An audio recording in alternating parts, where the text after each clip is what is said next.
48171, Alone with the Horrors.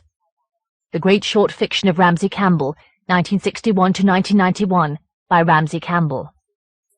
Copyright 1993 by Ramsey Campbell. Read by Anne Flosnik. This book was originally created for audio cassette playback. Any announcements concerning cassettes do not apply to this recording. This version contains markers allowing direct access to major portions of the book. Library of Congress annotation. 39 short stories covering 30 years of the British author's tales of the supernatural. In Call First, a library worker becomes curious about a patron and enters his house uninvited.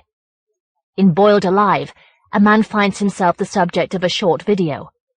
Some Violence, 1993. From the book jacket. Man Alone, Spectres of Our Century. The turn of the century era has become in retrospect the golden age of the English supernatural story. Under a sovereign assemblage that included M.R. James, Blackwood and Machen, the ghostly tale had achieved its absolute apotheosis. Then with the outbreak in 1914 of the Great War, the world endured a holocaust without precedent in the history of mankind. And the insular illusions and genteel titillations of sheltered pre-war society were swept away among the detritus of a dark and sanguinary century. After the real-life horrors of Verdun, what terror could possibly attend the chain-rattling revenant in a creaky Gothic castle? Apart from noteworthy work by Delamere and later Eichmann, the once proud ghostly tradition had entered a period of decline. Late in the 20th century, during an era in which ghosts and vampires and other spectral standbys have degenerated into epigonic icons of mass media kitsch, Ramsey Campbell almost single-handedly has revived English supernaturalism as serious artistic expression. Born in Liverpool in 1946, Campbell inherited a world literally reduced to ruin from the apocalyptic events preceding his birth. A world whose continued existence during his lifetime has been threatened by nuclear annihilation and wrenching human dislocation. In his stories, Campbell summons the hallowed supernatural tradition to embody this legacy of 20th century horrors. Such themes as urban decay, institutional disintegration, paranoia, loneliness, alienation, neurotic anxiety, sexual repression, loss of identity, all are recorded spectral expression amid a surreally shifting chiaroscuro of reality and unreality. If the centuried spectres of Dr. James now have retreated to the pages of literary history, the ghosts of Ramsey Campbell present a haunt of all too timely horrors, an evil heart of nihilism and chaos that may be inherent to the nature of man. About the author. Ramsey Campbell began to create weirdness at the age of 5, when he saw a copy of Weird Tales in a store window and perceived the cover painting as far stranger than it proved to be when he tracked it down 10 years later. By then he had read all the available classics of the field and had recycled fragments in a book, subsequently published by Arkham House. At 14 he had discovered H.P. Lovecraft, but despite Campbell's early réclame as a Lovecraftian pasticheur, the determinate influences on his mature work remain M.R. James, whose eerie epiphanies arise from the inexorable accumulation of subtly suggestive detail, and Fritz Leiber, whose seminal story, Smoke Ghost, 1941, invokes a ghost of our times within a grimy urban milieu. Campbell's first representative book was the landmark collection Demons by Daylight, 1973, which endeavored to address mainstream themes through the medium of horror fiction, and which has remained the author's central aesthetic ever since. T.E.D. Klein's exegesis of this book encouraged Campbell to become a full-time writer, though for 5 years thereafter his wife Jenny was the breadwinner. After 2 indifferently received novels, Campbell finally achieved commercial success with The Parasite, 1980, thereby affording him the freedom to write whatever he wished. The author lives in England with his wife and 2 children, and intends to be publishing tales of terror and the supernatural for at least another 30 years. For T.E.D. Klein, who helped launch me and wrote tales for me to aspire to. Contents. The room in the castle, 1961. Side 1, Tone 2. Cold Print, 1966. Side 1, Tone 3. The Scar, 1967. Side 2, Tone 1. The Interloper, 1968. Side 2, Tone 2. The Guy, 1968. Side 2, Tone 3. The End of a Summer's Day, 1968. Side 3, Tone 1. The Man in the Underpass, 1973. Side 3, Tone 2. The Companion, 1973. Side 3, Tone 3. Call First, 1974. Side 3, Tone 4. Heading Home, 1974. Side 3, Tone 5. In the Bag, 1974. Side 4, Tone 1. Baby, 1974. Side 4, Tone 2. The Chimney, 1975. Side 4, Tone 3. Stages, 1975. Side 5, Tone 1. The Brood, 1976. Side 5, Tone 2. Loveman's Comeback, 1976. Side 6, Tone 1. The Gap, 1977. Side 6, Tone 2. The Voice of the Beach, 1977. Side 7, Tone 1. Out of Copyright, 1977. Side 7, Tone 2. Above the World, 1977. Side 8, Tone 1. Macintosh Willie, 1977. Side 8, Tone 2. The Show Goes On, 1978. Side 8, Tone 3. The Ferries, 1978. Side 9, Tone 1. Midnight Hobo, 1978. Side 9, Tone 2. The Depths, 1978. Side 9, Tone 3. Down There, 1978. Side 10, Tone 1. The Fit, 1979. Side 10, Tone 2. Hearing is Believing, 1979. Side 10, Tone 3. The Hands, 1980. Side 11, Tone 1. Again, 1980. Side 11, Tone 2. Just Waiting, 1983. Side 11, Tone 3. Seeing the World, 1983. Side 11, Tone 4. Old Clothes, 1983. Side 12, Tone 1. Apples, 1984. Side 12, Tone 2. The Other Side, 1985. Side 12, Tone 3. Where the Heart Is, 1986. Side 12, Tone 4. Boiled Alive, 1986. Side 13, Tone 1. Another World, 1987. Side 13, Tone 2. End of the Line, 1991. Side 13, Tone 3. So far. 30 years in print, and these 39 tales to show for them. At least, these are the ones my editor Jim Turner and I think are representative.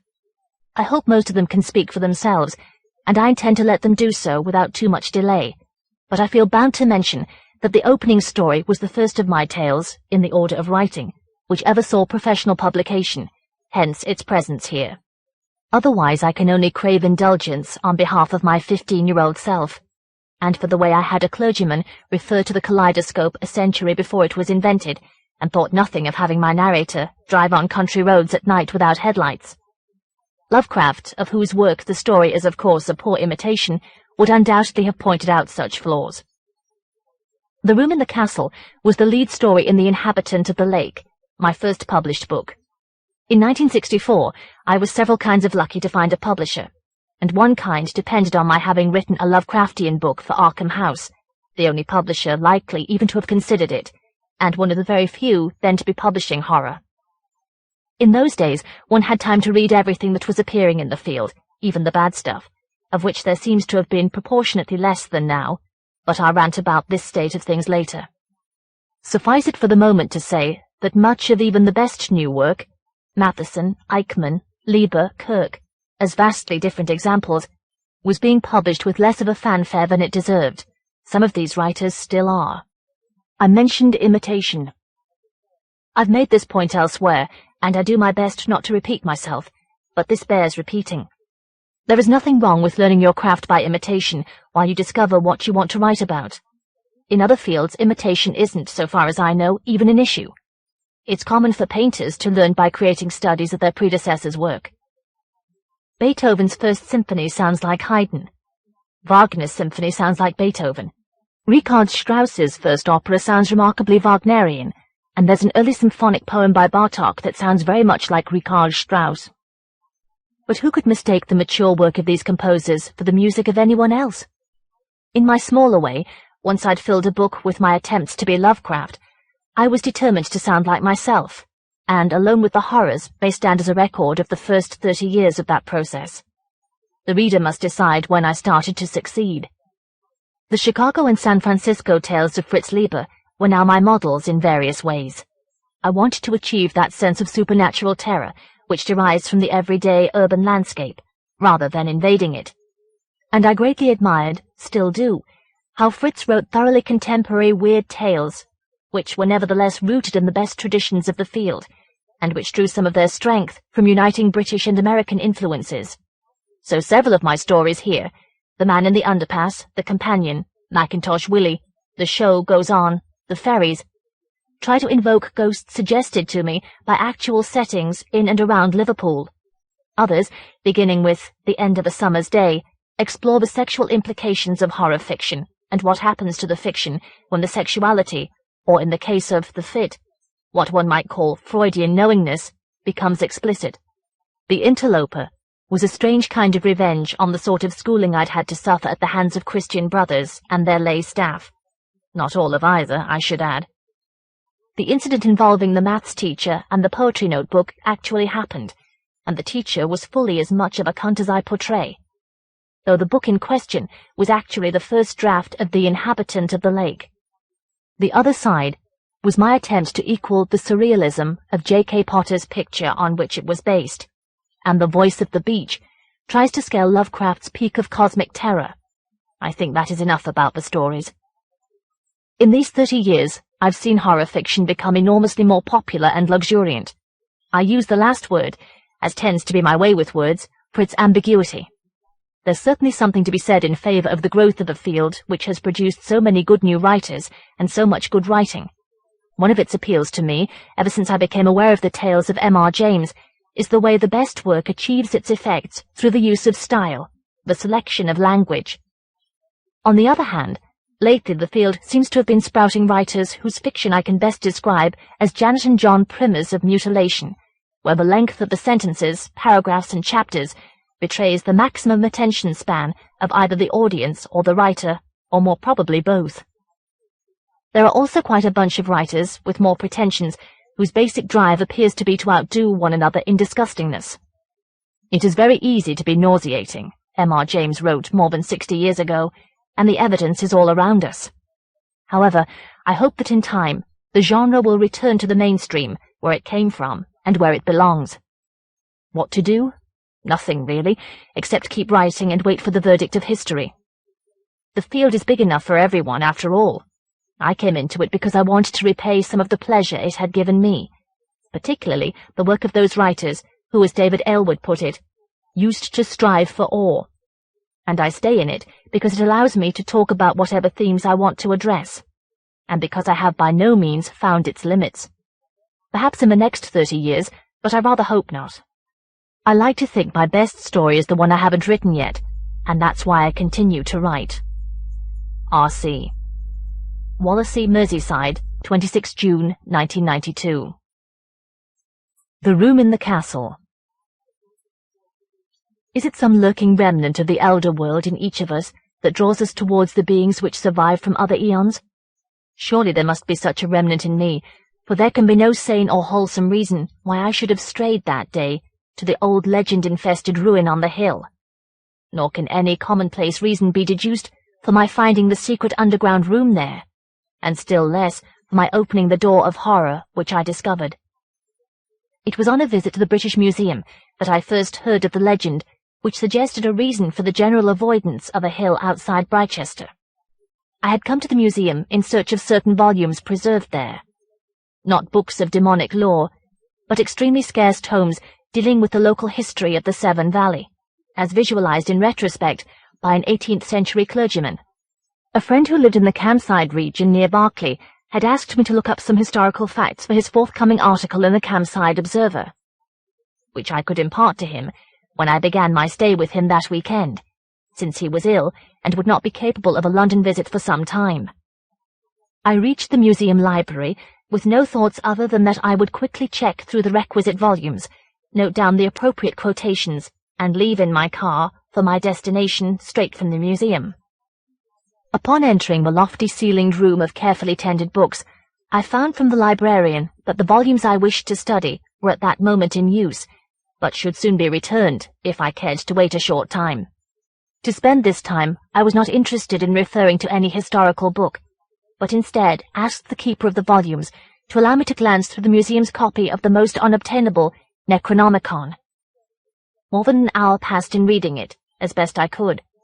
Such suggestions concerning what may lie behind the tranquil facade of normalcy are not easily dismissed from the mind, and I confess that as I read of the alien beings which, according to the author, lurk in dark and shunned places of the world, I found myself accepting what I read as reality. As I pressed deeper into the dark mythos which surrounds those terrors from beyond, bloated Cthulhu, indescribable Shub-Niggurath, vast Batrachian Dagon, I might have been sucked into the whirlpool of absolute belief had my engrossment not been interrupted by the librarian bearing an armful of yellowed volumes. I surrendered the copy of the Necronomicon to him, and so great was the lurking terror that had been aroused in me that I watched, to be certain that the book of horror had been locked securely away. Then I turned to the historical volumes I had requested, and began to take notes from the passages in which my friend had expressed interest. As was inevitable, I could not help reading a large proportion of useless matter in my quest for connected material. And it was in a section I had considered useless that my eye noted in passing a reference which was in some way reminiscent of the book I had been reading. At first I thought that my concentration on alien cult practices had metamorphosed a harmless and quaint country legend into something abnormal and disturbing. But on reading further, I realized that this was indeed a rather unconventional legend. Yet be it not thought, the Berkeley clergyman had written, that Satan does not send trouble betimes to put fear in those who live by God. I have heard that Mr. Norton was sorely troubled by cries and horrid roars from the woods when he lived nearby, and that one night the drums were so loud that he could not return to his farming for a month from then. But not to burden my reader, I will recount the tale of what a farmer told me not 2 years ago. One night when I was walking the road outside Berkeley, Farmer Cooper came upon me out of the field upon the left side, much begrimed and filled with fear at what he had seen. He spoke at first as if his mind was unsettled, as does poor Tom Cooper when he is overcome by his sickness. But I took him into the church, and the presence of God healed his mind. He asked if I were willing to hear of the blasphemous vision which had come upon him, for he thought that indeed the devil must have sent a demon to turn him from good Christian ways. He swore that he had chased a fox which had troubled his livestock, hoping that he could end its nuisance, but it had led him such a dance around the properties of farmers King and Cook that he had lost it, and coming near the river he turned homewards. Upon coming to the crossing over Cambrook stream, which he used to take homewards, he was dismayed to find it smashed in the middle.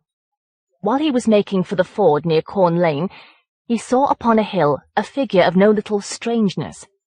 It seemed to glow with a light that did not stay one colour, but did indeed act like a veritable kaleidoscope, which the children use in their play. Farmer Cooper did not like it, but he drew near to the hill and climbed until he was nigh unto the horrid object. It was of a clear mineral, the like of which Farmer Cooper has not seen. When I prayed him to tell me of its appearance, he stared at me strangely, and said that so evil a monster was not to be talked of by Christian men. When I pressed him that I must be armed against such demons by full knowledge, he said that it had but one eye like the Cyclops, and had claws like unto a crab. He said also that it had a nose like the elephant's, that 'tis said can be seen in Africa, and great serpent-like growths which hung from its face like a beard, in the fashion of some sea monster. He calls upon the Redeemer to witness that Satan must have taken his soul then, for he could not stop touching the claw of the pestilential image, though he said angelic voices bade him draw back. Then a huge shadow crossed the moon, and though he determined not to look above, he saw the horrid shape cast upon the ground. I do not think he blasphemed in saying that heaven would not protect me if I heard the relation of the shape of that shadow, for he says that he felt as if God had forgotten his welfare when he saw it. That was when he fled the hill, swimming through the Cambrook stream to escape, and he says that something pursued him part of the way, for he heard the clatter of great claws on the ground behind. But he repeated the prayers, as he is wont to do when he hears of some evil, and the scuttling soon faded away. So he had come upon me as I walked on the Berkeley Road. I told him to go home and comfort his wife, and to pray the good Lord would help him against evils, which the devil might plan against him, to turn him from the proper way. That night I prayed that these terrible dealings of Satan might soon quit my parish, and that the pit might not take the wretched Farmer Cooper. Reaching the bottom of this page, I immediately continued on the opposite leaf, but I quickly realized that something was amiss, for the next paragraph treated of something entirely different. Noting the page numbers, I discovered that the page between the two was missing, so that any further references to the alien figure on the hill were unobtainable so far as I was concerned. Since nothing could now be done to rectify this, and after all, I had come to the museum originally to look up quite different information, I could only return to my original research. However, a few pages on, I noticed an irregularity in the edges of the pages, and on turning to that point, I discovered the missing leaf.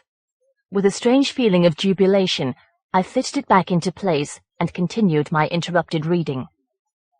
But this is not the end of the tale of Farmer Cooper. 2 months from then, Farmer Norton came to me sorely troubled, saying that the drums in the woods beat louder than ever before. I could not console him further than by saying that he must keep his doors closed, and watch for signs of the works of Satan. Then came the wife of Cooper, saying that her husband had on a sudden been took ill, for he leaped up with a shriek most horrid to hear, and ran away towards the woods. I did not like to send men into the woods when the drums beat so fierce, but I called a party of the farmers to go through the woods, watching for signs of the devil, and seek Farmer Cooper. This they did, but soon came back and aroused me, telling a very curious and horrid tale of why they could not bring poor Cooper back, and why he was assuredly took by the devil. Where the woods grew thickest, they began to hear drums beating among the trees, and approached the sound fearfully, for they knew what the drums had heralded before now. When they came upon the source, they found Farmer Cooper sitting before a huge black drum, staring as if mesmerized, and beating upon it in a most savage way, as 'tis said the natives do in Africa. One of the party, Farmer King, made to speak to Cooper, but looked behind him and showed to the others what he saw. They swore that behind Cooper was a great monster, more horrid even than the Toad of Berkeley is related to be, and most blasphemous in its shape. It must have been the monster which served to model the figure on the hill, for they say it was somewhat like a spider, somewhat like a crab, and somewhat like a horror in dreams. Now, seeing the demon among the trees, Farmer King fled, and the others followed him. They had not gone far when they heard a shriek of great agony in the voice of Farmer Cooper, and another sound which was like the roaring of some great beast, while the beating of the black drum was ceased. A few minutes after then, they heard a sound of wings, like the flapping of a great bat, which died away in the distance. They managed to get to Campside Lane, and soon returned to the village to tell of the fate of the wretched Cooper. Though this was 2 years ago, I do not doubt that the demon still lives, and must roam the woods in wait for the unwary. Perhaps it still comes into the village. for all those who went seeking Farmer Cooper have dreamed of the monster ever after, and one died not long ago, swearing that something peered at the window and drew his soul from him. What it is, I do not know. I think it is a demon sent from hell by Satan. But Mr. Daniel Jenner, who reads many books of the history of the region, says it must be what the Romans found behind a stone door in a camp, which was here long before the invasion.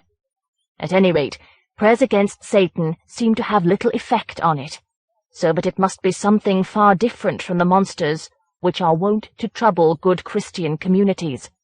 Perhaps it will die if my flock keep away from the woods. But I hear strange rumours that Sir Gilbert Morley, who came to live near Severn Ford some years ago, counts himself able to subdue the Dibble by black arts, and is said to hope that his blasphemous dealings may give him control of the monster of the woods. This ended the references to the legendary haunter of the woods, but to me it did not seem likely that this was the only probable legend concerning it. The mention at the last of the attempts of some 18th-century warlock to subdue the being sounded like an indication of some tale of the actual outcome of Morley's experiments, and I could easily spare an hour to search for references to the further myth.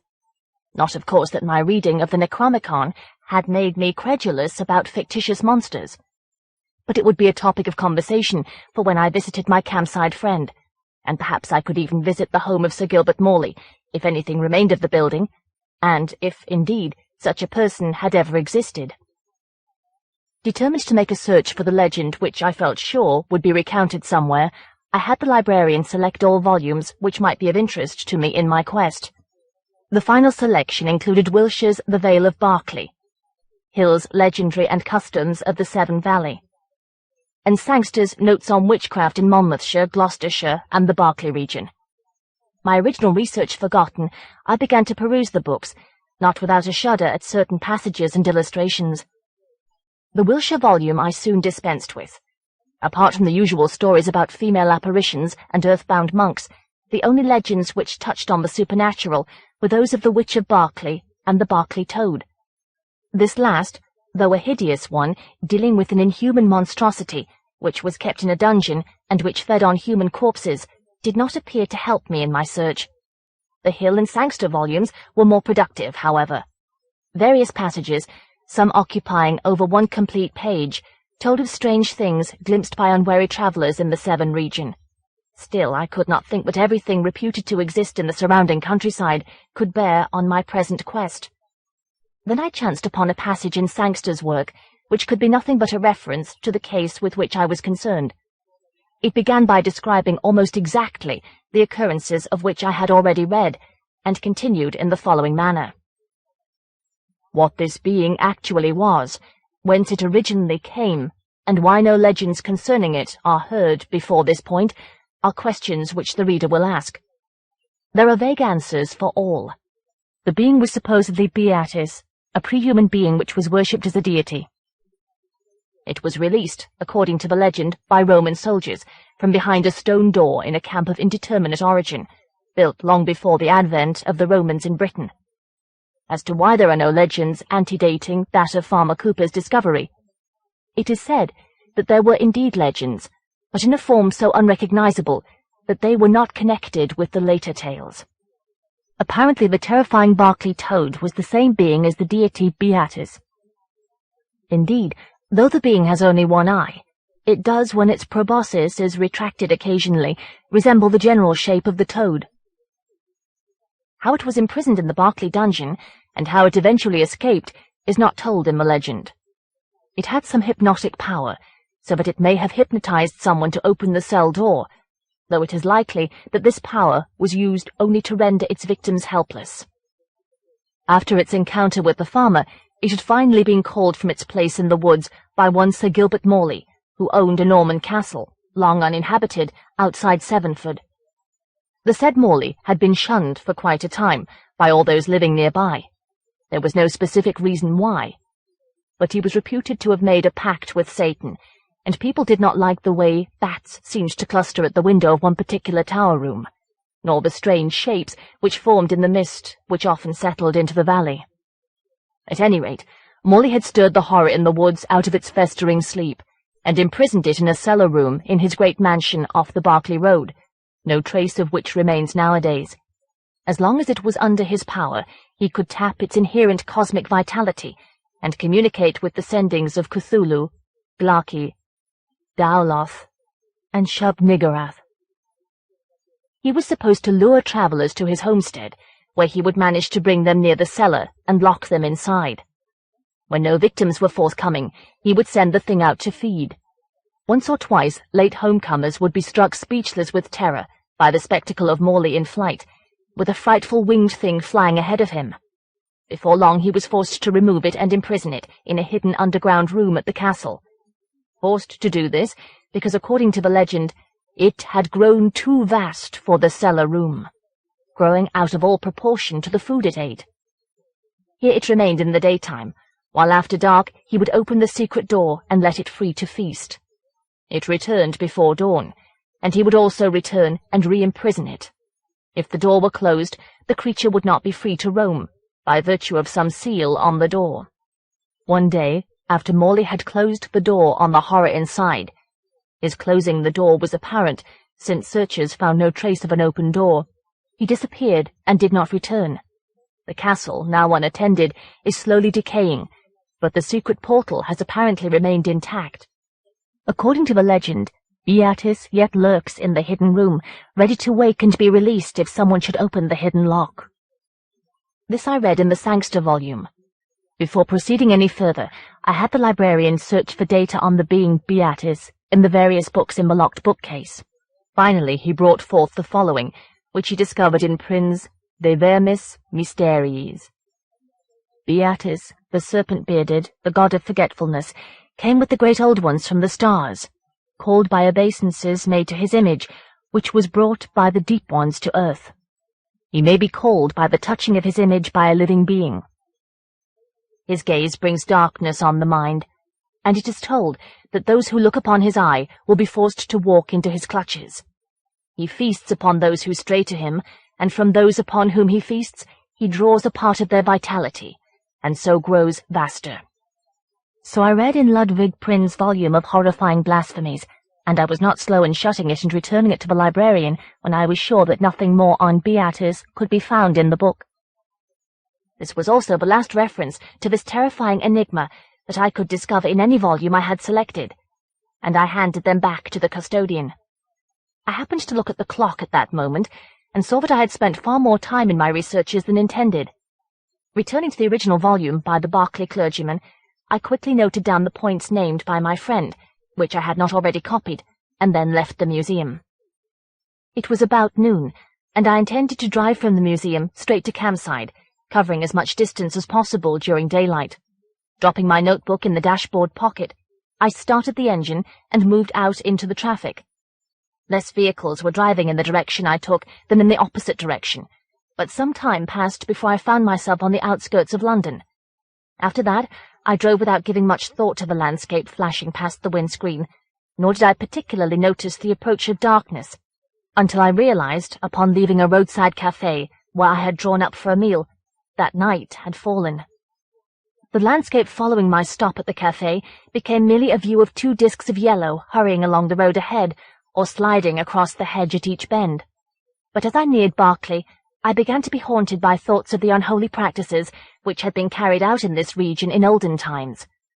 As I passed through Berkeley, I remembered the horrible stories which were told about the town, about the leprous bloated toad monster which had been kept in a dungeon, and about the witch of Berkeley, off whose coffin the chains had inexplicably fallen before the corpse stepped forth. Of course they were merely superstitious fancies, and I was not really troubled by them, even though the books I had read that afternoon had mentioned them with such credibility. But the glimpses which the headlights now gave of the surroundings, of unlit black houses and moistly peeling walls, were not reassuring. When I finally drew into the driveway of my friend's house, he was there to guide me in with a flashlight, my headlamps having given out between Campside and Britechester. He ushered me into the house, remarking that I must have had a difficult journey towards the last, along the lanes without lights. Well, I could only agree with him. It was quite late, later than I had intended to arrive, but the unallowed-for research at the museum had taken some time. and after a light meal and a conversation over it, I went to my room to sleep off the effects of the somewhat hectic day. The next morning, I took from my car the notebook containing the information I had acquired at the museum, and this reminded me of my intention to visit the ruin of Morley's castle. My friend, though able to move about the house, was not fit to leave it for long periods, and since he would be working on his forthcoming article that afternoon, I would have a chance to seek out the castle. After I had given him the notebook, I mentioned casually that I intended to take a stroll through the nearby countryside after dinner, and asked him whether he could suggest any localities that might interest me. "You might drive down to Berkeley and take a walk round there," he advised. "Plenty of survivals from earlier times there. Only I wouldn't stay too long, because of the mists. We'll probably have one tonight, and they're really bad. I certainly wouldn't want to drive in a mist like we get." "I had thought," I said tentatively, "of going along to Sevenford to try and find this castle where a warlock's familiar was supposed to have been sealed up. I wonder if you know where it is.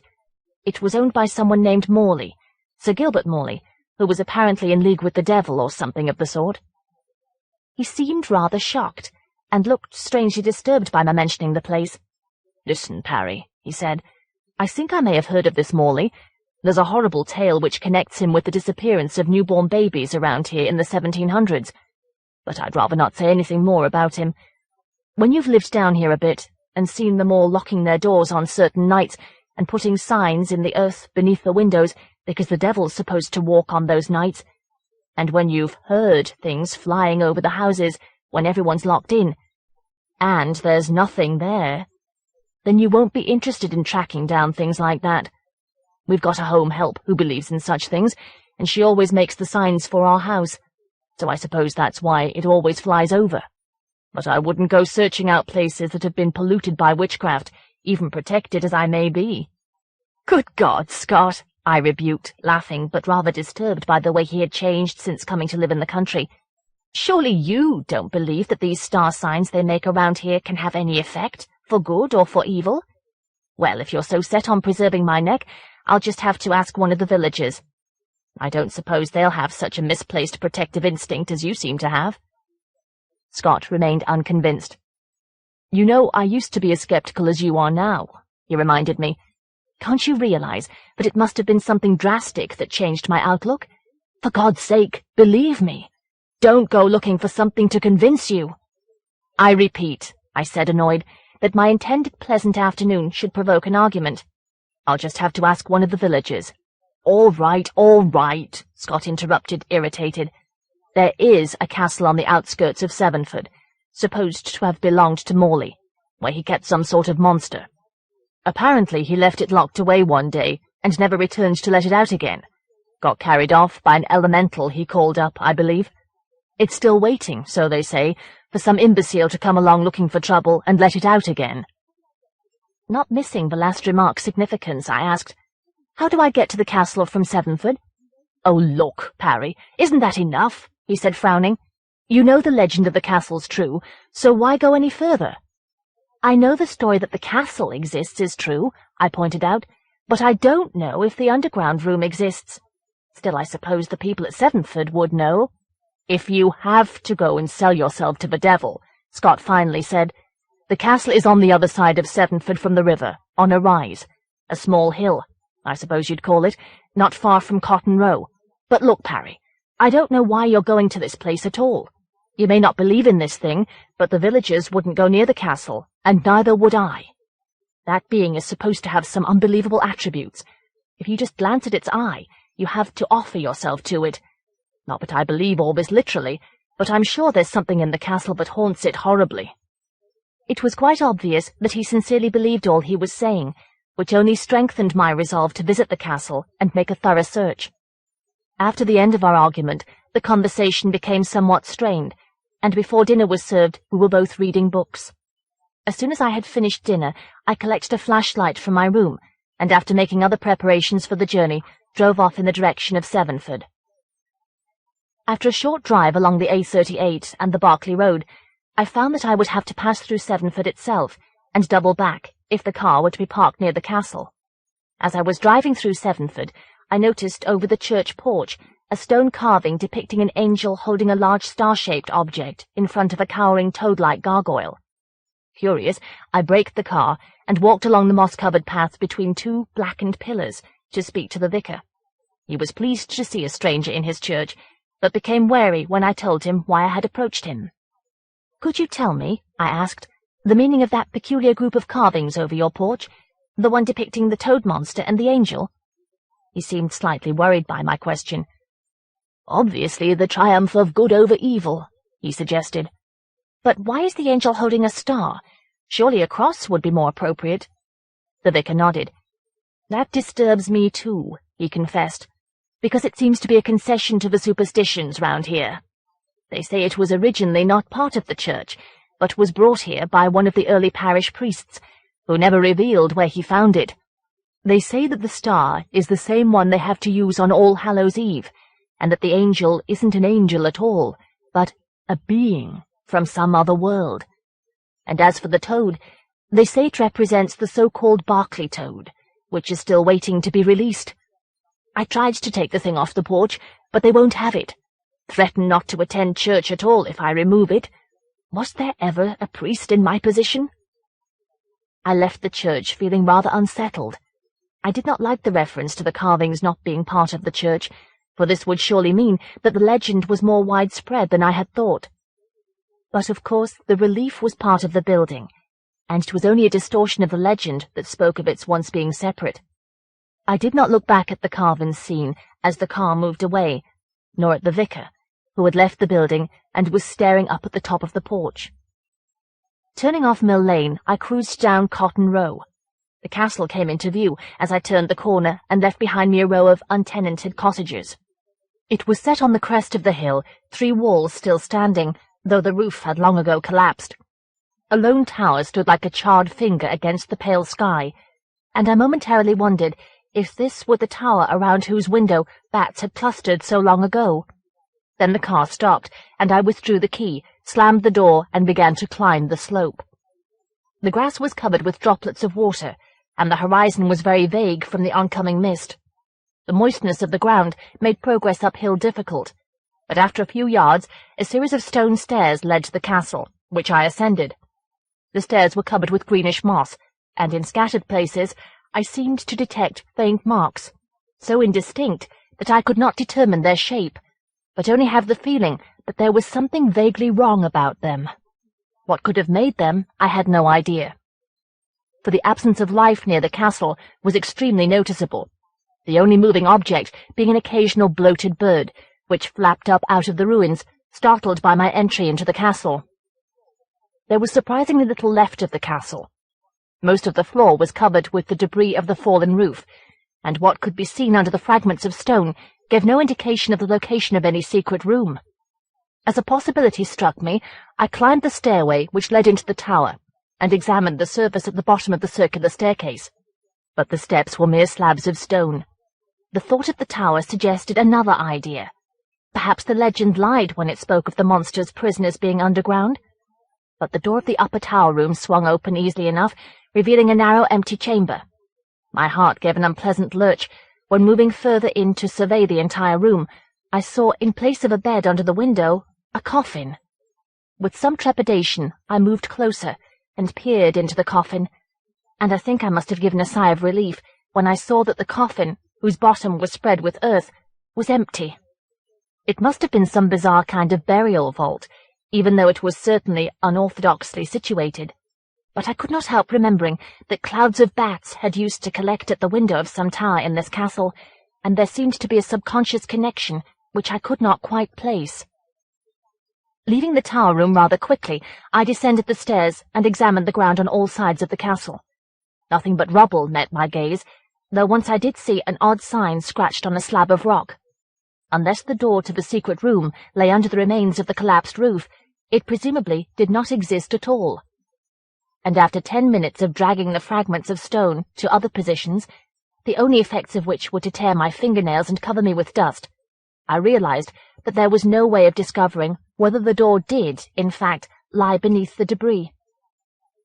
At any rate, I could return to the house and point out to Scott that no malevolent entity had dragged me off to its lair. and so far as I was able, I had proved that there was no evidence of a hidden room at the castle. I started back down the stone stairs which led to the road, looking out across the gently curving green fields, now fast becoming vague, through the approaching mist. Suddenly I tripped and fell down one step. I put my hand on the step above me to help me rise, and almost toppled into a yawning pit. I was tottering on the brink of an open trapdoor, the step forming the door, and the stone which I had kicked out of place forming the lock. A stone ladder thrust into the darkness below, leading down to the unseen floor of a room of indeterminate extent. Drawing out my flashlight, I switched it on. The room now revealed was completely bare, except for a small black cube of some metal at the foot of the ladder. Square in shape, the room measured approximately 20 feet by 20 feet, the walls being of a dull grey stone, which was covered with pits out of which grew the fronds of pallid ferns. There was absolutely no evidence of any sort of animal life in the room, nor indeed that an animal of any kind had ever inhabited it, except, perhaps, for a peculiar odour, like a mixture of the scents of reptiles and decay, which rose chokingly, for a minute, from the newly opened aperture. There appeared to be nothing to interest me in the entire room, barring the small black cube which lay in the centre of the floor. First, ensuring that the ladder would bear my weight, I descended it and reached the cube. Kneeling beside it on the pock-marked grey floor, I examined the piece of black metal. When scratched with a penknife, it revealed a strange violet lustre, which suggested that it was merely covered with a black coating. Inscribed hieroglyphics had been incised upon its upper surface, one of which I recognized from the Necronomicon, where it was given as a protection against demons. Rolling it over, I saw that the underside of the cube was carved with one of those star-shaped symbols which were so prevalent in the village. This cube would make an excellent piece of evidence to show that I actually had visited the supposedly haunted castle. I picked it up, finding it surprisingly heavy, above the weight of a piece of lead the same size, and held it in my hand. And in doing so, I released that abomination which sent me leaping up the creaking ladder and racing madly down the hill, onto Cotton Row and into my car. Fumbling at the ignition key, which I had inserted upside down, I looked back to see an obscene-reaching member protruding from the gulf against the fast-misting sky. Finally, the key slipped into its socket, and I drove away from the nightmare I had seen with a violence that brought a scream from the gears. The landscape flashed by at a nerve-wrenching pace, each shadow in the dim headlights seeming a hurtling demon, until the car swung into the driveway at Scott's house, barely stopping before smashing into the garage doors. The front door opened hurriedly at my violent entry. Scott hastened out of the rectangle of light from the hall lamp. By that time, I was half faint from the hideous sight in the pit and the frantic journey after it, so that he had to support me as I reeled into the hallway. Once in the living room, and fortified with a long drink of brandy, I began to recount the events of that afternoon.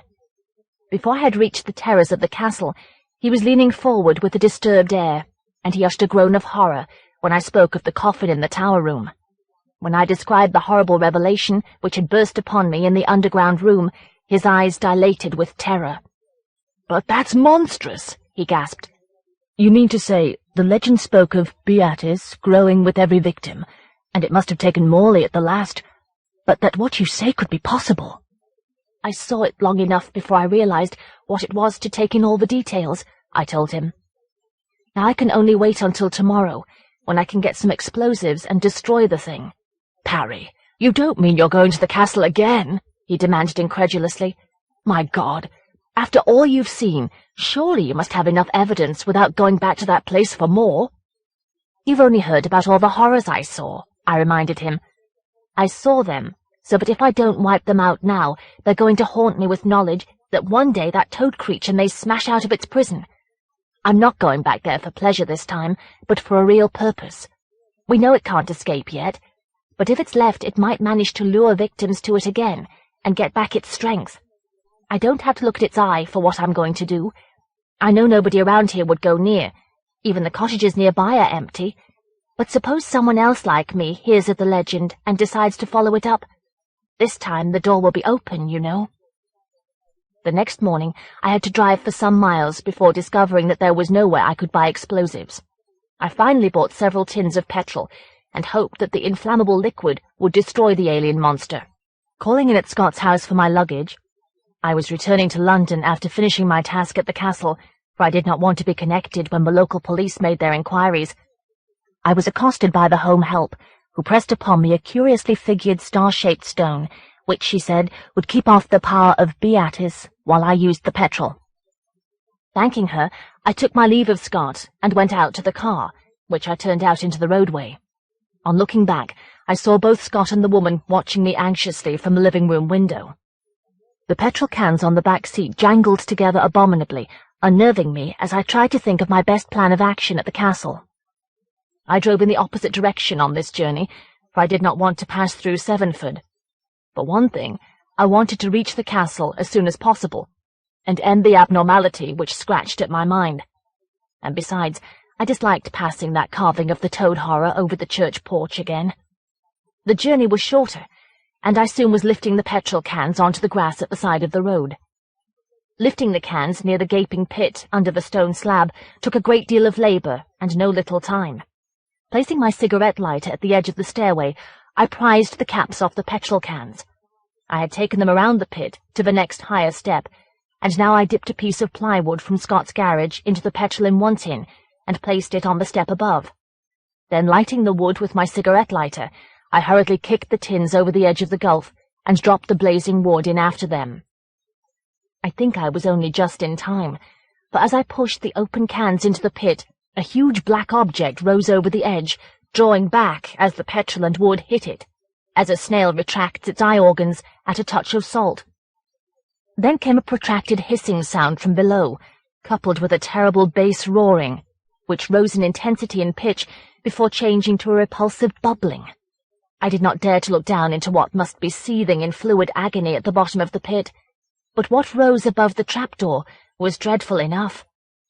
Thin greenish spirals of gas whirled out of the aperture and collected in a thick cloud about 50 feet above. Perhaps it was merely the effect of some anesthetic quality of the gas which augmented my imagination, but the cloud seemed to congeal at one point of its ascent into a great swollen toad-like shape, which flapped away on vast bat wings towards the west. That was my last sight of the castle and its morbidly distorted surroundings. I did not look back as I descended the stone stairs, nor did I glance away from the road ahead until I had left the glistening of the Severn far over the horizon. Not until the London traffic was pressing around me did I think of the monster as behind me, and even now I cannot stop thinking of what I saw after I lifted the metal cube from the floor of the castle room. As I had picked up the cube from the floor, a strange stirring had begun beneath my feet. Looking down, I saw that the join of floor and wall on one side of the room was ascending the stone, and I managed to clutch a stone rung just before the floor slid away altogether, revealing itself to be a balanced door into a yet vaster room below. Climbing until I was halfway up the hanging ladder, I peered warily into the complete darkness below. No sound came from the blackness, and as yet there was no movement. Not until I attempted to get a firmer grip on the ladder, and in so doing dropped the metal block with a moist thud on something in that blackness, did anything occur. A slithering sound began below me, mixed with a rubbery suction, and as I watched in paralytic terror, a black object slid from underneath the edge of a wall and began to expand upwards, slapping itself blindly against the sides of the smaller room. It resembled a gigantic snake more than anything else, but it was eyeless and had no other facial features, and I was confused by the connections this colossal abnormality could have with Beatrice. Was this the haven of some other entity from another sphere, or had Morley called up other demons from beyond forbidden gates? Then I understood, and gave one shriek of horror-fraught realization as I plunged out of the room of malignancy. I heard the thing dash itself flabbily against its prison walls, but I knew the ghastly reason why it could not escape. I looked back once.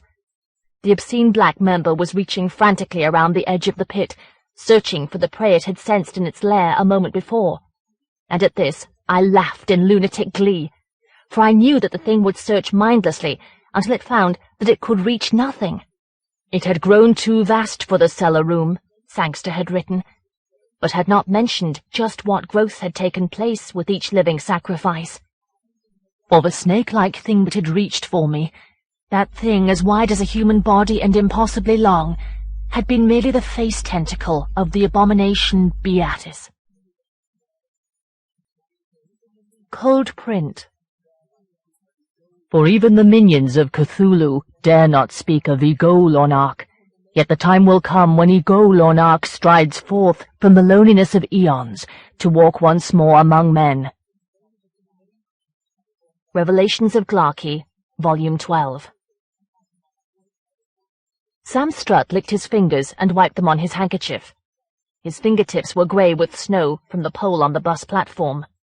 Then he coaxed his book out of the polythene bag on the seat beside him, withdrew the bus ticket from between the pages, held it against the cover to protect the latter from his fingers, and began to read. As often happened, the conductor assumed that the ticket authorized Strutt's present journey. Strutt did not enlighten him. Outside, the snow whirled down the side streets and slipped beneath the wheels of cautious cars. The slush splashed into his boots as he stepped down outside Brichester Central, and snuggling the bag beneath his coat for extra safety, pushed his way towards the bookstall, treading on the settling snowflakes. The glass panels of the stall were not quite closed. Snow had filtered through and dulled the glossy paperbacks. "Look at that," Strutt complained to a young man who stood next to him and anxiously surveyed the crowd, drawing his neck down inside his collar like a tortoise. "Isn't that disgusting? These people just don't care." The young man, still searching the wet faces, agreed abstractedly. Strutt strode to the other counter of the stall, where the assistant was handing out newspapers. "I say," called Strutt. The assistant, sorting change for a customer, gestured him to wait. Over the paperbacks, through the steaming glass, Strutt watched the young man rush forward and embrace a girl, then gently dry her face with a handkerchief. Strutt glanced at the newspaper held by the man awaiting change. "Brutal murder in ruined church," he read. The previous night a body had been found inside the roofless walls of a church in Lower Brichester. When the snow had been cleared from this marble image, frightful mutilations had been revealed, covering the corpse, oval mutilations which resembled— The man took the paper and his change away into the station. The assistant turned to Strutt with a smile. "Sorry to keep you waiting." "Yes," said Strutt. "Do you realize those books are getting snowed on? People may want to buy them, you know." "Do you?" the assistant replied. Strutt tightened his lips and turned back into the snow-filled gusts. Behind him he heard the ring of glass pane meeting pane. Good books on the highway provided shelter. He closed out the lashing sleet and stood taking stock. On the shelves the current titles showed their faces, while the others turned their backs. Girls were giggling over comic Christmas cards. An unshaven man was swept in on a flake-edged blast and halted, staring around uneasily. Strutt clucked his tongue. Tramps shouldn't be allowed in bookshops to soil the books. Glancing sideways to observe whether the man would bend back the covers or break the spines, Strutt moved among the shelves, but could not find what he sought. Chatting with the cashier, however, was an assistant who had praised Last Exit to Brooklyn to him when he had bought it last week, and had listened patiently to a list of Strutt's recent reading, though he had not seemed to recognize the titles. Strutt approached him and inquired, "Hello, any more exciting books this week?" The man faced him puzzled. "Any more?" "You know, books like this." Strutt held up his polythene bag to show the grey ultimate press cover of The Caning Master by Hector Q. No, I don't think we have." He tapped his lip. "Except Jean Genet?" "Who? Oh, you mean Jennett?" "No, thanks. He's dull as ditch water." "Well, I'm sorry, sir. I'm afraid I can't help you." "Oh." Strutt felt rebuffed. The man seemed not to recognize him, or perhaps he was pretending. Strutt had met his kind before, and had them mutely patronize his reading. He scanned the shelves again, but no cover caught his eye. At the door he furtively unbuttoned his shirt to protect his book still further, and a hand fell on his arm. Lined with grime, the hand slid down to his and touched his bag. Strutt shook it off angrily and confronted the tramp. "Wait a minute," the man hissed. "Are you after more books like that? I know where we can get some." This approach offended Strutt's self-righteous sense of reading books which had no right to be suppressed. He snatched the bag out of the fingers closing on it. "So you like them too, do you?"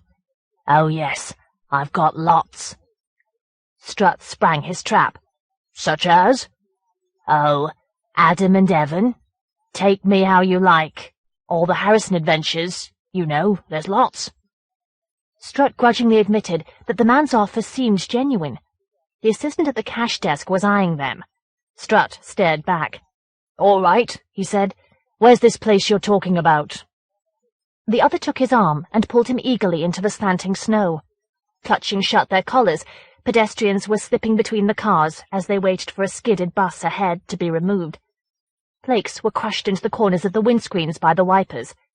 The man dragged Strutt amid the horns which brayed and honked, then between two store windows from which girls watched smugly as they dressed headless figures, and down an alley. Strutt recognized the area as one which he vainly combed for back-street bookshops.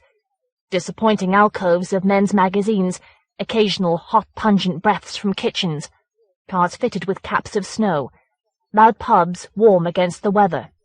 Strutt's guide dodged into the doorway of a public bar to shake his coat. The white glaze cracked and fell from him. Strutt joined the man and adjusted the book in its bag, snuggled beneath his shirt. He stamped the crust loose from his boots, stopping when the other followed suit.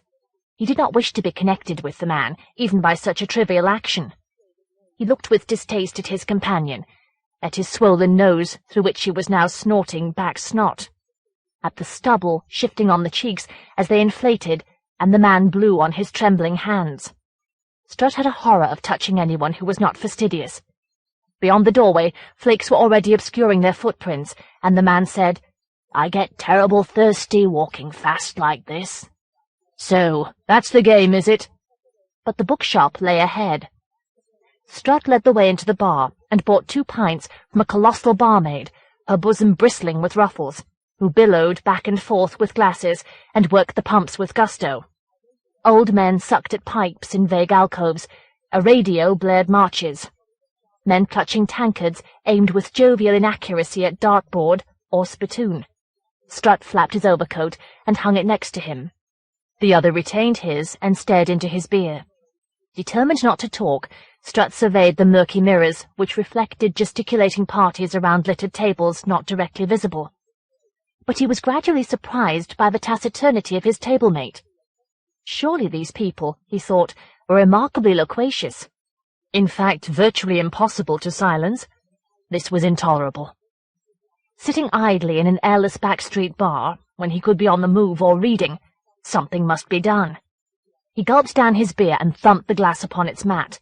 The other started. Then, visibly abashed, he began to sip, seeming oddly nervous. At last it was obvious that he was dawdling over the froth, and he set down his glass and stared at it. "It looks as if it's time to go," said Strutt. The man looked up.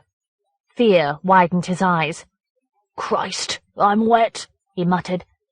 "I'll take you again when the snow goes off." "That's the game, is it?" Strutt shouted. In the mirrors, eyes sought him. "You don't get that drink out of me for nothing. I haven't come this far." The man swung round and back, trapped.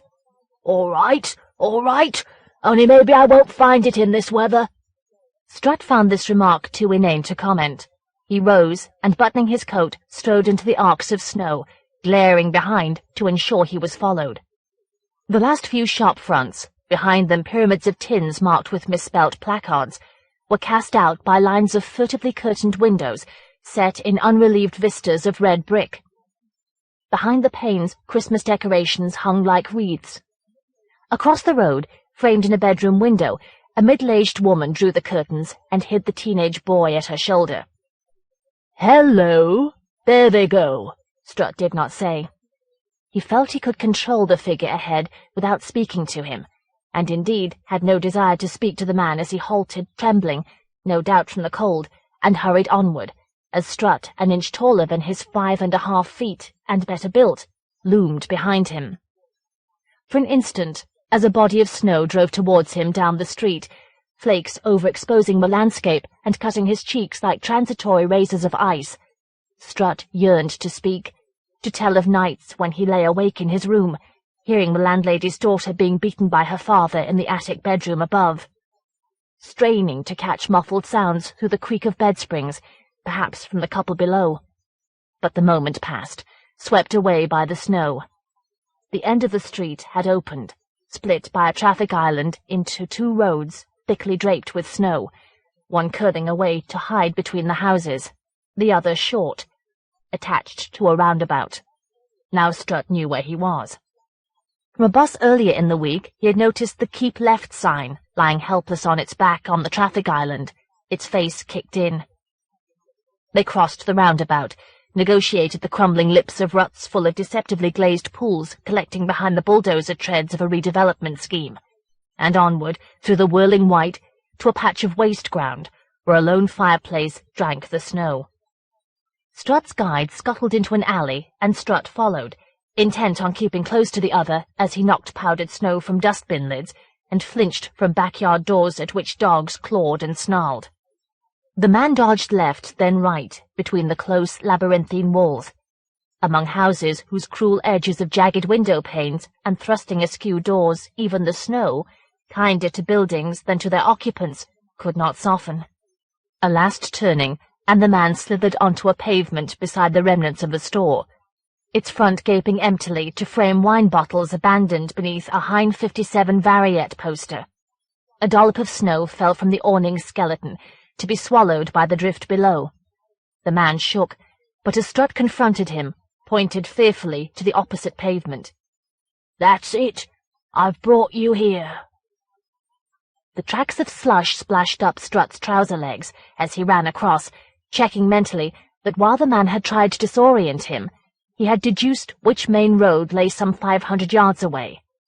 Then read the inscription over the shop. American Books, Bought and Sold. He touched a railing which protected an opaque window below street level, wet rust gritting beneath his nails, and surveyed the display in the window facing him. History of the Rod, a book he had found monotonous, thrusting out its shoulders among science fiction novels by Aldous, Tubb and Harrison, which hid shamefacedly behind lurid covers. Le sadisme au cinéma. Rob Grier's Voyeur, looking lost. The Naked Lunch, nothing worth his journey there, Strutt thought. "All right, it's about time we went in," he urged the man inside, and with a glance up the eroded red brick at the first-floor window, the back of a dressing-table mirror, shoved against it to replace one pane, entered also. The other had halted again, and for an unpleasant second Strutt's fingers brushed the man's musty overcoat. "Come on, where's the books?" he demanded, shoving past into the shop. The yellow daylight was made murkier by the window display and the pin-up magazines hanging on the inside of the glass-panelled door. Dust hung lazily in the stray beams. Strutt stopped to read the covers of paperbacks stuffed into cardboard boxes on one table, but the boxes contained only westerns, fantasies, and American erotica, selling at half price. Grimacing at the books, which stretched wide their corners like flowering petals, Strutt bypassed the hardcovers and squinted behind the counter, slightly preoccupied. As he had closed the door beneath its tongueless bell, he had imagined he had heard a cry somewhere near, quickly cut off. No doubt round here you hear that sort of thing all the time, he thought, and turned on the other. "Well, I don't see what I came for. Doesn't anybody work in this place?" Wide-eyed, the man gazed past Strutt's shoulder. Strutt looked back and saw the frosted glass panel of a door, one corner of the glass repaired with cardboard, black against a dim yellow light which filtered through the panel. The bookseller's office, presumably. Had he heard Strutt's remark? Strutt confronted the door, ready to face impertinence. Then the man pushed by him, searching distractedly behind the counter, fumbling open a glass-fronted bookcase full of volumes in brown paper jackets, and finally extracting a parcel in grey paper from its hiding-place in one corner of a shelf. He thrust it at Strutt, muttering, "This is one, and watched, the skin beneath his eyes twitching as Strutt tore off the paper. The Secret Life of Wackford Squeers. "Ah, that's fine," Strutt approved, forgetting himself momentarily, and reached for his wallet. But greasy fingers clawed at his wrist. "Pay next time," the man pleaded. Strutt hesitated. Could he get away with the book without paying? At that moment, a shadow rippled across the frosted glass. A headless man dragging something heavy.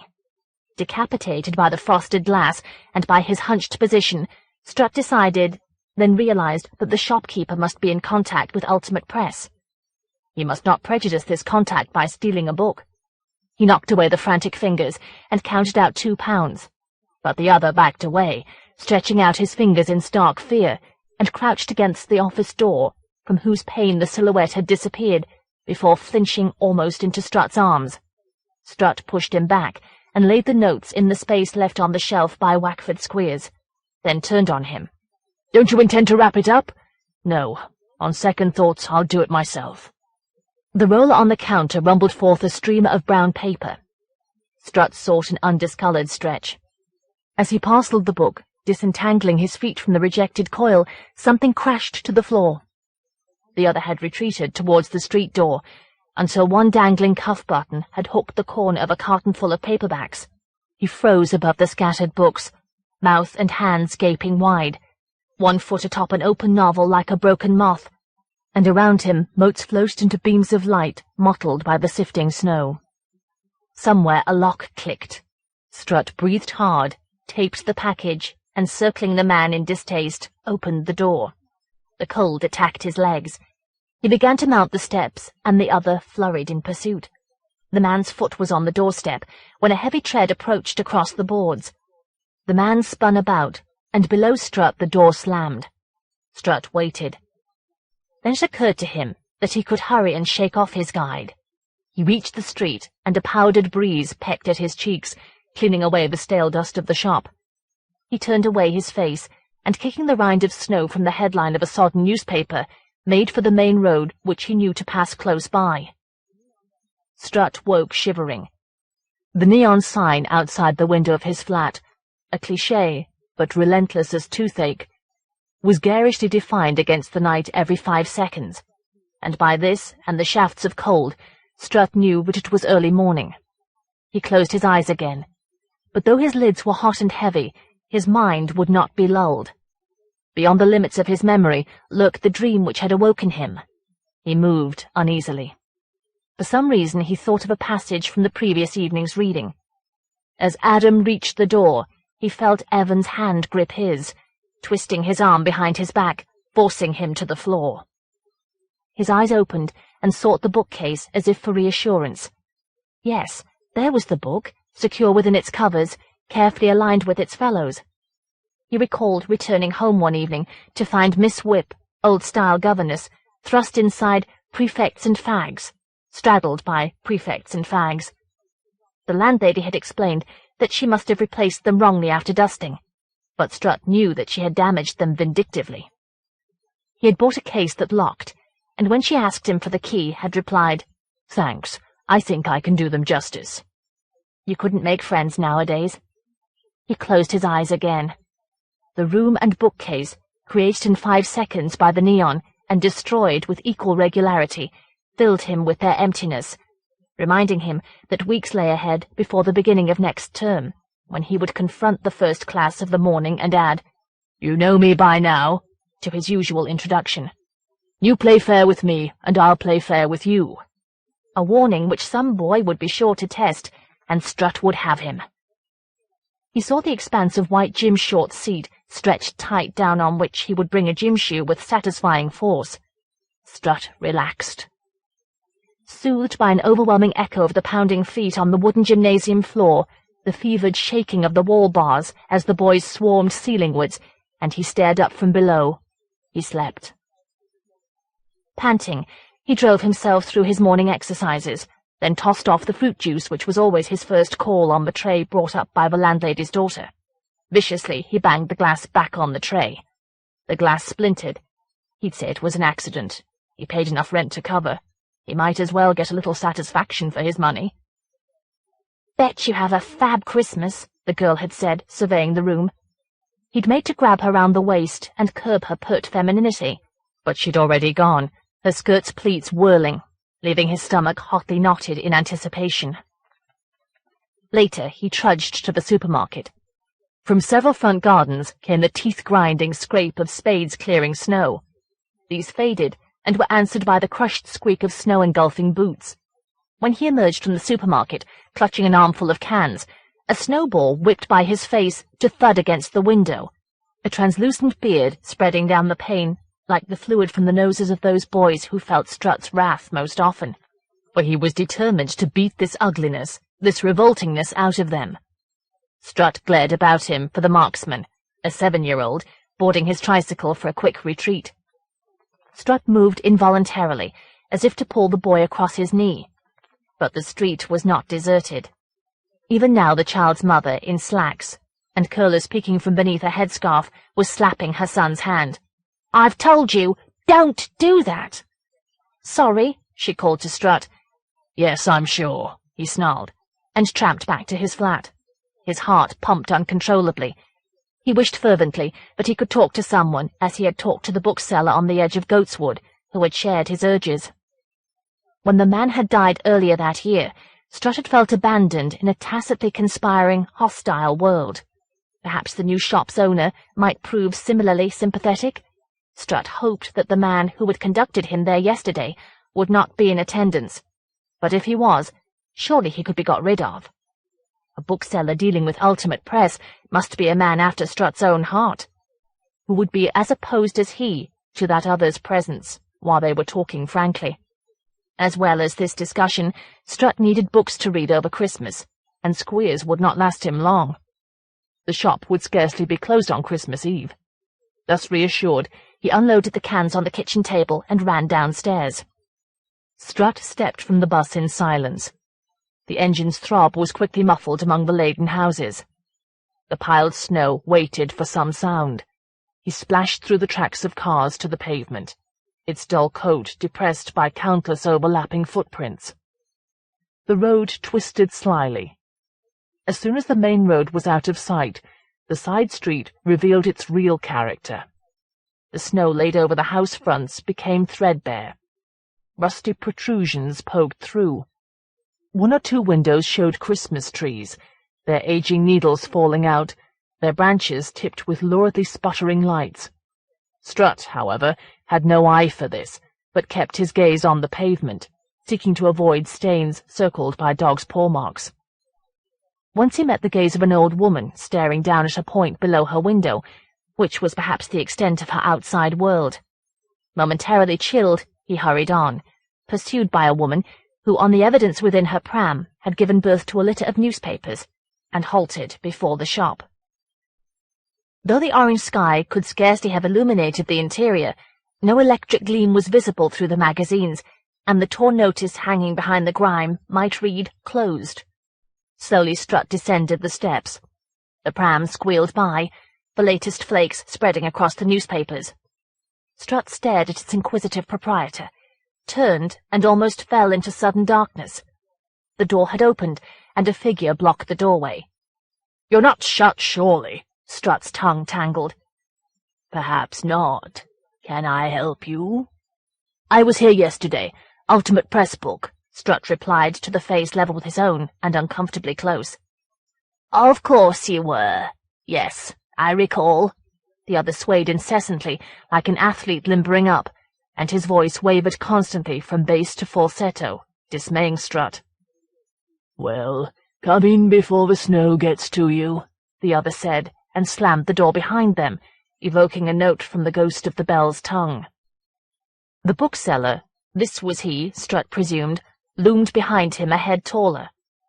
Down in the half-light, among the vague, vindictive corners of the tables, Strutt felt an obscure compulsion to assert himself somehow, and remarked, "I hope you found the money for the book. Your man didn't seem to want me to pay. Some people would have taken him at his word." "He's not with us today." The bookseller switched on the light inside his office. As his lined, pouched face was lit up, it seemed to grow. The eyes were sunk in sagging stars of wrinkles. The cheeks and forehead bulged from furrows. The head floated like a half-inflated balloon above the stuffed tweed suit. Beneath the unshaded bulb, the walls pressed close, surrounding a battered desk from which overflowed finger-printed copies of The Bookseller, thrust aside by a black typewriter clogged with dirt, beside which lay a stub of sealing wax and an open box of matches. 2 chairs faced each other across the desk, and behind it was a closed door. Strutt seated himself before the desk, brushing dust to the floor. The bookseller paced round him, and suddenly, as if struck by the question, demanded, "Tell me, why do you read these books?" This was a question often aimed at Strutt by the English master in the staff room, until he had ceased to read his novels in the breaks. Its sudden reappearance caught him off guard, and he could only call on his old riposte. "How do you mean, why? Why not?" "I wasn't being critical," the other hurried on, moving restlessly around the desk. "I'm genuinely interested. I was going to make the point that don't you want what you read about to happen, in a sense?" "Well, maybe." Strutt was suspicious of the trend of this discussion, and wished that he could dominate. His words seemed to plunge into the snow-cloaked silence inside the dusty walls, to vanish immediately, leaving no impression. "I mean this. When you read a book, don't you make it happen before you in your mind?" "Particularly if you consciously attempt to visualize, but that's not essential." "You might cast the book away from you, of course. I knew a bookseller who worked on this theory. You don't get much time to be yourself in this sort of area. But when he could, he worked on it, though he never quite formulated—" "Wait a minute, I'll show you something." He leapt away from the desk and into the shop. Strutt wondered what was beyond the door behind the desk.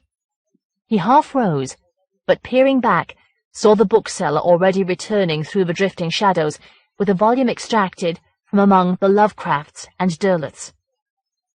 "This ties in with your Ultimate Press books, really," the other said, banging the office door to as he entered. "They're publishing a book by Johannes Henricus Pott next year, so we hear, and that's concerned with forbidden lore as well, like this one. You'll no doubt be amazed to hear that they think they may have to leave some of Pott in the original Latin. This here should interest you, though. The only copy.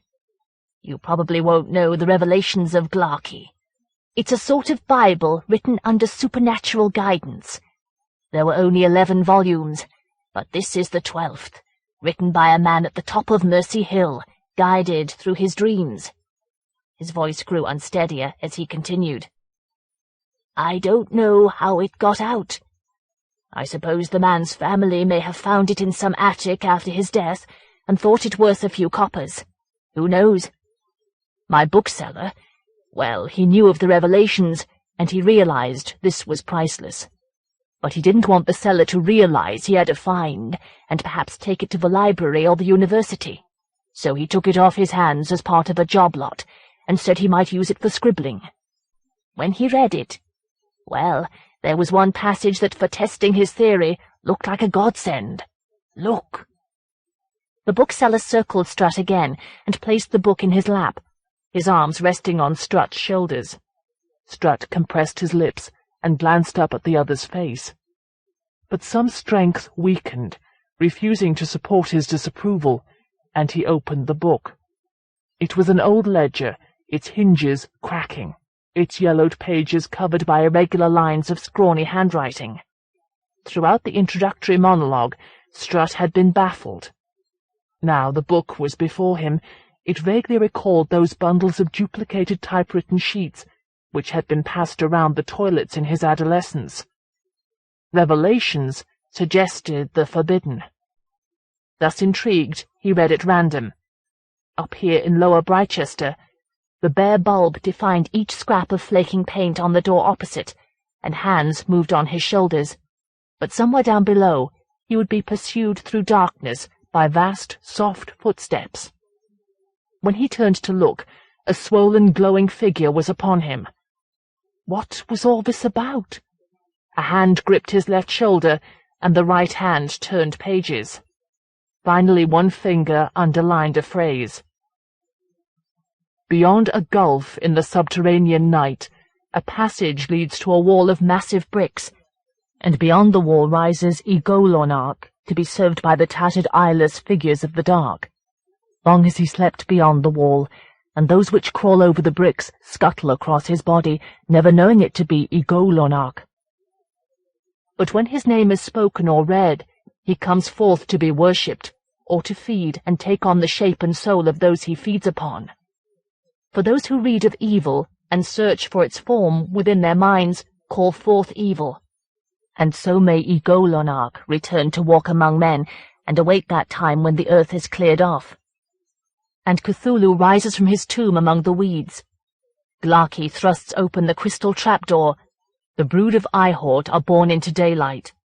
Shub-Niggurath strides forth to smash the moon lens. Beatis bursts forth from his prison.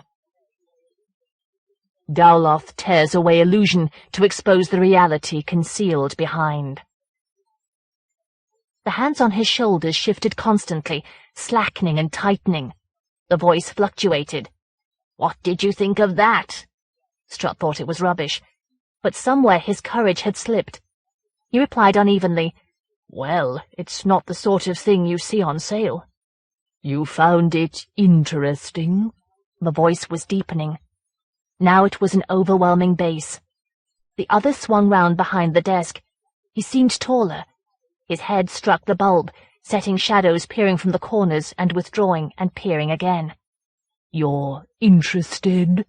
His expression was intense, as far as it could be made out. For the light moved darkness in the hollows of his face, as if the bone structure were melting visibly. In the murk in Strutt's mind appeared a suspicion. Had he not heard from his dear dead friend, the Goatswood bookseller, that a black magic cult existed in Brichester? A circle of young men, dominated by somebody Franklin or Franklin? Was he being interviewed for this? "I wouldn't say that," he countered. "Listen, there was a bookseller who read this, and I told him you may be the high priest of Igolonarch. You will call down the shapes of night to worship him at the times of year. You will prostrate yourself before him, and in return you will survive when the earth is cleared off for the great old ones. You will go beyond the rim to what stirs out of the light." Before he could consider, Strutt blurted, "Are you talking about me?" He had realized he was alone in a room with a madman. No, I meant the bookseller. But the offer now is for you." "Well, I'm sorry, I've got other things to do." Strutt prepared to stand up. "He refused also." The timbre of the voice grated in Strutt's ears. "I had to kill him." Strutt froze. How did one treat the insane? Pacify them? Now, hold on a minute. How can it benefit you to doubt? I have more proof at my disposal than you could bear. You will be my high priest, or you will never leave this room."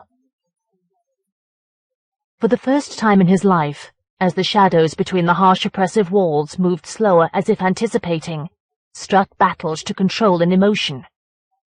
He subdued his mingled fear and ire with calm.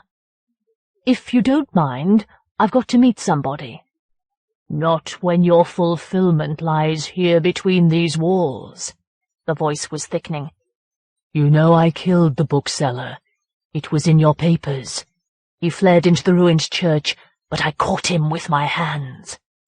Then I left the book in the shop to be read, but the only one who picked it up by mistake was the man who brought you here. Fool!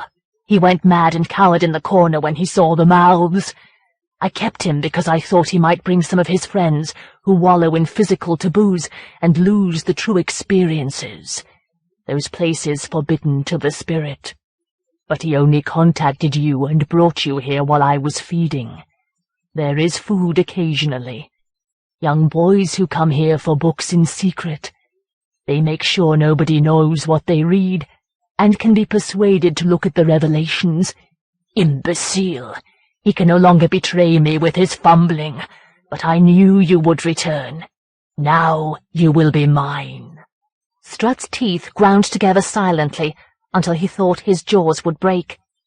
He stood up, nodding, and handed the volume of the Revelations towards the figure. He was poised, and when the hand closed on the ledger, he would dart for the office door. "You can't get out, you know. It's locked." The bookseller rocked on his feet, but did not start towards him. The shadows now were mercilessly clear, and dust hung in the silence. "You're not afraid. You look too calculating. Is it possible that you still do not believe? All right. He laid his hands on the doorknob behind the desk. Do you want to see what is left of my food? A door opened in Strutt's mind, and he recoiled from what might lie beyond. No! No! He shrieked. Fury followed his involuntary display of fear. He wished he had a cane to subjugate the figure taunting him. Judging by the face, he thought, the bulges filling the tweed suit must be of fat. If they should struggle, Strutt would win. "Let's get this clear," he shouted. "We've played games long enough. You'll let me out of here, or I—" But he found himself glaring about for a weapon. Suddenly he thought of the book still in his hand. He snatched the matchbox from the desk, behind which the figure watched, ominously impassive. Strutt struck a match, then pinched the boards between finger and thumb and shook out the pages. "I'll burn this book," he threatened. The figure tensed, and Strutt went cold with fear of his next move. He touched the flame to paper, and the pages curled and were consumed so swiftly that Strutt had only the impression of bright fire and shadows growing unsteadily massive on the walls, before he was shaking ashes to the floor. For a moment they faced each other, immobile. After the flames, a darkness had rushed into Strutt's eyes. Through it, he saw the tweed tear loudly as the figure expanded. Strutt threw himself against the office door, which resisted. He drew back his fist and watched, with an odd, timeless detachment, as it shattered the frosted glass. The act seemed to isolate him, as if suspending all action outside himself. Through the knives of glass, on which gleamed drops of blood, he saw the snowflakes settle through the amber light, infinitely far. Too far to call for help. A horror filled him of being overpowered from behind. From the back of the office came a sound. Strutt spun, and as he did so, closed his eyes, terrified to face the source of such a sound. But when he opened them, he saw why the shadow on the frosted pane yesterday had been headless, and he screamed. As the desk was thrust aside by the towering naked figure, on whose surface still hung rags of the tweed suit, Strutt's last thought was an unbelieving conviction that this was happening because he had read the Revelations. Somewhere, someone had wanted this to happen to him. It wasn't playing fair. He hadn't done anything to deserve this. But before he could scream out his protest, his breath was cut off, as the hands descended on his face and the wet red mouths opened in their palms. The Scar. It was most odd on the bus today, Lindsay Rice said. Jack Rossiter threw his cigarette into the fire and lit another. His wife Harriet glanced at him uneasily. She could see he was in no mood for her brother's circumlocutions. "Most odd," said Lindsay. "Rather upsetting, in fact. It reminded me, the Germans. Now, was it the Germans? Yes, I think it was the Germans. Used to have this thing about doppelgangers. The idea being that if you saw your double, it meant you were going to die. But of course you didn't see him. That's right, of course. I should explain." Jack moved in his armchair. "I'm sorry, Lindsay," he interrupted. "I just don't see where you're tending. I'm sorry." "It's all right, Lindsay," Harriet said. "Jack's been a bit tired lately. Go on." But at that moment the children tumbled into the room, like Pierrots, their striped pyjamas bold against the pastel lines of wallpaper. "Douglas tried to throw me into the bath, and he hasn't brushed his teeth," Elaine shouted triumphantly. "There'll be spankings for two in a minute," Jack threatened, but he smiled. "Good night, darling. Good night, darling. No, you've had a hard day, darling. I'll put them to bed." "Not so hard as you," Harriet said, standing up. "You stay and talk to Lindsay." Jack grimaced inwardly. He had wanted Harriet to rest, but somehow it now appeared as if he'd been trying to escape Lindsay. "Sorry, Lindsay, you were saying?" he prompted as the thumping on the staircase ceased. "Oh, yes, on the bus. Well, it was this morning. I saw someone who looked like you. I was going to speak to him until I realized." Rice glanced around the room. Although his weekly invitation was of some years' standing, He could never remember exactly where everything was. Not that it mattered. The whole was solid. Armchairs, television, bookcase full of penguins and book club editions, and Sharrock's valuer's manual. There it was, on top of the bookcase, the wedding photograph which Jack had carefully framed for Harriet. Yes, he was as thin as you've been getting, but he had a scar from here to here. Rice encompassed his left temple and jawbone with finger and thumb like dividers. So he wasn't really my double. My time hasn't run out after all. Well, I hope not. Rice laughed a little too long. Jack felt his mouth stretching as he forced it to be sociable. We've been slackening off at the office, Rice said. How are things at the jeweller's? Nothing stolen yet, I hope? No, everything's under control, Jack replied. Feet ran across the floor above. Hang on, Lindsay, he said. Sounds like Harriet's having trouble. Harriet had quelled the rebellion when he arrived. She closed the door of the children's room and regarded him. Christ, the man's tact, he exploded. Shh, Jack, he'll hear you. She put her arms around him. Don't be cruel to Lindsay, she pleaded. You know I always had the best of everything, and Lindsay never did. Unhappy at school, always being put down by my father, never daring to open his mouth. Darling, you know he finds it difficult to talk to people. Now I've got you. Surely we can spare him kindness at least. Of course we can. He stroked her hair. It's just that, damn it, not only does he say I'm losing weight as though I'm being underfed or something, but he asks me if the shop's been broken into yet. Poor darling, don't worry. I'm sure the police will catch them before they raid the shop. And if not, there's always insurance. Yes, there's insurance, but it won't rebuild my display. Can't you understand? I take as much pride in my shop as you take in the house. Probably some jumped-up little skinheads who throw the loot away once their tarty little teeny-boppers have played with it. That doesn't sound like you at all, Jack, Harriet said. I'm sorry, love. You know I'm really here. Come on, I'd better fix up tomorrow night with Lindsay. If you feel like a rest, we could have him round here. No, he opens out a bit when he's in a pub. Besides, I like the walk to Lower Brightchester. Just so long as you come back in one piece, my love. Rice heard them on the stairs. He hurried back to his chair from the bookcase, where he had been inspecting the titles. One of these days he must offer to lend them some books, anything to make them like him more. He knew he'd driven Jack upstairs. Why couldn't he be direct instead of circling the point like a wobbling whirligig? But every time he tried to grasp an intention or a statement, it slid out of reach. Even if he hung a sign on his bedroom wall, he'd once thought of one, I shall act directly.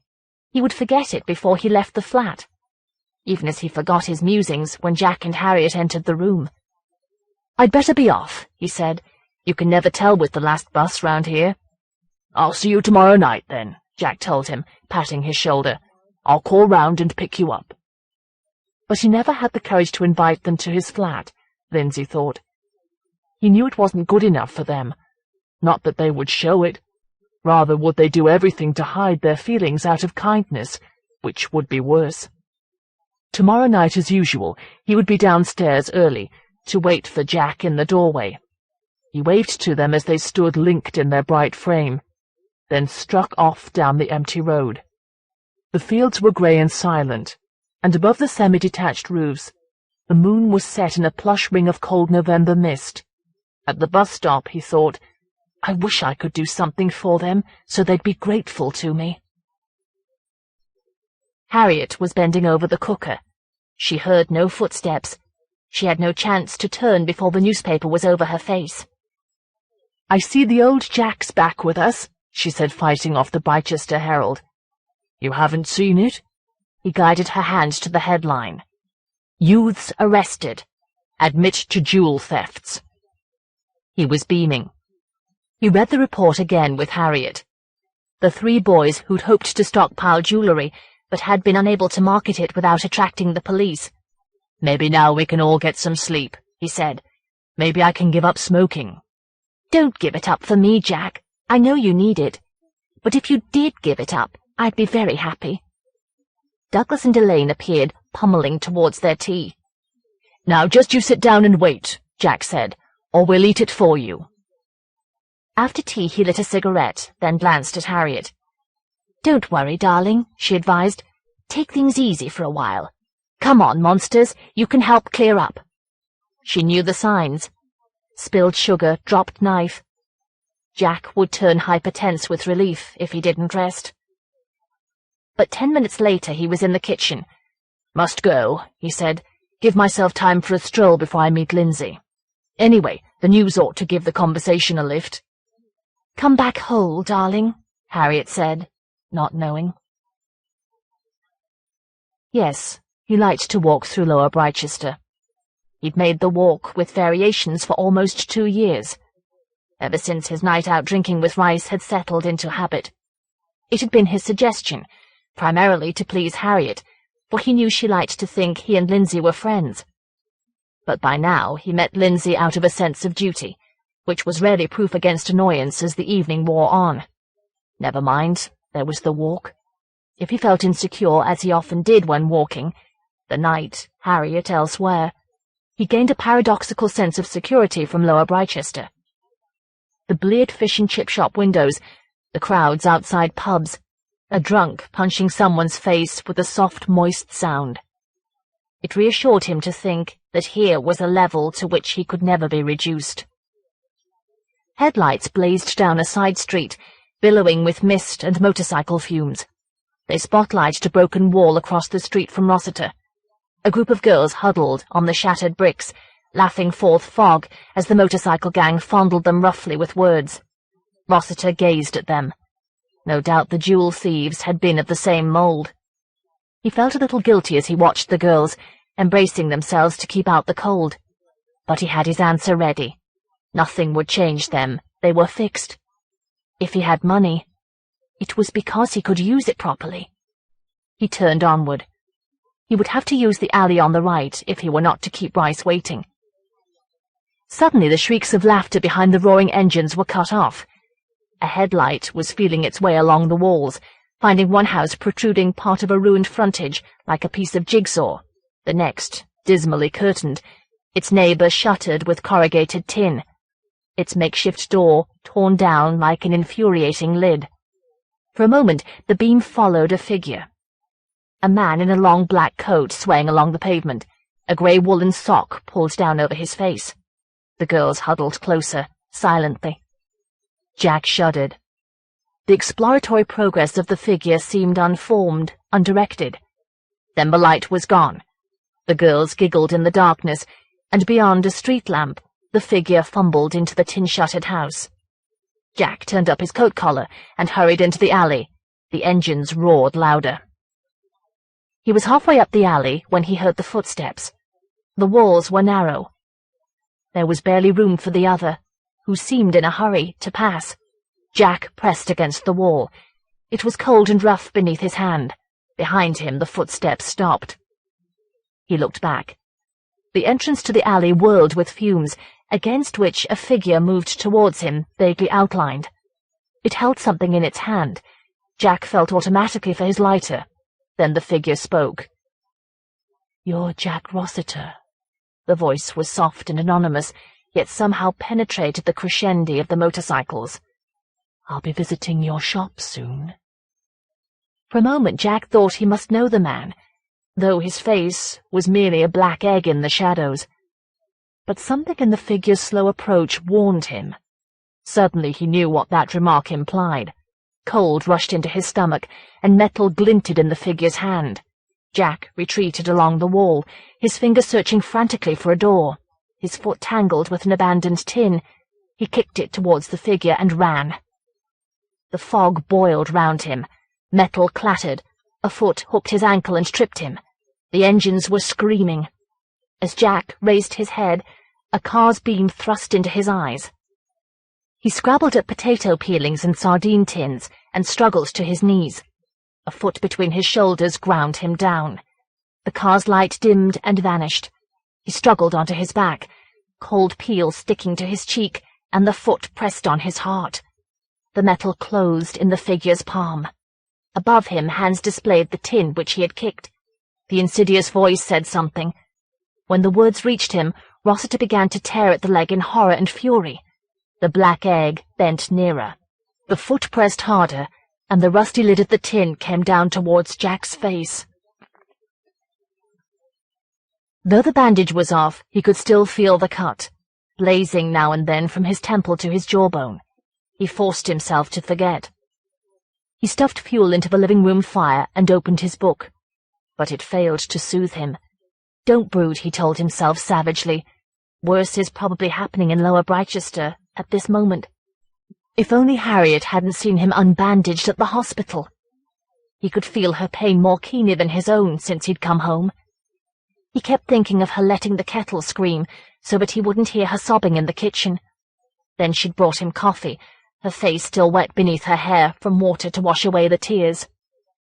Why had he told her at the hospital, "It's not what he did to me, it's what he said he'd do to Douglas and Elaine"? He cursed himself for spreading more suffering than he himself had had to stand. Even Rice had seemed to feel himself obscurely to blame, although Jack had insisted that it was his own fault for walking through that area. "Go and say good-night to Daddy," Harriet called. The children padded in. "Daddy's face is getting better," Elaine said. He saw the black egg bearing down on them. God, he swore, if he should lay one finger— "Daddy's surviving his accident," he told them. "Good night, children." Presently he heard Harriet slowly descending the stairs, each step a thought. Suddenly she rushed into the room and hid her face on his chest. "Oh, please, please, darling, what did he say about the children?" she cried. "I won't have you disturbed, my love," he said, holding her as she trembled. "I can worry enough for both of us. And as long as you take them there and back to school, it doesn't matter what the sod said." "And what about your shop?" she asked through her tears. "Never mind the shop." He tried not to think of his dream of the smashed window, of the foul disorder he might find one morning. "The police will find him, don't worry." "But you couldn't even describe—" The doorbell rang. "Oh, God, it's Lindsay," she said. "Could you go, darling? I can't let him see me like this." "Oh, that's good. I mean, I'm glad you've got the bandage off," said Lindsay. Behind him the fog swallowed the bedraggled trees and blotted out the fields. He stared at Jack, then muttered, "Sorry, better let you close the door." "Come in and get some fire," Jack said. "Harriet will have the coffee ready in a minute." Rice plodded round the room, then sat down opposite Jack. He stared at the wedding photograph. He rubbed his hands and gazed at them. He looked up at the ceiling. At last he turned to Jack. "What?" He glanced around wildly. "What's that you're reading?" "The Heart of the Matter. Second time, in fact. You should try it sometime." Harriet looked in, dabbing at one eye. "Think I rubbed in some soap," she explained. "Hello, Lindsay. If we're talking about books, Jack, you said you'd read The Lord of the Rings." "Well, I can't now, darling, since I'm working tomorrow. Back to work at last, Lindsay. Heaven knows what sort of a state the shop will be in with Phillips in charge." "You always said you could rely on him in an emergency," Harriet protested. "Well, this is the test. Yes, white as usual for me, please, darling." Harriet withdrew to the kitchen. "I read a book this week," Rice caught at the conversation, "about a man. What's his name? No, I forget. Whose friend is in danger from someone. He finds out, and he finally pulls this someone off a cliff and gets killed himself." He was about to add, "At least he did something with himself. I don't like books about people failing." But Jack took the cue. "A little unrealistic for me," he said, "after what happened." "Oh, I never asked." Rice's hands gripped each other. "Where did it?" "Just off the street parallel to yours, the next but two, in the alley." "But that's where—" He lost something again. "Where there's all sorts of violence." "You shouldn't live so near it, Lindsay," Harriet said above a tray. "Make the effort. Move soon." "Depressing night," Jack remarked as he helped Rice don his coat. "Drop that book in sometime, Lindsay. I'd like to read it." Of course he wouldn't, Rice thought as he breathed in the curling fog and met the trees forming from the murk. He'd been trying to be kind. Rice had failed again. Why had he been unable to speak? To tell Jack that he had seen his double leave the bus and enter an abandoned house opposite that alley? The night of the mutilation, Rice had waited in his doorway, feeling forsaken, sure that Jack had decided not to come. Ashamed now, he blamed himself. Jack would be whole now if Rice hadn't made him feel it was his duty to meet him. Something was going to happen. He sensed it looming. If he could only warn them, prevent it. But prevent what? He saw the figures falling from the cliff top against the azure sky, the seagulls screaming around him.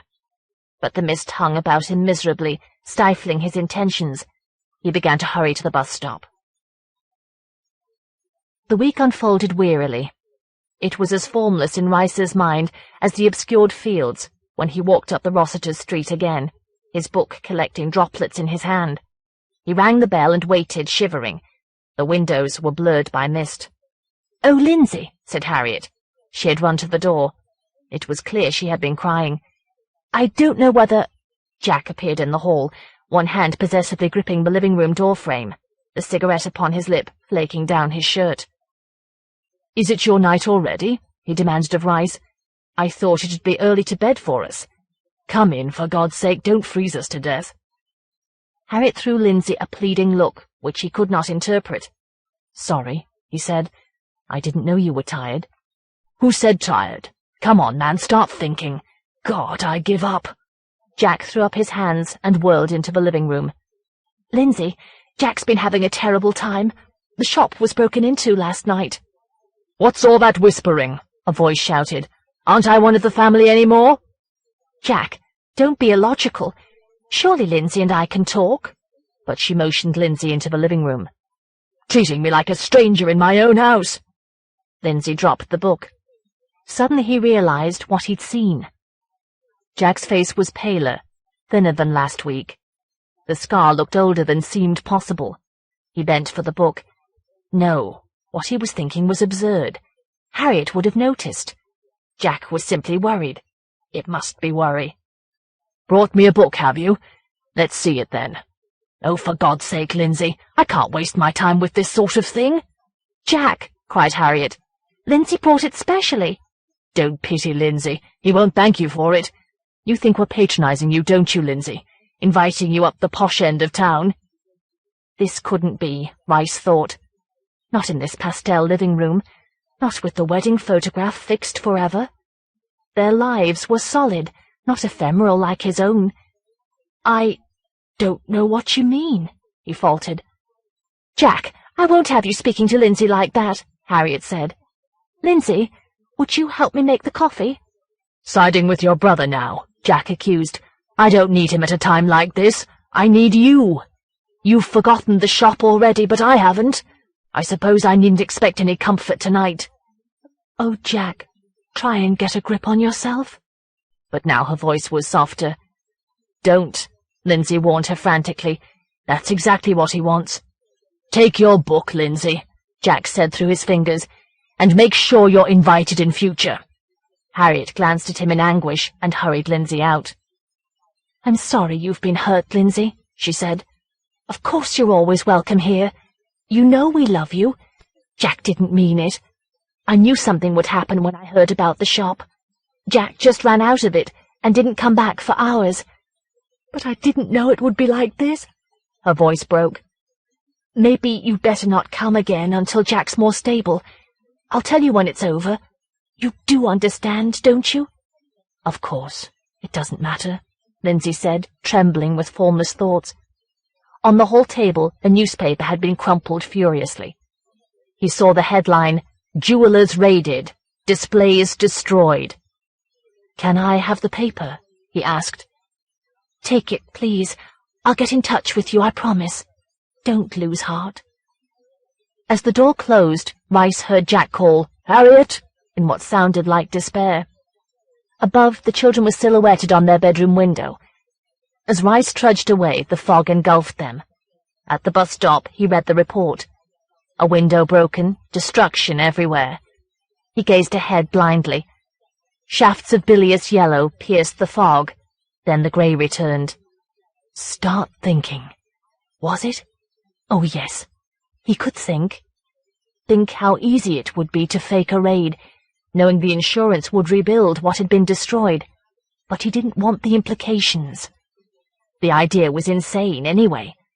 Who would destroy simply in order to have an excuse for appearing emaciated, unstable? But his thoughts returned to Harriet.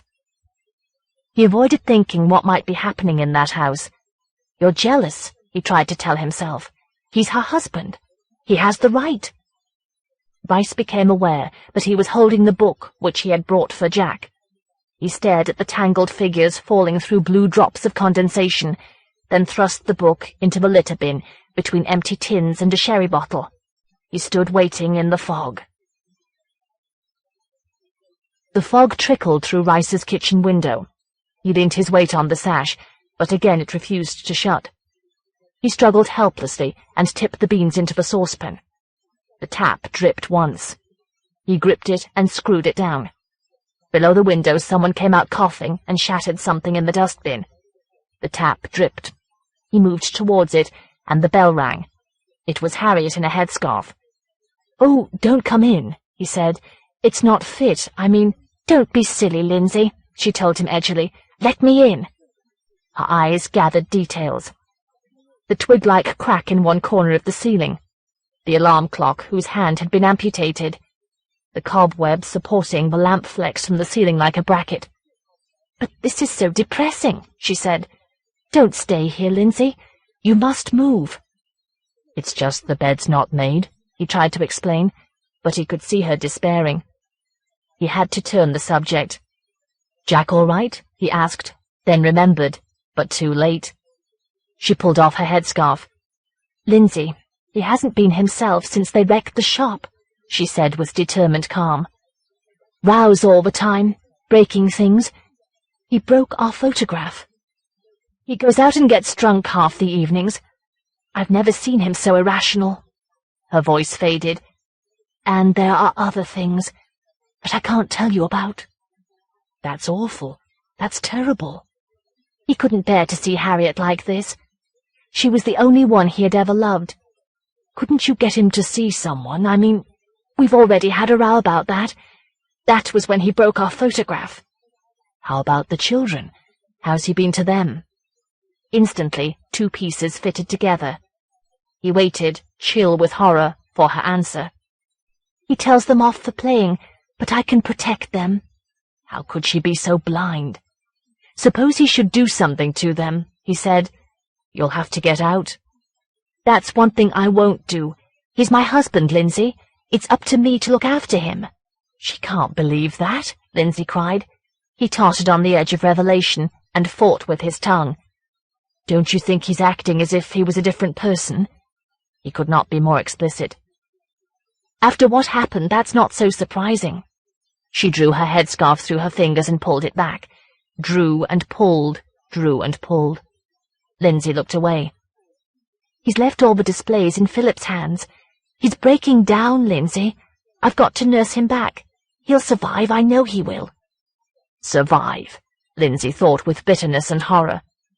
And suddenly he remembered that Harriet had been upstairs when he'd described his encounter on the bus. She would never realize, and his tongue would never allow him to tell her.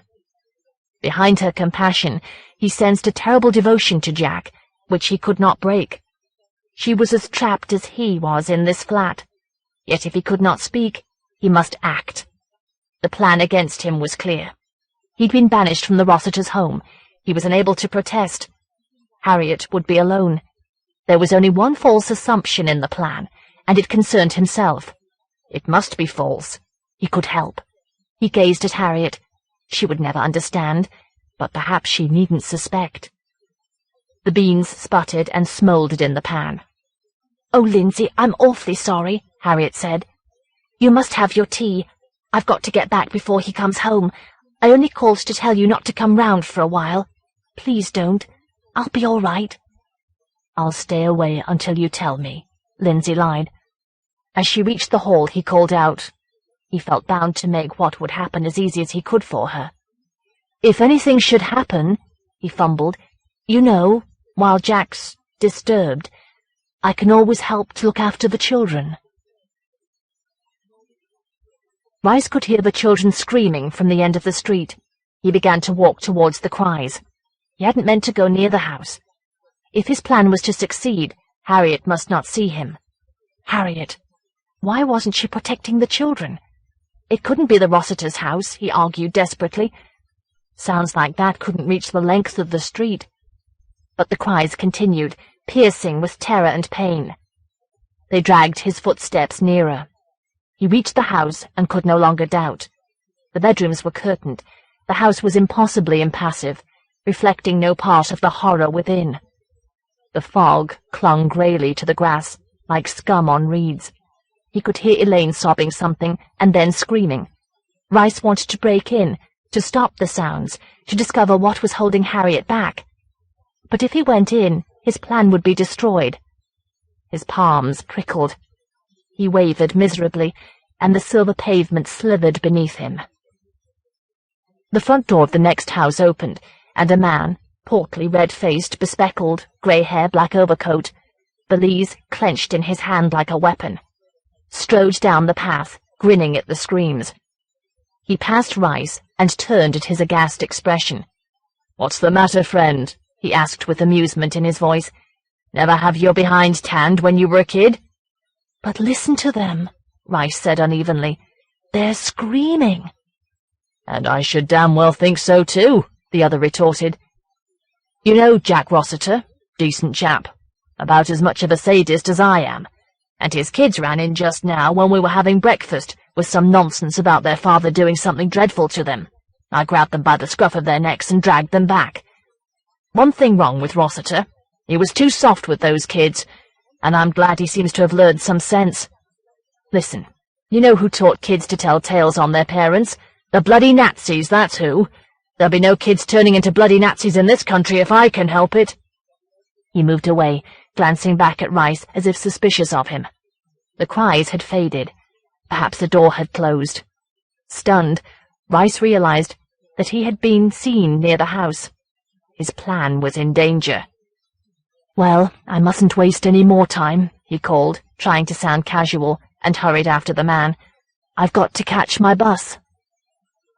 At the bus stop, next to the man who was scanning the headlines and swearing, Rice watched the street for the figure he awaited, shivering with cold and indecision, his nostrils smarting with the faint stench of wet smoke. A bus arrived. His companion boarded. Rice stamped his feet and stared into the distance as if awaiting another. An inner critic told him he was overacting. When the bus had darkened and merged with fog, he retraced his steps. At the corner of the street he saw the fog solidify into a striding shape.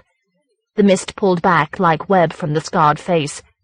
"Oh, Jack, can you spare a few minutes?" he said. "Why, it's the prodigal brother-in-law," came in a mist steaming from the mouth beside the scar. "I thought Harriet had warned you off. I'm in a hurry." Again Rice was caught by a compulsion to rush into the house to discover what had happened to Harriet. But there were the children to protect. He must make sure they would never scream again. "I thought I saw you. I did see you in Lower Britechester a few weeks ago," he said, feeling the fog obscuring security. "You were going into a ruined house." "Who, me? It must have been my—" But the voice stopped. Breath hung before his face. Rice let his hatred drive out the words, "Your double?" But then, where did he go? "Come on, I'll show you the house." For a moment Rice doubted. Perhaps the figure would laugh and stride into the mist. Ice sliced through his toes. He tottered and then plunged. "How did you make sure there was nobody about?" he forced through swollen lips. "When you got rid of him?" The eyes flickered. The scar shifted. "Who? Phillips? God, man, I never did know what you meant half the time. He'll be wondering where I am. I'll have to think up a story to satisfy him." "I think you'll be able to do that." Cold with fear as he was, Rice was still warmed by fulfillment, as he sensed that he had the upper hand, that he was able to taunt as he had the man on the cliff-top before the plunge. He plunged into the fog, knowing that now he would be followed. The grey fields were abruptly blocked by a more solid anonymity. the streets of Lower Brichester. Suffocating individuality, erasing it through generations. Whenever he'd walked through these streets, with Jack on the short route to the pub, each glance of Jack's had reminded him that he was part of this anonymity, this inertia. But no longer, he told himself. Signs of life were sparse. A postman cycled, creaking by.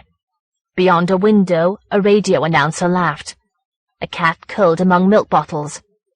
The door was rolled down on a pinball arcade, and a girl in a cheap fur coat was leaping about in the doorway of a boutique to keep herself warm until the keys arrived. Rice felt eyes finger the girl, then revert to him. They had watched him since the beginning of the journey, although the figure seemed to face always forward. Rice glanced at the other. He was gazing in the direction of his stride, and a block of ice grew in his stomach, while the glazing of the pavement cracked beneath his feet. They passed a square foundation enshrining a rusty pram. Here a bomb had blown a house asunder. The next street, Rice realized, and dug his nails into the rubber of the torch in his pocket. The Blitz had almost bypassed Brichester. Here and there one passed from curtained windows to a gaping house, eventually rebuilt if in the town, neglected in Lower Brichester. Was this the key? Had someone been driven underground by Blitz conditions, or had something been released by bombing? In either case, what form of camouflage would they have had to adopt to live? Rice thought he knew, but he didn't want to think it through.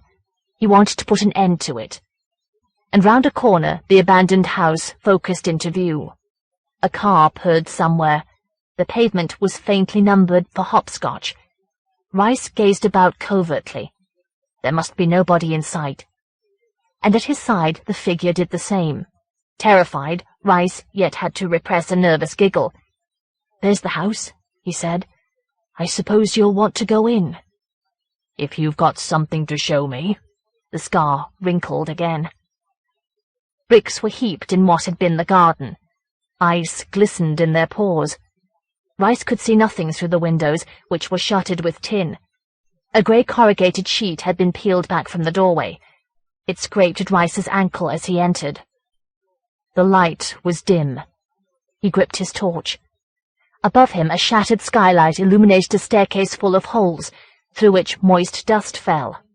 To his right a door, one panel gouged out, still hung from a hinge. He hurried into the room, kicking a stray brick. The fireplace gaped, half-curtained by a hanging strip of wallpaper. Otherwise the room was bare, deserted probably for years. Of course the people of the neighborhood didn't have to know exactly what was here to avoid it. In the hall, tin rasped. Rice ran into the kitchen, ahead on the left. Fog had penetrated a broken window. It filled his mouth as he panted. Opposite the cloven sink he saw a door. He wrenched it open, and in the other room the brick clattered. Rice's hands were gloved in frozen iron. His nails were shards of ice thrust into the fingertips, melting into his blood. One hand clutched towards the back door. He tottered forward and heard the children scream, thought once of Harriet, saw the figures on the cliff. "I'm not a hero," he mouthed. "How in God's name did I get here?" And the answer came. Because he'd never really believed what he'd suspected. But the torch was shining, and he swung it down the steps beyond the open door.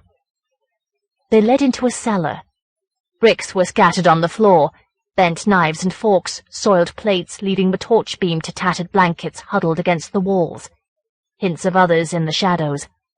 And in one corner lay a man, surrounded by tins and a strip of corrugated metal. The body glistened.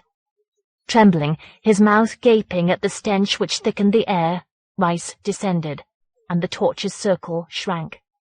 The man in the corner was dressed in red. Rice moved nearer. With a shock, he realized that the man was naked, shining with red paint, which also marked the tins and strip of metal. Suddenly, he wrenched away and retched. For a moment, he was engulfed by nausea. Then he heard footsteps in the kitchen. His fingers burned like wax and blushed at their clumsiness, but he caught up a brick. "You found what you expected, have you?" the voice called. Rice reached the steps. and a figure loomed above him, blotting out the light. With studied calm it felt about in the kitchen and produced a strip of corrugated tin. "Fancy," it said. "I thought I'd have to bring you here to see Harriet. Now it'll have to be the other way round." Rice had no time to think. Focusing his horror, fear, and disgust with his lifetime of inaction, he threw the brick. Rice was shaking by the time he had finished. He picked up the torch from the bottom step, and as if compelled, turned its beam on the two corpses. Yes, they were of the same stature. They would have been identical, except that the face of the first was an abstract crimson oval. Rice shuddered away from his fascination. He must see Harriet. It didn't matter what excuse he gave, illness or anything, so long as he saw her. He shone the beam towards the steps to light his way, and the torch was wrested from his hand. He didn't think. He threw himself up the steps and into the kitchen. The bolts and lock on the back door had been rusted shut for years. Footsteps padded up the steps. He fell into the other room. Outside, an ambulance howled its way to hospital. Almost tripping on the brick, he reached the hall. The ambulance's blue light flashed in the doorway and passed, and a figure with a grey sock covering its face blocked the doorway. Rice backed away. No, he thought in despair. He couldn't fail now. The fall from the cliff had ended the menace, but already he knew. He backed into something soft, and a hand closed over his mouth. The figure plodded towards him. The grey wool sucked in and out. The figure was his height, his build. He heard himself saying, "I can always help to look after the children." And as the figure grasped a brick, he knew what face waited beneath the wool. The Interloper. When Scott entered the classroom, it was as if a vacuum jar had been clamped over the class. 13 conversations were truncated. 30 boys stood, 30 folding seats slammed back. A geometry set crashed, scattered. John Norris coughed nervously, falsely wondering if Scott had heard him, saying seconds before to Dave Pearce, "The catacombs at lunchtime, then?" Scott's gaze froze about him. "All right, sit down," said Scott. "I don't want this period wasted." He sat. The congregation sat. Homework books were flurried open. John sensed Scott's haste, and pincushions grew in his palms. He thought of the solution on which everyone else agreed. He lived for the arrival of the inspector in the afternoon, when Scott surely couldn't take it out of him. "Answer to the first one. Robbins?" On the bus that morning, during breaks in the dawn game of musical window seats, they'd compared solutions. "What did you get, Norris?" 34.5. "You sure? I had 17.31. "So did I." "Yes, I did too." The pins stung. "Correct. X equals 2.03, or minus 3.7. Anybody not get that? Any questions?" But nobody dared stand unless so ordered. "Next. Thomas." Thomas stood, adjusted his homework, gave vent to a spurious sigh of desperate concentration. Scott drummed a stick of chalk, swept down in dusty robes on Thomas. "Come on, lad. You can't dither in an exam." 27.5 is the answer, isn't it?" Thomas beamed. "That's right, sir, of course." "No, it isn't, you blockhead." Scott strode behind Thomas to peer at his homework, drove his knuckles into Thomas's kidney with an accuracy born of years of practice. "Wake your ideas up, lad. Fuller, can you show Thomas how to think?" The exam in 6 months, possessing Scott with terrifying force. The inspector's visit, driving Scott to fury at being subdued in the afternoon. "Oh God," John prayed, "don't let him ask me question 5.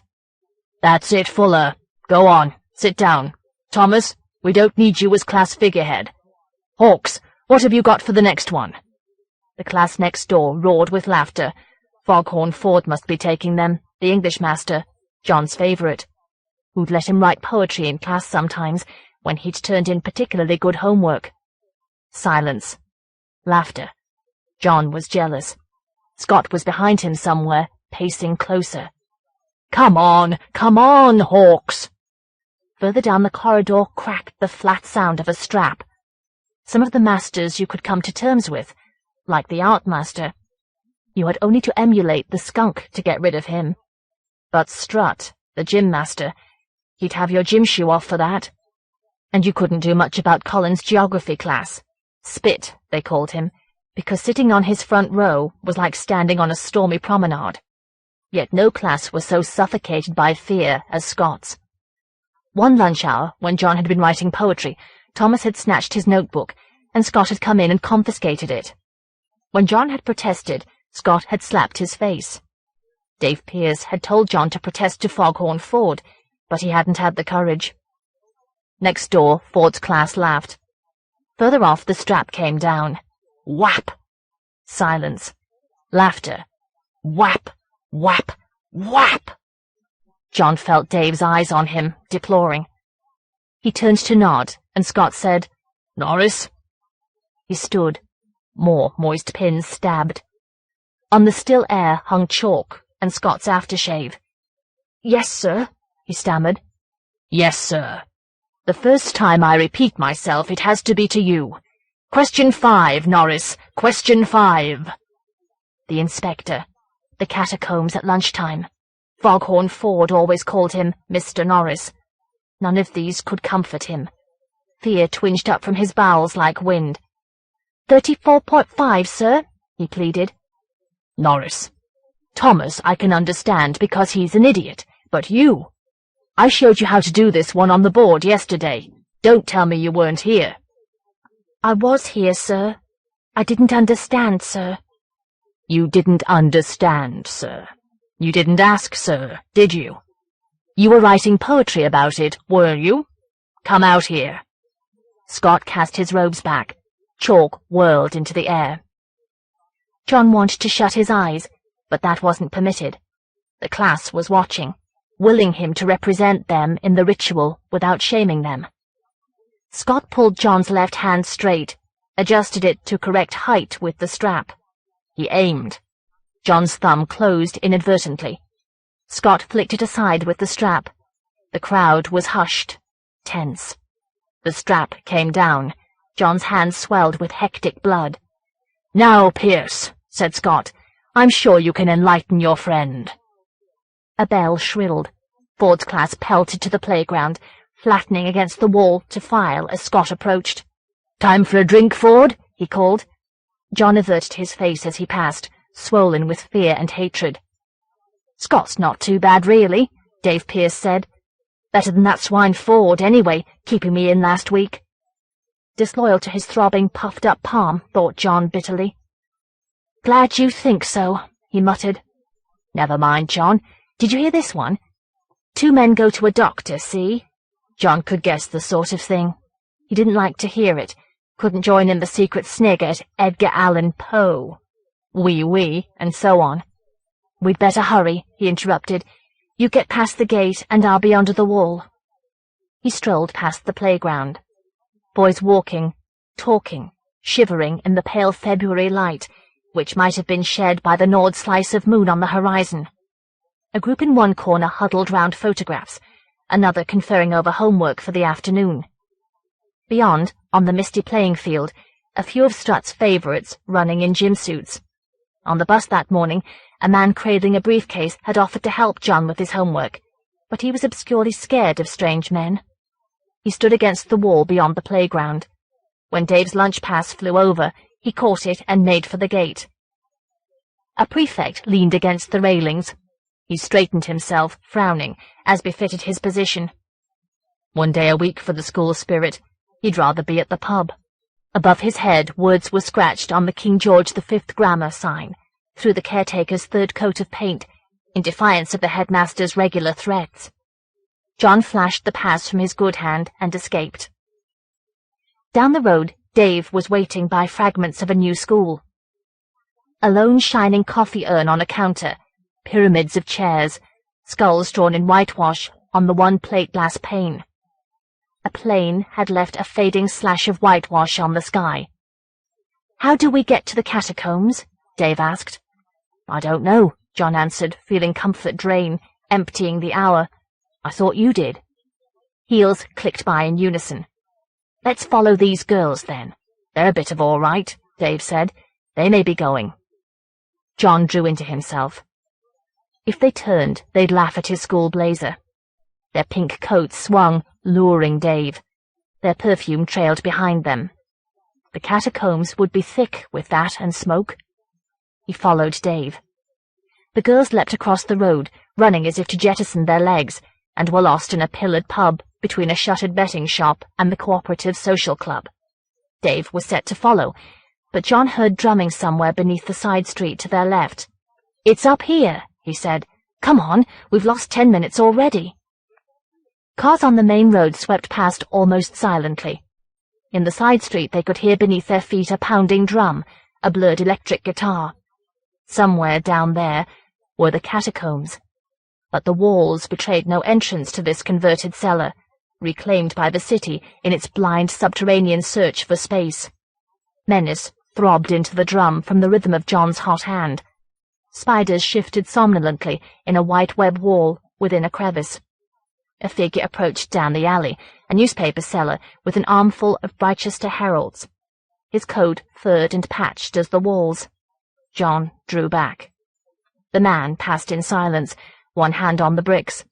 As he leaned on the wall opposite the boys, it gave slightly. A door disguised as uneven stone swung inwards from its socket. The man levered himself onward. "That must be it," Dave said, stepping forward. "I'm not so sure." The man had reached the main road and was croaking, "Brichester Herald." John glanced back and saw the pub door open. Scott appeared and strode towards him. "No," John said. He thrust Dave through the opening. His last glimpse was of Scott buying a Brichester Herald. "That was your friend Scott," he snarled at Dave. "Well, it's not my fault." Dave pointed ahead, down a stone corridor leading to a faint blue light around a turn. "That must be the catacombs." "Are you sure?" John asked, walking. "The music's getting fainter. In fact, I can't hear it any more." "I couldn't really hear it any more when we came in," Dave admitted. "Come on, it's got to be here." They rounded a turn. A wan blue glow narrowed away into dimness. Slowly, a perspective formed. A long stone passage, faintly glistening, too narrow to admit them abreast, perhaps turning in the distance, somehow lit by its own stones, luminously blue. It lured curiosity. Yet John grasped Dave's arm. "This can't be it," he said. "We'd better not go on." "I am, anyway. I want to see where it leads." "Wait a minute," John said. "I just want to go back and see." But he couldn't pronounce his inner turmoil. He was already frightened. They might get lost and not be back for Scott's class this afternoon. If Dave wanted to go on, let him. He was going back. He turned the corner of the stagnant blue light and plunged into darkness. The moistness of the air hinted of lightless underground pools. The only sound was the sliding of his heels on slimy stone. He reached the wall ahead, the door. There was no door.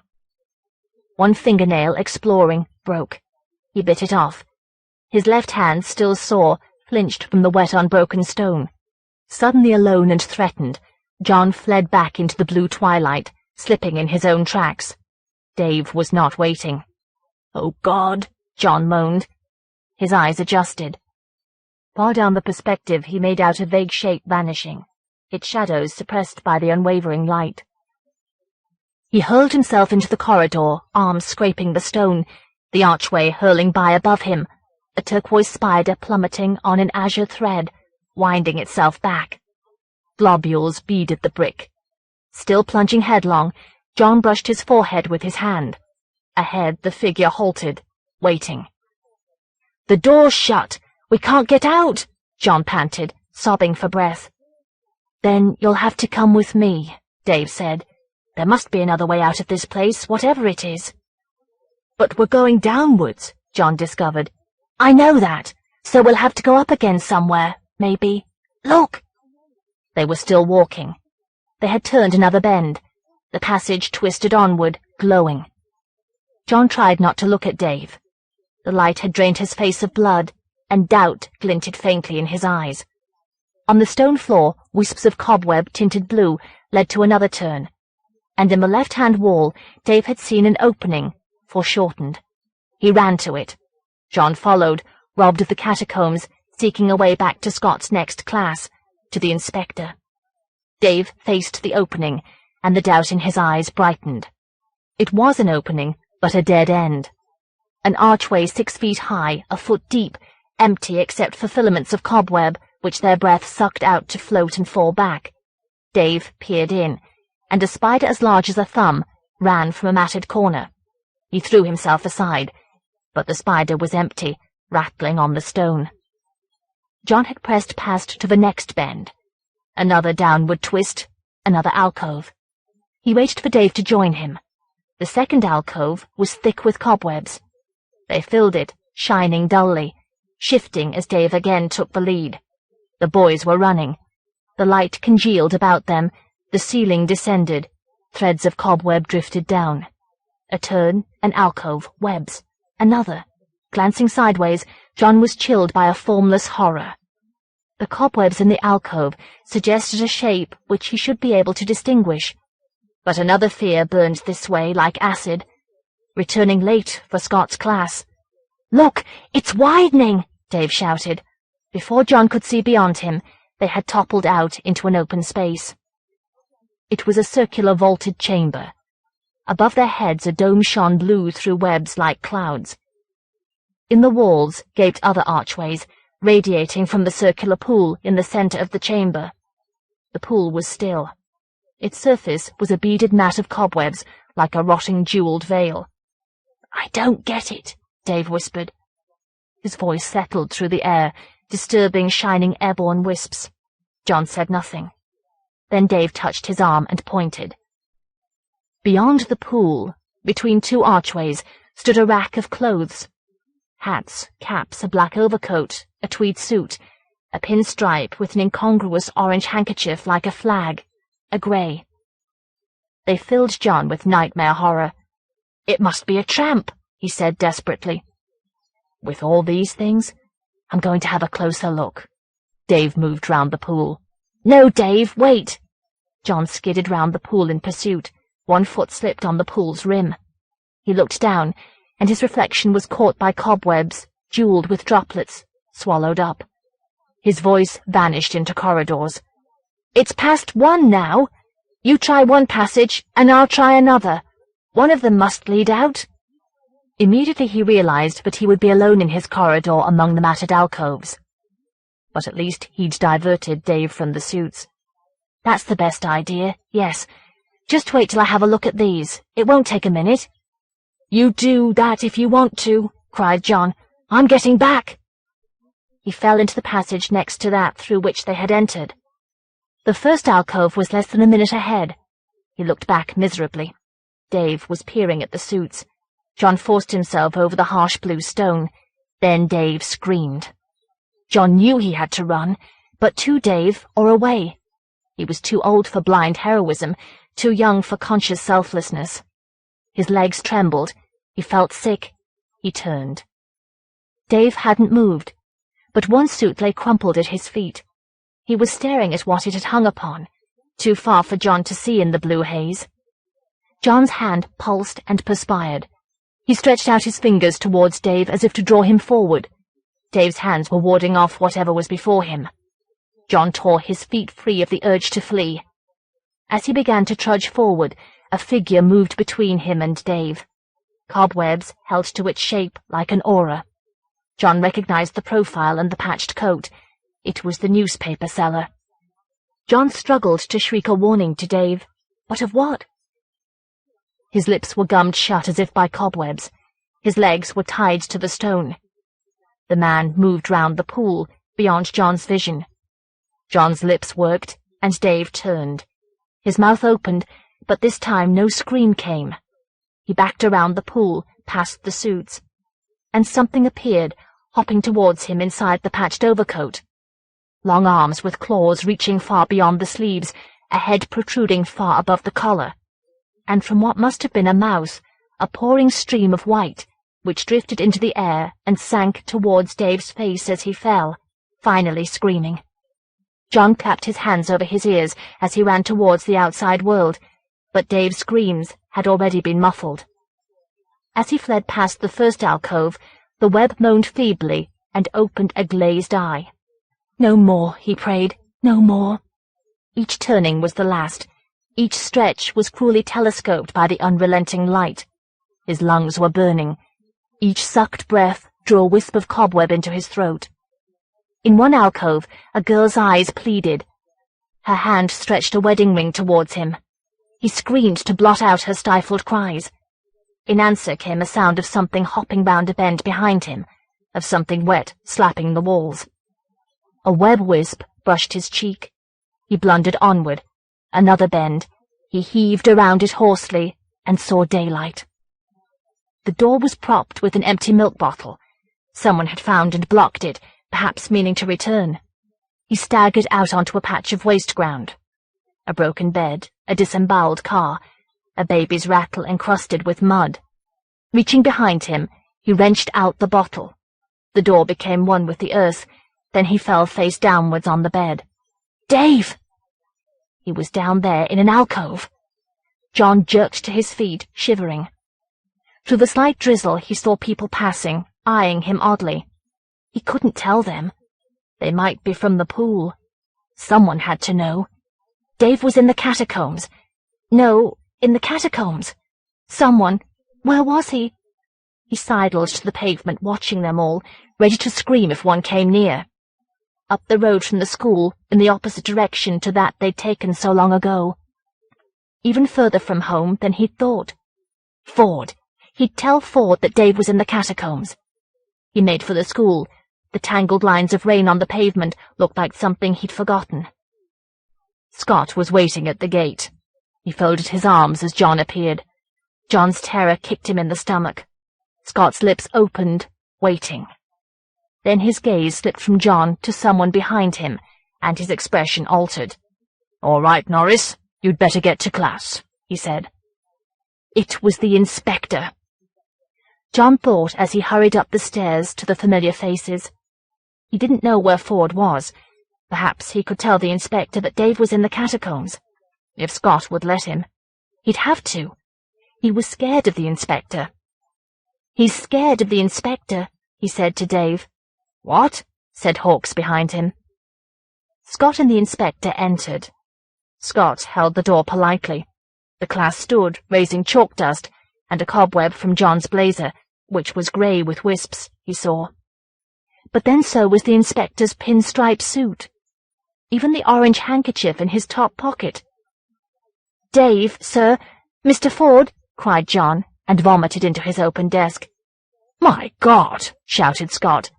"Please, Mr. Scott," said the inspector in a voice light yet clinging as cobwebs. "The boy's ill. He looks frightened. I'll take him downstairs and arrange something for him." "Shall I wait?" hissed Scott. "Better start your class, Mr. Scott. I'll have time to find out all I want to know about them." Bare corridors, leaping tiles smelling of polish, a strap cracking. Somewhere, laughter. A headlong latecomer who gaped at John and the figure leading him by the wrist. The tuning of the school orchestra. The dining room, bare tables, metal plates. The cloakroom, racks of coats stirring in a draught. "I don't think we can entrust you to any else's care," said the inspector. The gates, deserted. They turned towards the pillared pub, the side street. There was still time. The fingers on his wrist were no longer fingers. The eyes were veiled as the pool. 2 women with wheel baskets were approaching, but his mouth was already choked closed by fear. They passed on towards the side street. Yet his ears were clear, and he heard the comment one woman made. "Did you see that? I'll wager another case of unwillingly to school." The Guy. You can't hide from Guy Fawkes night. This year, as usual, I played Beethoven's Fifth to blot out sound and memory, turned it loud, and tried to read. Brought back faces from the past as they appeared. In September and October, the echoes of lone fireworks, the protests of distant startled dogs, the flopping faceless figures propped at bus stops or wheeled in prams by children, had jarred into focus scenes I'd thought I had erased. Finally, as always, I stood up and succumbed. Walking, I saw memories, fading like the exploding molten claws upon the sky. On waste ground at the edge of Lower Brightchester, a gutted bonfire smouldered. Children stood about it, shaking sparklers as a dog shakes a rat. Then wood spat fire and flared.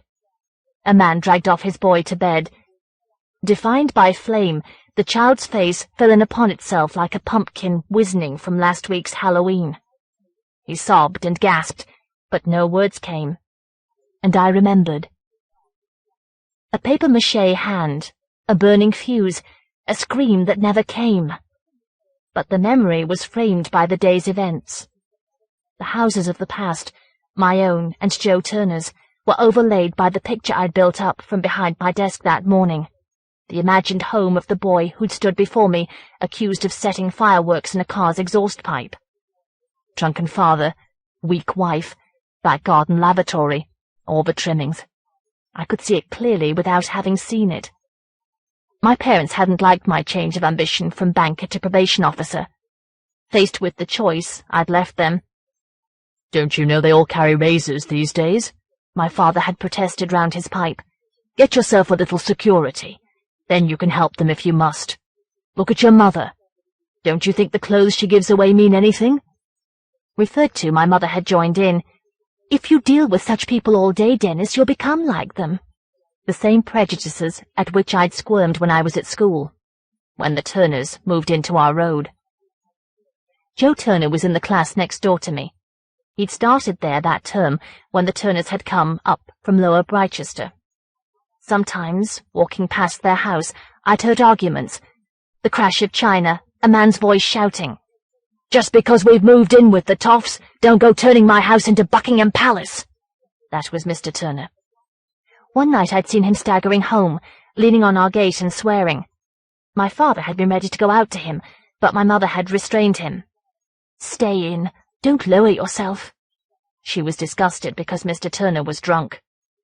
I'd realized that, but couldn't see how this was different from the parties at our house, the martini bottles, the man who'd fallen into my bedroom one night and apologized, then been loudly sick on the landing. I was sorry for Mr. Turner, because my parents had instantly disliked him. "I don't object to them as people. I don't know them. Not that I want to," my father had said. "It's simply that they'll bring down the property values for the entire street if they're not watched." "Have you seen their back garden?" my mother responded. "Already they've dumped an old dresser out there." "Perhaps they're getting ready for a bonfire," I suggested. "Well, remember you've to stay away," my mother warned. "You're not to mix with such people." I was 14, ready to resent such prohibitions. And, of course, I was to have no bonfire. It might dull the house's paint or raise the garden. Instead, a Beethoven symphony for the collection I didn't then appreciate. "Why not?" I complained. "I go to school with him." "You may," my father agreed. "But just because the school sees fit to lower its standards doesn't mean we have to fall in with the crowd." "I don't see what's wrong with Joe," I said.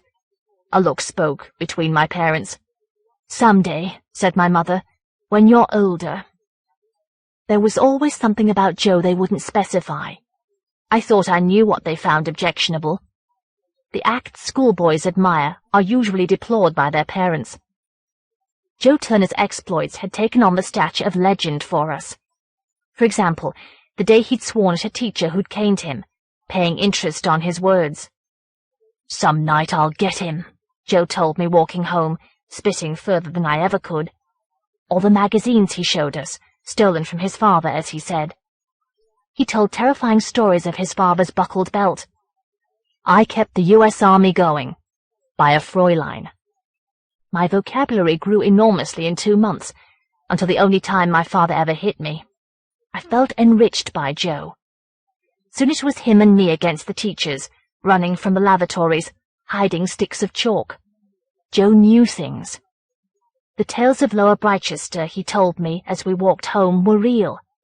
not like the jokes the others told, sniggering in corners.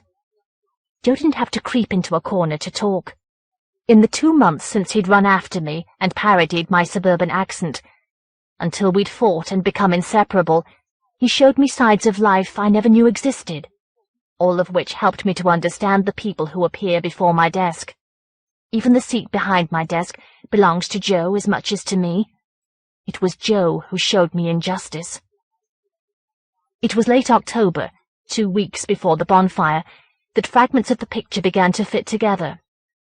From my window, writing homework, I'd watched early rockets spit a last star and fall far off. Once I'd found a cardboard cylinder trodden into the pavement. That was magic, not the Beethoven. So that when Joe said, "I bet you won't be coming to my bonfire," I flared up readily. "Why shouldn't I?" I attacked him, throwing a stone into someone's garden. "Because your parents don't like us." He threw a stone and cracked mine open. "We're us," I said loyally. "I'll be coming." "What's the matter? Don't you like it up here in Brichester?" "It's all right. My father didn't want to move. I couldn't care less, really. It was my mother. She was scared." I imagined I knew what he meant. Stones through the front windows, boys backing girls into alleys, knives and bottles outside the pubs. I'd probably have been as scared. But he continued. "She didn't want to live where my brother was." We ran from a stretched rain and stood beneath an inscribed bus shelter. 2 housewives disapproved of us and brought umbrellas down like shields. "Where's your brother now? In the army?" In those days, that was my idea of heroism. "He was younger than me. He's dead." The umbrellas lifted a little, then determinedly came down. Hell! I wasn't equipped to deal with such things. "What happened?" I asked, curiosity intermixed with sympathy. "Of course, only ill-brought-up boys try to impress with made-up stories," came from beneath the umbrellas. Joe made a sign at them, in which I hurriedly joined. We went out into the thinning lines of drizzle. I didn't like to ask again. I waited for Joe to take me into his trust. But he was silent until he reached our road, suburban villas prolonged with TV aerials, curtains drawn back to display front-room riches. "You won't really come to my bonfire," he repeated suddenly. His eyes gleamed like the murderers in the film we'd surreptitiously seen last Saturday, luring the girl towards his camera with its built-in spike. "See if I don't." "Well, I'd better say goodbye now. You won't want to be seen near your house with me." "You watch this," I shouted angrily, and strode with him arm in arm to his door. Joe beat on the knocker, which hung by a screw. "You're not coming in, are you?" he asked. "If you've no objection." The door opened and Joe's mother appeared, patched jumper, encircled eyes and curlers. She saw me and frowned. "I'm Joe's friend," I tried to ingratiate myself. "I didn't know he had any up this end." But she closed the door behind us. "Your father's not feeling well," she told Joe. "Who's that?" A man's voice roared beyond the hall, the ancient coat stand where an overcoat hung by a ragged tag, the banister wrenched dangerously by some unsteady passage. "Is that Joe just come in? Have you been spilling paraffin round the house, you little bastard?" Joe's mother glanced at him and winced, then hurried with Joe towards the voice. Left alone, I followed. Vests hung in the kitchen. Mr. Turner sat in vest and braces at the table with his feet up, spitting into the sink, a Guinness at his side. "Of course he hasn't, Fred," she intervened unevenly. "Then it's you," her husband shouted at her. "You've got that trunk hidden somewhere. I'll find it and fix it for good, my girl. Don't you worry. I heard them moving round in there last night." "Oh, my God," Mrs. Turner muttered. "Shut up, will you? Shut up! Shut up!" Her husband snarled at her, tried to stand up, raised a foot and thumped it on the table. "You watch out, my girl," he threatened. Then he noticed me in the doorway. "Who the bloody hell's that?" he yelled. "A friend of Joe's. I'll make some tea," she told me, trying to ignore her husband's mumbling. "I'll do it," Joe said. He seemed anxious to please. "No, it's all right. You go and talk to your friend." "I'll help you carry it in." "Don't bother. I can manage." She looked at Joe strangely. I couldn't tell why. I know now she was scared. "How much bloody tea do you think we've got in this house?" Mr. Turner bawled. "Every little bastard Joe brings home gets a free meal. Is that what you think?" I'd become the victim, and I didn't like it. I looked at Joe and his mother in turn, attempting to convey my regret for having been a witness, for my incomprehension, for fleeing, for everything. Then I escaped from the misshapen house. In the next week our walks home were jagged with silence, the unspoken. I said no more about Joe's brother, nor did he. The bonfire approached, and I waited to be invited again.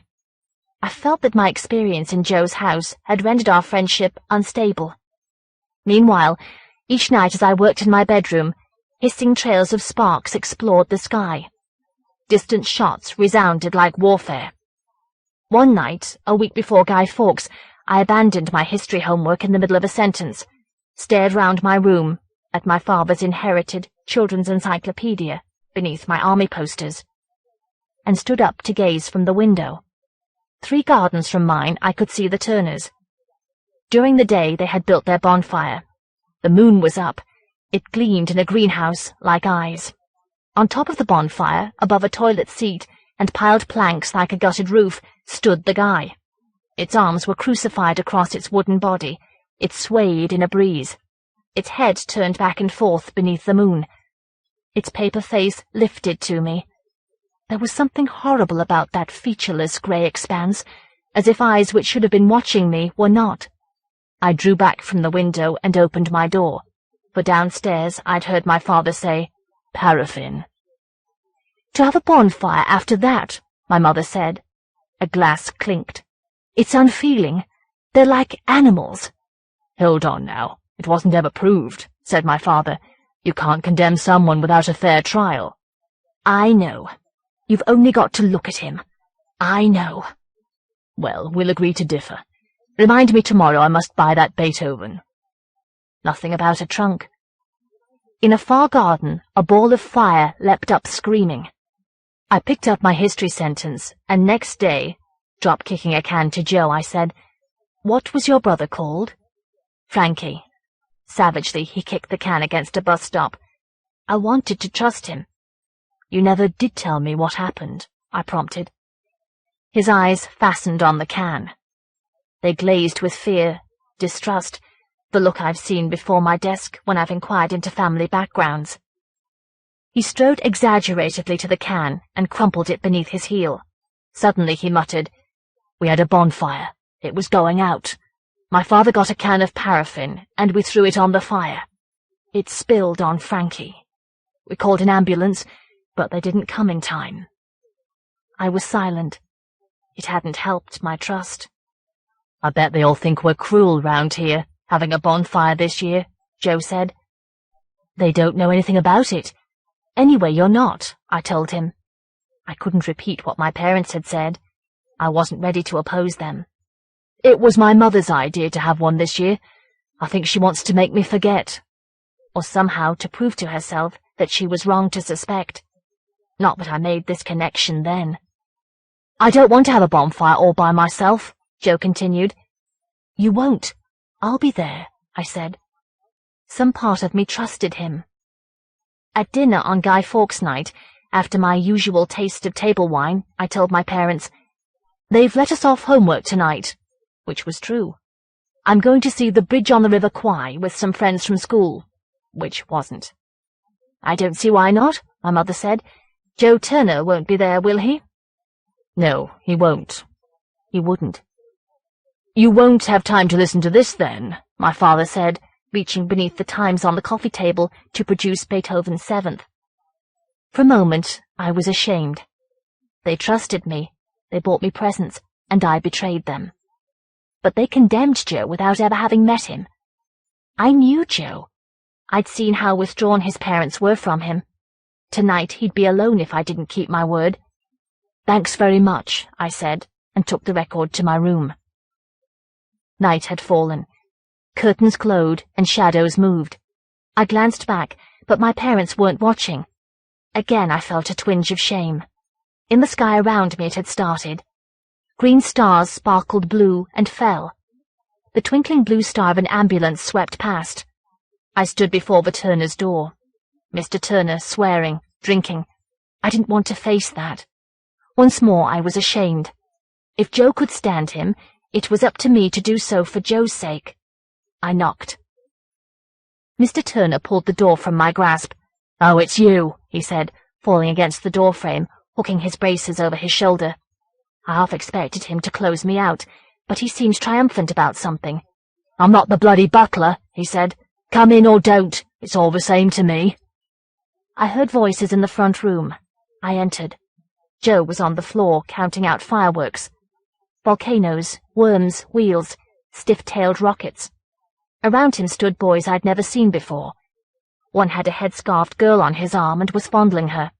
I knew they were from Lower Brichester. I looked at Joe, waiting to be greeted. "There you are," he said, glancing up. "These are some of my friends from where I used to live."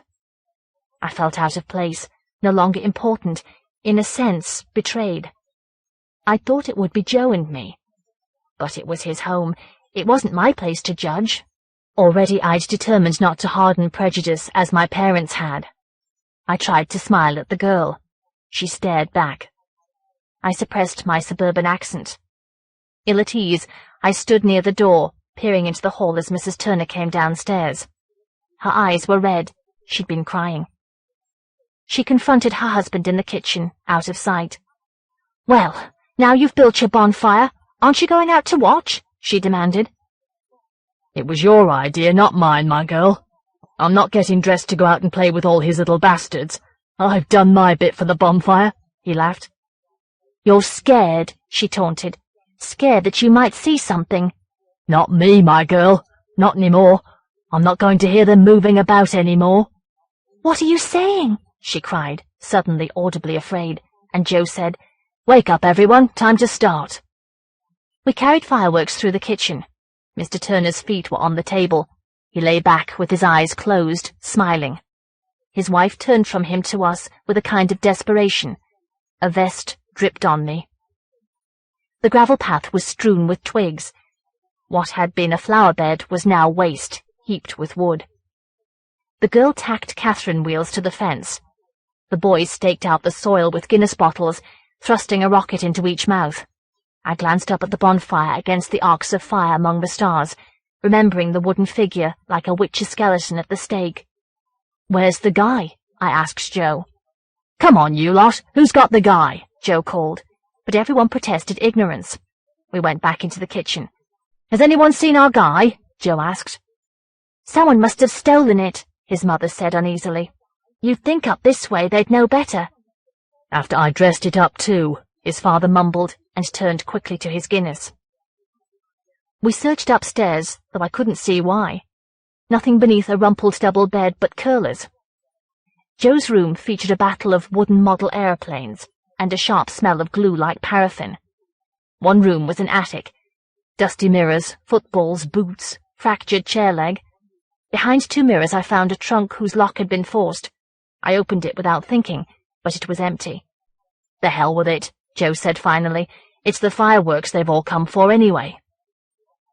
The girl had set one wheel whirling, spurting sparks. They lit up Mrs. Turner's face, staring from the kitchen window before she moved away.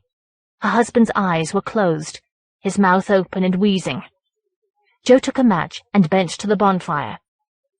Fire raced up a privet twig. Above us, hands of fire dulled against the night. One of the boys sent a rocket whooping into space. Its falling sparks left dents of darkness on my eyes. I had no matches. I approached the boy and asked for one. He passed me a handful. Beyond the fire, now angled with planes of flame, the girl was giggling with her escort.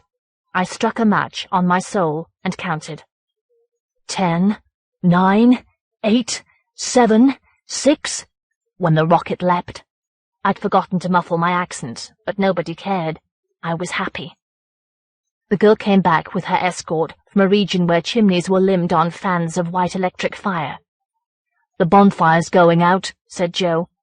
I gave him some of my matches. Red-hot flecks spun through the smoke and vanished. The smoke clogged our nostrils. It would be catarrh in the morning. Over the houses rose a red star. It hung steady, dazzling, eternal. Our gasps and cheers were silenced. The White House walls turned red, like cardboard in a fire about to flame, as suddenly the star sank and was extinguished. In another garden someone clapped. Everything was dimmed. Joe felt his way to the bonfire and struck matches. Someone stood up from the corner of the house and moved behind me. I looked round, but the face was grey and formless after the star. A hand touched my arm. It seemed light as paper. The figure moved towards Joe. My sleeve was wet. I lifted it to my nose and sniffed. It was stained with paraffin. I might have called out if Joe's mother hadn't screamed. Everyone but Joe turned startled to the kitchen. Mr. Turner stirred and stared at her. "You must be bloody off your nut," he snarled, "waking me like that." "Frankie's clothes," she cried, trying to claw at his face. "What have you done with them?" "I told you I'd find your trunk, my girl," he laughed, beating her off. "I thought I'd do something for the bonfire, like dressing up the guy." She sat down at the table and sobbed. Everyone was watching aghast, embarrassed. Our eyes were readjusting. We could see each other's red-hot faces. Suddenly, terrified, I looked towards Joe. He was kneeling by the bonfire, thrusting matches deep. My eyes searched the shadows. Near the hedge stood a Guinness bottle, which should have held a rocket. Desperately, I searched beyond. A figure was creeping along the hedge towards Joe. As I discovered it, it leapt. Joe twisted round, still kneeling, as it reached him. The fire caught. Fear flared from Joe's face. His mouth gaped. So did mine as I struggled to call the others, still watching the kitchen. The figure wore trousers and a blazer, but its hands— my tongue trembled in my mouth. I caught at one boy's arm, but he pulled away. Joe's head went back. He overbalanced, clawing at the earth. The rocket plunged into his mouth. The figure's other hand fell on the bonfire. Flames blazed through its arms, down to the rocket's fuse. The brick dug into my face. I'd clapped my hands over my ears and pressed my head against the wall. The girl ran screaming into the house. I couldn't leave the wall until I understood, which is why each pebble is embedded in my forehead. I never left that wall. Perhaps subconsciously, Joe had meant to spill the paraffin. Who knows? But why had his father given it to him? Perhaps Joe had wanted it to happen, but what justice demanded that revenge? I rejected, still searching for the truth in each face before my desk, while I worked to release them from backgrounds like my own and Joe Turner's. The office tomorrow, thank God. When the strongest of us went unwillingly towards what lay by the bonfire, away from the screams and shouting in the kitchen and the smoking Guinness bottles, we found a papier-mâché hand. The end of the summer's day. "Don't sit there, missus," the guide shouted. "You'll get your knickers wet." Maria leapt from the stone at the entrance to the cave. She felt degraded. She saw the others laugh at her and follow the guide. The boisterous couple whose laughter she'd heard the lengths of the bus. The weak, pale spinster led by the bearded woman who'd scoffed at the faltering Chinese in front. The others, anonymous as the murmur bouncing from the bus roof like bees. She wouldn't follow. She'd preserve her dignity, hold herself apart from them. Then Tony gripped her hand, strengthening her. She glanced back once at the sunlight on the vast hillside tufted with trees, the birds cast down like leaves by the wind above the hamburger stall, and let him lead her. Into blindness. The guide's torch was cut off around a corner. Below the railed walk they could sense the river rushing from the sunlight. Tony pulled her blouse aside and kissed her shoulder. "Maria Thornton," she whispered as an invocation. "Maria Thornton. Goodbye, Maria West. Goodbye forever." The river thrust into blind tunnels. They hurried towards the echoing laughter. In a dark niche between two ridged stalactites, they saw a couple. The girl's head was back, gulping as at water. Their heads rotated on the axis of their mouths, like planets in the darkness. For a moment Maria was chilled. It took her back to the coach. The pain through which she'd sometimes stared had been bleared by hair cream from some past kiss. She touched what for a long time she couldn't bring herself to name. They'd finally decided on Tony's manhood. On the bus she'd caressed him for reassurance, as the bearded woman's taunts and the Chinese gropings grew in her ears. Nobody had noticed. "Tony Thornton," she intoned as a charm. A light fanned out from the tunnel ahead. The tallow stalactites gleamed. "Come on, missus," the guide called. "Slap him down." The party had gathered in a vault. Someone lit a cigarette and threw the match into the river, where it hissed and died among hamburger papers. "I am come here to holiday," the Chinese told anyone who'd listen. "Isn't it marvelous?" the bearded woman chortled, ignoring the spinster pulling at her hand. "Listen, Chinky, you've come here on holiday, right? On holiday. You'd think English wasn't good enough for him," she shouted. "Oh, Tony, I hate this," Maria whispered, hanging back. "No need to, darling. She's compensating for fear of ridicule, and he's temporarily rootless. He'll be back home soon," he said, squeezing her hand, strong as stone, but not hard or cold. "Come on, you lot," the guide urged them on, holding his torch high. "I don't want to lose you all. I brought up last week's party only yesterday." "Oh, God! Oh, hoo, shrieked the boisterous couple, spilling mirth. "Hey, mate, don't leave me alone with him," screamed the wife. The party was drawn forward by a shifting ring of light, torn by stalactites like tusks. Behind her, Maria heard the couple, from the niche, whisper and embrace. She kissed Tony hungrily. One night they'd eaten in a dingy cafe. Dog-eared tablecloths, congealed ketchup, waitresses wiping plates on serviettes. At another table she'd watched a couple eat, legs touching. "She's probably his mistress," Tony had said in her ear. Gently he showed her such things, which previously she'd wanted to ignore. "Do you want me to be your mistress, Tony?" she'd said, half laughing, half yearning, instantly ashamed. But his face had opened. "No, Maria, I want you to be my wife." Deep in shade, a blind face with drooping lips of tallow mouthed. Peering upwards, Maria saw them everywhere. The cave walls were like those childhood puzzle pictures which once had frightened her, forests from whose trees faces formed like dryads. She clung to Tony's arm. When they were engaged, she'd agreed to holiday with him. They'd settled for coach trips, memories to which they had returned for their honeymoon. One day, 9 months ago, they'd left the coach and found a tower above the sea. They'd run through the hot sand and climbed. At the top, they'd gazed out on the sea, on which gulls floated like leaves, and Tony had said, "I like the perfume." "It's lavender water," she'd replied, and suddenly burst into tears. "Oh, Tony, lavender water, like a spinster. I can't cook. I take ages to get ready. I'll be no good in bed. I'm meant to be a spinster." But he'd raised her face and met her eyes. Above them, pigeons were shaken out from the tower like handkerchiefs. "Let me prove you're not a spinster," he said. The guide carried his torch across a subterranean bridge. Beneath, in the black water, he strode like an inverted Christ. The faces of the party peered from the river and were swept glittering away. "Now, all of you, just listen for a moment," the guide said, on the other side. "I don't advise anyone to come down here without me. If it rains, this river rises as far as that roof," he pointed. But now, when he should be grave, his voice still grinned. "I don't like him," Maria whispered. "You couldn't rely on him if anything happened. I'm glad you're here, Tony." His hand closed on hers.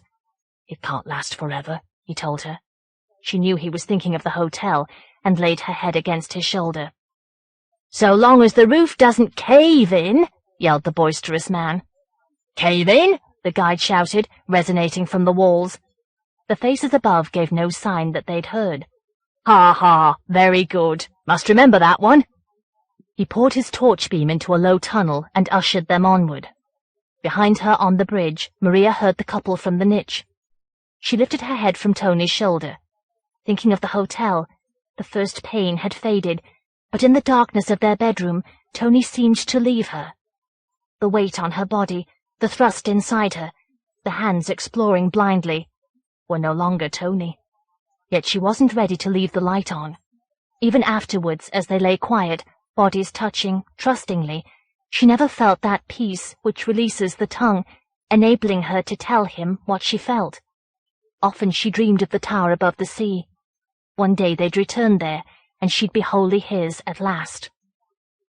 The vault was vast. The walls curved up like ribs, banged with dislocated teeth about to salivate and close. Behind her, emerging from the tunnel, the other couple gasped. Stalactites thrust from the roof like inverted oriental turrets, or hung like giant candles ready to drip. The walls held back from the torch beam. Maria sensed the faces. In the depths dripped laughter. The party clustered like moths around the exploring torch. "Come on, lovebirds, come closer," the guide echoed. "I've brought 30 of you down, and I don't want to have to fiddle my inventory." Maria thrust her fingers between Tony's and moved forward, staying at the edge of light. "Now, before we go on, I want to warn you all," the guide said sinisterly. "Was anyone here in the blackout? Not you, missus, I don't believe it. That's your father you're with, isn't it, not your husband?" the boisterous woman spluttered. "Even if you were," the guide continued, "you've never seen complete darkness. There's no such thing on God's earth. Of course, that doesn't apply down here. You see?" He switched off the torch. Darkness caved in on them. Maria lost Tony's hand and, groping, found it. "Oh, God, where was Moses?" yelled the boisterous couple. The young girl from the niche giggled. Somewhere, it seemed across a universe, a cigarette glowed. Whispers settled through the blackness. Maria's hand clenched on Tony's. She was back in the bedroom, blind, yearning for the tower above the sea. "I hope we haven't lost anyone," the guide's face said, lit from below like a waxwork. "That's it for today. I hope someone knows the way out, that's all." He waved the torch to draw the procession. Laughing silhouettes made for the tunnel. Maria still felt afraid of the figure in the dark. She pulled Tony towards the torch. Suddenly she was ashamed and turned to kiss him. The man whose hand she was holding was not Tony. Maria fell back. As the light's edge drew away, the face went out. "Tony!" she cried, and ran towards the tunnel. "Wait!" the man called. "Don't leave me! I can't see!" The guide returned. Figures crawled from the tunnel like insects drawn by the light. "Don't be too long, lovebirds," he complained. "I've got another party in an hour." "My husband," Maria said unevenly. "I've lost him. Please find him for me." "Don't tell me he's run out on you." Behind the guide, the party had reformed within the vault. Maria searched the faces, shaken by the roving torch beam, but none of them was Tony's. "There he is, missus," the guide said, pointing. "Were you going to leave him behind?" Maria turned joyfully. He was pointing at the man behind her. The man was moving back and forth in shadow, arms outstretched. The torch beam touched his face, and she saw why. He was blind. "That's not my husband," Maria said, holding her voice in check. "Looks like him to me, love. That your wife, mate?" Then he saw the man's eyes. His voice hardened. "Come on," he told Maria. "You'd better look after him." "Is husband?" the Chinese said. "Is not husband? No?" "What's that, mate?" asked the guide, but the bearded woman shouted, "Don't listen to the chink. He can't even speak our language." "You saw them together, didn't you?" she prompted, gripping her companion's arm. "I can't say I did," the spinster said. "Of course you did. They were sitting right behind us." "Well, maybe I did," the spinster admitted. "Just fancy," the boisterous woman said, "bringing a blind man on a trip like this. Cruel, I call it." Maria was surrounded by stone faces, mouthing words which her blood swept from her ears. She turned desperately to the vault, the man stumbling in a circle, the darkness beyond which anything might lie. "Please," she pleaded, "someone must have seen my husband, my Tony." Faces gaped from the walls and ceiling, lines leading off into the depths. "You were behind us," she cried to the girl from the niche. "Didn't you see?" "I don't know," the girl mused. "He doesn't look the right build to me." "You know he isn't," Maria cried, her hands grasping darkness. "His clothes are wrong. Please help me look for Tony." "Don't get involved," the girl's escort hissed. "You can see how she is." "I think we've all had enough," the guide said. "Are you going to take care of him or not?" "Just let me have your torch for a minute," Maria sobbed. "Now I couldn't do that, could I? Suppose you dropped it." Maria stretched her hand towards the torch, still torn by hope, and a hand fumbled into hers. It was the blind man. "I don't like all this noise," he said. "Whoever you are, please help me." "There you are," the guide rebuked. "Now you've upset him. Show's over, everybody out." And he lit up the gaping tunnel. Wonder what she'd have done with the torch. The blind leading the blind, if you ask me. Voices chattered in the passage. The guide helped the blind man through the mouth. Maria, left inside the vault, began to walk into the darkness, arms outstretched to Tony. But immediately the dark was rent, and the guide had caught her arm. "Now then, none of that," he threatened. "Listen, I brought 30 down, and 30's what I've got. Be a good girl and think about that." He shoved her out of the tunnel. The blind man was surrounded. "Here she is," said someone. "Now you'll be all right." Maria shuddered. "I'll take him if you don't feel well," the guide said, suddenly solicitous.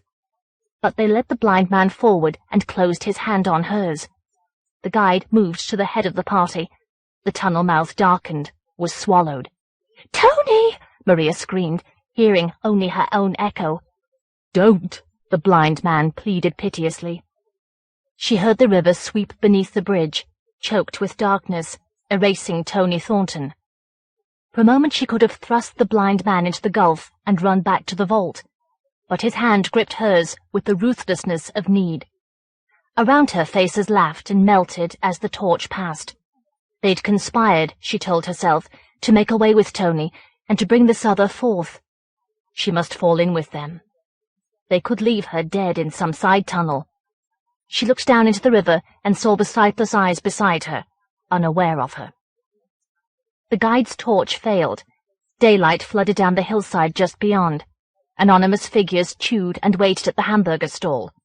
"All right, let's make sure everybody's here," the guide said. "I don't like the look of that sky," he counted. Faces turned to her. The guide's gaze passed over her and hurried onward. At her back, the cave opened, inviting, protective. "Where are we?" the blind man asked feebly. "It feels like summer." Maria thought of the coach trip ahead. The Chinese and the girl unsure but unwilling to speak, the bearded woman looking back to disapprove of her, the boisterous couple discussing her audibly, and deep in the caves, Tony, perhaps unconscious, perhaps crawling over stone, calling out to her in darkness. She thought she heard him cry her name. It might have been a bird on the hill. The guide was waiting. The party shuffled, impatient.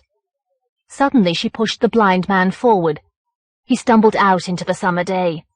The others muttered protests. The guide called out, but she was running headlong into darkness, the last glint of sunlight broken by her tears, like the sea beneath the tower, the river rushing by beneath. As the light vanished, she heard the first faint patter of the rain. The Man in the Underpass. I'm Lynn. I'm nearly 11. I was born in Liverpool, in Tuebrook. I go to Tuebrook County Primary School.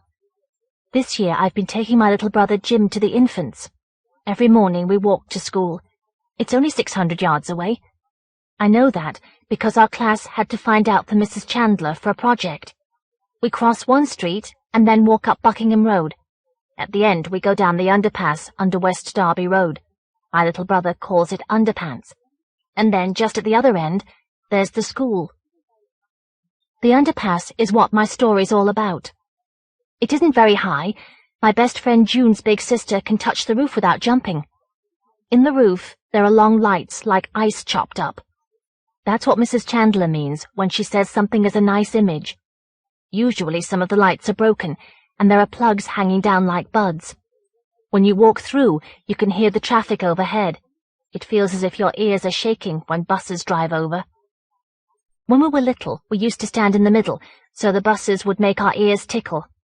and we used to shout and make ghosty noises, because then it sounded like a cave. Then the skinheads started to wait for the little kids in the underpass, so they got a lollipop man to cross us over, and we weren't supposed to go down. Sometimes we did, because some of the traffic wouldn't stop for the lollipop man, and we wanted to watch our programs on TV. Then the lady in the greengrocer's would tell on us, and we got spanked. I think we're too old to be spanked. June would cry when she was spanked, because she's a bit of a little kid sometimes. So we stopped going down until the skinheads went somewhere else. June's big sister says they're all taking LSD now. When we could go down again, it wasn't like the same place. They'd been spraying paint all over the walls. The walls used to be white, but now they were like the advertisements you see at the films, when the colours keep changing and dazzling you. They were green and gold and pink like lipstick, and white and grey and blood red. There were words we wouldn't say at home, like tits, and all the things skinheads say. Like, Chewbrook skins rule, okay? Only they'd painted it over twice, so it was as if something was wrong with your eyes. June and I were reading everything on the way to school when Tonya came down. She lives in the next street from me with her father. She used to go to St. John the Evangelist, but now she goes to Chewbrook County Primary with us. June doesn't like her because she says Tonya thinks she's better than us and knows more. She never comes round to play with me, but I think she's lonely, and her mother doesn't live with them, only a lady who stays with them sometimes. I heard that in the sweet shop, before the sweet shop lady started nodding to tell them I was there. Anyway, Tonya started acting shocked at the things they'd painted on the walls. I don't think you should let your little brother see these things. They aren't good for him. Jim's seen our mother and father with no clothes on, but June said, "Oh, come on, Lynn. We weren't looking anyway, only playing," and she pretended to pee at Tonya, and we ran off. Tonya was nearly late for assembly. She'd been looking at the man painted on the wall, where the underpass dips in the middle. Mrs. Chandler smiled at her, but didn't say anything. If it had been us, she'd have pretended to be cross, but she wouldn't really mind if we laughed, because she likes us laughing. I suppose Tonya must have been looking at the man on the wall, because she hadn't seen anything like him before. She was flushed and biting her lip, and smiling at the same time. My story's about him too, in a funny way, at least I think it is. He was as tall as the roof, and his spout was sticking up almost as far as his chin. Someone had painted him in white. Really, they'd just drawn round him, but then someone else had written on the wall, so he was full of colours. He'd got 1 foot on each side of the drain in the middle of the underpass that the gutter runs down to. Jim said the man was going to pee, so I had to tell him he wouldn't be going to pee when his spout's like that. Anyway, that was the day Mrs. Chandler told us the theatre group was coming to do a play for us. June said, "Are they going to make us laugh?" And Mrs. Chandler said, "Oh yes, they'll shout at you if you don't laugh." Then we had to write about our parents. I like writing about people, but June likes writing about football and music best. Tonya suddenly started crying and tore up her paper, so Mrs. Chandler had to put her arms round her and talk to her, but we couldn't hear what she was saying. June got jealous and kept asking Mrs. Chandler things, so Mrs. Chandler put her in charge of the mice's cage all week. When we got home, Tonya stayed behind in the playground. I saw her go into the underpass, but the last time I looked, she hadn't come out. My mother was still at bingo, and Jim was crying, so I smacked him. Then I had to make him a fried egg so he'd stop. When my father came in, he said, "Should have made me one as well. You're a lot better housewife than—" and he stopped. But my mother had won, and gave him half, so he didn't shout at her. After tea, I went to the wine shop to get them some crisps. Jim sat on the railings at the top of the underpass and was seeing how far he could lean back, holding on with his heels. So I had to run out and smack him. I broke my arm when I was little, doing that on the railings. Then I saw Tonya coming out of the underpass. "Haven't you had your tea yet?" I said. She must have been in a mood, because she got all red and said, "I've had my dinner, if that's what you mean. We have it exactly the same time every day, if you must know. You don't think I've been down there all this time, do you?" I do try to make friends with her, but it's hard. The next afternoon we had the play. There were 5 people in it, 3 men and 2 women. It was very good, and everyone laughed. I liked the part best when one of the men has to be the moon, so he has a torch and tries to get into it to be the man in the moon. They borrowed Mrs. Chandler's guitar that she brings when we have singing, and they all sang at the end, and we pretended to throw money. Then they threw sweets for us. I told Mrs. Chandler I liked it, and she said it was from A Midsummer Night's Dream, because it was nearly midsummer. I said I'd like to read it, so she said to ask for it at the library. Then it was time to go home, and June asked one of the actors to cross her over the road. She told him he'd got a lovely face. Well, he had. But it's just like June to say something like that. She's bold sometimes. She said, "Oh, and this is Lynn. She's my best friend, so you can talk to her too." I think she wanted him to come on his own, but he called the others to look at the colours in the underpass. So we all went down there instead. I saw Tonya watching us, and she looked as if she was going to cry, as if we'd found her special hiding place or something. Then she ran after us. They all started shouting and gasping like little kids watching fireworks. "Look at the figure in the middle. It's almost a work of art," one of the women said. "Absolutely Aztec," a man said. I don't think he really talked like that. He was just trying to be funny. Tonya pulled at the one with the lovely face and said, "What does he mean?" "He means Aztec, love," he said. "I'm not your love," Tonya said. The man looked upset, because he was only being friendly, but he spelled Aztec for her. "Just the place for a midsummer sacrifice," one of the men said. "I don't think the Aztecs were bothered about seasons. They cut hearts out all the year round," another one said. Then they all walked us home and said we should try to start a youth theatre with Mrs. Chandler. But Tonya stayed in the underpass. The next day I went to the library after school. It's a nice place, except they chase you if you mess even a little bit. The librarian has a red face and shouts at the little kids if they don't understand what he means, and doesn't like showing you where the books are. But the girls are nice, and they'll talk to you and look for books for you. I got A Midsummer Night's Dream out. I didn't really understand it, except for the funny parts we saw at school. I'd like Mrs. Chandler to help me with it, but I think she'd be too busy. I can read it again when I'm older. I saw Tonya's father when I was there. He was getting a book about Aztecs for her. He said it was for a project. She must have told him that. It's stupid, because she could have told the truth. The librarian got him a book out of the men's library. "This will probably be a bit advanced for her," he said. Tonya's father started shouting, "Don't talk about what you don't know. She's an extremely intelligent child. I've had more than enough of that sort of comment at home." The librarian was getting redder and redder, and he saw me looking, so I ran out. Next morning Tonya brought the book to school. "I've got something to show you," she told June and me. Then she heard Mrs. Chandler coming, so she hid the book in her desk. She could have shown her.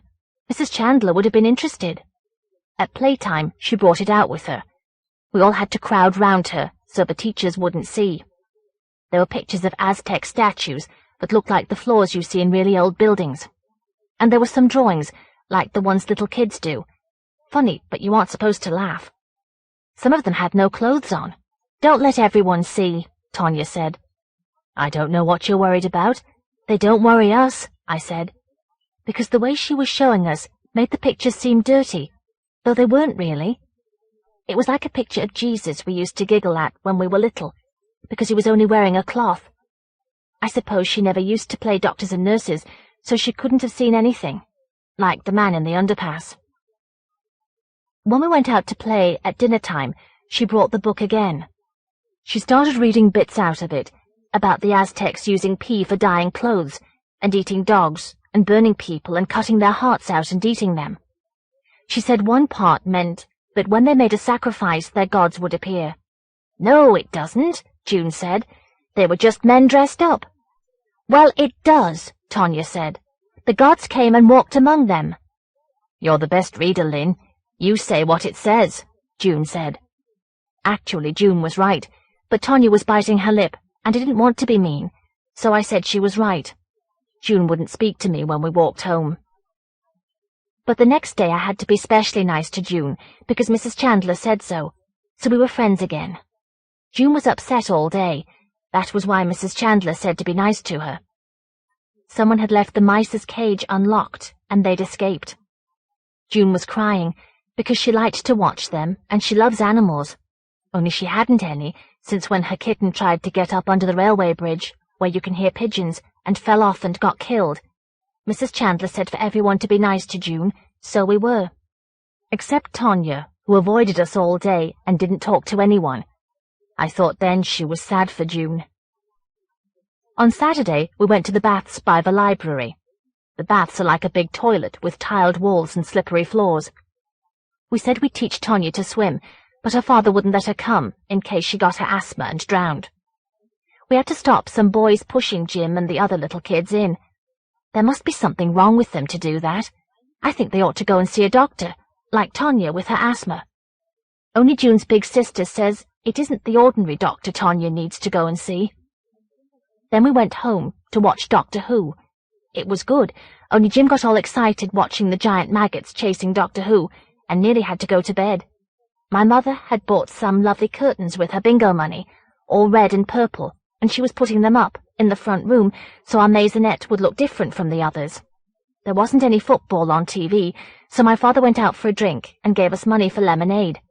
June had to go home because her auntie was coming, so I took Jim to get the lemonade. On the way we met Tonya. She didn't speak to us. She was running, and she looked as if she'd been sick. I wasn't sure, because it had got all dark, as if someone had poured dirty dishwater into the sky. Anyway, I went to the wine shop, and when I'd bought the lemonade, I looked for Jim, but he wasn't there. I didn't hear him go out, because I'd told him to stay in the shop, but they'd left the door open to let air in. He'd run down the underpass. Little kids are like moths when they see a light sometimes. So I went to get him, and I nearly slipped, because someone had just been throwing red paint all over the place. It was even on the lights, and someone had tried to paint the man on the wall with it. Jim said it was blood, and I told him not to be soft, but it did look nasty. I didn't even want my supper. It rained all Sunday, so nothing happened, except June brought the Liverpool Echo round because one of my poems was in it. I'd sent it in so long ago that I'd forgotten. They only put your first name and your age, as if you didn't want anyone to know it was you. I think it's stupid. Next day, when we were coming home, we saw the man who empties the bins on West Derby Road talking to the ladies from the wine shop. There's a concrete bin on top of the underpass, with a band going round it saying, "Litter, litter, litter." He'd found 4 mice cut up in the bin. June started crying when we got to our road. She cries a lot sometimes, and I have to put my arm round her, like my father when he heard Labour hadn't won the election. She thought they were the mice from our classroom. I said they couldn't be, because nobody could have caught them. The next night, June and I took Jim home. Then we went to the library. We left him playing with the little girls from up the street. When we got back, he wasn't there. My mother got all worried, but we said we'd look for him. We looked under the railway bridge, because he likes to go in the workshop there to listen to the noise. That sounds like the squeak they put on the TV to remind you to switch it off. But he wasn't there, so we looked on the waste ground by the railway line, because he likes playing with the bricks there more than the building blocks he got for Christmas. He was sitting there waiting to see a train.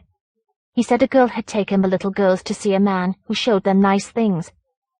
Some policemen came to school one day to tell us not to go with men like that, because they were ill. So we thought we'd better tell our parents. But just as we were coming home, we saw Tonya with the little girls. She looked as if she wanted to run away when she saw us. Then June shouted, "What have you been doing with those kids?"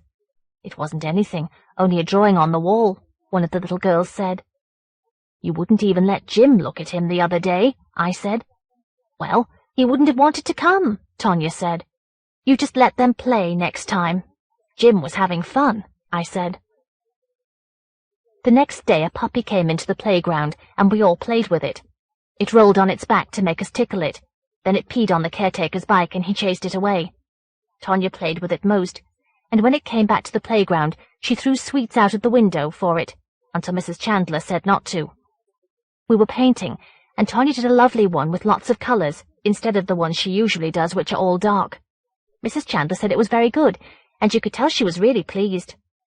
But she asked Tonya why the man was standing with his back to us, and Tonya blushed and said she couldn't paint faces very well, though she can when she wants to.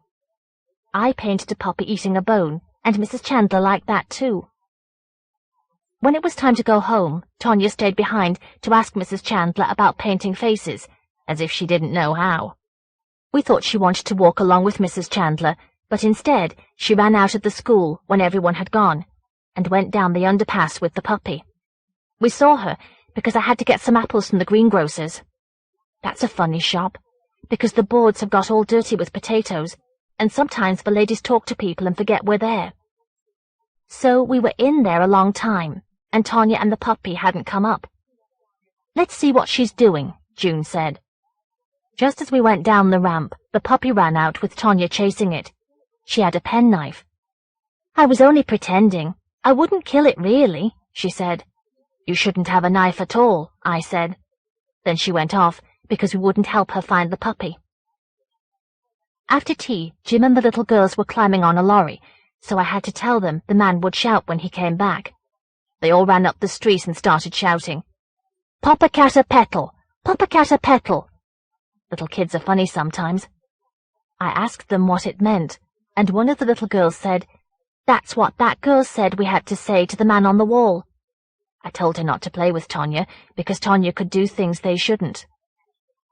Next day I asked Mrs. Chandler what it meant. She had to look it up.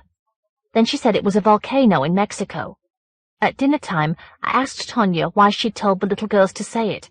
Tonya went red and said it was her secret. "Then you shouldn't have told them. Anyway, it's only a volcano," June said, because she'd heard Mrs. Chandler tell me. "No, it isn't," Tonya said. "It's his name. It's a god's name." "It's a volcano in Mexico," I said. "Lynn should know. She's the best reader, and she had a poem in the paper," June said. "I didn't see it," Tonya said. "Well, I did. It said Lynn," June said. "That could be anyone," Tonya said. "You're making it up." "No, she isn't," June said. "She'll have you a fight." So we went behind the school and had a fight, and I won. Tonya was crying and said she'd tell Mrs. Chandler, but she didn't. She was quiet all afternoon, and she waited for us when we were going home. "I don't care if you did have a poem in the paper," she said. "I've seen something you haven't." "What is it?" I said. "If you meet me tonight, I'll show you," she said. "Just you. She can't come." "June's my best friend. She's got to come too, or I won't," I said. "All right, but you've got to promise not to tell anyone," Tonya said. "Wait till it's nearly dark and meet me at the end of my road." So I had to say I was going to hear a record at June's, and she had to say she was coming to ours. We met Tonya at 9 o'clock. She was very quiet and wouldn't say anything, just started walking, and didn't look to see if we were coming. Sometimes I don't like the dark, because the cars look like animals asleep, and everything seems bigger. It makes me feel like a little kid. We could see all the people in the houses watching TV with the lights out, and I wished I was back at home. Anyway, we followed Tonya, and she stopped at the top of the underpass. "Oh, it's only that stupid thing on the wall," June said. "No, it isn't," Tonya said. "There's a real man down there if you look." "Well, I don't want to see him," June said. "What's so special about him?" I said. "He's a god," Tonya said. "He's not. He's just a man playing with his thing," June said. "He probably wouldn't want you to see him anyway," Tonya said. "I'm going down. You go home." "We'll come with you to make sure you're all right," I said, but really I was excited without knowing why. We went down the ramp where nobody would see us, and Tonya said we had to take our knickers off and say, "Popocatépetl," only whisper it so people wouldn't hear us. "You're just like a little kid," June said. "I'm not taking my knickers off." "Well, pull your dress up then," Tonya said. "No, you do it first," I said. "I don't need to," Tonya said. "You've got to go first," I said. So she did, and we all started whispering, "Popocatépetl." And when we were behind her, we pulled our dresses down again. Then Tonya was in the underpass, and we were still round the corner of the ramp. We dared each other to go first. Then I said, "Let's go in together." So June pushed me in, and I pulled her in, and we started saying, "Popocatépetl" again, only we weren't saying it very well, because we couldn't stop giggling. But then I got dizzy. All the lights in the underpass were flickering like a fire when it's going out, and the colours were swaying, and all the passage was like it was glittering slowly, and Tonya was standing in the middle swaying as if she was dancing with the light. Then June screamed, and I think I did, because I thought I saw a man.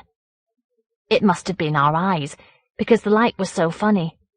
But we thought we saw a giant standing behind Tonya. He was covered with paint, and he was as tall as the roof. He hadn't any clothes on, so he couldn't have been there really, but it looked as if his spout was swaying like an elephant's trunk, reaching up. But it must have been just the light, because he hadn't got a face, only paint. And he looked like those cut-out photographs they put in shop windows. Anyway, when we screamed, Tonya looked round and saw we were nowhere near her. She looked as if she could have hit us. And when we looked again, there wasn't any giant, only the man back on the wall. "He wanted you," Tonya said. "You should have gone to him." "No, thank you," June said. "And if we get into trouble at home, I'll batter you."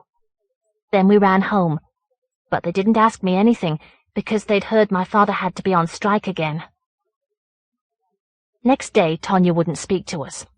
We heard her telling someone else that she knew something they didn't, so we told them that she only wanted you to take your knickers down. Then she wanted to walk home with us. "He's angry because you ran away," she said. "He wanted a sacrifice." June wouldn't let her, but I said, "You can walk on the other side of the road if you want, but we won't talk to you." So she did, and she was crying, and I felt a bit mean, but June wouldn't let me go over. Saturday was horrible, because my parents had a row about the strike, and Jim started crying, and they both shouted at him and had another row, and he was sick all down the stairs, so I cleaned it up. Then there wasn't any disinfectant, and the mother said my father never bought anything we needed, and he said I wasn't the maid to do all the dirty jobs. So I went upstairs and had a cry. Then I played with Jim in our room, and it was just getting dark when I saw June coming down our road with her mother. I thought they might have found out where we'd been last night, but it wasn't that. June's mother wanted her to stay with us, because her big sister had been attacked in the Underpass, and she didn't want June upset. So Jim slept with my parents, and they had to be friends again, and June and I talked in bed until we fell asleep. June's big sister had just been walking through the Underpass when a man grabbed her from behind. "Did he rape her?" I said. "He must have." "Do you think it hurts?" June said. "It can't hurt much, or people wouldn't do it," I said. On Sunday, June went home again, because her big sister had gone to hospital. I heard my parents talking about it when I was in the kitchen. "It's most peculiar," my mother said. "The doctor said she hadn't been touched." "I wouldn't have thought people needed to imagine that sort of thing these days at her age," my father said. I don't know what he meant. On Monday, Mrs. Chandler said we weren't to go in the Underpass again until she said. Tonya said we couldn't get hurt in the daytime, with the police station just up the road, but Mrs. Chandler said she'd spank us herself if she heard we'd been down, and you could tell she wasn't joking. At dinner time there were policemen in the Underpass. We went to the top to listen. The traffic was noisy, so we couldn't hear everything they said, but we heard one shout, "Bring me an envelope. There's something caught on the drain." And another one said, "Drugs, by the look of it." Then Tonya started coughing, and we all had to run away before they caught us. I think she did it on purpose. When I went home, I had to go to the greengrocer's, so I pretended I was waiting for someone by the Underpass, because I saw a policeman going down. He must have gone to tell the one who was watching, because I heard him say, "You won't believe this. They weren't drugs at all. They were hearts." "Hearts?" said the other one. "Yes, of some kind of small animal," he said. "2 of them. I'm wondering how they tie in with those mice in the bin up there. They'd been mutilated, if you remember. But there ought to be 2 more hearts. They couldn't have gone down the drain, because it's been clogged for weeks." "I'll tell you something else," the other one said. "I don't think that's red paint on this light." I didn't want to hear any more, so I turned round to go, and I saw Tonya listening at the other end. Then she saw me and ran away. So I know who took the mice out of the classroom, and I think I know why she looked as if she'd been sick that night, but I don't want to speak to her to find out. I wish I could tell Mrs. Chandler about it, but we promised not to tell about the Underpass, and June would be terribly upset if she knew about the mice. Her big sister is home again now, but she won't go out at night, and she keeps shivering. I suppose Tonya might leave it alone now, because it's nearly the holidays. only I heard her talking the other day in the playground. She might just have been boasting, because she looked all proud of herself, and she looked at the policeman at the top of the underpass as if she wished he'd go away, and she said, 'Papa Cat a Petal did it to me, too.'" The Companion. When Stone reached the fairground, having been misdirected twice, he thought it looked more like a gigantic amusement arcade. A couple of paper cups tumbled and rattled on the shore beneath the promenade, and the cold, insinuating October wind scooped the Mersey across the slabs of red rock that formed the beach, across the broken bottles and abandoned tires. Beneath the stubby white mock turrets of the long fairground facade, the shops displayed souvenirs and fish and chips. Among them, in the fairground entrances, scraps of paper whirled. Stone almost walked away. This wasn't his best holiday. One fairground in Wales had been closed, and this one certainly wasn't what he'd expected. The guidebook had made it sound like a genuine fairground. Side shows you must stride among, not looking in case their barkers lured you in.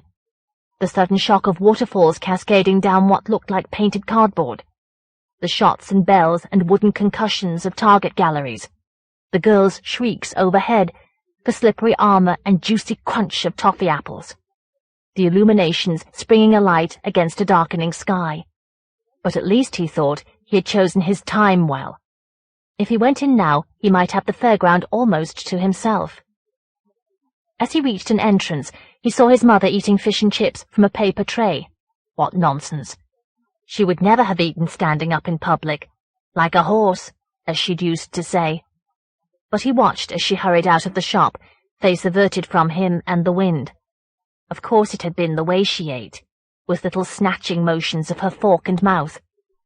He pushed the incident to the side of his mind, in the hope that it would fall away, and hurried through the entrance into the clamour of colour and noise. The high roof, with its bare iron girders, reminded him at once of a railway station, but the place was noisier still. The uproar, the echoing sirens and jets and dangerous groaning of metal, was trapped and was deafening. It was so overwhelming that he had to remind himself he could see, even if he couldn't hear. But there wasn't much to see. The machines looked faded and dusty. Cars like huge armchairs were lurching and spinning helplessly along a switchback. A canvas canopy was closing over an endless parade of seats. A great disc, tasseled with seats, was lifting towards the roof, dangling a lone couple over its gears. With so few people in sight, it seemed almost that the machines, frustrated by inaction, were operating themselves. For a moment, Stone had the impression of being shut in a dusty room where the toys, as in childhood tales, had come to life. He shrugged vaguely and turned to leave. Perhaps he could drive to the fairground at Southport, though it was a good few miles across the Mersey. His holiday was dwindling rapidly. He wondered how they were managing at the tax office in his absence. Slower as usual, no doubt. Then he saw the roundabout. It was like a toy forgotten by another child and left here, or handed down the generations. Beneath its ornate scrolled canopy, the horses rode on poles towards their reflections in a ring of mirrors. The horses were white wood, or wood-painted white, their bodies dappled with purple, red, and green, and some of their sketched faces, too. On the hub, above a notice, "Made in Amsterdam," an organ piped to itself. Around it, Stone saw carved fish, mermen, zephyrs, a head and shoulders smoking a pipe in a frame, a landscape of hills and lake, and unfurling perched hawk. "Oh, yes," Stone said. As he clambered onto the platform, he felt a hint of embarrassment, but nobody seemed to be watching. "Can you pay me?" said the head in the frame. "My boy's gone for a minute." The man's hair was the colour of the smoke from his pipe. His lips puckered on the stem and smiled. "It's a good roundabout," Stone said. "You know about them, do you?" "Well, a little." The man looked disappointed, and Stone hurried on. "I know a lot of fairgrounds. They're my holiday, you see, every year. Each year I cover a different area. I may write a book." The idea had occasionally tempted him, but he hadn't taken notes, and he still had 10 years to retirement, for which the book had suggested itself as an activity. You go alone, every year? It has its merits. Less expensive, for one thing. Helps me save. Before I retire, I mean to see Disneyland and Vienna. He thought of the big wheel, Harry Lime, the earth falling away beneath. I'll get on, he said. He patted the unyielding shoulders of the horse and remembered a childhood friend who'd had a rocking horse in his bedroom. Stone had ridden it a few times, more and more wildly, when it was nearly time to go home. His friend's bedroom was brighter than his, and as he clung to the wooden shoulders, he was clutching the friendly room, too. Funny thinking of that now, he thought, because I haven't been on a roundabout for years, I suppose. The roundabout stirred. The horse lifted him, let him sink. As they moved forward, slowly gathering momentum, Stone saw a crowd surging through one of the entrances and spreading through the funfair. He grimaced. It had been his fairground for a little while. They needn't have arrived just as he was enjoying his roundabout. The crowd swung away. A jangle of pinball machines sailed by. Amid the dodgems, a giant with a barrel body was spinning, flapping its limp arms, a red electric cigar thrust in its blank grin, and throbbing in time with its slow, thick laughter. A tinny voice read bingo numbers, buzzing indistinctly. Perhaps it was because he hadn't eaten for a while, saving himself for the toffee apples, but he was growing dizzy. It felt like the whirling blurred shot of the fair in Saturday night and Sunday morning, a fair he hadn't liked because it was too grim. Give him strangers on a train, some came running, the third man, even the fairground murder in Horrors of the Black Museum. He shook his head to try to control his pouring thoughts. But the fair was spinning faster. The ghost train station raced by, howling and screaming. People strolling past the roundabout looked jerky as drawings in a thaumatrope. Here came the ghost train once more, and Stone glimpsed the queue beneath the beckoning green corpse. They were staring at him. No, he realized, next time round, they were staring at the roundabout. He was just something that kept appearing as they watched. At the end of the queue, staring and poking around inside his nostrils, stood Stone's father. Stone gripped the horse's neck as he began to fall. The man was already wandering away towards the dodgems. Why was his mind so traitorous today? It wouldn't be so bad if the comparisons it made weren't so repulsive. Why, he'd never met a man or woman to compare with his parents. Admired people, yes, but not in the same way. Not since the two polished boxes had been lowered into holes and hidden. Noise and colour spun about him and inside him. Why wasn't he allowing himself to think about his parents' death? He knew why he was blocking, and that should be his salvation. At the age of 10, he'd suffered death and hell every night. He clung to the wood and the whirlpool and remembered. His father had denied him a nightlight, and his mother had nodded, saying, "Yes, I think it's time." He'd lain in bed, terrified to move, in case he betrayed his presence to the darkness, mouthing, "Please, God, don't let it," over and over. He lay so that he could see the faint grey vertical line of the window between the curtains in the far distance. But even that light seemed to be receding.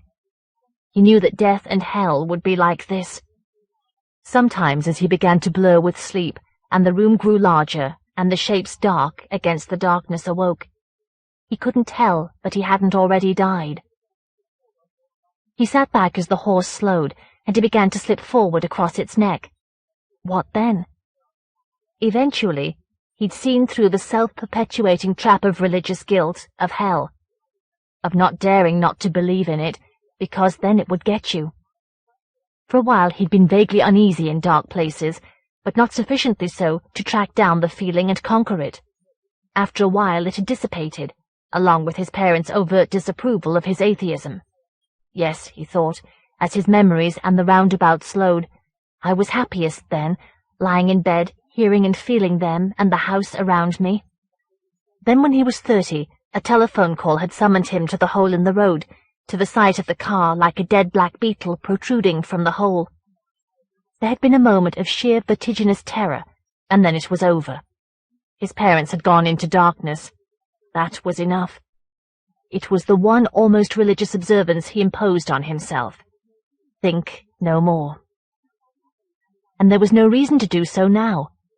He staggered away from the roundabout, towards the pinball arcade that occupied most of one side of the funfair. He remembered how, when he lay mouthing soundless pleas in bed, he would sometimes stop and think of what he'd read about dreams. That they might last for hours, but in reality occupied only a split second. Was the same true of thoughts and prayers, when you had nothing but darkness by which to tell the time? Besides defending him, his prayers were counting off the moments before dawn. Perhaps he had used up only a minute, only a second of darkness. Death and hell. What strange ideas I used to have, he thought, especially for a 10-year-old. I wonder where they went. Away with short trousers and pimples, and everything else I grew out of course. 3 boys of about 12 were crowded around a pinball machine. As they moved apart momentarily, he saw that they were trying to start it with the coin on a piece of wire. He took a stride towards them and opened his mouth. But suppose they turned on him? If they set about him, pulled him down and kicked him, his shouts would never be heard for the uproar. There was no sign of an attendant. Stone hurried back to the roundabout, where several little girls were mounting horses. "Those boys are up to no good," he complained to the man in the frame.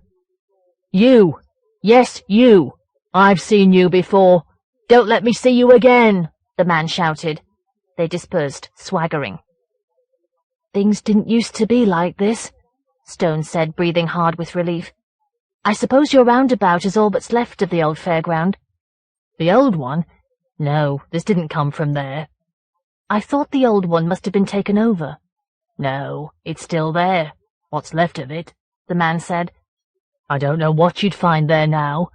Through that exit is the quickest way. You'll come to the side entrance in 5 minutes, if it's still open."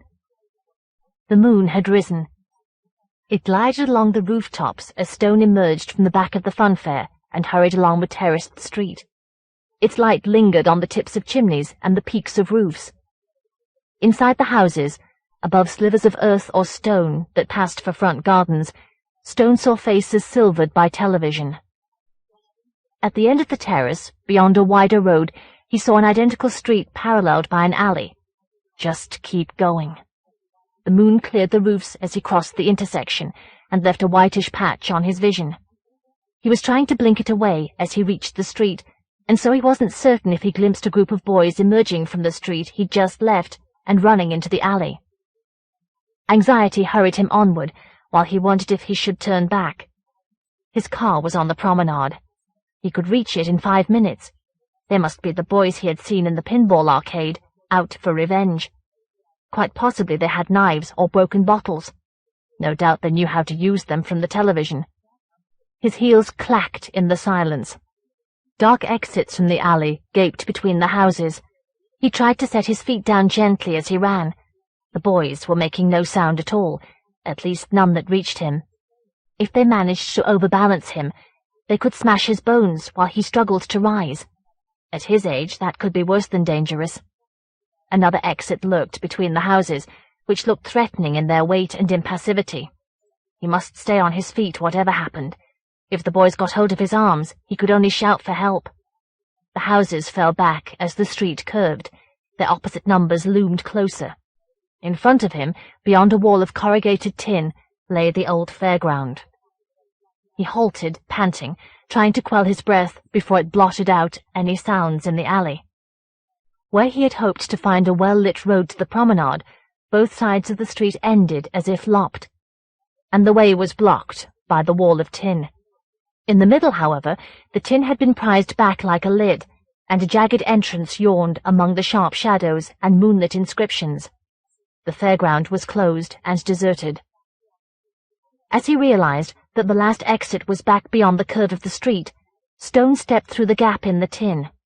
He stared down the street, which was empty but for scattered fragments of brick and glass.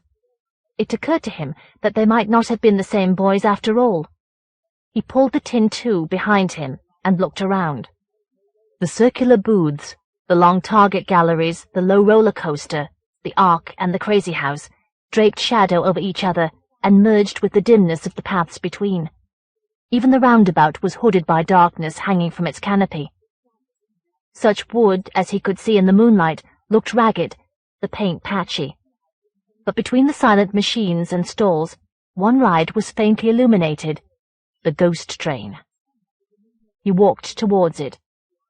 Its front was emitting a pale green glow, which at first sight looked like moonlight, but which was brighter than the white tinge the moon imparted to the adjoining rides. Stone could see one car on the rails, close to the entrance to the ride. As he approached, he glimpsed from the corner of his eye a group of men, stall-holders presumably, talking and gesticulating in the shadows between two stalls. So the fairground wasn't entirely deserted. They might be about to close, but perhaps they would allow him one ride, seeing that the ghost train was still lit. He hoped they hadn't seen him using the vandal's entrance. As he reached the ride and realized that the glow came from a coat of luminous paint, liberally applied, but now rather dull and threadbare, he heard a loud clang from the tin wall. It might have been someone throwing a brick, or someone reopening the torn door. The stalls obstructed his view.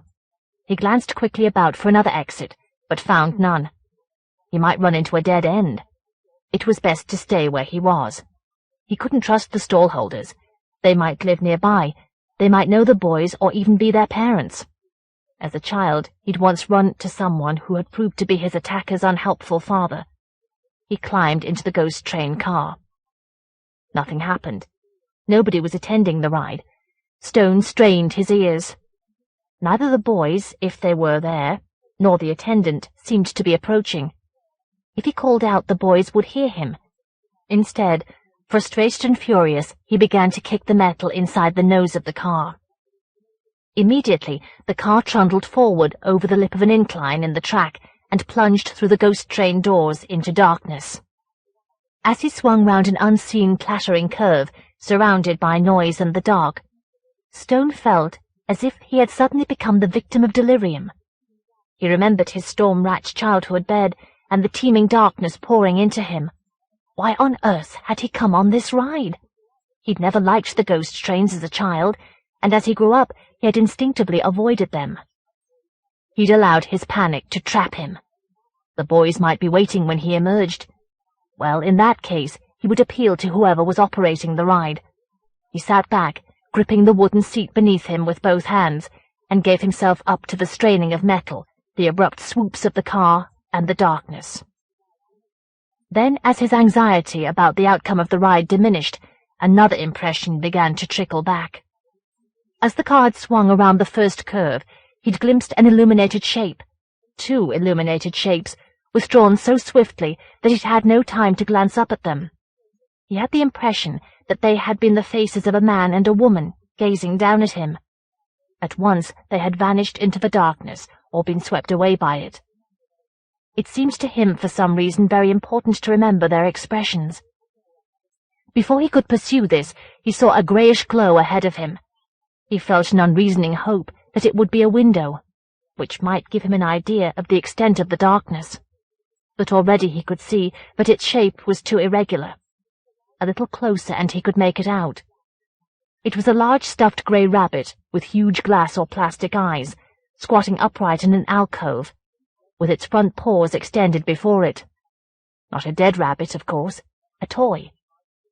Beneath him the car was clattering and shaking, yet he had the odd notion that this was a deliberate effect, that in fact the car had halted, and the rabbit was approaching or growing. Rubbish, he thought. It was a pretty feeble ghost anyway. Childish. His hands pulled at splinters on the wooden seat beneath him. The rabbit rushed towards him as the track descended a slight slope. One of its eyes was loose, and whitish stuffing hung down its cheek from the hole. The rabbit was at least 4 feet tall. As the car almost collided with it before whipping away around a curve, the rabbit toppled towards him, and the light which illuminated it went out. Stone gasped and clutched his chest. He'd twisted round to look behind him at the darkness where he judged the rabbit to have been, until a spasm wrenched him frontwards again. Light tickling drifted over his face. He shuddered, then relaxed. Of course they always had threads hanging down for cobwebs. His friends had told him that. But no wonder the fairground was deserted, if this was the best they could do. Giant toys lit up, indeed. Not only cheap, but liable to give children nightmares. The car coursed up a slight incline and down again before shaking itself in a frenzy around several curves. Trying to soften you up before the next shock, Stone thought. Not me, thank you very much. He lay back in his seat and sighed loudly with boredom. The sound hung on his ears like muffs. Why did I do that? He wondered. It's not as if the operator can hear me. Then who can? Having spent its energy on the curves, the car was slowing. Stone peered ahead, trying to anticipate. Obviously he was meant to relax before the car startled him with a sudden jerk. As he peered, he found his eyes were adjusting to the darkness. At least he could make out a few feet ahead, at the side of the track, a squat and bulky grey shape. He squinted as the car coasted towards it. It was a large armchair. The car came abreast of it and halted. Stone peered at the chair. In the dim, hectic, flecked light, which seemed to attract and outline all the restless discs on his eyes, the chair somehow looked larger than he. Perhaps it was further away than he'd thought. Some clothes thrown over the back of the chair looked diminished by it, but they could be a child's clothes. If nothing else, Stone thought, it's instructive to watch my mind working. Now, let's get on. Then he noticed that the almost invisible light was flickering. Either that, which was possible although he couldn't determine the source of the light, or the clothes were shifting. Very gradually, but nonetheless definitely, as if something hidden by them were lifting them to peer out. Perhaps preparatory to emerging. Stone leaned towards the chair. Let's see what it is. Let's get it over with. But the light was far too dim, the chair too distant. Probably he would be unable to see it even when it emerged, the way the light had been allowed to run down, unless he left the car and went closer. He had one hand on the side of the car when he realized that if the car moved off while he was out of it, he would be left to grope his way through the darkness. He slumped back, and as he did so, he glimpsed a violent movement among the clothes near the seat of the chair. He glanced towards it. Before his eyes could focus, the dim grey light was extinguished.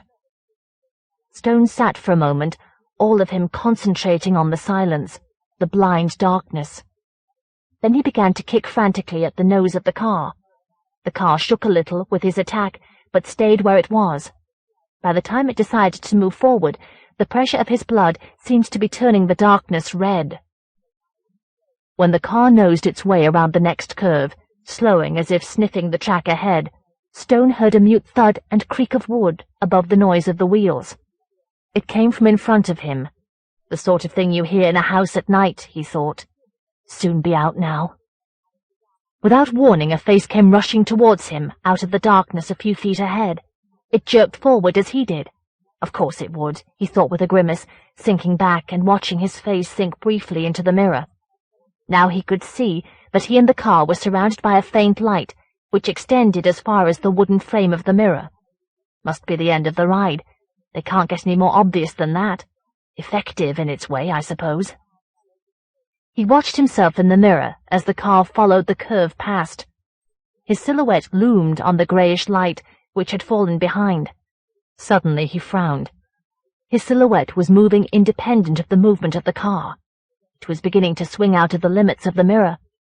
Then he remembered the wardrobe that had stood at the foot of his childhood bed, and realized what was happening. The mirror was set in a door which was opening. Stone pressed himself against the opposite side of the car, which had slowed almost to a halt. No, no, he thought, it mustn't. Don't. He heard a grinding of gears behind him. Unmeshed metal shrieked. He threw his body forward against the nose of the car. In the darkness to his left, he heard the creak of the door and a soft thud.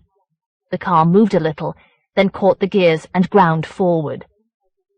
As the light went out behind him, Stone felt a weight fall beside him on the seat.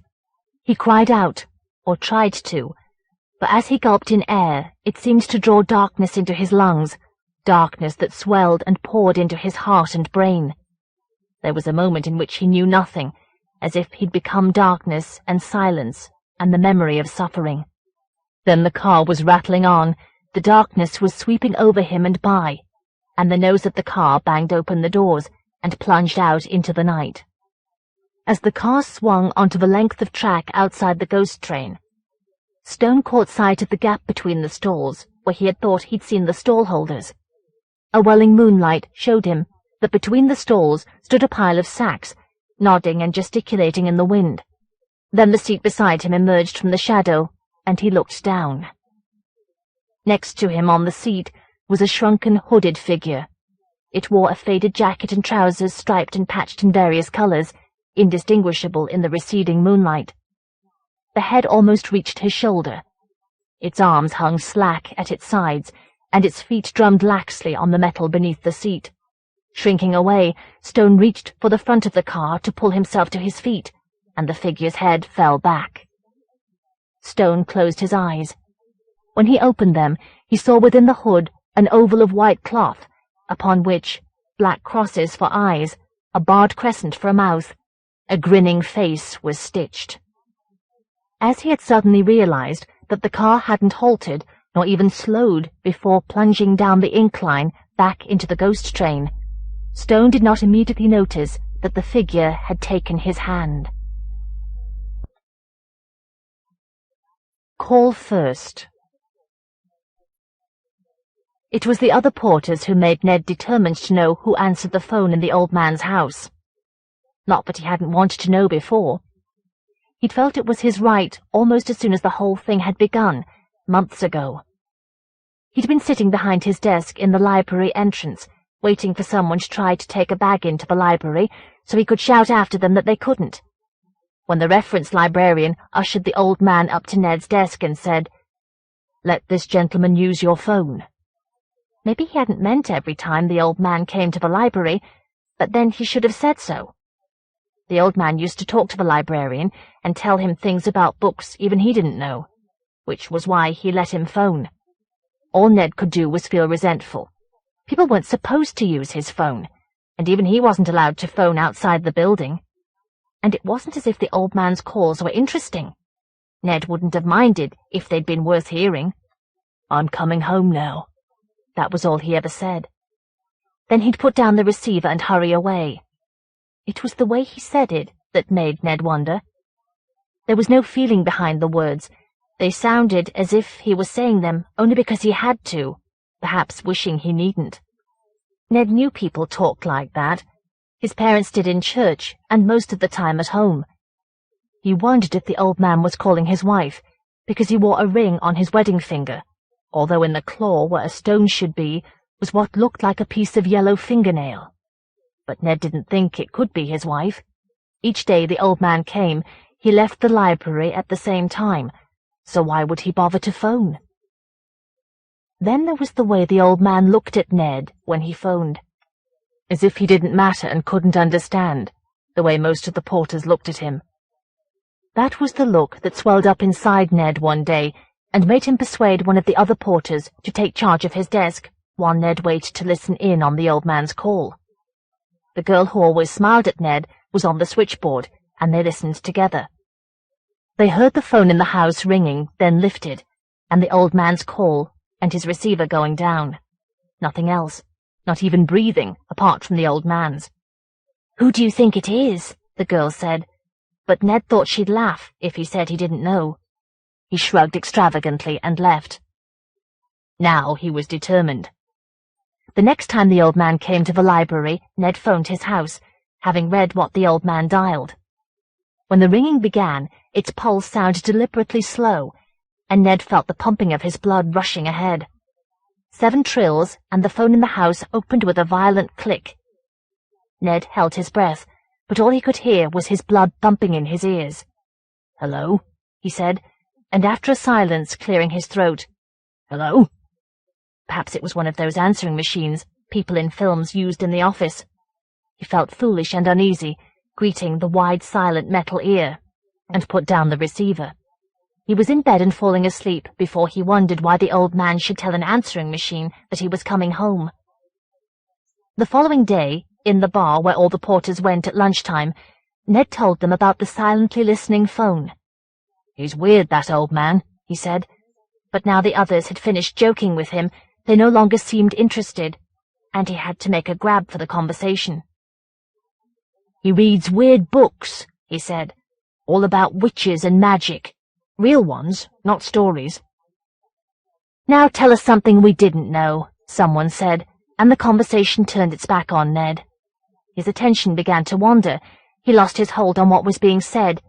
He had to smile and nod as usual when they looked at him, and he was thinking, "They're looking at me like the old man does. I'll show them. I'll go in his house and see who's there.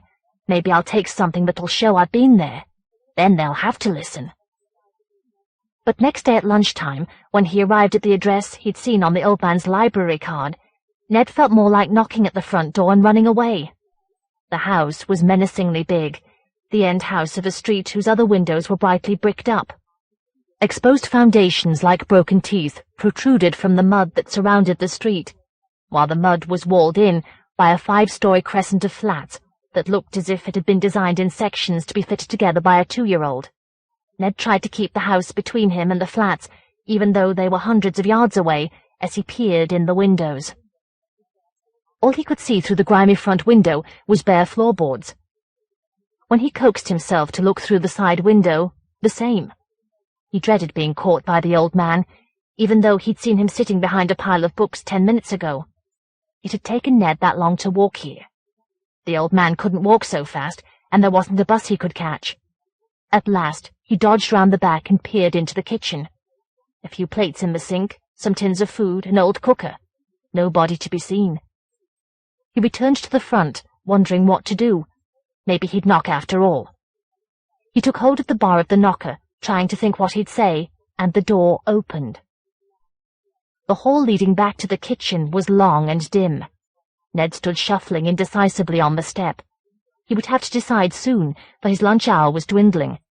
It was like one of the empty houses he used to play in with the other children, daring each other to go up the tottering stairs. Even the things in the kitchen didn't make it seem lived in. He'd show them all. He went in. Acknowledging a vague idea that the old man's companion was out, he closed the door to hear if they returned. On his right was the front room. On his left, past the stairs and the phone, another of the bare rooms he'd seen. He tiptoed upstairs. The stairs creaked and swayed a little, perhaps unused to anyone of Ned's weight. He reached the landing, breathing heavily, feeling dust chafe his throat. Stairs led up to a closed attic door, but he looked in the rooms off the landing. 2 of the doors which he opened stealthily showed him nothing but boards and flurries of floating dust. The landing in front of the 3rd looked cleaner, as if the floor were often opened. He pulled it towards him, holding it up all the way so it didn't scrape the floor, and went in. Most of it didn't seem to make sense. There was a single bed with faded sheets. Against the walls were tables and piles of old books. Even some of the books looked disused. There were black candles and racks of small cardboard boxes. On one of the tables lay a single book. Ned padded across the fragments of carpet and opened the book in a thin path of sunlight through the shutters. Inside the sagging covers was a page which Ned slowly realized had been ripped from the Bible. It was the story of Lazarus. Scribbles that might be letters filled the margins and at the bottom of the page. Page 491. Suddenly inspired, Ned turned to that page in the book. It showed a drawing of a corpse sitting up in his coffin, but the book was all in the language they sometimes used in church, Latin. He thought of asking one of the librarians what it meant. Then he remembered that he needed proof he'd been in the house. He stuffed the page from the Bible into his pocket. As he crept swiftly downstairs, something was troubling him. He reached the hall and thought he knew what it was. He still didn't know who lived in the house with the old man. If they lived in the back, perhaps there would be signs in the kitchen. Though if it was his wife, Ned thought as he hurried down the hall, she couldn't be like Ned's mother, who would never have left torn strips of wallpaper hanging at shoulder height from both walls. He'd reached the kitchen door when he realized what had been bothering him. When he'd emerged from the bedroom, the attic door had been open. He looked back involuntarily and saw a woman walking away from him down the hall. He was behind the closed kitchen door before he had time to feel fear. That came only when he saw that the back door was nailed rustily shut. Then he controlled himself. She was only a woman. She couldn't do much if she found him. He opened the door minutely. The hall was empty. Halfway down the hall, he had to slip into the side room, heart punching his chest, for she'd appeared again from between the stairs and the front door. He felt the beginnings of anger and recklessness, and they grew faster when he opened the door and had to flinch back as he saw her hand passing. The fingers looked famished, the colour of old lard, with long yellow cracked nails. There was no nail on her wedding finger, which wore a plain ring. She was returning from the direction of the kitchen, which was why Ned hadn't expected her. Through the opening of the door, he heard her padding upstairs. She sounded barefoot. He waited until he couldn't hear her, then edged out into the hall. The door began to swing open behind him with a faint creak, and he drew it stealthily closed. He paced towards the front door. If he hadn't seen her shadow creeping down the stairs, he would have come face to face with her. He'd retreated to the kitchen and was near to panic, when he realized she knew he was in the house. She was playing a game with him. At once he was furious. She was only an old woman. Her body beneath the long white dress was sure to be as thin as her hands. She could only shout when she saw him. She couldn't stop him leaving. In a minute he'd be late for work. He threw open the kitchen door and swaggered down the hall. The sight of her lifting the phone receiver broke his stride for a moment. Perhaps she was phoning the police. He hadn't done anything. She could have her Bible page back. But she laid the receiver beside the phone. Why? Was she making sure the old man couldn't ring? As she unbent from stooping to the phone, she grasped two uprights of the banisters to support herself. They gave a loud splintering creak and bent together. Ned halted, confused. He was still struggling to react when she turned towards him, and he saw her face. Part of it was still on the bone. He didn't back away until she began to advance on him, her nails tearing new strips from both walls. All he could see was her eyes, unsupported by flesh. His mind was backing away faster than he was, but it had come up against a terrible insight. He even knew why she'd made sure the old man couldn't interrupt until she'd finished.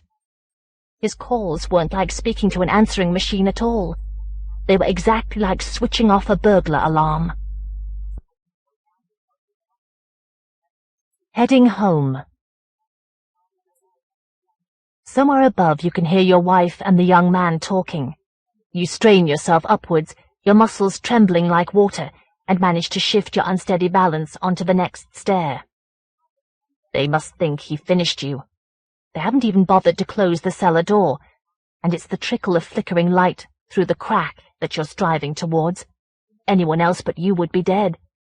He must have dragged you from the laboratory and thrown you down the stairs into the cellar, where you regained consciousness on the dusty stone. Your left cheek still feels like a rigid plate slipped into your flesh where it struck the floor. You rest on the stair you've reached and listen.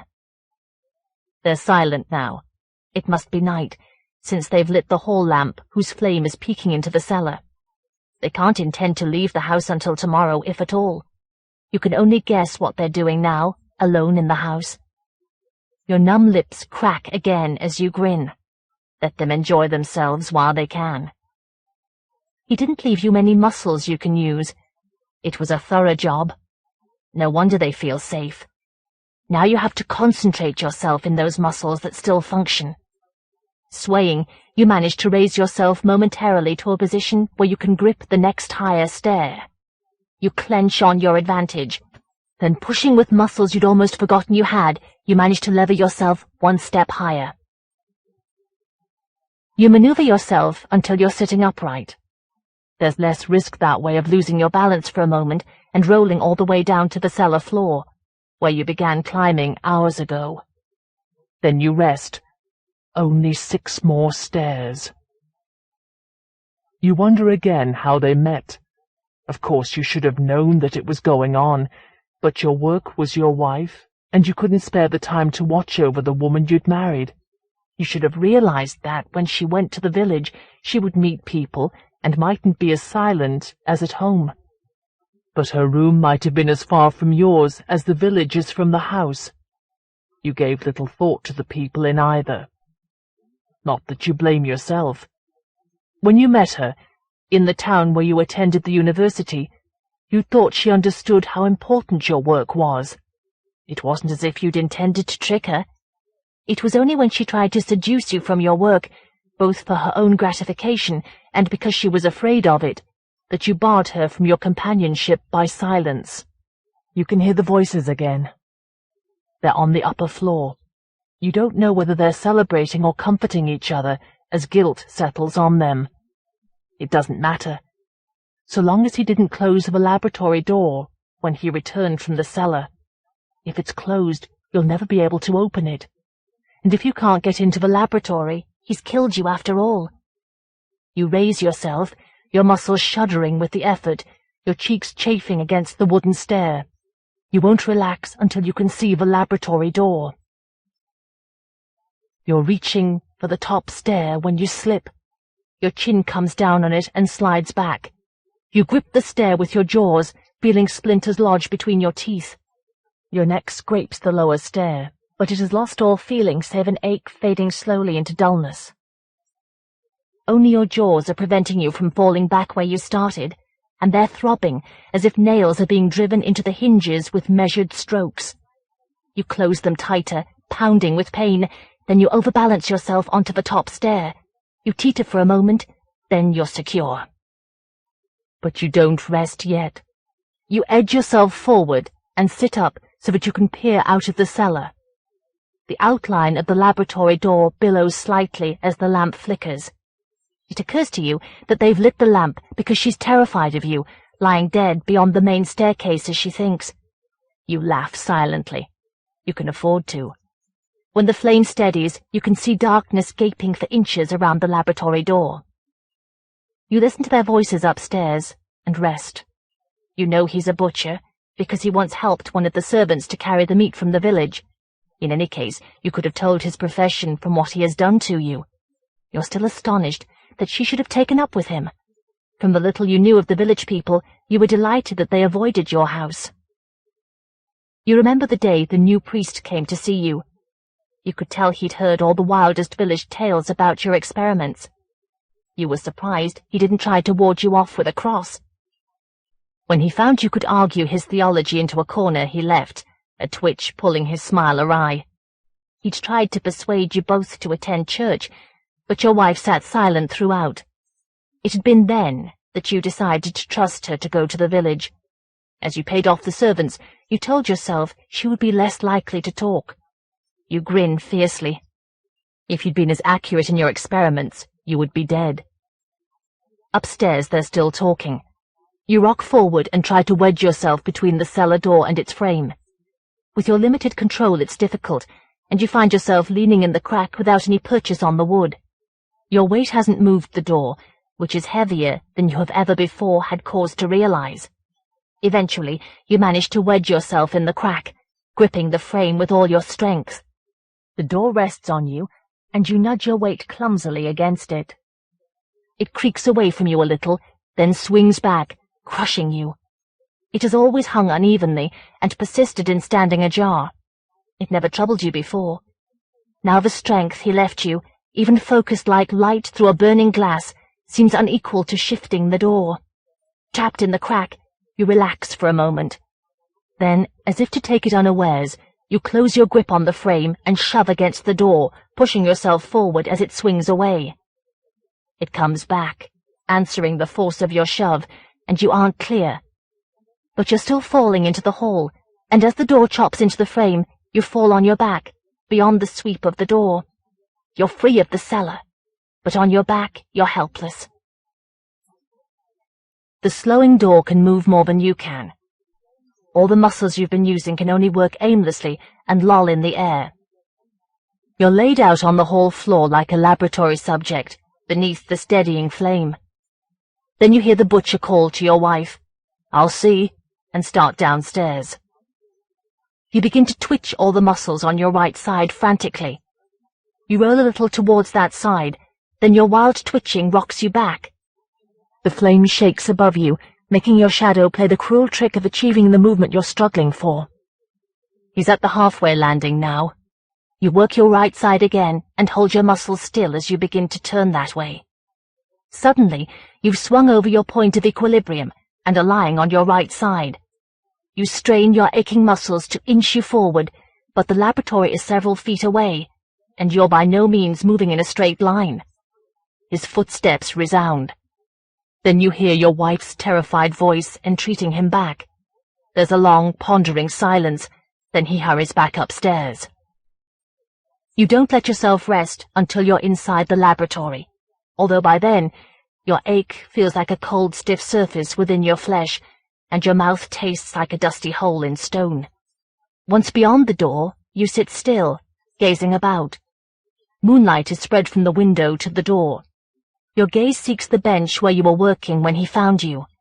He hasn't cleared up any of the material which your convulsions threw to the floor.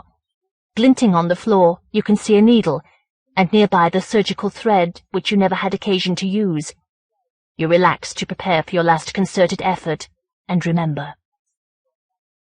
You recall the day you perfected the solution. As soon as you'd quaffed it, you felt your brain achieve a piercing alertness, become precisely and continually aware of the messages of each nerve and preside over them, making minute adjustments at the first hint of danger.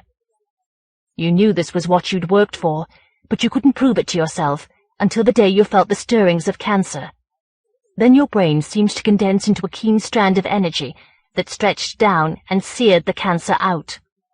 That was proof. You were immortal. Not that some of the research you'd had to carry out wasn't unpleasant. It had taken you a great deal of furtive expenditure at the mortuaries to discover that some of the extracts you needed for the solution had to be taken from the living brain. The villagers thought the children had drowned, for their clothes were found on the riverbank. Medical progress, you told yourself, has always involved suffering. Perhaps your wife suspected something of this stage of your work, or perhaps she and the butcher had simply decided to rid themselves of you. In any case, you were working at your bench trying to synthesize your discovery when you heard him enter. He must have rushed at you, for before you could turn, you felt a blazing slash gape in the back of your neck. Then you awoke on the cellar floor. You edge yourself forward across the laboratory. Your greatest exertion is past, but this is the most exacting part. When you're nearly touching your prone body, you have to turn round. You move yourself with your jaws and steer with your tongue. It's difficult, but less so than tonguing yourself upright on your neck to rest on the stairs. Then you fit yourself to your shoulders, groping with your mind to feel the nerves linking again. Now you'll have to hold yourself unflinching, or you'll roll apart. With your mind you can do it. Gingerly, so as not to part yourself, you stretch out your arm for the surgical needle and thread. In the bag. The boy's face struggled within the plastic bag. The bag labored like a dying heart as the boy panted frantically, as if suffocated by the thickening mist of his own breath. His eyes were grey blank holes, full of fog beneath the plastic. As his mouth gaped desperately, the bag closed on his face, tight and moist, giving him the appearance of a wrapped fish, not quite dead. It wasn't his son's face. Clark shook his head violently to clear it of the notion as he hurried towards the assembly hall. It might have been, but Peter had had enough sense and strength to rip the bag with a stone before trying to pull it off. He'd had more strength than... Clark shook his head hurriedly and strode into the hall. He didn't propose to let himself be distracted. Peter had survived, but that was no thanks to the culprit. The assembled school clattered to its feet and hushed. Clark strode down the side aisle to the sound of belated platters from the folding seats, like the last drops of rain after a downpour. Somewhere amid the muted chorus of nervous coughs, someone was rustling plastic. They wouldn't dare breathe when he'd finished with them. 5 strides took him onto the stage. He nodded curtly to the teaching staff and faced the school. "Someone put a plastic bag over a boy's head today," he said. "I had thought all of you understood, that you come here to learn to be men. I had thought that even those of you who do not shine academically had learned to distinguish right from wrong. Apparently I was mistaken. Very well. If you behave like children, You must expect to be treated like children." The school stirred. The sound included the crackling of plastic. Behind him, Clark heard some of the teachers sit forward, growing tense. Let them protest if they liked. So long as this was his school, its discipline would be his. "You will all stand in silence until the culprit owns up." Tiers of heads stretched before him, growing taller as they receded on the ground of their green uniforms. Towards the middle he could see Peter's head. He'd forgotten to excuse the boy from assembly, but it was too late now. In any case, the boy looked less annoyed by the oversight than embarrassed by his father's behavior. Did he think Clark was treating the school thus simply because Peter was his son? Not at all. 3 years ago, Clark had used the same method when someone had dropped a firework in a boy's duffel hood. Though the culprit had not come forward, Clark had had the satisfaction of knowing he had been punished among the rest. The heads were billiard balls, arranged on bays. Here and there one swayed uneasily, then hurriedly steadied as Clark's gaze seized it. A whole row shifted restlessly, one after another. Plastic crackled softly, jarring Clark from his thoughts. "It seems that the culprit is not a man but a coward," he said. "Very well. Someone must have seen what he did, and who he is. No man will protect a coward from his just deserts. Don't worry that your fellows may look down on you for betraying him. If they do not admire you for behaving like a man, they are not men." The ranks of heads swayed gently, hypnotically. One of them must have seen what had happened to Peter.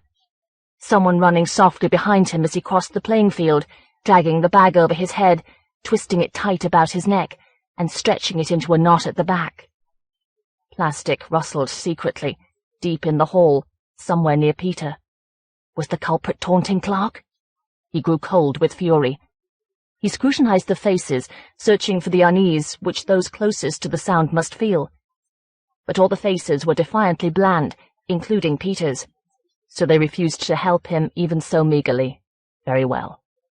"No doubt some of you think this is an easy way to avoid your lessons," he said. "I think so too. Instead, from tomorrow you will all assemble here when school is over, and stand in silence for an hour. This will continue until the culprit is found. Please be sure to tell your parents tonight. You are dismissed." He strode to his office without a backward glance. His demeanor commanded his staff to carry on his discipline, but he had not reached his office when he began to feel dissatisfied. He was grasping the door handle when he realized what was wrong. Peter must still feel himself doubly a victim. A class came trooping along the corridor, protesting loudly, hastily silent. "Henry Clegg," he said, "go to 3A and tell Peter Clark to come to my office immediately." He searched the faces of the passing boys for furtiveness.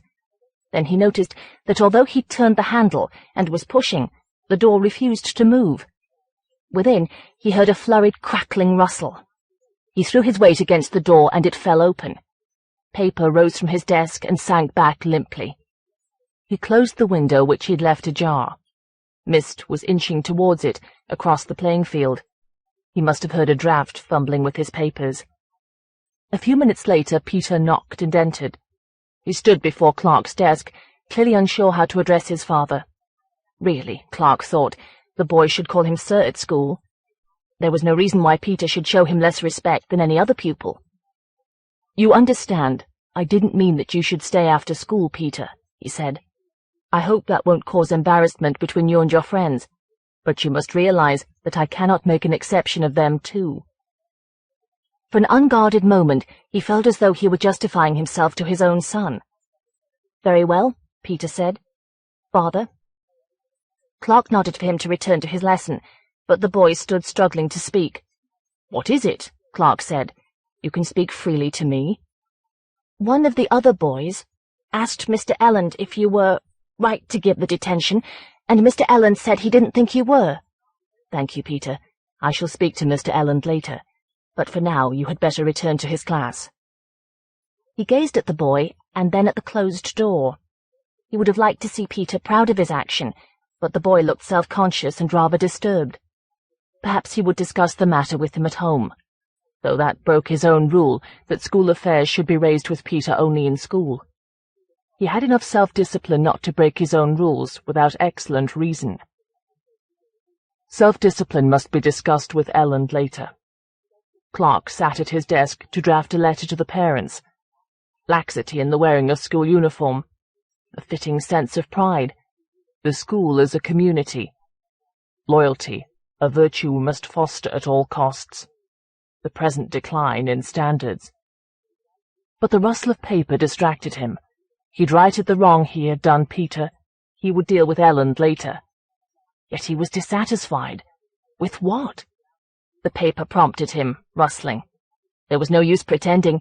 He must remember what the sound reminded him of. It reminded him of the sound the plastic bag had made once he'd put it over Derek's head. His mind writhed aside, distracting him with memories that were more worthy of his attention. They were difficult enough to remember. Painful, indeed. Sometimes it had seemed that his whole life had been contrived to force him to remember. Whenever he had sat an examination, someone had constantly rustled paper behind him. Nobody else had heard it. After one examination, when he tackled the boy who had been sitting behind him, the others had defended the accused. Realizing that the sound was in himself, in the effect of stress on his senses, Clark had gone to examinations prepared to hear it. He'd battled to ignore it, and had passed. He'd known he must. That was only justice. Then there had been the school play. That had been the worst incident, the most embarrassing. He had produced the play from his own pared-down script, determined to make an impression in his first teaching post. But Macbeth had stalked onto the heath, to a sound from the wings as of someone straining to blow up a balloon, wheezing and panting faintly. Clark had pursued the sound through the wings, finding only a timidly bewildered boy with a thunder sheet. Nevertheless, the headmaster had applauded rapidly and lengthily at the curtain. Eventually, since he himself hadn't been blamed, Clark ceased cross-examining his pupils. Since then, his career had done him more than justice. Sitting at his desk now, he relaxed. He couldn't remember when he'd felt so much at ease with his memories. Of course, there had been later disturbing incidents. One spring evening, he had been sitting on a park bench with Edna, courting her, and had glanced away from the calm green sunset to see an inflated plastic bag caught among the branches. The bag had seemed to pant violently in its struggles with the breeze. Then it had begun to nod sluggishly. He'd run across the lawn in panic, but before he reached the bag, it had been snatched away, to retreat nodding into the darkness between the trees. For a moment, vaguely amid his panic, it had made him think of the unidentified boy who had appeared beside him in a class photograph, face blurred into a grey blob. Edna had asked him no questions, and he'd been grateful to forget the incident, but the panic still lay in his memory, now he looked. It was like the panic he'd felt while awaiting Peter's birth. That had been late in the marriage. There might have been complications. Clark had waited, trying to slow his breath, holding himself back. Panic had been waiting just ahead. If there were any justice, Edna at least would survive. He'd heard someone approaching swiftly beyond the bend in the hospital corridor. A purposeful, crackling rustle. A nurse. He had felt pinned down by panic. He'd known that the sound was bearing death towards him, but the nurse must have turned aside beyond the bend.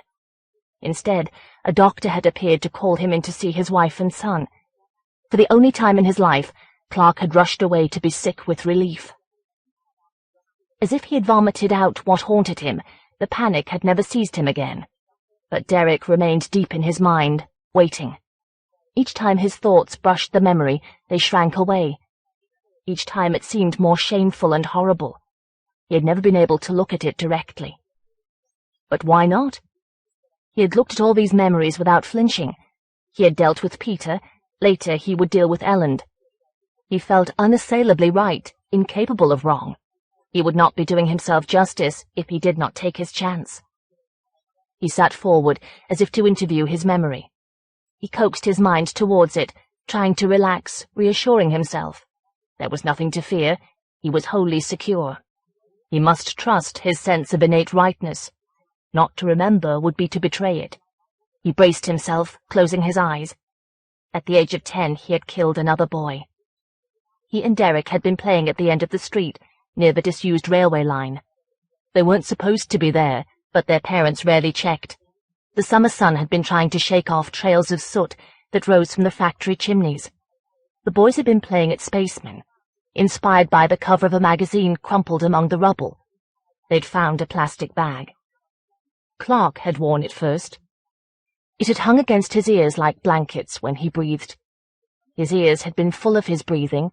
The bag had grown stuffily hot and misty at once, clinging to his face. Then Derek had snatched it for himself.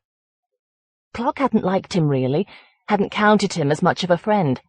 Derek was sly. He grabbed other people's toys, he played vindictive tricks on others, then whined if they turned on him. When he did wrong, he tried to pass the blame to someone else. But that day, Clark had had nobody else to play with.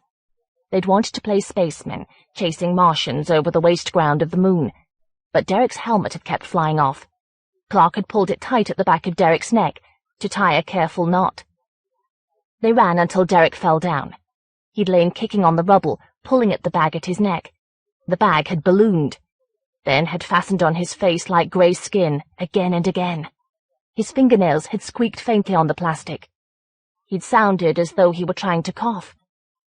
When Clark had stooped to help him, he kicked out blindly and viciously. Dismayed by the sight, infuriated by the rebuff, Clark had run away. Realizing that he didn't know where he was running to, he'd panicked and had hidden in the outside toilet for hours, long after the woman's screams had gone by and the ambulance. Though nobody had known he and Derek had been together, since Derek's sister and her boyfriend were supposed to have kept the boy with them in the park. Clark had waited, on the edge of panic, for Derek's father to knock at the front door. But the next day his mother had told him Derek had had an accident. He'd been warned never to play with plastic bags, and that was all. It wasn't enough, he'd decided years later, while watching a fight. Too many of his classmates' parents weren't enough for their children. He'd known then what his career was to be. By then he had been able to relax, except for the depths of his mind. He'd allowed himself to forget. Yet today he was hounding a boy for a lesser crime. No, it wasn't the same. Whoever had played that trick on Peter must have known what he was doing. But Clark, at 10 years old, hadn't known what he was doing to Derek. He had never needed to feel guilt at all. Secure in that knowledge, he remembered at last why he had. He'd sat on the outside toilet, hearing the screams. Very gradually, a sly grin had spread across his mouth. It served Derek right. Someone had played a trick on him for a change. He wouldn't be able to pass it back. Clark had hugged himself, rocking on the seat, giggling silently, starting guiltily when a soft, unidentified thumping at the door had threatened him. He gazed at the memory. It no longer made him writhe. After all, he had been only a child. He would be able to tell Edna at last. That was what had disturbed him most that evening in the park. It hadn't seemed right that he couldn't tell her. That injustice had lurked deep within their marriage. He smiled broadly. I didn't know what I was doing, he told himself again, aloud. But you know now, said a muffled voice behind him. He sprang to his feet. He had been dozing. Behind him, of course, there was only the window and the unhurried mist. He glanced at his watch. He was to talk to his sixth form class about ethics. He felt he would enjoy the subject even more than usual. As he closed his door, he glimpsed something moving in the indistinct depths of the trees beyond the playing field, like a fading trace of a memory. A tree, no doubt. When the class had sat down again, he waited for a moment, hoping they might question the ethics of the detention he'd ordered. They should be men enough to ask him. But they only gazed, and he began to discuss the relationship between laws and morality. A Christian country, the individual's debt to society, our common duty to help the law, the administration of justice. Justice. He'd waxed passionate, striding the aisles, when he happened to look out of the window. A man dressed in drab, shapeless clothes was standing at the edge of the trees. In the almost burnt-out sunlight, his face shone dully, featurelessly. Shadows or mist made the grey mass of his face seem to flutter. The janitor was skulking distantly in the bottom corner of the pane, like a detail squeezed in by a painter. He was pretending to weed the flower beds. "Who is that man?" Clark called angrily. "He has no right to be here." But there was nobody except the janitor in sight. Clark groped for his interrupted theme. The age of culpability. One of the class must have asked about that. He remembered having heard a voice. The age of legal responsibility must not be used as an excuse. Conscience cannot be silenced forever. The law cannot absolve. One does not feel guilt without being guilty. Someone was standing outside the window. As Clark whirled to look, something, perhaps the tick that was plucking at his eye, made the man's face seem the colour of mist and quaking. But when he looked, there was nothing but the field and the mist and the twilight, running together darkly like a drowned painting. "Who was that?" Clark demanded. "Did anyone see?" "A man," said Paul Hammond, a sensitive boy. "He looked as if he was going to have a fit." Nobody else had seen anything. "Do your job properly," Clark shouted at the janitor. "Keep your eyes open." "He's gone round there, round the corner." The afternoon had crept surreptitiously by. He'd almost reached the end of school. He searched for a phrase to sum up the lesson. "Remember, you cannot call yourself a man unless you face your conscience." On the last words, he had to outshout the bell. He strode to Ellen's classroom, his gown rising and sailing behind him. The man was chatting to a group of boys. "Will you come to my office when you've finished, please?" Clark said, leaning in. Waiting in his office, he felt calm as the plane of mist before him. It reminded him of a still pool, a pool whose opaque stillness hid its depths. An unnaturally still and opaque pool, a pool from whose depths a figure was rising, about to shatter the surface. It must be the janitor, searching behind the mist. Clark shook himself angrily, and turned as Ellen came in. "Have you been questioning my authority in front of your class?" "Not exactly, no. I answered a question." "Don't quibble. You are perfectly aware of what I mean. I will not have the discipline of my school undermined in this way."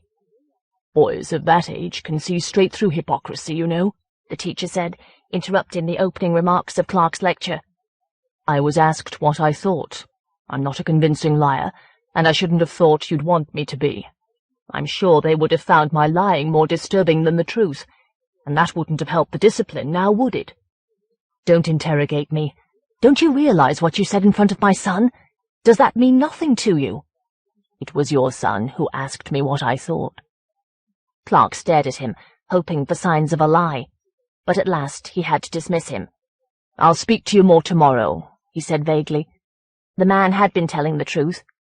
He had clearly been surprised even to have to tell it, but that meant that Peter had lied to his father. Clark threw the draft of the letter into his briefcase. There was no time to be lost. He must follow Peter home immediately and set the boy back on the right path. A boy who was capable of one lie was capable of many. Far down the corridor the boys shouted, the wooden echoes of their footsteps fading. At the door to the mist, Clark hesitated. Perhaps Peter found it difficult to talk to him at school. He would ask him about the incident again at home, to give him a last chance. Perhaps it was partly Clark's fault for not making it clear how the boy should address him at school. He must make sure Edna didn't intervene, gently, anxiously. He would insist that she leave them alone. The fog pretended to defer to him as he strode.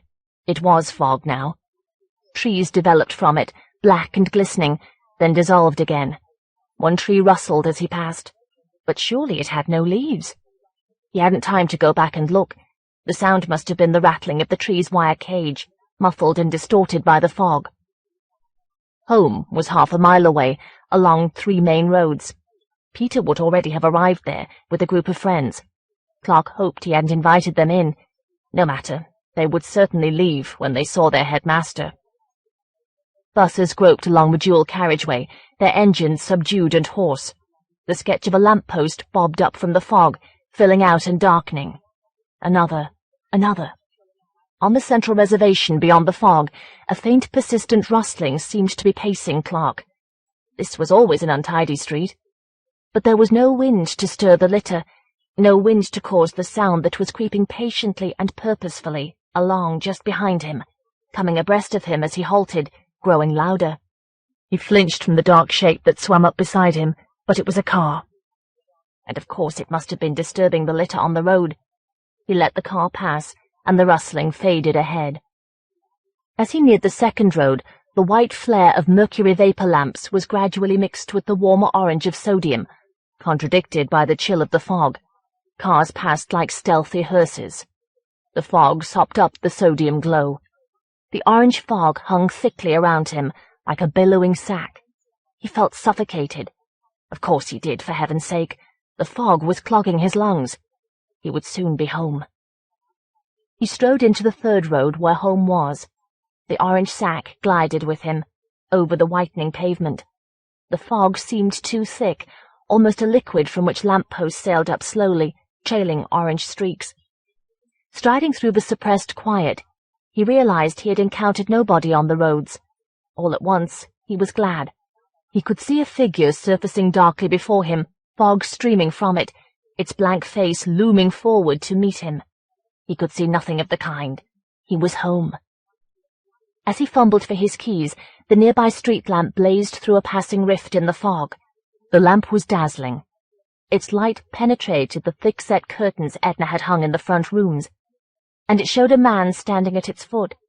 He was dressed like a tramp, in ancient clothes, and his face gleamed dully in the orange light, like bronze. As Clark glanced away to help his hands find his elusive keys, he realized that the man seemed to have no face, only the gleaming, almost immobile surface. He glared back at the pavement, but there was nobody. The fog, which must have obscured the man's face, closed again.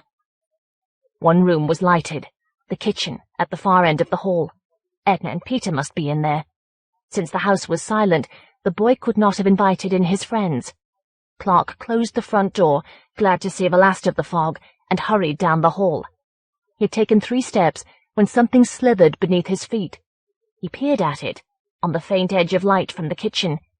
It was a plastic bag. In a moment during which his head seemed to clench and grow lightless, as he hastily straightened up, he realized that it was one of the bags Edna used to protect food. Several were scattered along the hall. She must have dropped them out of the packet. She mustn't have noticed. He ran along the hall, towards the light, towards the silent kitchen. The kitchen was empty. He began to call to Edna and to Peter as he ran back through the house, slipping on the scattered bags, bruising his shoulder against the wall. He pulled open the dining-room door, but although the china was chiming from his footsteps, there was nobody within. He ran on, skidding, and wrenched open the door of the living room. The faintest of orange glows had managed to gather in the room. He was groping distractedly for the light switch when he made out Edna and Peter, sitting waiting for him in the dark. Their heads gleamed faintly. After a very long time, he switched on the light. He switched it off at once. He had seen enough. He had seen their gaping mouths stuffed full of sucked-in plastic. His mind had refused to let him see their eyes. He stood in the orange dark, gazing at the still figures. When he made a sound, it resounded through the house. At last he stumbled into the hall. He had nowhere else to go. He knew the moment was right. The blur in the lighted kitchen doorway was a figure. A man, vague as fog and very thin. Its stiff arms rose jerkily, perhaps hampered by pain, perhaps savouring the moment. Grey blotches peered from its face. He heard the rustling as it uncovered its head. Baby. When the old woman reached the shops, Dutton began to lag further behind. Though his hands were as deep in his pockets as they could go, they were shaking. It's all right, he told himself. Stay behind. The last thing you want is for her to notice you now. But he knew he'd fallen behind because he was losing his nerve. The November wind blundered out of the side streets and shook him. As he hurried across each intersection, head trembling deep in his collar, he couldn't help searching the doorways for Tommy, Maud, even old Frank, anyone with a bottle. But nobody sat against the dull paint of the doors, beneath the bricked-up windows. Nothing moved, except tangles of sodden paper and leaves. No, he thought, trying to seize his mind before it began to shake like his body. He hadn't stayed sober for so long to lapse now, when he was so close to what he'd stayed sober for. She'd drawn ahead. He was 4 blocks behind now, not far enough behind. He'd better dodge into the next side street before she looked back and saw him. But then one of the shopkeepers might see him hiding and call the police.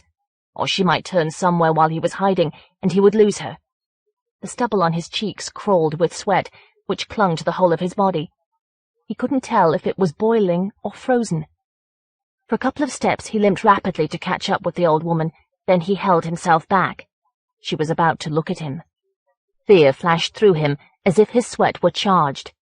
He made himself gaze at the shops, at the stalls outside. Water chestnuts, capsicums, aubergines, dal. The little notices on sticks said so, but they were alien to him. They didn't help him hold on to his mind. Their price flags fluttered, tiny and nerve-wracking as the prickling of his cheeks. Then he heard the pram. Its sound was deep in the blustering of the wind, but it was unmistakable. He'd heard it too often, coming towards the house, fading into the room below his. It sounded like the start of a rusty metal yawn, abruptly interrupted by a brief squeal, over and over. It was the sound of his goal, of the reason why he'd stayed sober all night. He brought the pockets of his coat together, propping the iron bar more securely against his chest inside the coat. She had reached the maze of marshy ground and broken houses beyond the shops, at last, Dutton thought, and began to run. The bar thumped his chest until it bruised. His trousers chafed his thighs like sandpaper, his calves throbbed. But he ran stumbling past the morose shoppers, the defiantly cheerful shopkeepers, the continuing, almost ghostly trade of the street. As soon as she was out of sight of the shops, near one of the dilapidated houses, he would have her. At once he halted, drenched in sweat. He couldn't do it. He stood laughing mirthlessly at himself as newspapers swooped at him. He was going to kill the old woman, was he? Him, who hadn't been able to keep a job for more than a week for years? Him, who had known he wasn't going to keep a job before he started working at it, until the Social Security had reluctantly agreed with him? Him, who could boast of nothing but the book he cashed weekly at the post office? He was going to kill her? His mind sounded like his mother, too much so to dishearten him entirely. It wasn't him. He could answer back. He remembered when he'd started drinking seriously. He'd felt then that if the Social Security took an interest in him, he would be able to hold down a job. But they hadn't bothered to conceal their indifference, and soon after they'd given him his book. But now it was different. He didn't need anyone's encouragement. He'd proved that by not touching a drink since yesterday afternoon. If he could do that, he could do anything. He shoved past a woman wheeling a pram full of groceries and ran faster to outdistance the trembling that spread through his body. His shoes crackled faintly with the plastic bags in which his feet were wrapped. He was going to kill her because of the contemptuous way she'd looked at him in the hall, exactly as his mother had used to.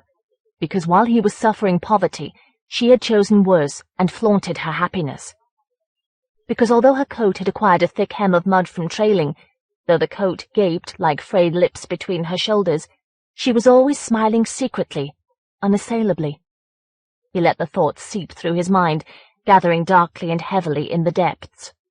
He was going to kill her, because she looked too old for life, too ugly and wizened to live.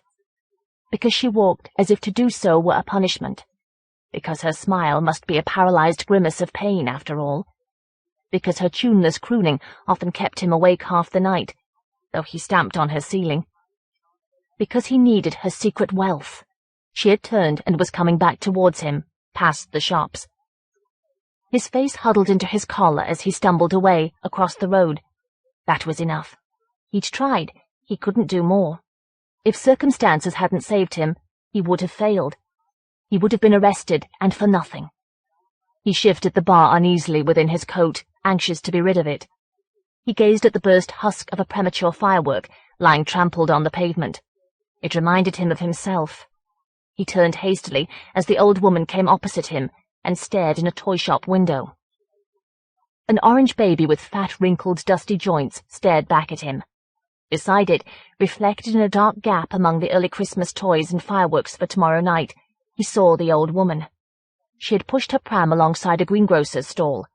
Now she let it go. Dutton peered closer, frowning.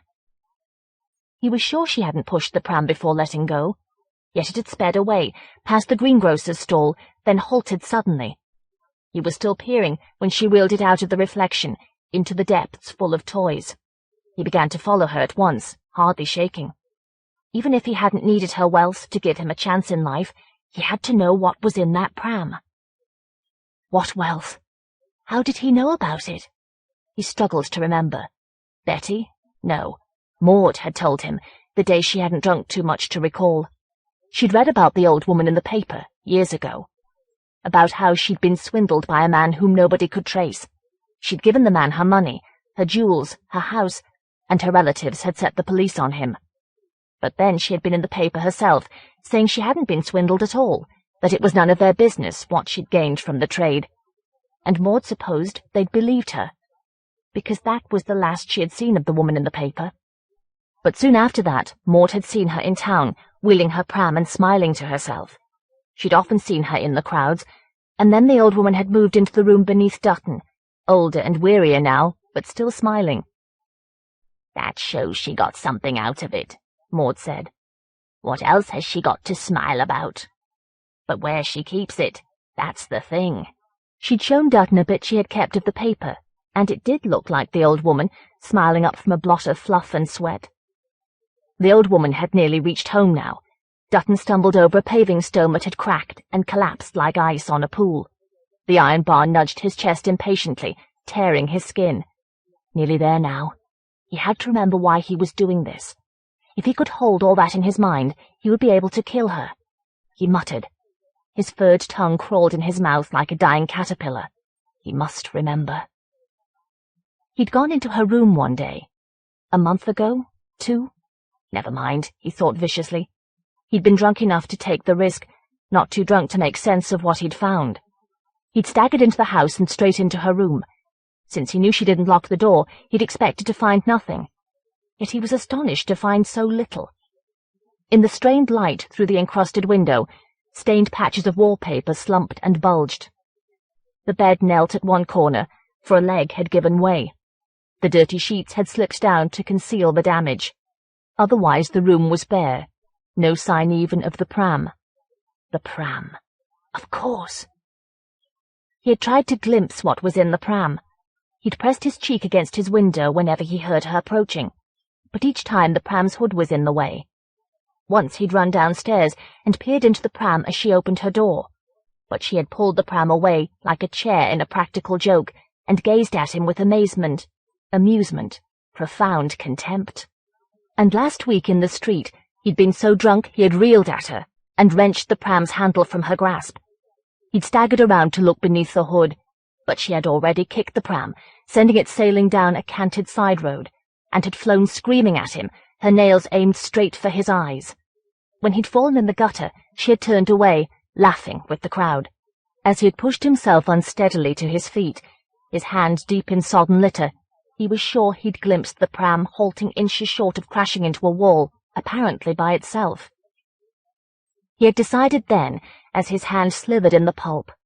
In his mind, she'd joined the people who were laughing inwardly at him. The Social Security. The clerks in the post office. Only she was laughing aloud, encouraging the crowd to laugh. He would kill her for that. He'd persuaded himself for days that he would. She'd soon have no reason to laugh at his poverty, at the book he hid crumpled in his hand as he waited in the post office. And last night, writhing on his bed amid the darkly crawling walls, listening to her incessant, contented wailing, he'd known that he would kill her. He would kill her. Now. He was running, his hands gloved in his pockets and swinging together before him at the end of the metal bar. Running past a shop whose windows were boarded up with dislocated doors, past the faintly whistling waste ground, and, beneath his window, in the side of the house, a dormant, restlessly creaking bonfire taller than himself. She must have reached her room by now. The street was deserted. Bricks lay in the roadway, unmoved by the tugging of the wind. He wavered on the front step, listening for sounds in the house. The baby wasn't crying in the cellar, which meant those people must be out. Nobody was in the kitchen. Even if the old man in the room opposite Dutton's were home, he was deaf. Dutton floundered into the hall, then halted, as if at the end of a chain. He couldn't do it here. He stared at the smudged and faded whirls of the wallpaper, the patterns of numbers scribbled above the patch where the telephone had used to be, the way the stairs turned sharply in the gloom just below the landing. The bar hung half out of his coat. He could have killed her beyond the shops, But this was too familiar. He couldn't imagine a killing here, where everything suffocated, even the thought of change. Everything, even the creaking of the floorboards. The floorboards were creaking. She would hear them. All at once he felt he was drowning in sweat. She would come out and see the iron bar, and know what he'd meant to do. She would call the police. He pulled out the bar, tearing a buttonhole, and blundered into her room. The old woman was at the far end of the room, her back to him. She was turning away from the pram, stooped over as if holding an object against her belly. From her mouth came the sound that had kept him awake so often, a contented lulling sound. For the first time, he could hear what she was saying. "Baby," she was crooning. "Baby." She might have been speaking to a lover or a child. In a moment she would see him. He limped swiftly forward, his padding footsteps puffing up dust to discolor the dim light more, and swung the iron bar at her head. He'd forgotten how heavy the bar was. It pulled him down towards her, by his weakened arms. He felt her head give, and heard a muffled crackling beneath her hair. Momentarily, as he clung to the bar as it rested in her head against the wall, he was face to face with her eyes and mouth as they worked spasmodically and went slack. He recoiled, most of all because there was the beginning of a wry smile in her eyes until they faded. Then she fell with a great flat thud, shockingly heavy and loud. Dust rolled out from beneath her, rising about Dutton's face as he fought a sneeze, settling on the dark patch that was spreading over the old woman's colourless hair. Dutton closed his eyes and gripped the bar, propping it against the wall, resting his forehead on the lukewarm metal. His stomach writhed, worse than in the mornings, sending convulsions through his whole body. At last he managed to open his eyes and look down again. She lay with one cheek in the dust, her hair darkening. Her arms sprawled on either side of her. They had been holding nothing to her belly. In the dim light she looked like a sleeping drunk, a sack, almost nothing at all. Dutton remembered the crackling of her head and found himself giggling hysterically, uncontrollably. He had to be quick. Someone might hear him. Stepping over her, he unbuttoned the pram's apron and pulled it back. At first, he couldn't make out what the pram contained. He had to crane himself over, holding his body back from obscuring the light. The pram was full of groceries. Cabbage, sprouts, potatoes. Dutton shook his head, bewildered, suspecting his eyes of practical joking. He pulled the pram over to the window, remembering only just in time to disguise his hand in the rag he kept as a handkerchief. The window panes looked like the back of a fireplace. Dutton rubbed them with his handkerchief, but succeeded only in smudging the grime. He peered into the pram again. It was still almost packed with groceries, only near the head of the pram there was a clear space about a foot in diameter. It was empty. He began to throw out the vegetables. Potatoes trundled thundering over the floorboards, a rolling cabbage scooped up dust in its leaves. The vegetables were fresh, yet she had entered none of the shops, and he was sure he hadn't seen her filching. He was trying to recall what in fact he had seen, when his wrapped hand touched something at the bottom of the pram.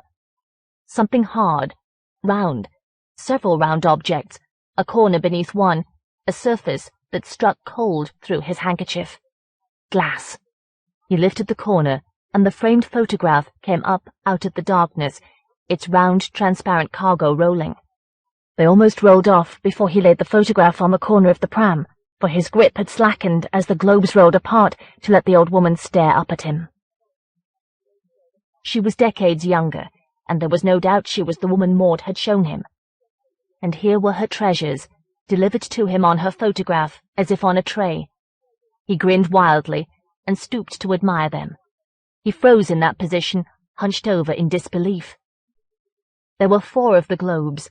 They were transparent, full of floating specks of light that gradually settled. He stared numbly at them. Close to his eyes, threads of sunlight through the window selected sparkling motes of dust, then let them go.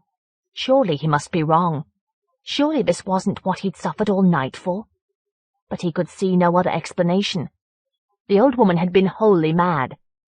The treasures that had kept her smiling, the treasures she had fought him for, were nothing but 4 fake snowstorm globes of the kind he'd seen in dozens of toy shops. He convulsed as if seized by nausea. With his wrapped hand, he swept all 4 globes off the photograph, snarling. They took a long time to fall. They took long enough for him to notice and to stare at them. They seemed to be sinking through the air as slowly as dust, turning enormously like worlds, filling the whole of his attention. In each of them a faint image was appearing. In one a landscape, in another a calm and luminous face. It must be the angle at which you held them to the light.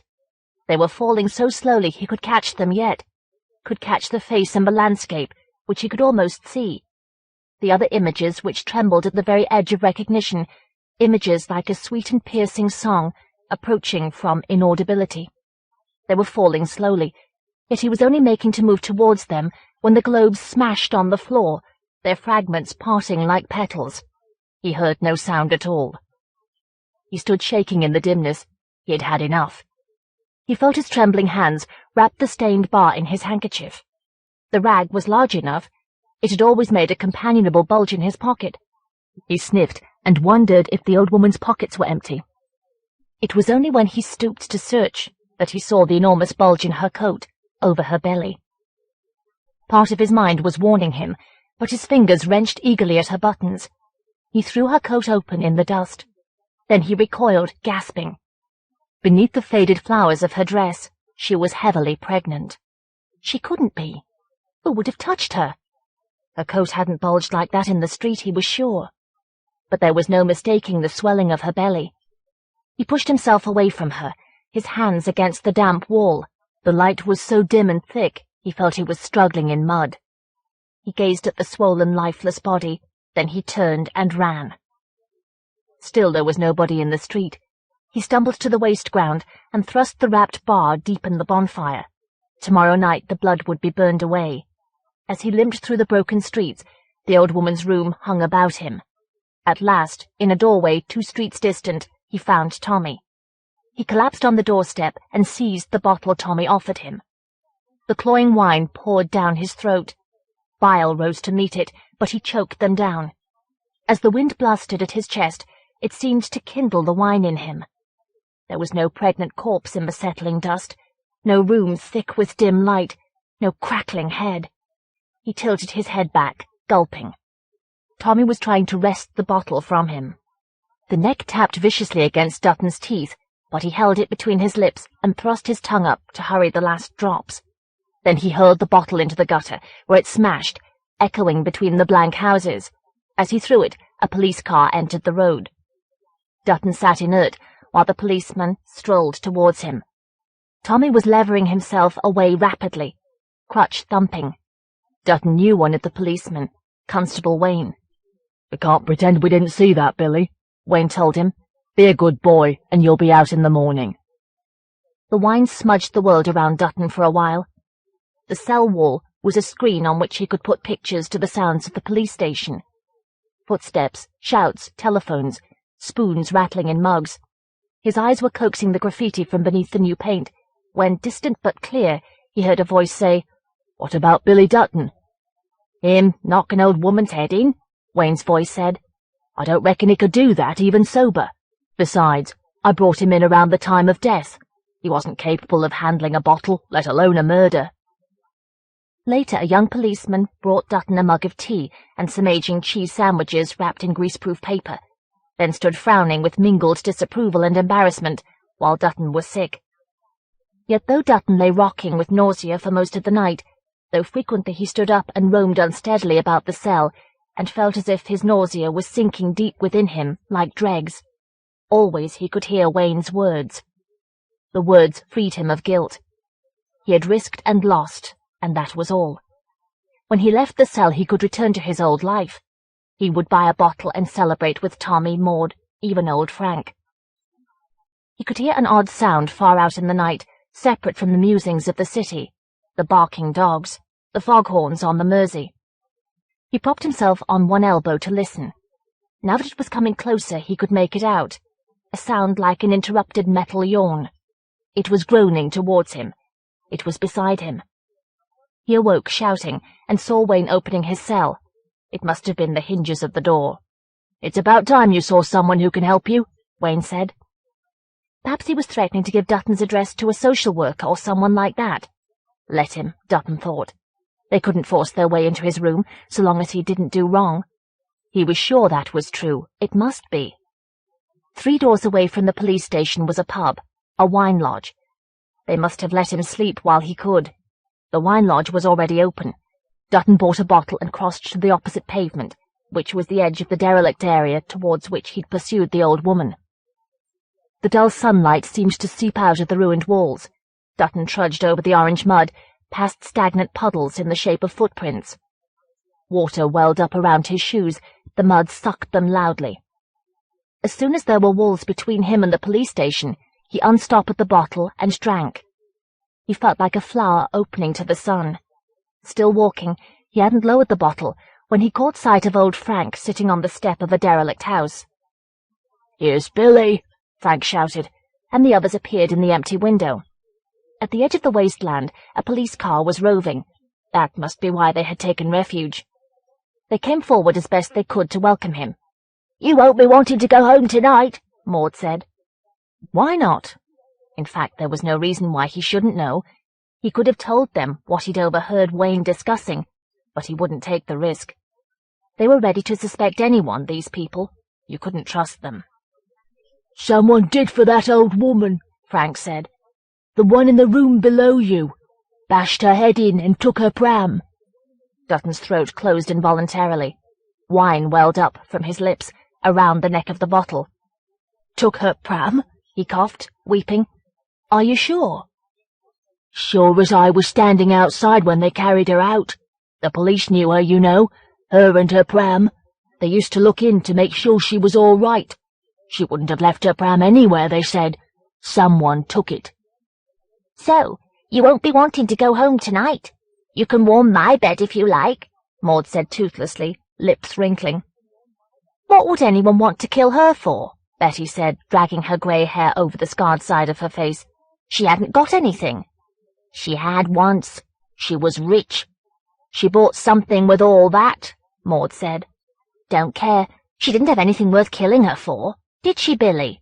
"No," Dutton said, and stumbled hurriedly on. "There wasn't anything in that pram. I know. I looked in it once when she was going in her room. She was poorer than us." "Unless she was a witch," Maud said. Dutton shook the bottle to quicken the liquor. In a moment it would take hold of him completely. He'd be floating on it. Maud's words would drift by like flotsam on a warm sea. "What?" he said. "Unless she was a witch. Then she could have given everything she owned, and her soul as well, to that man they never found, and still have had something for it that nobody could see, or wouldn't understand if they did see," she panted, having managed her speech, and drank. "That woman was a witch right enough," Tommy said, challenging the splintered floor with his crutch. "I used to go by there at night and hear her singing to herself. There was something not right there." "I sing," Frank said, standing up menacingly, and did so. "Rock of Ages." "Am I a witch, eh? Am I a witch?" They weren't hymns she was singing, I'll be bound. If I hadn't seen her in the street, I'd have said she was a darky. Jungle music it was. Mumbo-jumbo. "She was singing to her baby," Dutton said loosely. "She didn't have a baby, Billy," Maud said. "Only a pram." "She was going to have one." "You're the man who should know, are you?" Frank demanded. "She could have fooled me. She was flat as a pancake when they carried her out. Flat as a pancake." Dutton stared at Frank for as long as he could, before he had to look away from the deformed strawberry of the man's nose. He seemed to be telling the truth. 2 memories were circling Dutton, trying to perch on his thoughts. A little girl who'd been peering in the old woman's window one day, suddenly running away and calling back, inappropriately, it had seemed at the time, "Fat cow!" The corpse on the dusty floor, indisputably pregnant even in the dim light. "Flat as a pancake," Frank repeated. Dutton was still struggling to understand when Maud said, "What's that?" Dutton could hear nothing but the rushing of his blood. "Sounds like a car," Betty said. "Too small for a car. Needs oiling, whatever it is." What were they talking about? Why were they talking about things he couldn't understand, that he couldn't even hear, that disturbed him? "What?" Dutton yelled. They all stared at him, focusing elaborately, and Tommy thumped his crutch angrily. "It's gone now," Maud said at last. There was a silence until Betty said sleepily, "If she was a witch, where was her familiar?" "Her what?" Dutton said as the bottle blurred and dissolved above his eyes. She didn't know what she was talking about. Nor did he shouted at himself. Nor did he. "Her familiar? A kind of, creature that would do things for her, bring her food, that kind of thing. A cat or something. She hadn't anything like that. She wouldn't have been able to hide it." Nowhere to hide it, Dutton thought. In her pram. But her pram had been empty. The top of his head was rising, floating away. It didn't matter. Betty's hand wobbled at the edge of his vision, spilling wine towards him. He grabbed the bottle as her eyes closed. He tried to drink, but couldn't find his mouth. Somehow he managed to stopper the bottle with his finger, and a moment later was asleep. When he awoke, he was alone in the dark. Among the bricks that were bruising his chest was the bottle, still glued to his finger. He clambered to his feet, deafened by the clattering of bricks, and dug the bottle into his pocket for safety, finger and all. He groped his way out of the house, sniffing, searching vainly for his handkerchief. A wall reeled back from him, and he fell, scraping his shoulder. Eventually he reached the doorway. Night had fallen. Amid the mutter of the city, fireworks were already sputtering. Distant chimneys sprang up momentarily against a spray of white fire. Far ahead, between the tipsily shifting walls, the lights of the shops blinked faintly at Dutton. He took a draught to fend off the icy plucking of the wind, then he stuffed the bottle in his pocket and made for the lights. The mud was lying in wait for him. It swallowed his feet with an approving sound. It poured into his shoes, seeping into the plastic bags. It squeezed out from beneath unsteady paving stones, where there were any. He snarled at it and stamped, sending it over his trouser cuffs. It stretched glistening faintly before him, as far as he could see. Cars were taking a shortcut from the main road, past the shops. Dutton stood and waited for their lights to sweep over the mud, lighting up his way. He emptied the bottle into himself. Headlights swung towards him, blazing abruptly in puddles, pinching up silver edges of ruts from the darkness, touching a small, still dark object between the walls to Dutton's left. He glared towards that, through the pale fading firework display on his eyeballs. It had been low and squat, he was sure. Part of it had been raised, like a hood. Suddenly he recoiled from the restless darkness and began to run wildly. He fell with a flat splash and heaved himself up, his hands gloved in grit and mud. He stumbled towards the swaying lights and glared about whenever headlights flashed between the walls. Around him, the walls seemed as unstable as the ground. He was close enough to the shops for the individual sounds of the street to have separated themselves from the muted, anonymous roar of the city, when he fell again. He fell into darkness behind walls and scrabbled in the mud, slithering grittily. When he regained his feet, he peered desperately about, trying to hold things still. The lights of the street, sinking, leaping back into place and sinking. The walls around him, wavering and drooping. A dwarfish fragment of wall close to him on his left. Headlights slipped past him and corrected him. It wasn't a fragment of wall. It was a pram. In that moment of frozen clarity, he could see the twin claw marks its wheels had scored in the mud, reaching back into darkness. Then the darkness rushed at him as his ankles tangled and he lost his footing. He was reeling helplessly towards the pram. A second before he reached it, he lashed out blindly with one foot. He tottered in a socket of mud, but he felt his foot strike metal and heard the pram fall. He whirled about, running towards the whirling lights, changing his direction when they steadied. The next time headlights passed him, he twisted about to look. The force of his movement spun him back again and on towards the lights. But he was sure he'd seen the pram upturned in the mud and shaking like a turtle trying to right itself. Once among the shops, he felt safe. This was his territory. People were hurrying home from work. Children were running errands. Cars laden with packages butted their way towards the suburbs, honking. He'd stay here, where there were people. He wouldn't go home to his room. He began to stroll, rolling unsteadily. He gazed in the shop windows, whose contents sank like a loose television image. When he reached a laundrette, he halted, frowning, and couldn't understand why. Was it something he'd heard? Yes. There was a sound somewhere amid the impatient clamour of the traffic. A yawn of metal, cut short by a high squeal. It was something like that, not entirely, not the sound he remembered, only the sound of a car. Within the laundrette things whirled. So did the laundrette. So did the pavement. Dutton forced himself onward, cursing as he almost fell over a child. He shoved the child aside and collided with a pram. Bulging out from beneath its hood was a swollen, faceless head of blue plastic. Folds of its wrinkled, worm-like body squeezed over the side of the pram.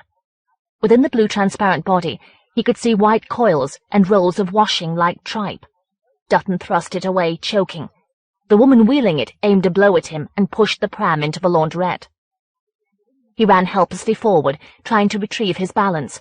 Mud trickled through the burst plastic in his shoes and grated between his toes. He fell, slapping the pavement with himself. When someone tried to help him up, he snarled and rolled out of their reach. He was cold and wet. His coat had soaked up all the water his falls had squeezed out of the mud. He couldn't go home, couldn't warm himself in bed. He had to stay here, out on the street. His mouth tasted like an abandoned bottle. He glared about, roaring at anyone who came near. Then over the jerking segments of the line of car roofs, he saw Maud hurrying down a side street, carrying a bottle wrapped in newspaper. That was what he needed. A ball of fire sprang up, spinning and whooping above the roofs.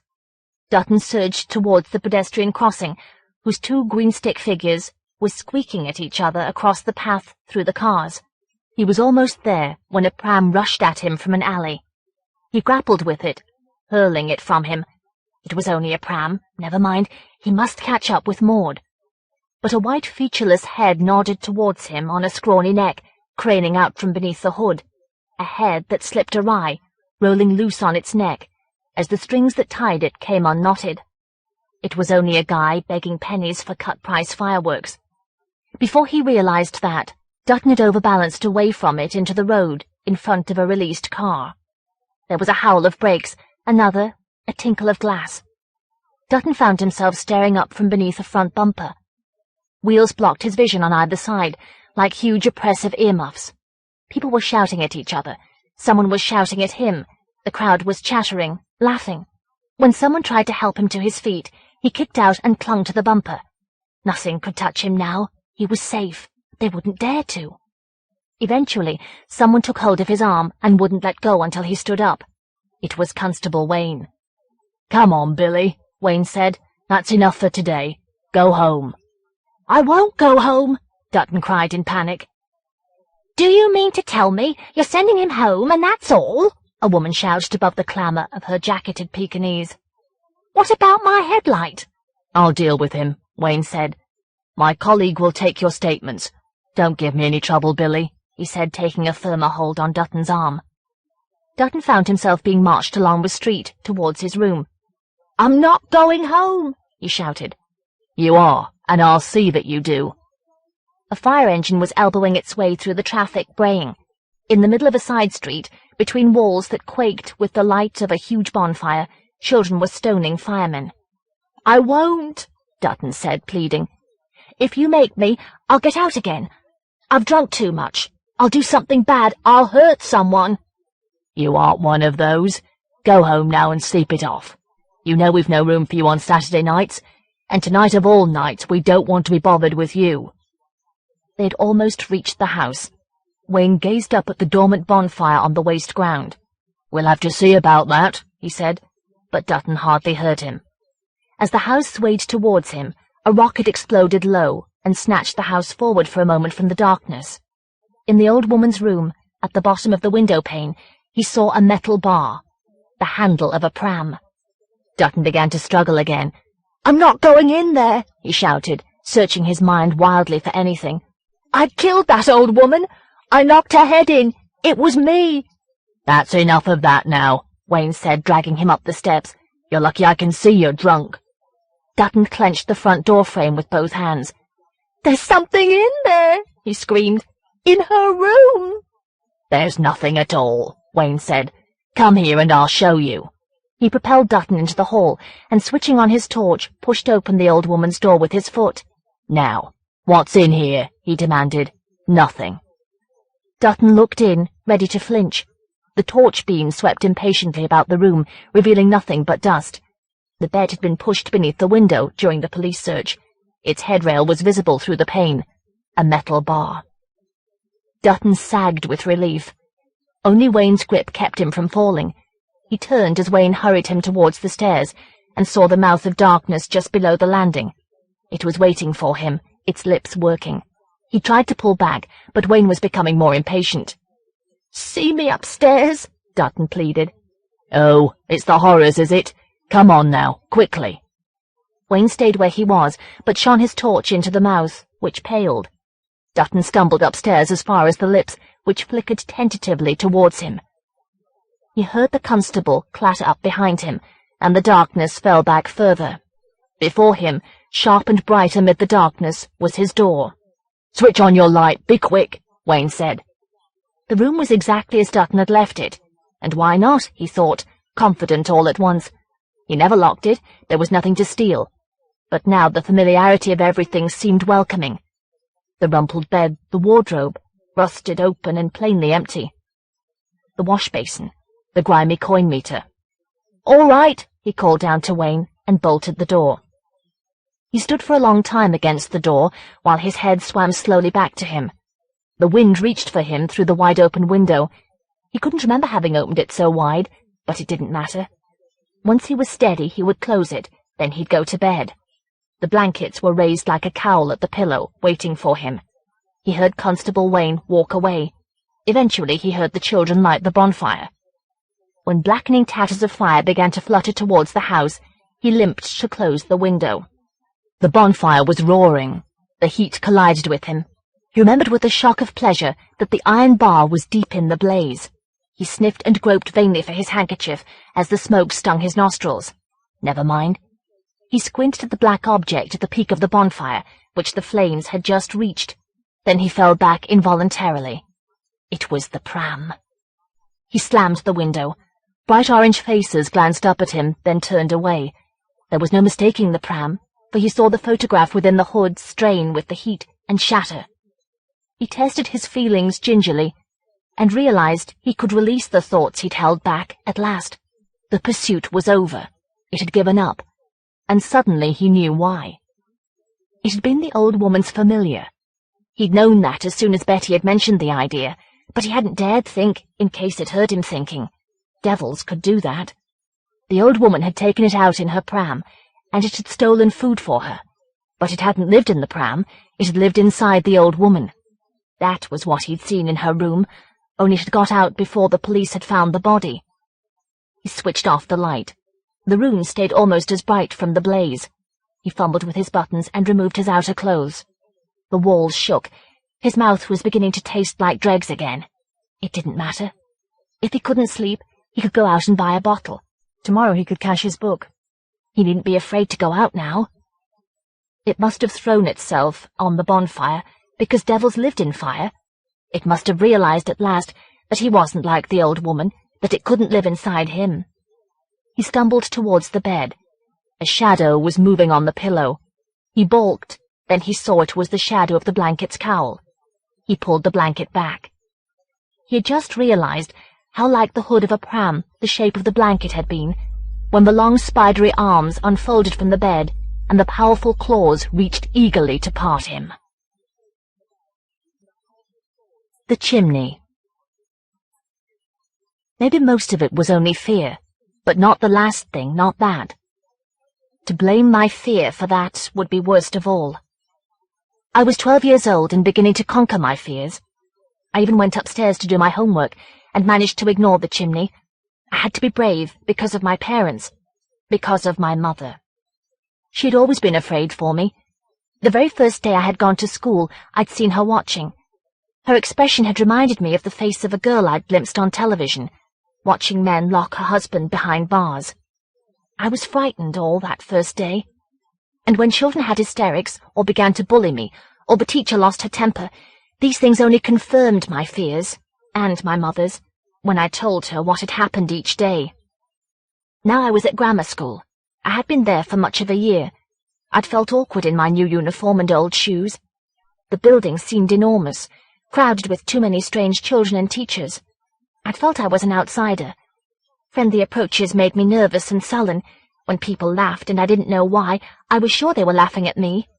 After a while, the other boys treated me as I seemed to want to be treated. The lads from the poorer districts mocked my suburban accent. The suburban boys sneered at my shoes. Often I'd sat praying that the teacher wouldn't ask me a question I couldn't answer, sat paralyzed by my dread of having to stand up in the waiting, watchful silence. If a teacher shouted at someone, my heart jumped painfully. Once I'd felt the stain of my shock creeping insidiously down my thigh. Yet I did well in the end-of-term examinations because I was terrified of failing. For nights afterwards, they were another reason why I couldn't sleep. My mother read the signs of all this on my face. More and more, once I'd told her what was wrong, I had to persuade her there was nothing worse that I'd kept back. Some mornings as I lay in bed, trying to hold back 7:30, I'd be sick. I would grope miserably downstairs, white-faced, and my mother would keep me home. Once or twice, when my fear wasn't quite enough, I made myself sick. "Look at him. You can't expect him to go like that." But my father would only shake his head and grunt, dismissing us both.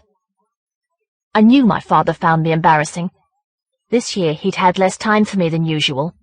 His shop, the anything shop, nearby in the suburbanized village, was failing to compete with the new supermarket. But before that trouble, I'd often seen him staring up at my mother and me. Both of us taller than him, his eyes said, yet both scared of our own shadows. At those times, I glimpsed his despair. So my parents weren't reassuring. Yet at night, I tried to stay with them as long as I could, for my worst fears were upstairs, in my room. It was a large room, 2 rooms knocked into one by the previous owner. It overlooked the small back gardens. The smaller of the fireplaces had been bricked up. In winter, the larger held a fire, which my mother always feared would set fire to the room, but she let it alone, for I'd screamed when I thought she was going to take that light away, even though the firelight only added to the terrors of the room. The shadows moved things. The mesh of the fire guard fluttered enlarged on the wall. Sometimes, at the edge of sleep, it became a swaying web, and its spinner came sidling down from a corner of the ceiling. Everything was unstable. Walls shifted. My clothes crawled on the back of the chair. Once, when I'd left my jacket slumped over the chair, the collar's dark upturned lack of a face began to nod forward stealthily. The holes at the ends of the sleeves worked like mouths, and I didn't dare get up to hang the jacket properly. The room grew in the dark. Sounds outside, footsteps and laughter, dogs encouraging each other to bark, only emphasized the size of my trap of darkness, how distant everything else was. And there was a dimmer room, in the mirror of the wardrobe beyond the foot of the bed. There was a bed in that room, and beside it a dim nightlight in a plastic lantern. Once I'd wakened to see a face staring dimly at me from the mirror. A figure had sat up when I had, and had almost cried out. Often I'd stared at the dim staring face until I'd had to hide beneath the sheets. Of course, this couldn't go on for the rest of my life. On my 12th birthday, I set about the conquest of my room. I was happy amid my presents. I had a jigsaw, a box of coloured pencils, a book of space stories. They had come from my father's shop, but they were mine now. Because I was relaxed, no doubt because she wished I could always be so, my mother said, "Would you be happier if you went to another school?" It was Saturday. I wanted to forget Monday. Besides, I imagined all schools were as frightening. "No, I'm all right," I said. "Are you happy at school now?" she said incredulously. "Yes, it's all right." "Are you sure?" "Yes, really, it's all right. I mean, I'm happy now." The snap of the letter slot saved me from further lying.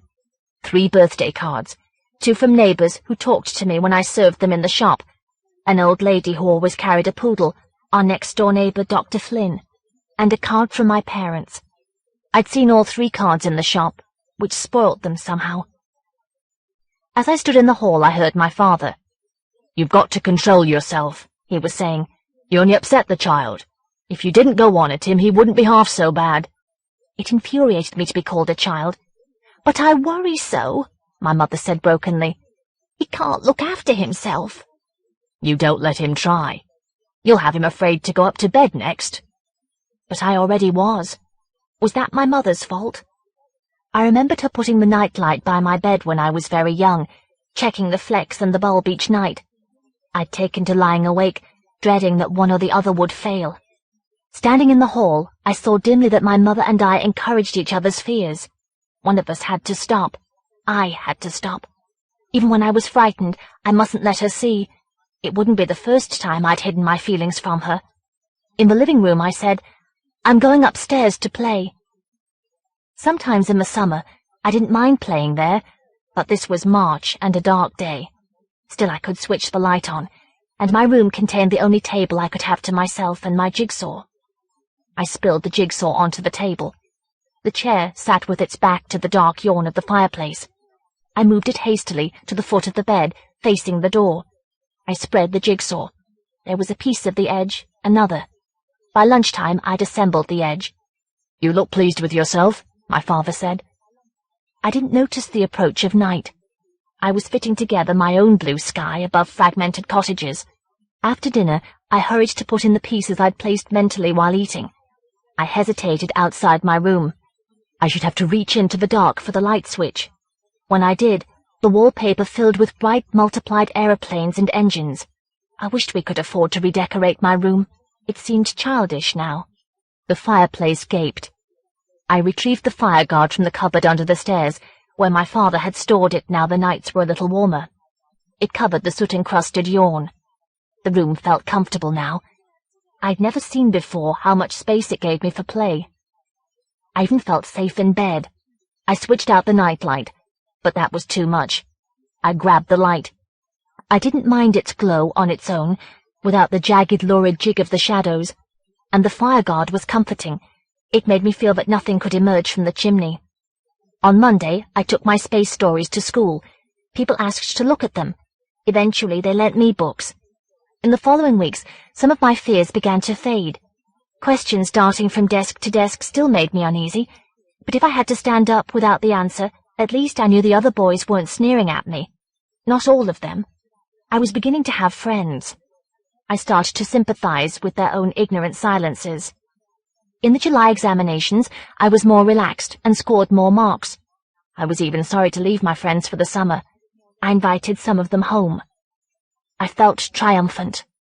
I'd calmed my mother and my room all by myself, just by realizing what had to be done. I suppose that sense of triumph helped me. It must have given me a little strength with which to face the real terror. It was early August, the week before our holiday. My mother was worrying over the luggage. My father was trying to calculate his accounts.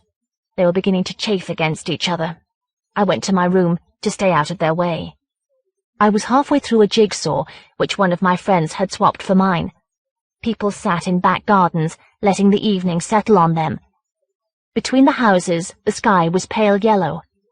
I inserted pieces easily, relaxed by the nearness of our holiday. I listened to the slowing of the city, a radio fluttering along a street, something moving behind the fire guard, in the chimney. No, it was my mother in the next room moving luggage. It was someone dragging something, anything, outside. But I couldn't deceive my ears. In the chimney something large had moved. It might have been a bird, stunned or dying, struggling feebly. Except that a bird would have sounded wilder. It could have been a mouse, even a rat, if such things are found in chimneys. But it sounded like a large body, groping stealthily in the dark. Something large that didn't want me to hear it. It sounded like the worst terror of my infancy. I'd almost forgotten that. When I was 3 years old, my mother had let me watch television. It was bad for my eyes, but just this once, near Christmas. I'd seen 2 children asleep in bed, an enormous crimson man emerging from the fireplace, creeping towards them.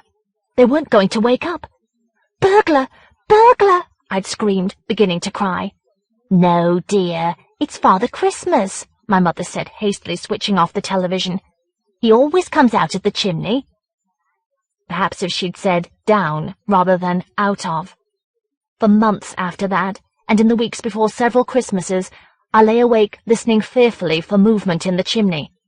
I was sure a fat, grinning figure would creep upon me if I slept. My mother had told me the presents that appeared at the end of my bed were left by Father Christmas. But now the mysterious visitor had a face and a huge body squeezed into the dark chimney among the soot. When I heard the wind breathing in the chimney, I had to trap my screams between my lips. Of course, at last I began to suspect there was no Father Christmas. How did he manage to steal into my father's shop for my presents? It was a childish idea, I was almost sure. But I was too embarrassed to ask my parents or my friends. But I wanted not to believe in him, that silent lurker in the chimney. And now I didn't, not really. Except that something large was moving softly behind the fire guard. It had stopped. I stared at the wire mesh, half expecting a fat, pale face to stare out of the grate. There was nothing but the fenced dark. Cats were moaning in a garden. An ice cream van wandered brightly. After a while, I forced myself to pull the fire guard away. I was taller than the fireplace now, but I had to stoop to peer up the dark, soot-ridged throat. And then it loomed over me, darkness full of menace, of the threat of a huge figure bursting out at me, its red mouth crammed with sparkling teeth. As I peered up, trembling a little, and tried to persuade myself that what I'd heard had flown away or scurried back into its hole, soot came trickling down from the dark, and I heard the sound of a huge body squeezed into the sooty passage, settling itself carefully, more comfortably in its burrow. I slammed the guard into place and fled. I had to gulp to breathe. I ran onto the landing, trying to catch my breath so as to cry for help. Downstairs my mother was nervously asking whether she should pack another of my father's shirts. "Yes, if you like," he said irritably. No, I mustn't cry out. I'd vowed not to upset her. But how could I go back into my room? Suddenly I had a thought that seemed to help. At school, we'd learned how sweeps had used to send small boys up chimneys. There had hardly been room for the boys to climb. How could a large man fit in there? He couldn't. Gradually, I managed to persuade myself. At last, I opened the door of my room. The chimney was silent.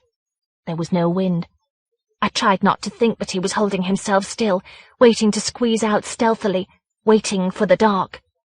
Later, lying in the steady glow from my plastic lantern, I tried to hold on to the silence, tried to believe there was nothing near me to shatter it. There was nothing except, eventually, sleep. Perhaps if I'd cried out on the landing, I would have been saved from my fear. But I was happy with my rationality. Only once, nearly asleep, I wished the fire were lit, because it would burn anything that might be hiding in the chimney. That had never occurred to me before. But it didn't matter, for the next day we went on holiday. My parents liked to sleep in the sunlight, beneath newspaper masks.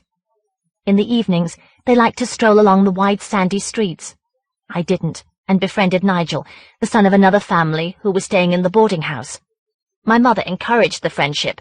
Such a nice boy, 2 years older than me. He'd look after me. He had money, and the hope of a moustache shadowing his pimply upper lip. One evening he took me to the fairground, where we met 2 girls. He and the older girl went to buy ice creams, while her young friend and I stared at each other timidly. I couldn't believe the young girl didn't like jigsaws. Later, while I was contradicting her, Nigel and his companion disappeared behind the ghost train. But Nigel reappeared almost at once, red-faced, his left cheek redder. "Where's Rose?" I asked, bewildered. "She had to go." He seemed furious that I'd asked. "Isn't she coming back?" "No." He was glancing irritably about for a change of subject. "What a super bike," he said, pointing as it glided between the stalls. "Have you got a bike?" "No," I said. "I keep asking Father Christmas, but—" I wished that hadn't got past me, for he was staring at me, winking at the young girl. "Do you still believe in him?" he demanded scornfully. "No, of course I don't. I was only kidding. Did he believe me?" He was edging towards the young girl now, putting his arm around her. Soon she excused herself and didn't come back. I never knew her name. I was annoyed he'd made her run away. "Where did Rose go?" I said persistently. He didn't tell me, but perhaps he resented my insistence, for as the family left the boarding house, I heard him say loudly to his mother, "He still believes in Father Christmas." My mother heard that too, and glanced anxiously at me. Well, I didn't. There was nobody in the chimney waiting for me to come home. I didn't care, that we were going home the next day. That night I pulled away the fire guard and saw a fat, pale face hanging down into the fireplace, like an underbelly, upside down and smiling. But I managed to wake, and eventually the sea lulled me back to sleep. As soon as we reached home, I ran upstairs. I uncovered the fireplace and stood staring to discover what I felt.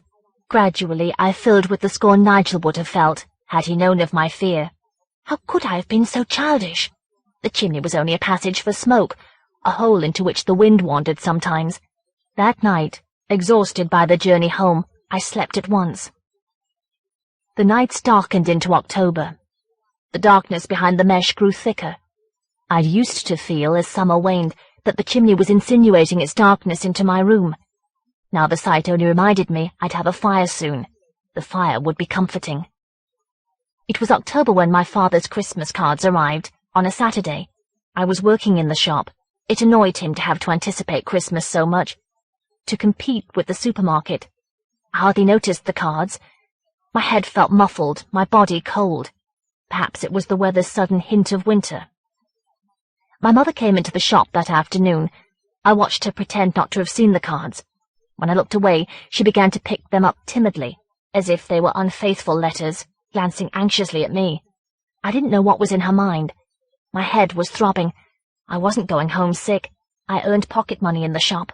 Besides, I didn't want my father to think I was still weak. Nor did I want my mother to worry. That night, I lay slumped in a chair, pretending to read. Words trickled down the page. I felt like dirty clothes someone had thrown on the chair. My father was at the shop taking stock. My mother sat gazing at me. I pretended harder. The words waltzed slowly. At last she said, "Are you listening?" I was now, though I didn't look up. "Yes," I said hoarsely, unplugging my throat with a roar. "Do you remember when you were a baby? There was a film you saw, of Father Christmas coming out of the chimney." Her voice sounded bravely careless, falsely light, as if she were determined to make some awful revelation. I couldn't look up. "Yes," I said. Her silence made me glance up. She looked as she had on my first day at school, full of loss, of despair. Perhaps she was realizing I had to grow up, but to my throbbing head her look suggested only terror, as if she were about to deliver me up as a sacrifice. "I couldn't tell you the truth then," she said. "You were too young." The truth was terror. Her expression promised that. "Father Christmas isn't really like that," she said. My illness must have shown by then. She gazed at me. Her lips trembled. "I can't," she said, turning her face away. "Your father must tell you." But that left me poised on the edge of terror. I felt unnerved, rustily tense. I wanted very much to lie down. "I'm going to my room," I said. I stumbled upstairs, hardly aware of doing so. As much as anything, I was fleeing her unease. The stairs swayed a little. They felt unnaturally soft underfoot. I hurried dully into my room. I slapped the light switch and missed. I was walking uncontrollably forward into blinding dark. A figure came to meet me, soft and huge in the dark of my room. I cried out. I managed to stagger back onto the landing, grabbing the light switch as I went. The lighted room was empty. My mother came running upstairs, almost falling. "What is it? What is it?" she cried. I mustn't say. "I'm ill. I feel sick." I did, and a minute later I was. She patted my back as I knelt by the toilet. When she'd put me to bed, she made to go next door for the doctor. "Don't leave me," I pleaded. The walls of the room swayed as if tugged by firelight. The fireplace was huge and very dark.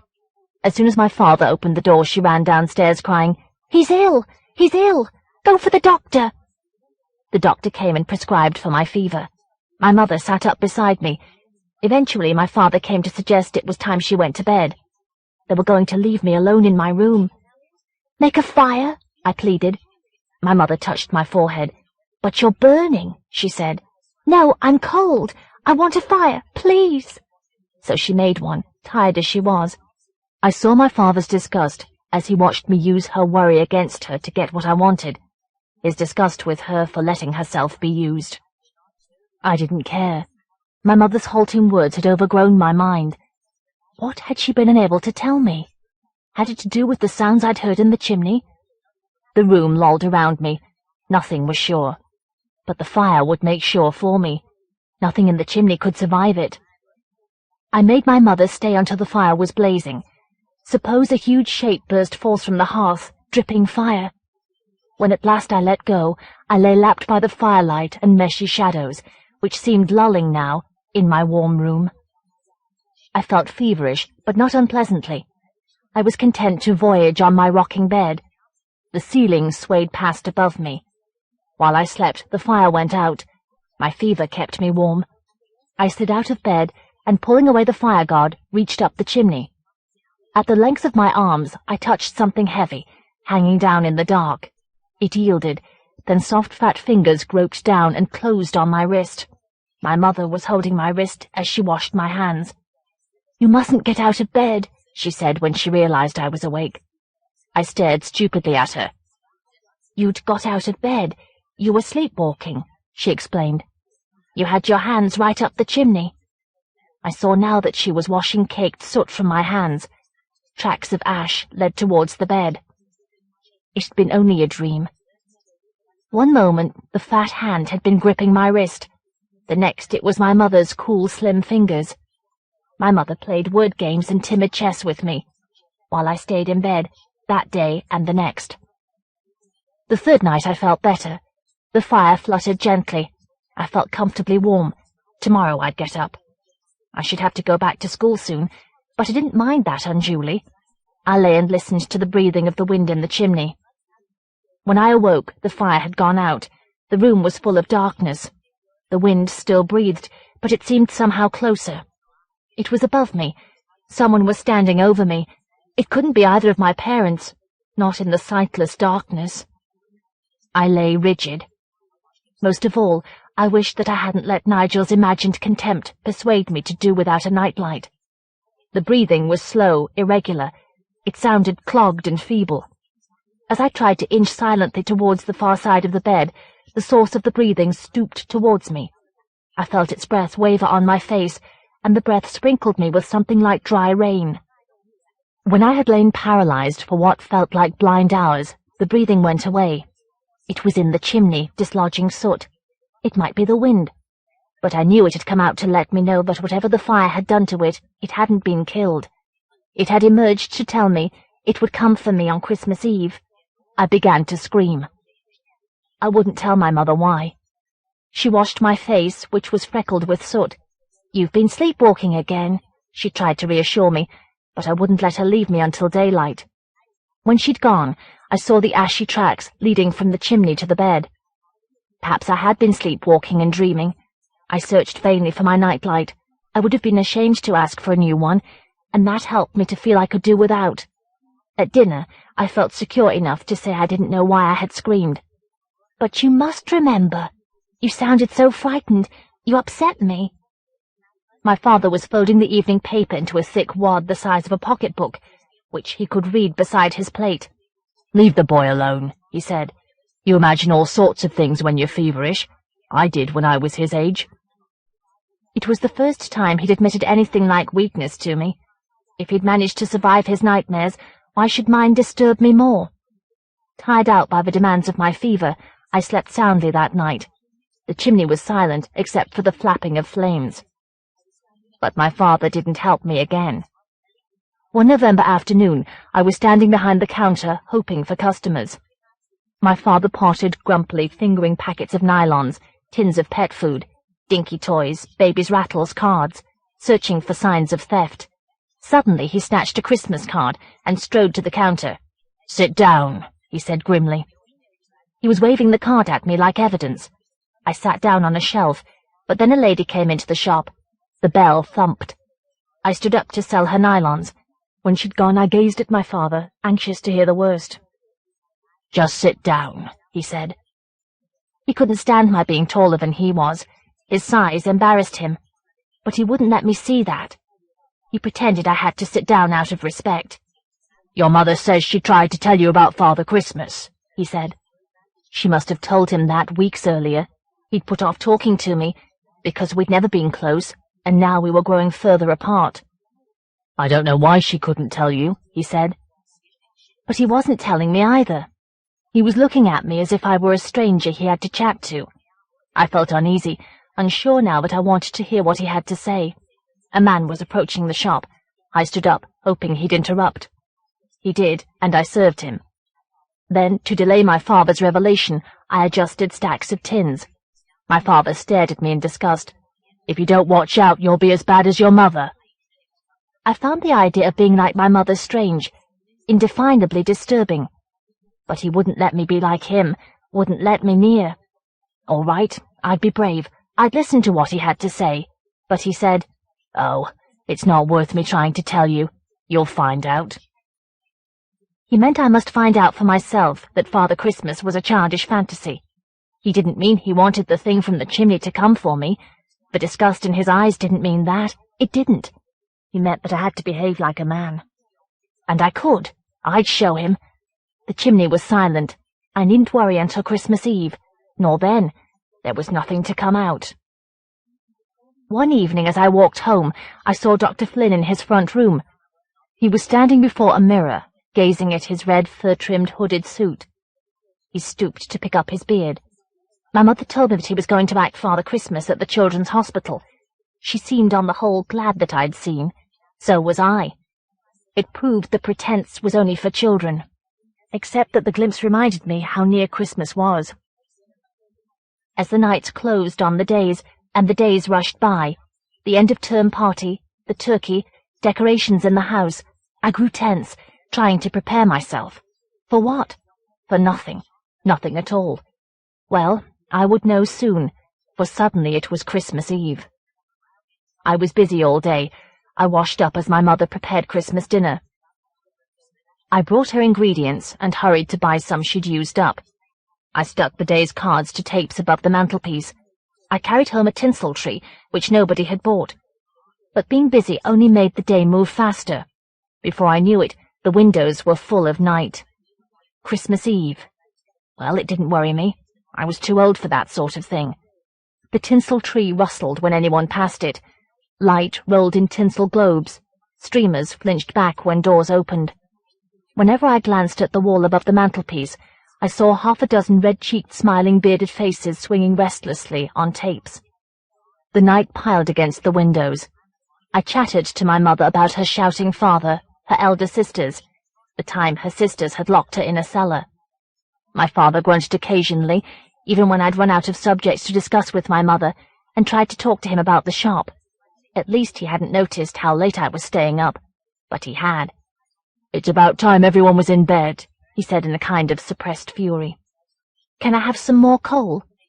My mother would never let me have a coal scuttle in the bedroom. She didn't want me going near the fire. "To put on now," I said. Surely she must say yes. "It'll be cold in the morning," I said. "Yes, you take some. You don't want to be cold when you're looking at what Father... at your presents." I hurried upstairs with the scuttle. Over its clatter I heard my father say, "Are you still at that? Can't you let him grow up?" I almost emptied the scuttle into the fire, which rose roaring and crackling. My father's voice was an angry mumble, seeping through the floor. When I carried the scuttle down, my mother's eyes were red. My father looked furiously determined. I'd always found their arguments frightening. I was glad to hurry to my room. It seemed welcoming. The fire was bright within the mesh. I heard my mother come upstairs. That was comforting, too. She was nearer now. I heard my father go next door, to wish the doctor Happy Christmas, I supposed. I didn't mind the reminder. There was nothing of Christmas Eve in my room, except the pillowcase on the floor at the foot of the bed. I pushed it aside with one foot, the better to ignore it. I slid into bed. My father came upstairs. I heard further mumblings of argument through the bedroom wall. At last they stopped, and I tried to relax. I lay, glad of the silence. A wind was rushing the house. It puffed down the chimney. Smoke trickled through the fireguard. Now the wind was breathing brokenly. It was only the wind. It didn't bother me. Perhaps I'd put too much coal on the fire. The room was hot. I was sweating. I felt almost feverish. The huge mesh flicked over the wall repeatedly, nervously, like a rapid net. Within the mirror, the dimmer room danced. Suddenly I was a little afraid. Not that something would come out of the chimney, that was stupid. Afraid that my feeling of fever would make me delirious again. It seemed years since I'd been disturbed by the sight of the room in the mirror, but I was disturbed now. There was something wrong with that dim, jerking room. The wind breathed. Only the wind. I couldn't hear it changing. A fat billow of smoke squeezed through the mesh. The room seemed more oppressive now and smelled of smoke. It didn't smell entirely like coal smoke, but I couldn't tell what else was burning. I didn't want to get up to find out. I must lie still. Otherwise I'd be writhing about trying to clutch at sleep, as I had the second night of my fever, and sometimes in summer. I must sleep before the room grew too hot. I must keep my eyes shut. I mustn't be distracted by the faint trickling of soot, nor the panting of the wind, nor the shadows and orange light that snatched at my eyes through my eyelids. I woke in darkness. The fire had gone out. No, it was still there when I opened my eyes. Subdued orange crawled on embers. A few weak flames leapt repetitively. The room was moving more slowly now. The dim room in the mirror, the face peering out at me, jerked faintly, as if almost dead. I couldn't look at that. I slid further down the bed, dragging the pillow into my nest. I was too hot, but at least beneath the sheets I felt safe. I began to relax. Then I realized what I'd seen. The light had been dim, but I was almost sure the fireguard was standing away from the hearth. I must have mistaken that in the dim light. I wasn't feverish. I couldn't have sleepwalked again. There was no need for me to look. I was comfortable. But I was beginning to admit that I'd better look when I heard the slithering in the chimney. Something large was coming down, a fall of soot. I could hear the scattering pats of soot in the grate, thrown down by the harsh, halting wind. But the wind was emerging from the fireplace into the room. It was above me, panting through its obstructed throat. I lay staring up at the mask of my sheets. I trembled from holding myself immobile. My held breath filled me painfully as lumps of rock. I had only to lie there until whatever was above me went away. It couldn't touch me. The clogged breath bent nearer. I could hear its dry rattling. Then something began to fumble at the sheets over my face. It plucked feebly at them, trying to grasp them, as if it had hardly anything to grasp with. My own hands clutched at the sheets from within, but couldn't hold them down entirely. The sheets were being tugged from me, a fraction at a time. Soon I would be face to face with my visitor. I was lying there with my eyes squeezed tight, when it let go of the sheets and went away. My throbbing lungs had forced me to take shallow breaths. Now I breathed silently, open-mouthed, though that filled my mouth with fluff. The tolling of my ears subsided, and I realized the thing had not returned to the chimney. It was still in the room. I couldn't hear its breathing. It couldn't be near me. Only that thought allowed me to look. That, and the desperate hope that I might escape, since it moved so slowly. I peeled the sheets down from my face slowly, stealthily, until my eyes were bare. My heartbeat shook me. In the sluggishly shifting light, I saw a figure at the foot of the bed. Its red costume was thickly furred with soot. It had its back to me. Its breathing was muffled by the hood. What shocked me most was its size. It occurred to me, somewhere amid my engulfing terror, that burning shrivels things. The figure stood in the mirror as well, in the dim, twitching room. A face peered out of the hood in the mirror, like a charred turnip carved with a rigid grin. The stunted figure was still moving painfully. It edged round the foot of the bed and stooped to my pillowcase. I saw it draw the pillowcase up over itself and sink down. As it sank, its hood fell back, and I saw the charred turnip roll about in the hood, as if there were almost nothing left to support it. I should have had to pass the pillowcase to reach the door. I couldn't move. The room seemed enormous, and was growing darker. My parents were far away. At last I managed to drag the sheets over my face and pull the pillow like muffs around my ears. I had lain sleeplessly for hours when I heard a movement at the foot of the bed. The thing had got out of its sack again. It was coming towards me. It was tugging at the sheets, more strongly now. Before I could catch hold of the sheets, I glimpsed a red fur-trimmed sleeve and was screaming. "Let go, will you?" my father said irritably. "Good God, it's only me." He was wearing Dr. Flynn's disguise, which flapped about him. The jacket, at least. His pajama cuffs peeked beneath it.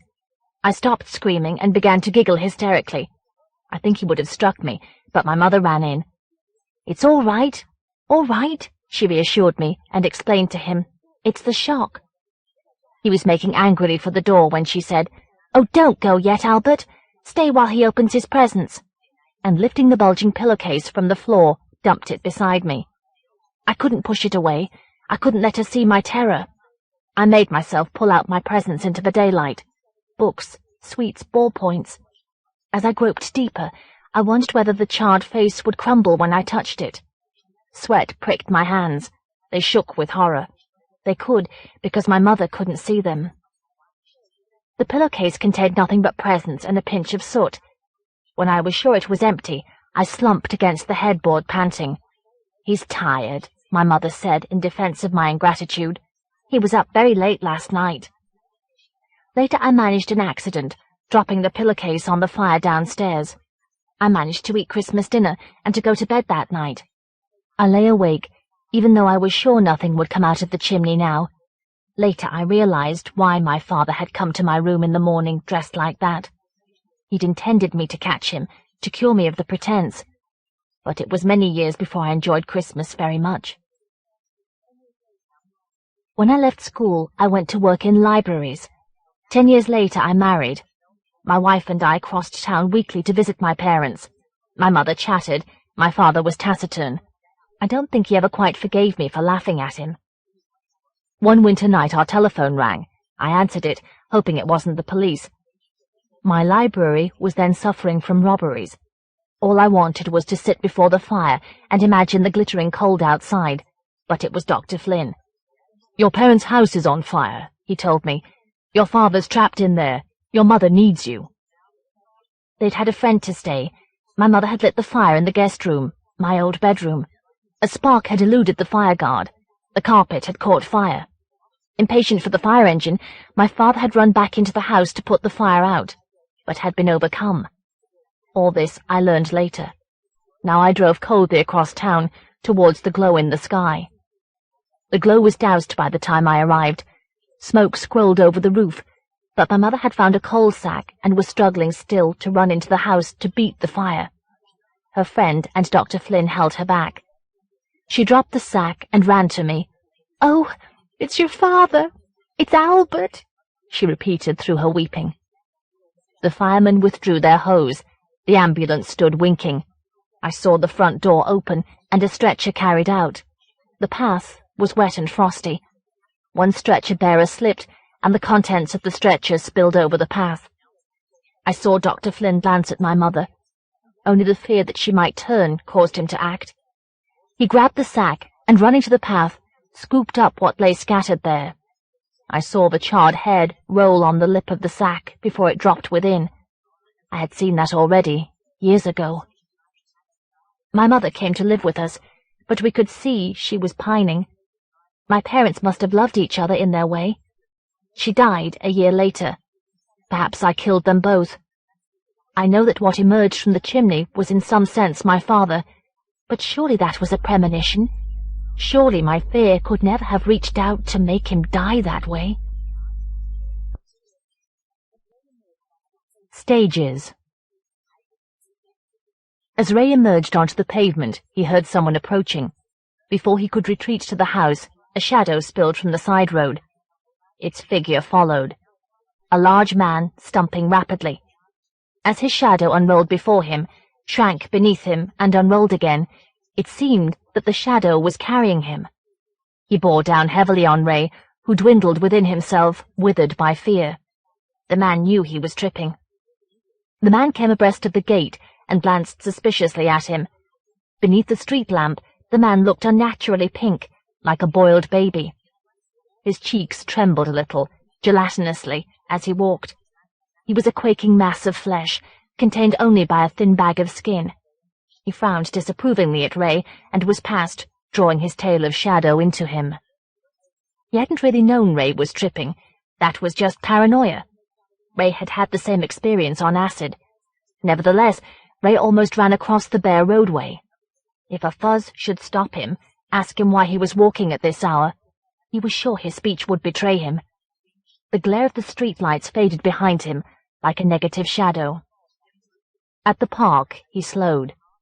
Behind his shoulder, a tower block loomed. The sky was fat with clouds. A sharp-edged full moon cut swiftly through them. An avenue of trees stretched dimming into the vague depths of the park. On either side, lawns gleamed black. He walked forward beneath the trees. Their shadows closed over him like shutters, regular as the mechanism of a sleepy camera. Again and again he emerged into clear, pure moonlight. The September morning was warm. His trip seemed to be fading. It moved windless trees a little for him, unfurling their foliage into subtle patterns. He strolled, calm. He emerged into a stone glade. Paths led from the space, flowing slowly away from him, like streams of luminous mercury. On the central island stood a statue of Peter Pan. Ray caressed the smooth limbs, which felt chill and clean. Around him, in the frosty light, the world seemed perfect. He strolled towards the widening of the lake. The sky was clearer, scattered with clouds like frozen quiffs of foam, like long many-belled trumpets of glowing white porcelain. If the clouds moved, they did so imperceptibly. Everything was still. The moon hung, a bright, flawless circle, razor-keen. Ray moved amid his own stillness, so quietly he couldn't hear his footsteps. Where the lake widened, a bat hunted. He could see each beat of its wings as it circled, a dodging, tattered scrap of darkness. Ducks bobbed together at the edge of the lake. A solitary duck, startled by his approach, ploughed out into the water. Its ripples shattered the reflections of light and clouds. He stared at the scribbling of light on the ripples. The light formed lines of symbols, changing constantly. He could almost interpret them. As he gazed, trying to open his mind to their sense, they steadied and were reflected light and clouds. That was their meaning, but what did it mean? This new peak of the trip had taken him unawares. Was it about to lead him again into the undreamed? He waited edgily. Over the bright, still lake, he heard a sound like breathing. It came from a shelter on the far bank. He gazed across the lake. Somehow the sound promised the resolution to which the whole trip had been leading. The ground and the water held still, frozen by moonlight. He walked back to a path of stepping stones and crossed the lake. The door and the panes of the shelter were missing. Rags of paint shone white on the moon-blackened wood. The surface looked like a dead tree patched with mold. He could hear now that the sound was a woman's voice, gasping. He reached the dark gap of a window and peered in. In the path of moonlight from the doorway, on a coat spread over the floorboards, a woman lay. Her knees rose, her legs strained wide. Beside her, his back to Ray, knelt a man naked from the waist down. His hand caressed her beneath her long skirt. His mouth moved over her breasts in the frame of her unbuttoned blouse. Clothes were tangled nearby in the shadows. Ray gazed. The couple's clothes were black in the moonlight. Their bodies gleamed white. It seemed that they were performing an act for him, on the stage of light. As their limbs began to move faster, palely luminous, they seemed like animated statues, almost as if his own sculptures had come to life. The woman's gasps were faster. Her tongue ranged about her lips, thrusting them wider. Her trailing ash-blonde hair swayed slightly, like moonlight on the lake. Her knees rose high. Her black skirt fell softly away like a shadow, unveiling her legs. They opened, shining white. Her curly mat glinted darkly. The man knelt above her. The marble club of his penis plunged into shadow. As Ray watched the man's first slow, lingering thrusts, all the woman's limbs embracing him, the path and the lake receded. There was nothing but the play on the stage of moonlight. He could feel the sensations of the players. It was more than imagination. All sense of his separateness from them had receded with the world. He could feel the soft sheath clenching, squeezing, urging him on. But simultaneously he felt the urgent thrusts of the penis throbbing snugly within him, stroking warmth to a blaze. Somehow this wasn't disturbing. He accepted it. Let the quickening rhythms work together, leading him towards a resolution, a kind of unity. When it came, it was an explosion of light beyond light, a prolonged shout of sensation. It had no form he could perceive, and that was its meaning. Very slowly his old senses drifted back. In time he would know who and where he was. But something was troubling him. It wasn't worth noticing, it would spoil the perfection, but it snagged his perceptions. It was a dimly gleaming face, peering through a gap in the wood. It was his own face watching him. He fluttered back into himself with a rush that left him gasping. He was at the window. The couple stared at him. The man was making to rise to his feet. Ray flinched back, then saw that the man could hardly rise. Was he weakened by the experience too? Ray pushed himself away from the shelter, on which his seamen glistened. Light and stillness filled the park. There was no sound of pursuit. He lay on his bed, content to let the trip fade. He was glad he hadn't taken it with Jane. Dawn gathered. As the trip subsided, he began to wonder what exactly had happened in the park. Perhaps there had been no couple. Later on Sunday, after he'd slept, that seemed possible. It had been a powerful trip. He hoped Dave had synthesized a large batch, whatever the stuff was. The trip had been the most profound experience of his life. Next day, on his way to the College of Art, he made a detour to the science block. Dave was working at a bench. His sidelong grin of greeting was unusually wary. There was nobody else in earshot. "Hey, about that stuff," Ray said. Dave smiled hastily. "Right, I'm sorry about that. You haven't taken any, have you?" "Yeah, on Saturday. It was amazing." "You're kidding." "We took some over the weekend. It was worse than a bad trip. We were nearly screaming before we found the tranquilizers." "Yeah? Maybe it's best to take it by yourself. Listen, I can handle it. You haven't promised it to anyone, have you?" "I was going to push it on to Norman, the guy who gave us that bad acid." "Hey, don't waste it. I'd really like to try some more." Couldn't Dave see how eager he was? "I'll score it tonight, okay?" Dave turned back to the bench, where he'd synthesized the drug. "You can have it for nothing," he said, shrugging. Ray crossed the university precinct. A group of students passed, bright and loud. A girl whose drawings he knew greeted him. He grinned vaguely. Most of the students had left for the holidays. Perhaps these few had stayed to work, selling their work like Ray to eke out their grants. He walked along concrete paths between the white chopped-off plains of buildings. The precinct seemed swept clean of all but a few thin saplings. It interested him that Dave and his friends had had a bad trip. It convinced Ray again that there was no use tripping with others in order to get closer to them. He'd tried. He had felt he ought to get closer to people, but acid had made his friends swollen, knobbly, oily, sometimes dwarfish or malformed. Their faces had looked stupid, spiteful, empty.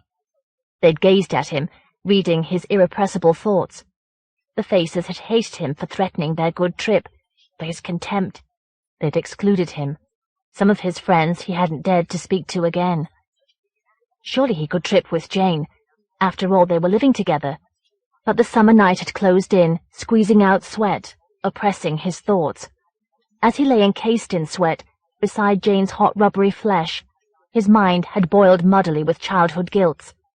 The furtive sadism of his early adolescence, the failures of young adulthood. He'd glimpsed how Jane must see him. Cold, dried up, wound into himself, a premature crone.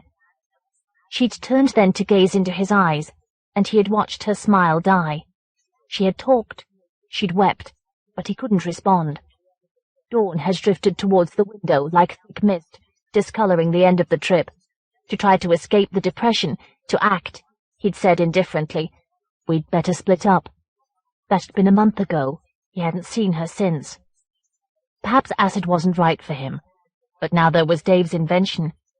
On Saturday, for the first time while tripping, Ray had been hardly conscious of himself. That was worth having. He hurried into the College of Art, happy to continue his work. The sculpture was a large white translucent plastic egg. The tapering end suggested a breast with a smooth hollow instead of a nipple. He worked quickly, anxious to catch Dave before he could change his mind, and finished by mid-afternoon. He turned the egg breast in his hands. He enjoyed it. It was simple, Pure, beautiful. He packed it carefully in a carton and bore it away. The collector who had admired and bought a similar piece of his might like it. Art, the collector had said. He'd been comparing Ray's work with that of a French sculptor, not burping. Dave's flat overlooked a police station. Pastel blue police cars lurked in the alleys. Ray's feet slashed through the grass, which matted the path. Dave opened the front door, frowning. "I was coming to see you later," he said. Scoring at his flat made him paranoid. His wife, Chris, was breastfeeding their baby. Ray smiled nervously and gazed at Dave. "Is that some of your work?" Chris said. Ray unpacked the egg. "That's really nice," Chris said. "Yeah, that's pretty good," Dave said. "I'll get you the stuff." "What stuff? You're not giving him that." "It's all right, Chris. It gave me a good trip." "But it's awful shit, really. Dave wanted to get back at Norman with it. I told him he ought to flush it. He still ought to." Her large, moist eyes gazed anxiously at Ray. Her breast drooped unnoticed in the baby's toothless mouth. He struggled not to look at her. He packed the tinfoil package in the carton next to the egg and hurried away. Back home, he bought a takeaway curry. No wonder they'd had a bad trip if they'd taken it opposite the police station, with the baby screaming. The plastic egg's curve gleamed. Its completion made him feel peaceful, content. Should he take a trip while he felt so? Yes, and go and visit friends. Sue and Nick had a balcony overlooking the park, a good place to trip. If they weren't tripping, his trip might help him respond to them, and it might help his work develop. His sculptures resembled fragments of bodies, cleaned and perfected. Perhaps this trip would humanize his work. Most of all, he wanted to recapture the intensity of Saturday's experience. He fished the tinfoil out of a disemboweled fountain pen. Unfolding the package, he gazed at the 10 bright green microdots, ready to be magnified by his mind and decoded. He swallowed one and returned the package to its lair. A bitter, slightly metallic taste faded from his tongue. Washing up, he remembered Saturday's trip. Music had become a physical force, a flow of intense energy. Its intensity had been its meaning. After an hour, he'd gone to the window to watch the passers-by 4 stories below. His vision was spectacularly intensified. He could see their faces clearly. Gradually, thoughts began to drift through his mind. Strange thoughts, often more like memories. Hurrying thoughts, lonely thoughts, emotions trailing images. Not his thoughts at all. At last, he had begun to locate expressions on the tiny passing faces that matched the passing thoughts. He'd stood there for hours, reading the crowd, feeling closer to people than ever before. When the street became deserted, his mind felt clear, surrounded by the unself-conscious being of the view. He washed and shaved. The cold, keen blade slid over his throat. Should he take the egg breast with him to look at while tripping? No. Sue and Nick might think he was seeking praise. He hurried himself out, empty-handed. His hand was on the gate when the world began to shake. Convulsive shudders passed through houses and walls, which undulated like submarine plants. Rapid, incessant lighting filled the sky. Passers-by stared at him. His gasp had been almost a shout. Their faces brightened, blazing, about to be transformed into pure energy. He fled into the house. He climbed the growing staircase, panting. He thought he had at least half an hour. Jesus. The stairwell rushed away beneath him, yawning. His door key had become fumbling rubber. He turned it at last and slammed himself into the flat, shouting, "Jesus!" He was safe now. The bright stylized flowers of his wallpaper swayed in a gale, but that was familiar enough. After a while, he carried a chair to the window. The sky was a delicate blue, puffed up here and there with clouds. No, not clouds. They were fat cartoonish letters, spelling, "Stronger than acid, deeper than STP." He lay helpless in his chair, giggling. He watched the sky clearing gradually of cloud, a great steady purification. Slowly it was purified even of light. Below him in the dark hung the backs of the heads of the streetlights, silhouetted snakeheads casting their glare at the roadway. Faint yellow light lapped over the road. In a moment the car emerged from the side street and parked outside the house opposite Ray's. He heard doors slam. 2 figures went into the house. He watched lights climb the stairs. Light sprang into the window of a flat, opposite and a little lower than his. 2 figures appeared between borders of open curtains. It was as though they had made a stage entrance. His heightened vision closed on them. The man switched on the television and sat on a couch. The girl left the stage, limping slightly, to return with a trolley load of supper. Ray watched as they shared their coffee. Their minuteness gave each gesture and expression an intense significance. Before long, he saw they were moving towards sex. He studied their mating ritual. They glanced secretly at each other, admiring, tender. The man gestured a splash of coffee into his face. The girl gazed at him with amused, resigned affection. When their eyes met, they needed only a slight smile to exchange their private language. They drew together on the couch and watched a film. A mouth screamed silently in a shower. A knife hacked. A man fell backwards down a staircase, his face bloodily cloven. Light stirred in empty, dusty eyes. A skull bloomed from a face. The window seemed like a cinema screen now, framing a tinier monochrome screen. The girl flinched. The man put his arm about her shoulders. She nestled her head on his chest. Ray found this part of the ritual frustrating. As the film ended, the girl rose and limped quickly away. The next room lit up orange. Beneath an orange Chinese paper lantern, Ray saw a bed. The girl limped to the window. She mustn't draw the curtains. She grasped them. Ray's held breath throbbed in his ears. She pulled the curtains together, but she left a crack, which framed half the distant bed. The man extinguished the living room. After a while he appeared naked in the distance of the gap and sat on the bed. She took his hand as if for a dance. The touch seemed to speak between them. She sat on his lap. He cradled her shoulders. In the orange light their bodies glowed like perfected flesh. Now they were puppets, playing for Ray. The man's lips moved tenderly over her nipples. Her head strained back, eyes closed, mouth wide. His arm supported her. His free hand stroked her genitals. For a while their faces clung together violently. She looked down.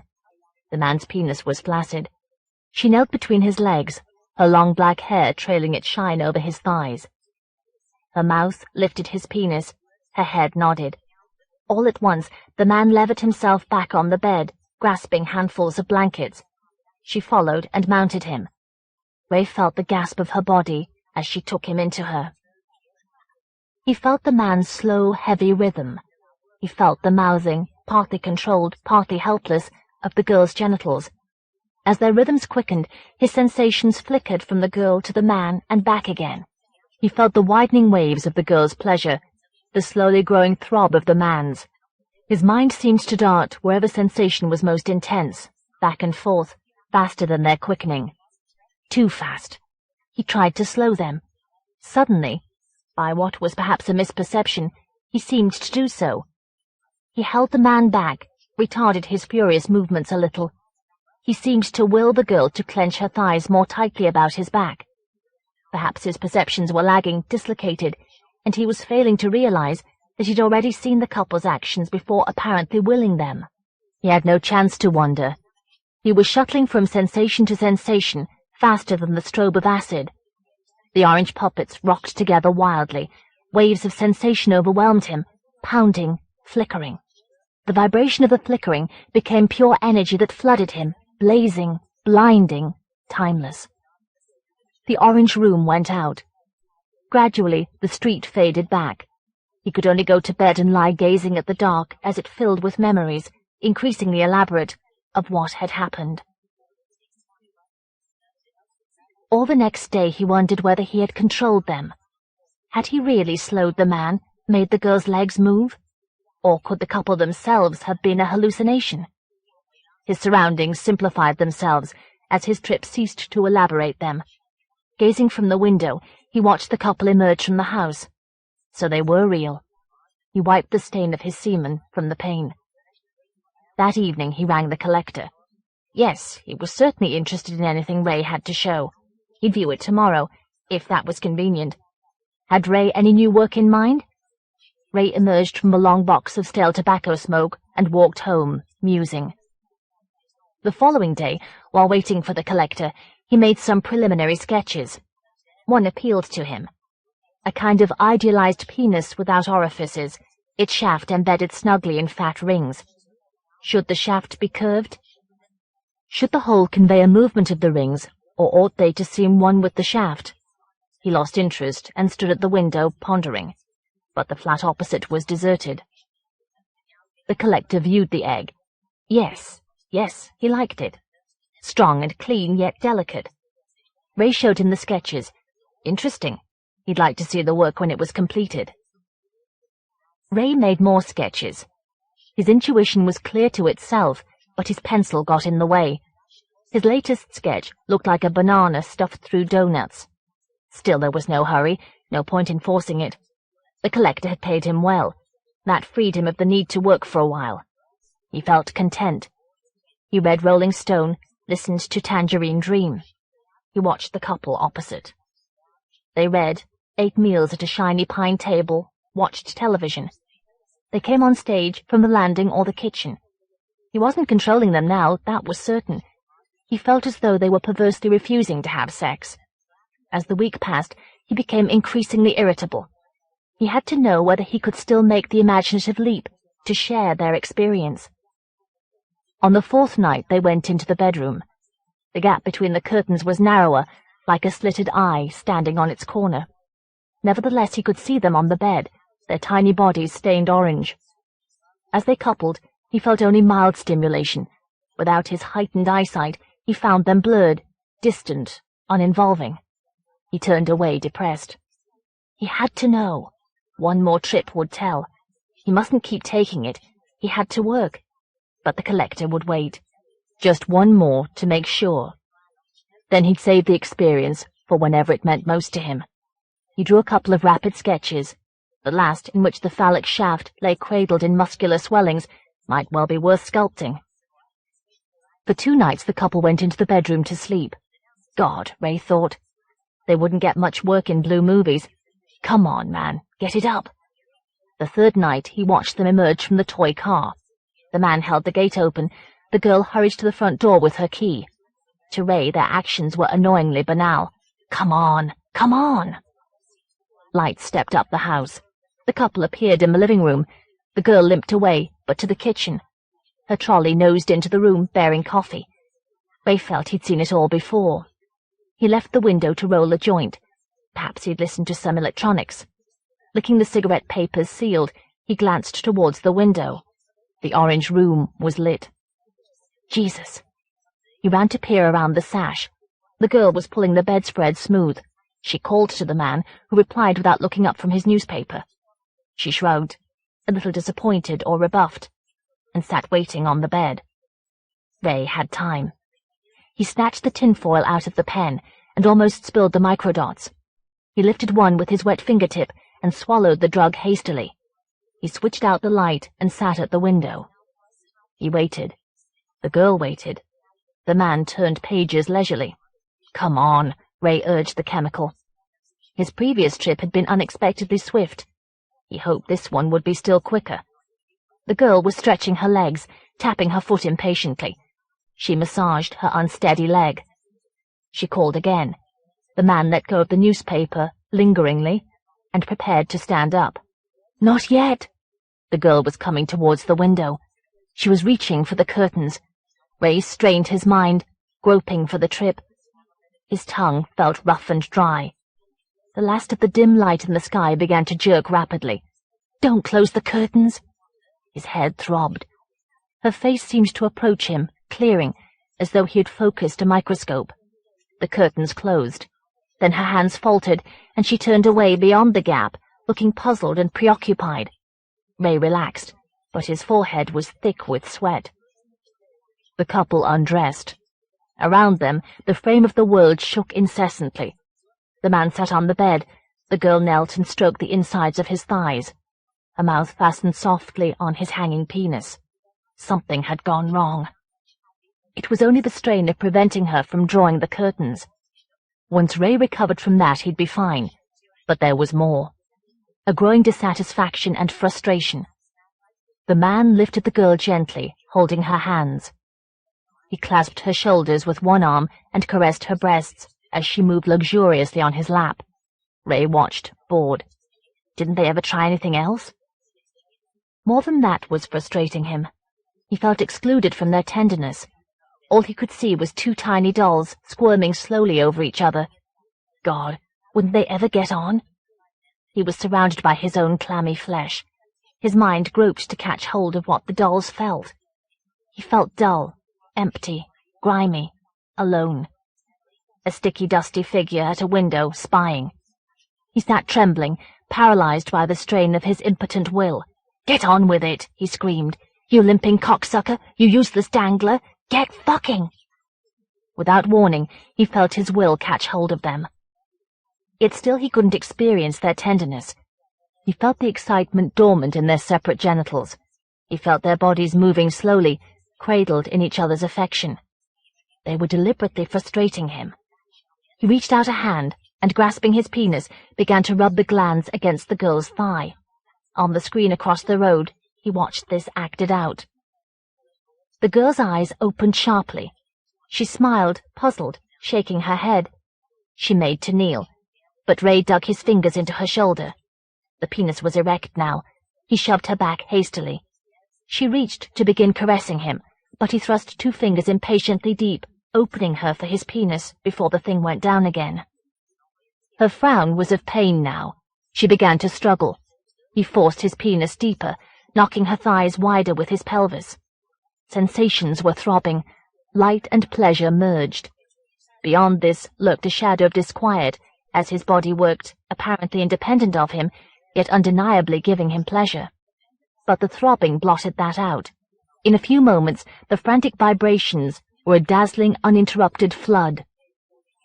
When the tiny room settled back onto his vision, Ray saw the man sitting on the bed, stunned, mouth open. The girl was limping heavily about the room, collecting her clothes, weeping. Perhaps she was exaggerating her limp. The man seemed to think so. He pointed at her leg and said something, cold-faced. The girl curled up on the living-room couch, weeping. Ray gazed at the window, where Doc and the man sat. He stared at the girl's shaking body. Eventually, he leapt up and hurried to the park. Flowers glowed luridly in the ponderous night. His trip shifted them sluggishly. At last, two fragments of moon appeared, floating calmly in the sky and in the lake. In the morning, he gazed from his window. The girl limped out, carrying suitcases. The man hurried after her, trying to take the cases, to persuade her towards his car. But she stood at the bus stop, gripping the cases tight, turning her back whenever he approached. After a while, he went back into the house. Ray gazed indifferently. The scene was distant, uninvolving. Soon a bus bore the girl away. He craned from the window. Yes, it was. "Dave!" he shouted, in case Dave were headed elsewhere, and hurried downstairs. He opened the front door, grinning broadly. "I was going to come and see you," he said. "Yeah." Dave didn't seem anxious to know why. "How's your work going?" he said. "Pretty good," Ray panted, climbing. "I sold that piece you saw." "Listen, I can't stay long." "You've got time for a coffee?" "All right." Dave sounded reluctant. He gazed about the flat. Ray knew the place was a mess. So what? He waited to say so what, but Dave said, "Did you sell that piece quickly?" "Good. Great. What have you done since?" "Oh, I've got something in mind." He waited for Dave to follow him into the kitchen. "Hey, what I wanted to ask you," he said, spooning coffee. "Have you got any more of that stuff?" "You had it all. You can work without that, can't you?" "Sure, if I have to," Ray said indignantly. "But I've got something working now that's going to be really good, if I can get it right. You're not turning straight, are you? What was that you said about the first trip you gave me? Science helping art?" "Yeah, but that was acid." "So? This stuff is better. Listen, can you make me some more?" "No chance. I threw away the formula." "Jesus Christ!" Ray stared dully. His mind slumped. "Jesus Christ! Why?" "If you had the trip Chris and I had, you'd know why. Anyway, I only discovered the formula by accident." We don't know what the side effects might have been. That was evil shit. I'm sure it was. Listen, if you've got any left, throw it away. I'll make you some good acid." He kept talking, though Ray's back was unreadable. Ray thrust a mug of coffee at him, then turned away. "Chris says Jane was asking after you," Dave said. "She hasn't been with anyone since you split up. Chris says she seems lonely." But Ray seemed uninterested. Dave gulped his coffee and left. Ray stared from the kitchen window. Narrow alleys separated cramped yards, which looked to him like stalls in a slaughterhouse. He made himself walk into the living room and flicked idly through the clutter of sketches. He stared at the shaft and the rings. It depressed him now. Its failure did. In praise of quoits, he'd named it on his last trip. He unfolded the tin foil from its wrinkles. Somewhere in the 4 remaining microdots was what he sought. But his last 4 trips had been confused, disturbing. At best, they'd contained reminiscences of the flood of transcendent energy he had experienced. He had seen something profound and absolute, and now he'd forgotten it. He was left with imperfect glimpses. If only he could see it once more, he would create a masterpiece. But how? Not on his recent trips. He'd taken to watching the houses opposite, waiting for bedroom curtains to close. He'd found that if he let his mind reach out steadily, his will could penetrate curtains. It wasn't just imagination. In some rooms he found only featureless sleep, or pale floating dreams. Elsewhere he encountered plunging bodies, acceleration of sensation. He became aware of sensation first, only gradually of the participants. This was disturbing and sometimes exciting, but even here he was a spectator, a passive participant, surrounded by his flickering. His last trip had been worse than frustrating. In the months since he'd begun to use the drug, tolerance had overtaken him. The drug's effects were weaker. He'd felt like a feeble ghost, fluttering helplessly between his own moist, cumbersome flesh and dark, half-seen acts in alien rooms. His sight had seemed to retreat from him. He saw, but it meant nothing. He had drifted helplessly for hours, unable to distinguish where he was, from scene to scene. Dim movements of flesh in dark rooms, sluggish gropings, clamminess. Often he couldn't make out the sex or sexes of the participants. Some scenes of pain or humiliation he struggled to escape, but that only trapped him more securely, holding him down in his suffocating disgust. Perhaps these scenes were objectively real, perhaps hallucinations, and hence part of him. Which would be worse? At last the dawn and his stumbling, bumping heart slowly recalled him. He had sat panting, staring, hollow. He gazed at the 4 microdots. It hadn't been the drug's fault. The setting had been to blame, that and the underdose. And he had been wrong to leave himself so much at the mercy of his imagination. He needed to see the performers before him, not imagine them. He needed to see them tonight. Tonight would be perfect. The moon would be full, whitewashing the world. White had always been the colour of his best trips. He'd go to the park. There might well be couples there, and if not, it was surrounded by flats. His heightened sight would bring them close. And tomorrow he'd begin his new work. His mind would grasp it this time. Perhaps he'd even sketch while tripping. He felt elated, eager for the night. He went down to the Wampo Egg and took away a curry. He ate and washed up. He sorted through his latest sketches. Some might not be so bad after all. The city calmed. Below, on the road, the slow bullying of traffic moved on, leaving only the occasional rapid car. Banks of cloud parted like curtains on the night sky. The full moon floated leisurely over the roofs. A clock tolled midnight. Smiling at its solemnity, Ray opened the tinfoil. Not many trips left, and no possibility of more. He must make sure this was a good one. He swallowed a microdot, then impulsively another. Apprehension flooded him. He slid the tinfoil into the pen. It was all right. The setting was perfect. He wasn't taking a risk. He strode towards the park. Sharp white edges of cloud framed the black sky. The lines of trees leading into the park stood thinly, glinting. At the end of the avenue, Peter Pan glowed palely. Ray walked along the edge of the lake and lay on the grass overlooking the shelter where he'd seen the couple. He wasn't visible from the path. He felt someone might use the shelter tonight. His trip began.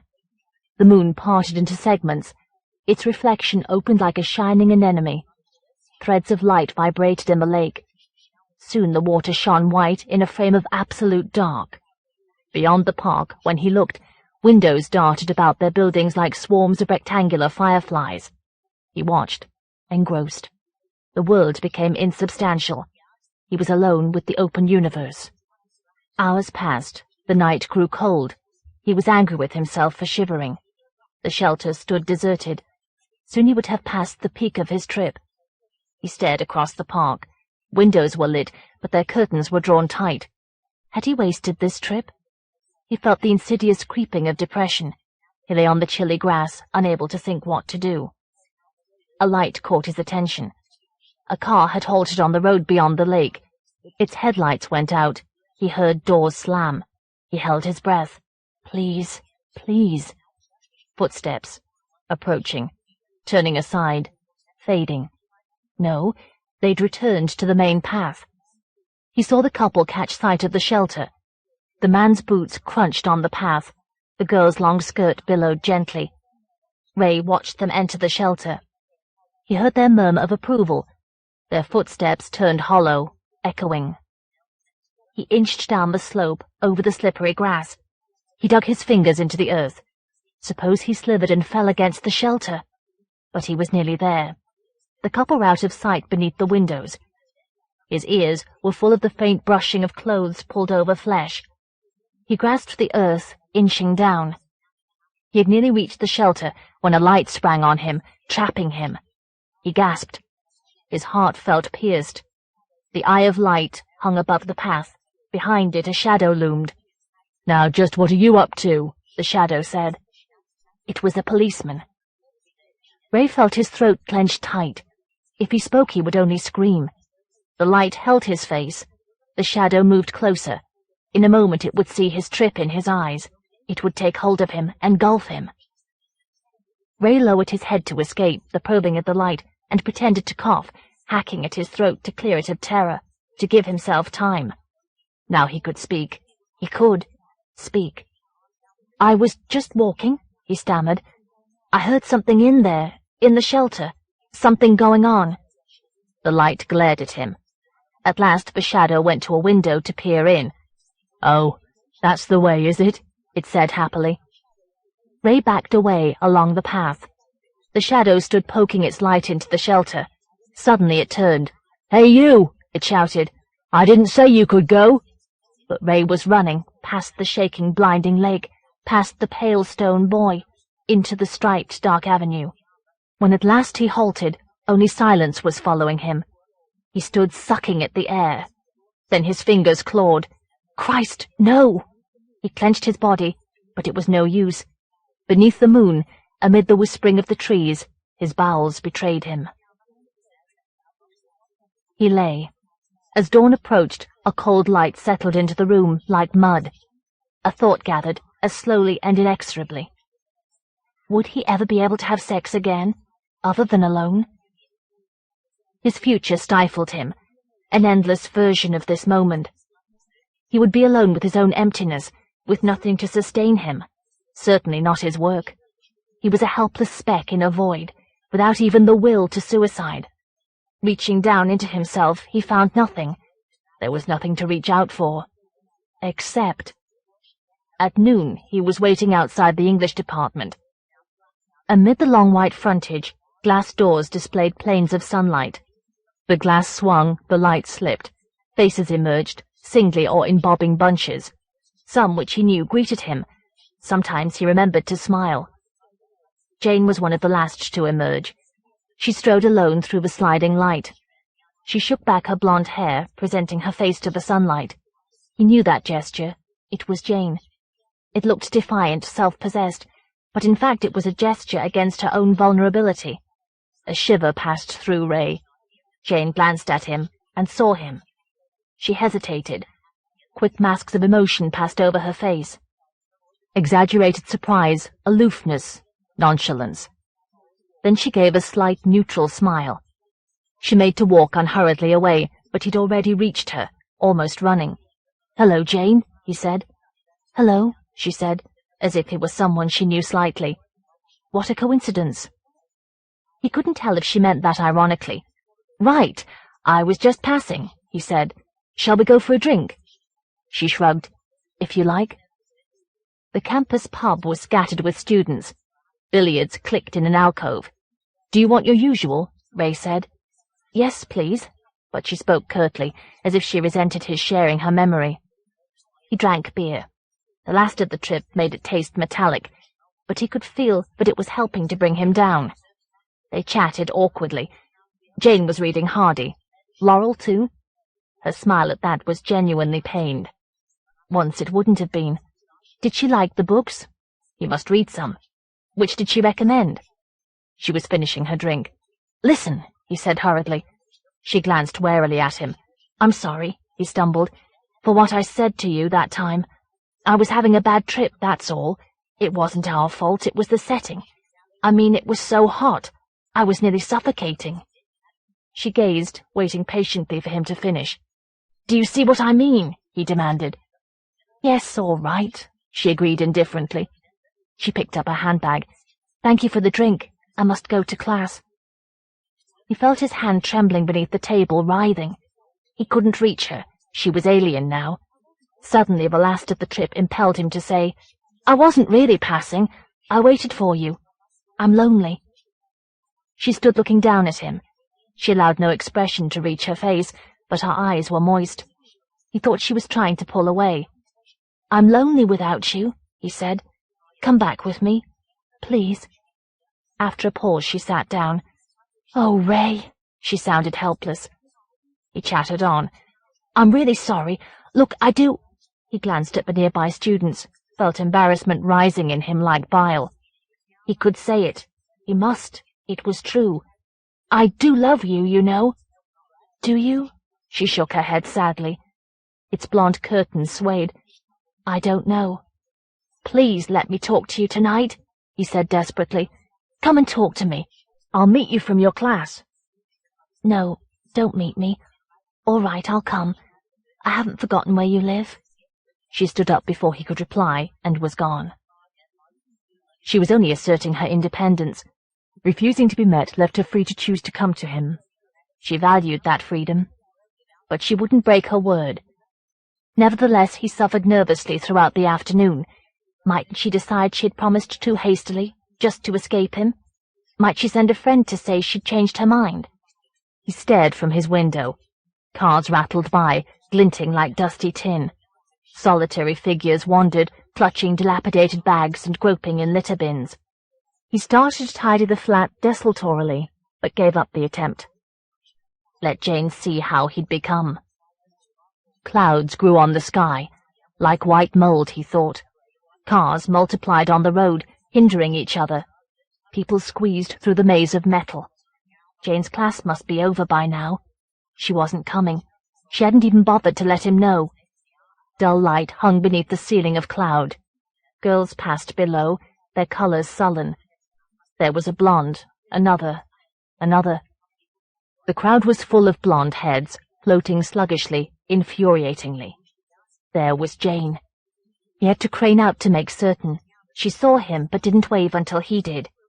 Then she raised one hand briefly. He couldn't read her face.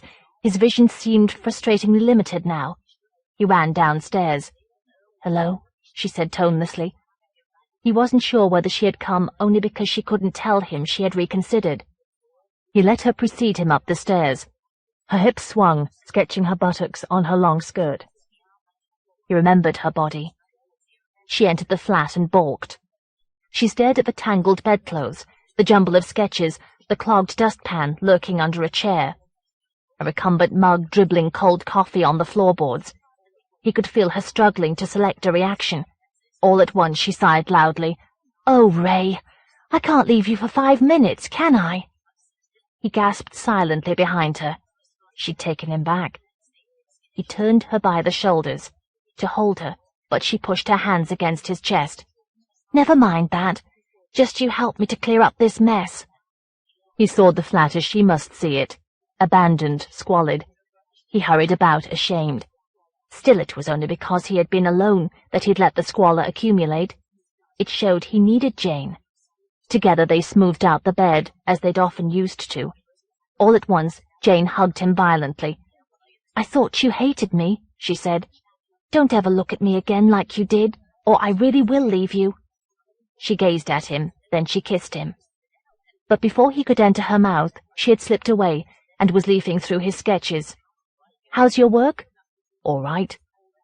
She frowned at his tonelessness. All right, or just all right? Abruptly he remembered how it had been between them. Sometimes her concern had stifled him, her anxious questions, her still more anxious silences. If he told her to leave him alone, he hurt her. If he didn't respond, he was cold and hurt her. He used to squirm inwardly, helplessly, as she tried to come oppressively close to him. Now he could only shake his head and reply, "Just all right." She put her arms around him. Her stiffness softened. "Never mind," she said. "You'll be able to work now." Slowly her smile opened. She accepted him again, completely. As he gazed down at her, his penis stirred. He pushed her gently backwards onto the bed. He began to push her t-shirt up over her bare breasts, but her fingers light on his wrist halted him. She drew the curtains and undressed herself. Then she pushed him back and stripped him. She wanted them both to be aware that she was giving herself freely. She mounted his body, moving violently over him. He thought her violence was meant to tell him she had had nobody else. He caressed her. His tongue impaled her mouth, but all he could feel was the limpness of his penis. Had his trips fixated him? Could he respond to Jane now? He closed his eyes, straining inwardly, twitching the muscles around his genitals. But that was simply frustrating. Temporary impotence had always wound him tight within himself. Jane kissed his clenched eyes. Her warmth moved along his body. Her mouth surrounded his glands. He stared down. His penis reminded him of raw sausage served between his thighs. Jane's mouth hung on it like a leech. Her head nodded mechanically. He was aware of nothing but his absurd flesh. The rubbing of her mouth, her heavy warmth between his legs, annoyed him. He felt in danger of being engulfed by her dutiful ministering. There was one way he might break through his oppression. He moved his legs restlessly. "Just let me go for a pee," he said. As he hurried by the table, he palmed the hollow pen. He thought he might share the last trip with Jane. In a way, that was what he would be doing, perhaps the best way. He emptied both microdots down his throat. He drummed his fingers on the bath. It shouldn't take long. He padded about the cramped carpet. His hanging glands bumped his thigh, feebly as an infant's fist. He stared at his face in the mirror. Wasn't it beginning to transform? Or were his tired eyes betraying him? "What are you doing?" Jane called. He stared guiltily. "Just coming," he said, and his face grinned savagely under glass at the cruel, inadvertent pun. He knew how she felt. He seemed to have been in the bathroom for hours. He couldn't delay longer. She would feel rebuffed. He unbolted the door and went out. She lay patiently, legs ajar. She looked a little slighted. Her eyebrows rose, her lips moved. She was going to ask whether he didn't want her. He did. Shrinking from the threat of a discussion, he knelt to kiss her genitals. As he did so, the world shivered. He glanced up, kneeling.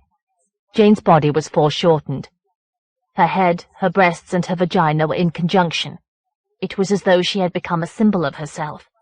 All at once, he felt a surge of calm, profound affection. Her cunt glowed. It was an archway of luminous flesh.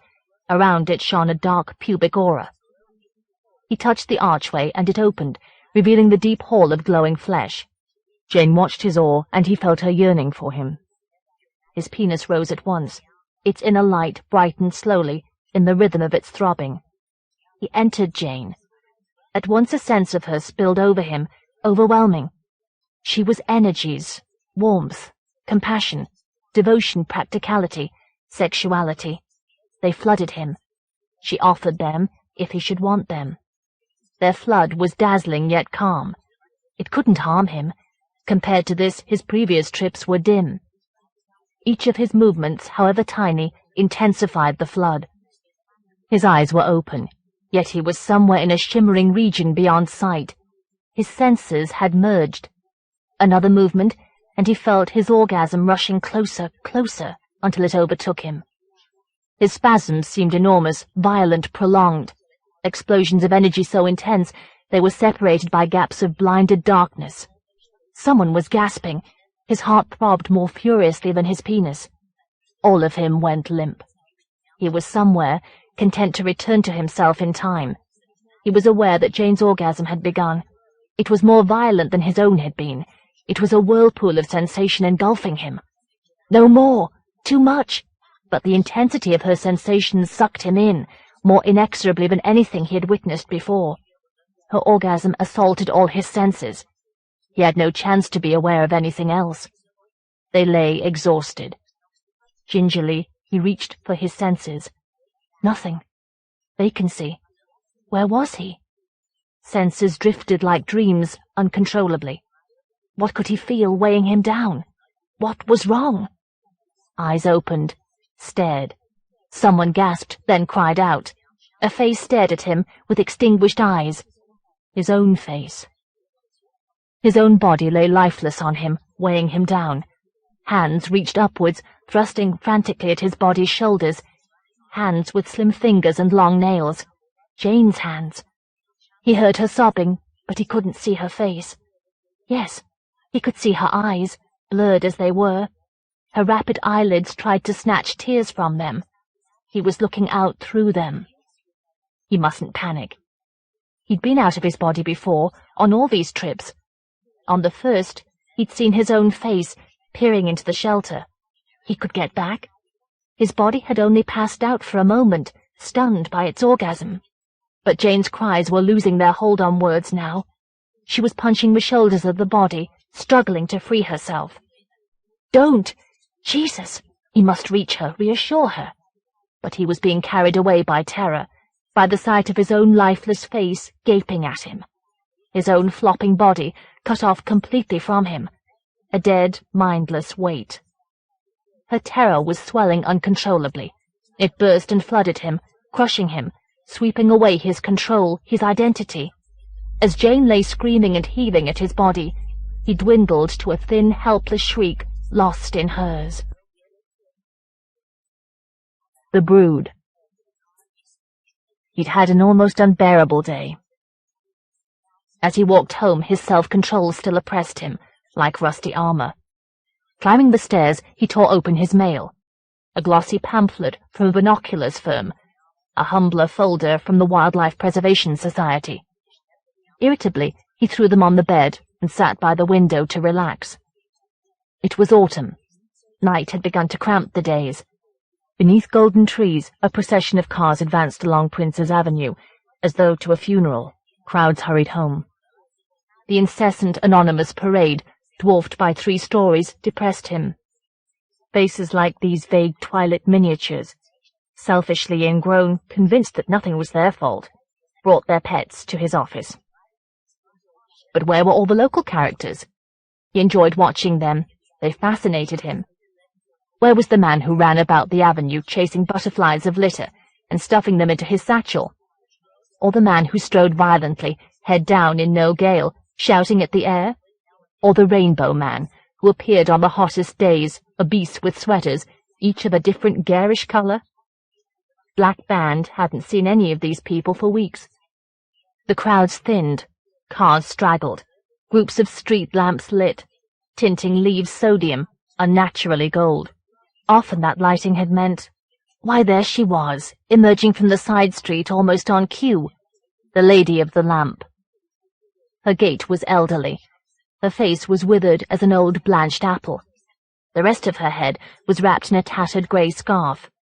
Her voluminous ankle-length coat, patched with remnants of colour, swayed as she walked. She reached the central reservation of the avenue and stood beneath a lamp. Though there was a pedestrian crossing beside her, people deliberately crossed elsewhere. They would, Black Band thought sourly. Just as they ignored the packs of stray dogs that were always someone else's responsibility. ignored them, or hoped someone would put them to sleep. Perhaps they felt the human strays should be put to sleep. Perhaps that was where the Rainbow Man and the rest had gone. The woman was pacing restlessly. She circled the lamp as though the blurred disk of light at its foot were a stage. Her shadow resembled the elaborate hand of a clock. Surely she was too old to be a prostitute. Might she have been one who was now compelled to enact her memories?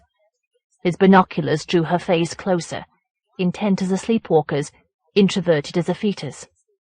Her head bobbed against gravel, foreshortened by the false perspective of the lenses. She moved off screen.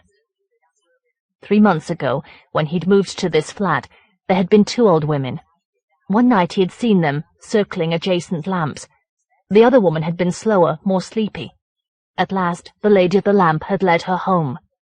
They'd moved slowly as exhausted sleepers. For days he thought of the 2 women in their long faded coats, trudging around the lamps in the deserted avenue, as though afraid to go home in the growing dark. The sight of the lone woman still unnerved him a little. Darkness was crowding his flat. He drew the curtains, which the lamps stained orange. Watching had relaxed him somewhat. Time to make a salad. The kitchen overlooked the old women's house.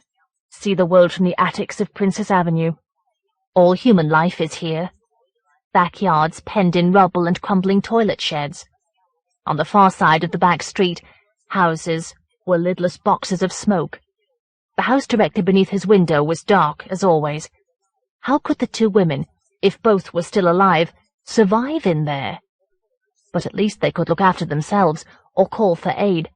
They were human, after all. It was their pets that bothered him. He had never seen the torpid woman again. Since she had vanished, her companion had begun to take animals home. He'd seen her coaxing them towards the house. No doubt they were company for her friend. But what life could animals enjoy in the lightless, probably condemnable house? And why so many? Did they escape to their homes or stray again? He shook his head. The women's loneliness was no excuse. They cared as little for their pets as did those owners who came, whining like their dogs, to his office. Perhaps the woman was waiting beneath the lamps for cats to drop from the trees like fruit. He meant the thought as a joke. But when he'd finished preparing dinner, the idea troubled him sufficiently that he switched off the light in the main room and peered through the curtains. The bright gravel was bare. Parting the curtains, he saw the woman hurrying unsteadily towards her street. She was carrying a kitten. Her head bowed over the fur cradled in her arms. Her whole body seemed to enfold it. As he emerged from the kitchen again, carrying plates, he heard her door creak open and shut. Another one, he thought uneasily. By the end of the week she'd taken in a stray dog, and Black Band was wondering what should be done. The women would have to move eventually. The houses adjoining theirs were empty, the windows shattered targets. But how could they take their menagerie with them? They'd set them loose to roam, or, weeping, take them to be put to sleep. Something ought to be done, but not by him. He came home to rest. He was used to removing chicken bones from throats. It was suffering the excuses that exhausted him. Fido always had his bit of chicken. It had never happened before. They couldn't understand. He would nod curtly, with a slight pained smile. "Oh, yes," he would repeat tonelessly. "Oh, yes."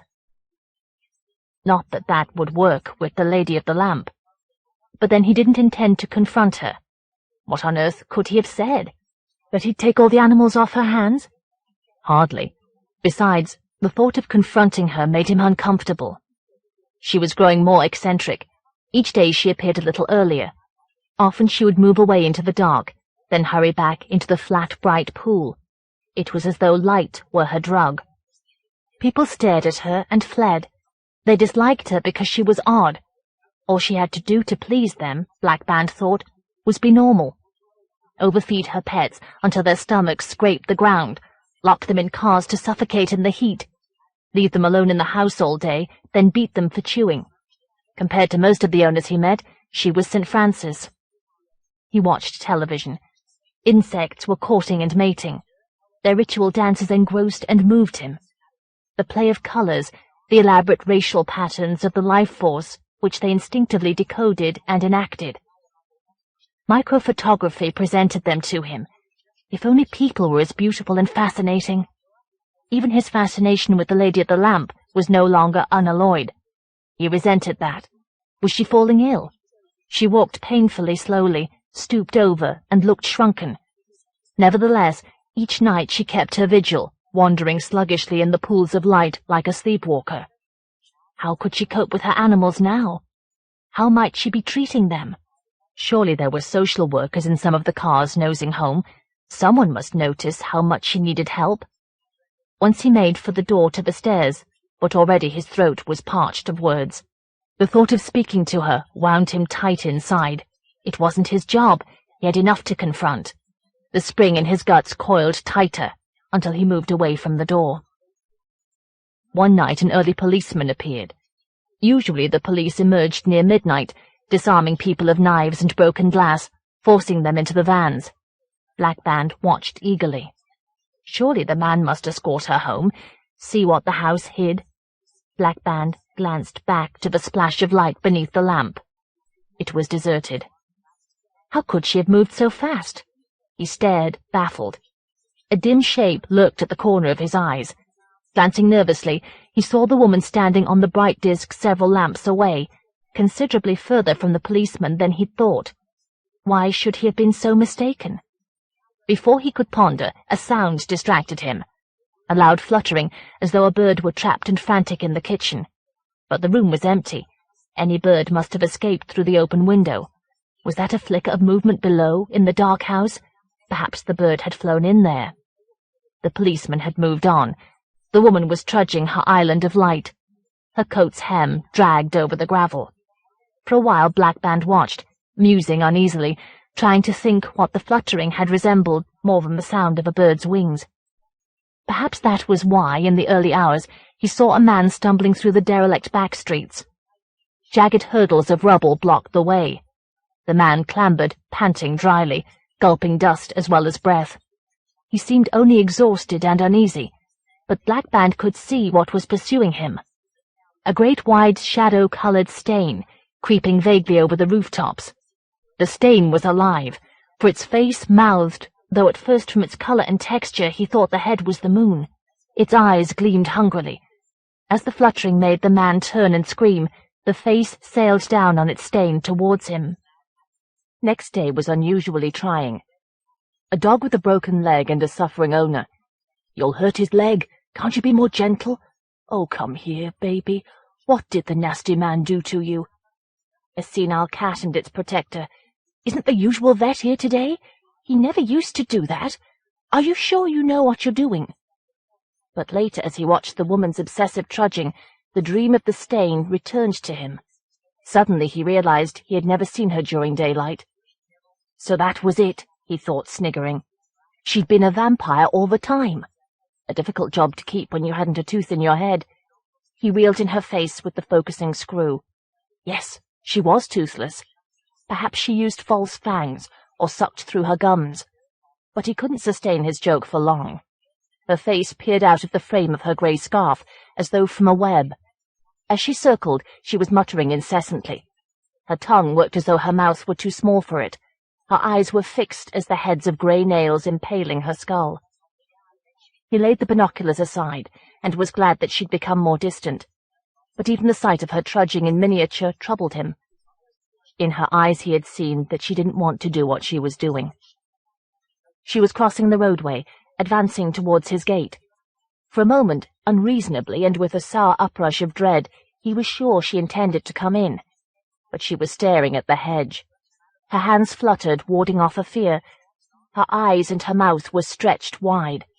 She stood quivering, then she stumbled towards her street, almost running. He made himself go down. Each leaf of the hedge held an orange sodium glow like wet paint. But there was nothing among the leaves, and nothing could have struggled out, but the twigs were intricately bound by spider webs, gleaming like gold wire. The next day was Sunday. He rode a train beneath the Mersey and went tramping the Wirral Way nature trail. Red-faced men and women, who had paralyzed their hair with spray, stared as though he'd invaded their garden. A few butterflies perched on flowers. Their wings settled together delicately. Then they flickered away above the banks of the abandoned railway cutting. They were too quick for him to enjoy, even with his binoculars. He kept remembering how near death their species were. His moping had slowed him. He felt barred from his surroundings by his inability to confront the old woman. He couldn't speak to her. There were no words he could use. But meanwhile her animals might be suffering. He dreaded going home to another night of helpless watching. Could he look into the house while she was wandering? She might leave the door unlocked.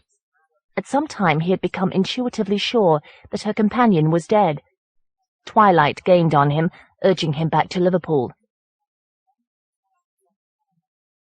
He gazed nervously down at the lamps. Anything was preferable to his impotence. But his feelings had trapped him into committing himself before he was ready. Could he really go down when she emerged? Suppose the other woman was still alive and screamed. Good God, he needn't go in if he didn't want to. On the gravel, light lay bare as a row of plates on a shelf. He found himself thinking, with a secret eagerness, that she might already have had her wander. As he made dinner, he kept hurrying irritably to the front window. Television failed to engross him. He watched the avenue instead. Discs of light dwindled away, impaled by their lamps. Below the kitchen window stood a block of night and silence. Eventually he went to bed, but heard fluttering. Flights of litter in the derelict streets, no doubt. His dreams gave the litter a human face.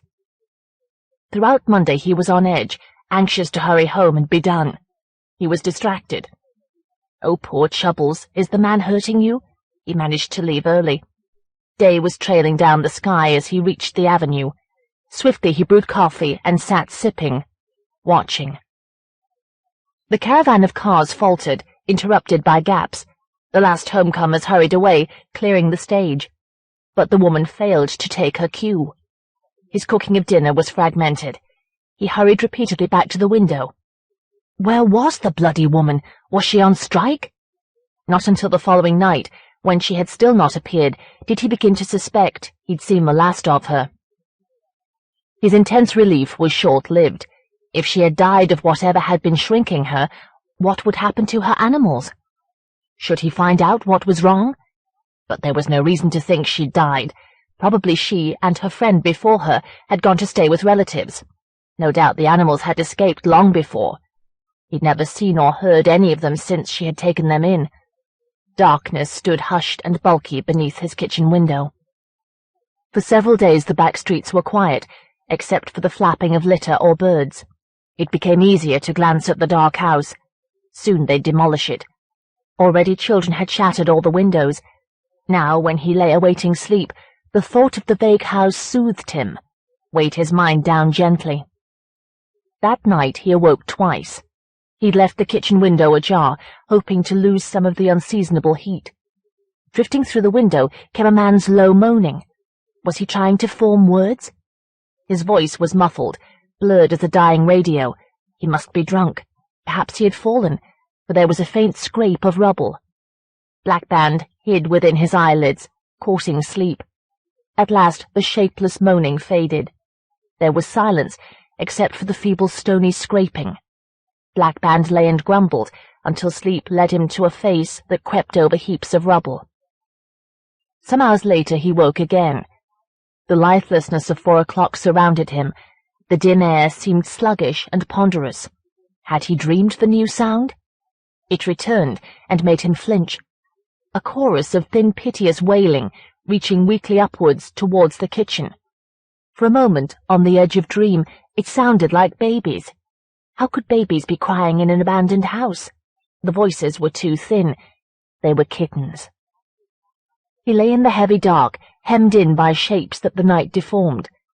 He willed for sounds to cease, and eventually they did. When he awoke again, belatedly, he had time only to hurry to work. In the evening the house was silent as a draped cage. Someone must have rescued the kittens. But in the early hours the crying woke him. Fretful, bewildered, famished. He couldn't go down now, he had no light. The crying was muffled, as though beneath stone. Again it kept him awake, again he was late for work. His loss of sleep nagged him. His smile sagged impatiently, his nods were contemptuous twitches. Yes, he agreed with the woman who said she'd been careless to slam her dog's paw in a door. and when she raised her eyebrows haughtily, "Yes, I can see that." He could see her deciding to find another vet. Let her. Let someone else suffer her. He had problems of his own. He borrowed the office flashlight to placate his anxiety. Surely he wouldn't need to enter the house. Surely someone else. He walked home towards the darker sky. Night thickened like soot on the buildings. He prepared dinner quickly. No need to dawdle in the kitchen. No point in staring down. He was hurrying. He dropped a spoon, which reverberated shrilly in his mind, nerve-wracking. Slow down, slow down. A breeze piped incessantly outside, in the rubble. No, not a breeze. When he made himself raise the sash, he heard the crying, thin as wind in crevices. It seemed weaker now, dismal and desperate, intolerable. Could nobody else hear it? Did nobody care? He gripped the windowsill. A breeze tried feebly to tug at his fingers. Suddenly, compelled by vague anger, he grabbed the flashlight and trudged reluctantly downstairs. A pigeon hobbled on the avenue, dangling the stump of one leg, twitching clogged wings. Cars brisked by. The back street was scattered with debris, as though a herd had moved on, leaving its refuse to manure the paving stones. His flashlight groped over the heaped pavement, trying to determine which house had been troubling him. Only by standing back to align his own window with the house could he decide, and even then he was unsure. How could the old woman have clambered over the jagged pile that blocked the doorway? The front door sprawled splintered in the hall on a heap of the fallen ceiling, amid peelings of wallpaper. He must be mistaken. But as his flashlight dodged about the hall, picking up debris, then letting it drop back into the dark, he heard the crying, faint and muffled. It was somewhere within. He ventured forward, treading carefully. He had to drag the door into the street before he could proceed. Beyond the door, the floorboards were cobbled with rubble. Plaster swayed about him, glistening. His light wobbled ahead of him, then led him towards a gaping doorway on the right. The light spread into the room, dimming. A door lay on its back. Boards poked like exposed ribs through the plaster of the ceiling. Torn paper dangled. There was no carton full of starving kittens. In fact, the room was bare. Moist stains engulfed the walls. He groped along the hall to the kitchen. The stove was fat with grime. The wallpaper had collapsed entirely, draping indistinguishable shapes that stirred as the flashlight glanced at them. Through the third window, he made out the light in his own kitchen, orange-shaded, blurred. How could two women have survived here? At once he regretted that thought. The old woman's face loomed behind him. Eyes still as metal, skin the color of pale bone. He turned nervously. The light capered. Of course there was only the quivering mouth of the hall, but the face was present now, peering from behind the draped shapes around him. He was about to give up. He was already full of the gasp of relief he would give when he reached the avenue, when he heard the crying. It was almost breathless, as though close to death. A shrill, feeble wheezing. He couldn't bear it. He hurried into the hall. Might the creatures be upstairs? His light showed splintered holes in most of the stairs. Through them he glimpsed a huge symmetrical stain on the wall. Surely the woman could never have climbed up there. But that left only the cellar. The door was beside him. The flashlight, followed by his hand, groped for the knob. The face was near him in the shadows. Its fixed eyes gleamed. He dreaded finding her fallen on the cellar steps. But the crying pleaded. He dragged the door open. It scraped over rubble. He thrust the flashlight into the dank opening. He stood gaping, bewildered. Beneath him lay a low stone room. Its walls glistened darkly. The place was full of debris. Bricks, planks, broken lengths of wood. Draping the debris, or tangled beneath it, were numerous old clothes. Threads of a white substance were tethered to everything, and drifted feebly now the door was opened. In one corner loomed a large pale bulk. His light twitched towards it. It was a white bag of some material, not cloth. It had been torn open. Except for a sifting of rubble and a tangle of what might have been fragments of dully painted cardboard, it was empty. The crying wailed somewhere beneath the planks. Several sweeps of the light showed that the cellar was otherwise deserted. Though the face mouthed behind him, he ventured down. For God's sake, get it over with! He knew he would never dare return. A swath had been cleared through the dust on the steps, as though something had dragged itself out of the cellar, or had been dragged in. His movements disturbed the tethered threads. They rose like feelers, fluttering delicately. The white bag stirred, its torn mouth worked. Without knowing why, he stayed as far from that corner as he could. The crying had come from the far end of the cellar. As he picked his way hurriedly over the rubble, he caught sight of a group of clothes. They were violently coloured sweaters, which the Rainbow Man had worn. They slumped over planks. They nestled inside one another, as though the man had withered or had been sucked out. Staring uneasily about, Black Band saw that all the clothes were stained. There was blood on all of them, though not a great deal on any. The ceiling hung close to him, oppressive and vague. Darkness had blotted out the steps and the door. He caught at them with the light and stumbled towards them. The crying made him falter. Surely there were fewer voices, and they seemed to sob. He was nearer the voices than the steps. If he could find the creatures at once, snatch them up and flee. He clambered over the treacherous debris, towards a gap in the rubble. The bag mouthed emptily. Threads plucked at him, almost impalpably. As he thrust the flashlight's beam into the gap, darkness rushed to surround him. Beneath the debris, a pit had been dug. Parts of its earth walls had collapsed, but protruding from the fallen soil, he could see bones. They looked too large for an animal's. In the centre of the pit, sprinkled with earth, lay a cat. Little of it remained, except for its skin and bones. Its skin was covered with deep pockmarks, but its eyes seemed to move feebly. Appalled, he stooped. He had no idea what to do. He never knew, for the walls of the pit were shifting. Soil trickled, scattering, as a face the size of his fist emerged. There were several. Their limbless bodies squirmed from the earth all around the pit. From toothless mouths, their sharp tongues flickered out towards the cat. As he fled, they began wailing dreadfully. He chased the light towards the steps. He fell, cutting his knees. He thought the face with its gleaming eyes would meet him in the hall. He ran from the cellar, flailing his flashlight at the air.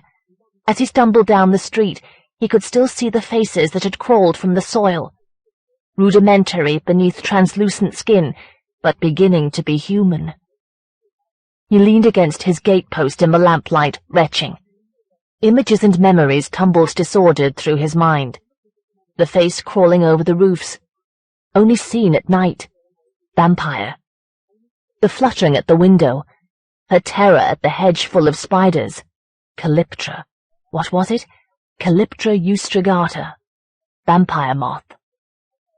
Vague though they were, the implications terrified him. He fled into his building, but halted fearfully on the stairs. The things must be destroyed. To delay would be insane. Suppose their hunger brought them crawling out of the cellar tonight, towards his flat. Absurd though it must be, he couldn't forget that they might have seen his face. He stood giggling, dismayed. Whom did you call in these circumstances? The police? An exterminator? Nothing would relieve his horror until he saw the brood destroyed, and the only way to see that was to do the job himself. Burn. Petrol. He dawdled on the stairs, delaying, thinking he knew none of the other tenants from whom to borrow the fuel. He ran to the nearby garage. "Have you got any petrol?" The man glared at him, suspecting a joke. "You'd be surprised. How much do you want?" How much indeed? He restrained his giggling. Perhaps he should ask the man's advice. "Excuse me, how much petrol do you need for?" "A gallon," he stammered. As soon as he reached the back street, he switched on his flashlight. Crowds of rubble lined the pavements. Far above the dark house, he saw his orange light. He stepped over the debris into the hall. The swaying light brought the face forward to meet him. Of course, the hall was empty. He forced himself forward. Plucked by the flashlight, the cellar door flapped soundlessly. Couldn't he just set fire to the house? But that might leave the brood untouched. Don't think. Go down quickly. Above the stairs, the stain loomed. In the cellar nothing had changed. The bag gaped, the clothes lay emptied. Struggling to unscrew the cap of the petrol can, he almost dropped the flashlight. He kicked wood into the pit and began to pour the petrol. At once he heard the wailing beneath him. "Shut up!" he screamed to drown out the sound. "Shut up! Shut up!" The can took its time in gulping itself empty. The petrol seemed thick as oil. He hurled the can clattering away and ran to the steps. He fumbled with matches, gripping the flashlight between his knees. As he threw them, the lit matches went out. Not until he ventured back to the pit, clutching a ball of paper from his pocket, did he succeed in making a flame that reached his goal. There was a woof of fire and a chorus of interminable feeble shrieking. As he clambered, sickened, towards the hall, he heard a fluttering above him. Wallpaper stirring in a wind. It sounded moist, but there was no wind, for the air clung clammily to him. He slithered over the rubble into the hall, darting his light about. Something white bulked at the top of the stairs. It was another torn bag. He hadn't been able to see it before. It slumped emptily. Beside it, the stain spread over the wall. That stain was too symmetrical. It resembled an inverted coat. Momentarily he thought the paper was drooping, tugged perhaps by his unsteady light, for the stain had begun to creep down towards him. Eyes glared at him from its dangling face. Though the face was upside down, he knew it at once. From its gargoyle mouth a tongue reached for him. He whirled to flee, but the darkness that filled the front door was more than night, for it was advancing audibly. He stumbled, panicking, and rubble slipped from beneath his feet. He fell from the cellar steps onto piled stone. Though he felt almost no pain, he heard his spine break. His mind writhed helplessly. His body refused to heed it in any way, and lay on the rubble, trapping him. He could hear cars on the avenue, radio sets, and the sounds of cutlery in flats, distant and indifferent. The cries were petering out now. He tried to scream, but only his eyes could move. As they struggled, he glimpsed through a slit in the cellar wall the orange light in his kitchen. His flashlight lay on the steps, dimmed by its fall. Before long, a rustling darkness came slowly down the steps, blotting out the light. He heard sounds in the dark, and something that was not flesh nestled against him. His throat managed a choked shriek that was almost inaudible, even to him. Eventually the face crawled away towards the hall, and the light returned. From the corner of his eye, he could see what surrounded him. They were round, still, practically featureless. As yet, hardly even alive. Loveman's comeback. Surely she was dreaming. She lay in bed, but the blankets felt like damp moss. Her eyes were white and blind. She suffered a muffled twinge of nightmare before she realized that what filled her eyes was moonlight and not cataract. Sitting up hastily, she saw the moon beyond the grubby pane. Against it stood a nearby chimney, a square black-horned head. The light must have awakened her, if she were awake. The moonlit blankets and their shadows retained a faint-tousled outline of her. As she gazed at the vague form, she felt hardly more present herself. She was standing up, she found, and at some point had dressed herself ready for walking. Why did she want to go out? Frost glittered on the window, as though the grime were flowering translucently. Still, perhaps even the cold might be preferable to the empty house, which sounded drained of life, rattling with her echoes. It hadn't sounded so when her parents— no point in dwelling on that subject— walk instead. No need to hurry so. Surely she had time to switch on the light above the stairs. Her compulsion disagreed. Moonlight reached across the landing from her open bedroom door and lay like an askew fragment of carpet over the highest stairs. That was illumination enough. Her shadow jerked downstairs jaggedly ahead of her.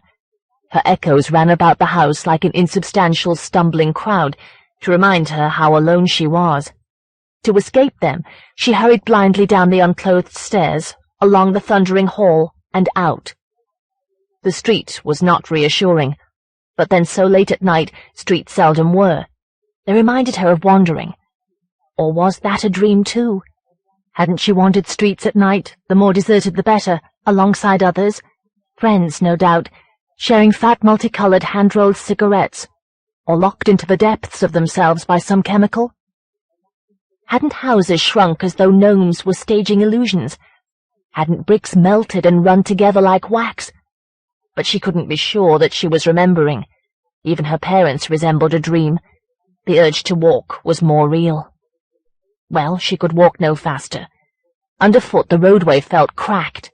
On the pavements dead street lamps held up their broken heads. At one end of the street she'd glimpsed a street soaked in moonlight. It seemed to her like the luminous skeleton of something unimaginable, but her impulse tugged her the other way, between unbroken ranks of houses whose only garden was the pavement. Moonlight covered the slated roofs with overlapping scales of white ice. As she passed, the dim, dull windows appeared to ripple. She was so numb that she felt only the compulsion to walk. It was a nervousness that must be obeyed, a vague nagging like a threat of pain. Was it like the onset of withdrawal symptoms? She couldn't recall. Indeed, wasn't sure whether she had experienced them. Had she gone so far with the needle? Litter scuttled on the chill wind. Something broken scraped a lamp's glass fangs. Terraced houses enclosed her like solid walls. In the darkness, their windows looked opaque as brick. Surely nobody could live within. Could she not meet just one person to convince her that the city hadn't died in the night? The dimness of her memories had begun to dismay her. Her mind seemed dark and empty, but the streets were brightening. Orange light glared between walls, searing her eyes. A coppery glow hovered overhead on gathering clouds. When she heard the brisk whir of a vehicle, she knew she was approaching the main road. Bleak though it was, it heartened her. At least she would be able to see. Groping and stumbling along the side streets had reminded her of her worst secret fear. She could walk beside the dual carriageway. Even the drivers, riding in their tins as though on a conveyor belt, would be company. Perhaps one might give her a ride. Sometimes they had. But she wasn't allowed to walk there. Before she had time even to narrow her eyes against the glare, her impulse plunged her into the subway, where graffiti were tangled in barbaric patterns. Long thin lights fluttered and buzzed like trapped insects. A car rumbled dully overhead. The middle of the subway was a muddy pool that drowned the clogged drains. Though she had to walk through it, she couldn't feel the water. Didn't that prove she was dreaming? Perhaps. But as she emerged onto the far pavement, she grew uneasy. She knew where she was going, but her mind refused to be more explicit.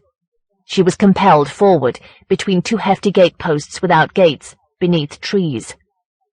Memories were stirring. They peered out, but withdrew before she could tell why she was unnerved. Her compulsion hurried her along the private road, as though to outdistance the memories. But there were things she'd seen before. Great white houses standing aloof beyond their gardens. Square, self-satisfied brick faces, cracked by the shadows of branches. Families of cars like sleeping beasts among the trees. Lamp standards or ship steering wheels outside front doors. Boats beached far from any sea. When had she been here, and why? In her unwilling haste, she slipped and fell on wet, dead leaves. Gradually, with increasing unpleasantness, her mind became strained. Opposing impulses struggled there. She wanted to know why this place was familiar, yet dreaded to do so. Part of her yearned to wake, but what if she found she was not asleep? Oblivious of her confusion, her feet trudged rapidly onward. Suddenly they turned. She had to fight her way out from her thoughts to see where she was going. No, not here. It wasn't only that a faint threatening memory had wakened. She was walking towards someone's home. She'd be arrested. Christ, what was she planning to do?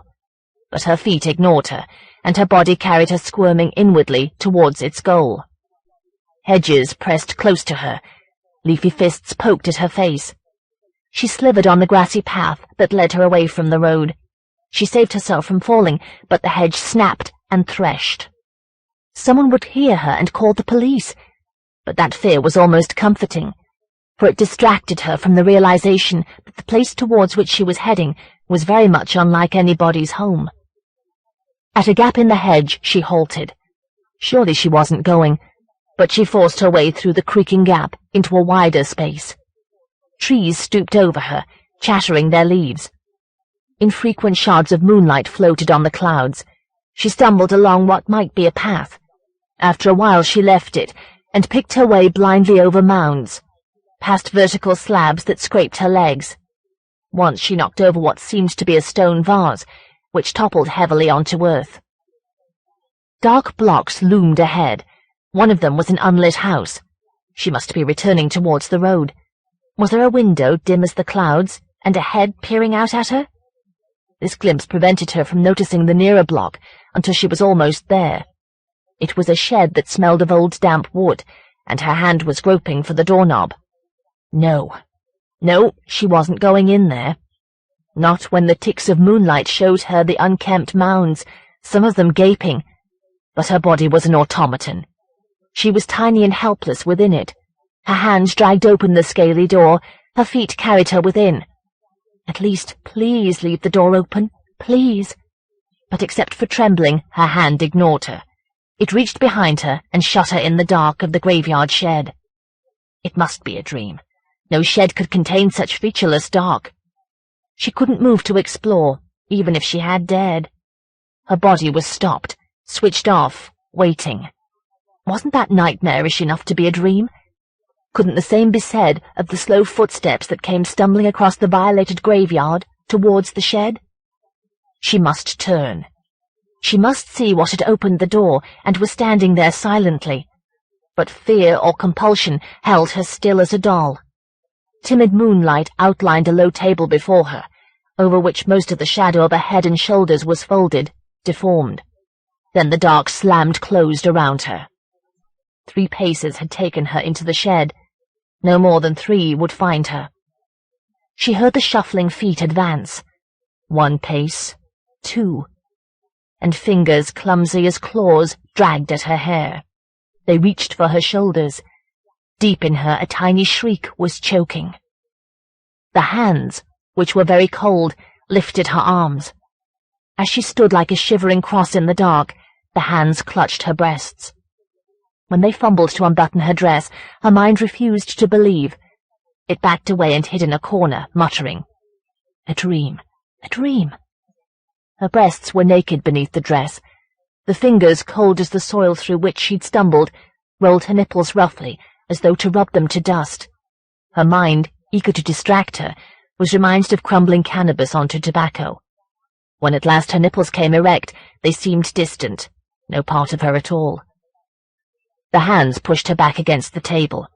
They pulled her own hands down to grip the table's edge, and spread her legs. She might have been a sex doll. She felt she was merely an audience to the antics of her puppet body. When the hands bared her genitals, the sensation was less convincing than a dream. She felt the penis enter her. It seemed unnaturally slippery and quite large. Her observations were wholly disinterested, even when the fingers teased out her clitoris. The thrusting of the penis meant as little to her as the pounding of a distant drum. The grotesqueness of her situation had allowed her to retreat into a lonely, bleak, untroubled place in her mind. She felt the rhythm quicken and the eventual spurting, without having experienced even the hint of an orgasm. But then she rarely did. The familiar dissatisfaction was oddly reassuring. Only the nervous gasping of her partner, a gulping as though he'd been robbed of breath, was new. As soon as he'd finished, he withdrew. He shoved her away, discarded. Her hands sprang up to ward off the clammy planks of the walls, but touched nothing. Of course she mightn't in a dream. She teetered giddily, unprepared to have regained control of her body, and glimpsed the abruptly open doorway. A bow-legged figure stumbling out. Its vague face looked fat and hirsute as mouldy food. It snatched the door closed as it went. Perhaps she was imprisoned, but her mind could accept no more. If she were trapped, there was nothing it could do. She dressed blindly, mechanically. The buttons felt swollen, pebble-thick. The door was not locked. Yes, she was surrounded by a graveyard. Her numbed mind let her walk. No reason why she shouldn't go home. She trudged back to the deserted main road, through the flooded subway. The moon had passed over. The side streets were dark valleys. Perhaps once she reached her bed, her dream would merge with blank sleep. When she stumbled fully clothed on the blankets, oblivion took her at once. When she woke, she knew at once where she had been. In her dream, of course. Understandably, the dream had troubled her sleep. On waking, she found that she'd slept all day, exhausted. She would have preferred her deserted house not to have been so dark. The sky grew pale with indirect moonlight. Against it, roofs blackened. In the emptiness, the creak of her bed was feverishly loud. At least she was sure that she had been dreaming, for Loveman was dead. But why should she dream about him now? She searched among the dim, unwieldy thoughts in her dusty mind. Her parents' death must be the reason. Of all her activities that would have shocked and distressed them, had they known, they would have hated Loveman most. After their death, she'd kept thinking that now she was free to do everything without the threat of discovery, but that freedom had seemed meaningless. The thought must have lain dormant in her mind and borne the dream. Remembering her parents hollowed out the house. She'd felt so small and abandoned during her first nights with the emptiness. She hadn't realized how much she'd relied on their presence.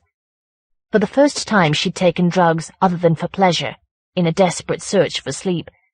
No doubt that explained why she slept so irregularly now. She hurried out, not bothering to switch on the lights. She knew the house too well. It wasn't haunted, just dead, cold, a tomb. She fled its dereliction towards the main road. The light and spaciousness might be welcoming. Terraces passed, so familiar as to be invisible. Thoughts of Loveman blinded her. She walked automatically. God, if her parents had found out she'd been mixed up in black magic. Not that her involvement had been very profound. She'd heard that he called his women to him, whether or not they were willing, by moulding dolls of them. The women must have been unbalanced and cowed by the power of his undeniably hypnotic eyes. But he hadn't needed to overpower her in order to have her. Nobody had.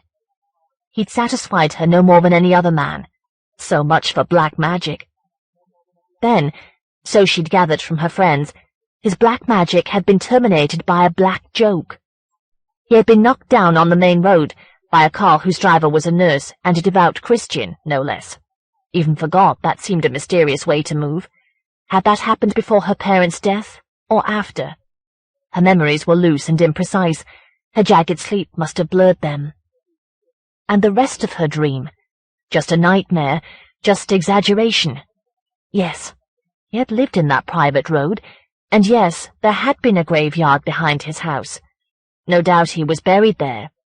Her dream appeared to think so. Why should she be troubled? But she was, and was recalling the night when she'd gone to Loveman's house only to meet him emerging from the graveyard. As he'd glanced sidelong at her, he had looked shamefaced, aggressively self-righteous, secretly ecstatic. She hadn't wanted to know what he had been doing. Even less did she want to know now. Here was the main road. Its lights ought to sear away her dream. But it remained, looming at the back of her mind, a presence she was never quick enough to glimpse. Cars sang by. The curtains of the detached houses shone. There was one way she might rid herself of the dream. She could take a stroll along Loveman's road and oust the dream with the reality. But she could not. She reached the mouth of the subway and found herself unable to move. The tiled entrance gaped, scribbled with several paints, like the doorway of a violated tomb. A compulsion, planted too deep in her to be perceived or understood, forbade her to advance a step nearer Loveman's road. Something had power over her. Details of her dream and memories of Loveman crowded ominously about her. Suppose the graveyard, which she'd never entered, were precisely as she'd dreamed it. A stray thought of sleepwalking made her flinch away from the cold tiled passage, the muddy pool which flickered with ghosts of the dying lights. All of a sudden, with vindictively dramatic timing, the road was bare of cars. The lit windows of the houses served only to exclude her. Abruptly she felt cold, perhaps more emotionally than physically, and shuddered. Across the carriageway, ranks of trees that sprouted from both pavements of the private road swayed together overhead, mocking prayer. She was afraid to be alone. She could no more have returned to the empty house than she would have climbed into a coffin. Driveways confronted her, blocked by watchdog cars. Beyond the smug houses stood a library.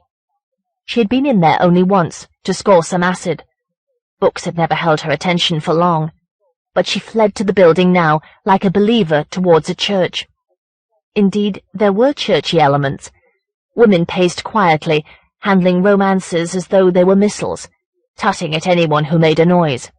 Still, there were tables strewn with jumbled newspapers, old men covertly filling the crosswords, young girls giggling behind the shelves and sharing a surreptitious cigarette. She could take refuge in here without being noticed. She could grow calm. Except that as she entered, a shelf of books was waiting for her. Black Magic, Grimoire, Truth About Witchcraft. She flinched awkwardly aside. People moved away from her, frowning. She was used to that. Usually they'd glimpse the needle tracks on her arms. She pulled her sleeves down over her hands. Nobody could stop her sitting down, but there was no space. Old men sat at all the tables, doodling, growling at the newspapers and at each other. No. There was one almost uninhabited table, screened from the librarian's view by bookcases. A scrawny young man sat there, dwarfed by his thick shabby overcoat. A wool cap covered his hair. He was reading a science fiction novel. He fingered the pages, rather as though picking at a dull meal. When she sat down, he glanced up, but with no more interest than he would have shown had someone dumped an old coat on her chair. His limp hands riffled the pages, and she caught sight of the needle tracks on his forearm. So that was why this table was avoided. Perhaps he was holding stuff, but she didn't want any. She felt no craving, only vague depression at being thus reminded of the days when she had been on the needle. But the marks held her gaze, and he glanced more sharply. "All right," he said in a voice so bored that the words slumped into each other, blurring. "Yes, thanks." Perhaps she didn't sound convincing. Her fears hovered just behind her. "Yes, I think so," she said, trying to clarify the truth. His stare lay heavily on her, and she felt questioned, though no doubt he simply couldn't be bothered to look away. "I've just been walking." "I wanted to sit down," she said, unable to admit more. "Right." His fingers obsessively rubbed the corner of a page, which grew tattered and grubby. She must be annoying him. "I'm sorry," she said, feeling rebuffed and lonely. "You want to read." The librarian came and stood near them, disapproving. Eventually, when he could find nothing of which to accuse them, he stalked away to harangue an old man who was finishing a crossword. "What's this, eh? What's this? You can't do that here, you know." "I'm not reading," the young man said. He might have been, but was perversely determined now to antagonize the librarian. "Go on. You were walking. Alone, were you?" Was there muffled concern in his voice? Her sudden loneliness was keener than the dully aching emptiness she had been able to ignore. "Yes," she muttered. "Don't you live with anyone?" He was growing interested. He'd begun to enunciate his words. Was he concerned for her, or was his anxiety more selfish? "No," she said warily. "Whereabouts do you live?" His self-interest was unconcealed now. Impatience had given him an addict's shamelessness. "Where do you live?" she countered loudly, triumphantly. "Oh," he said evasively, "I'm moving." His nervous eyes flickered, for her triumph had brought the librarian bearing down on them. The man's red face hovered over the table. "I must ask you to be quieter," the librarian said. "All right, fuck off. We're going." The interruption had shattered his control. His words were as jagged as his nerves. "Sorry," he said plaintively at once. "I didn't mean that. We'll be good. We won't disturb you. Let us stay. Please." She and the librarian stared at him, acutely embarrassed. At last the librarian said, "Just behave yourself," and dawdled away, shaking his head. By then she had realized why the young man was anxious not to be ejected. He was waiting to score dope. "I'll be going in a minute," she whispered. "I'm all right now. I've been having strange dreams, that's all," she added, to explain why she hadn't been all right before.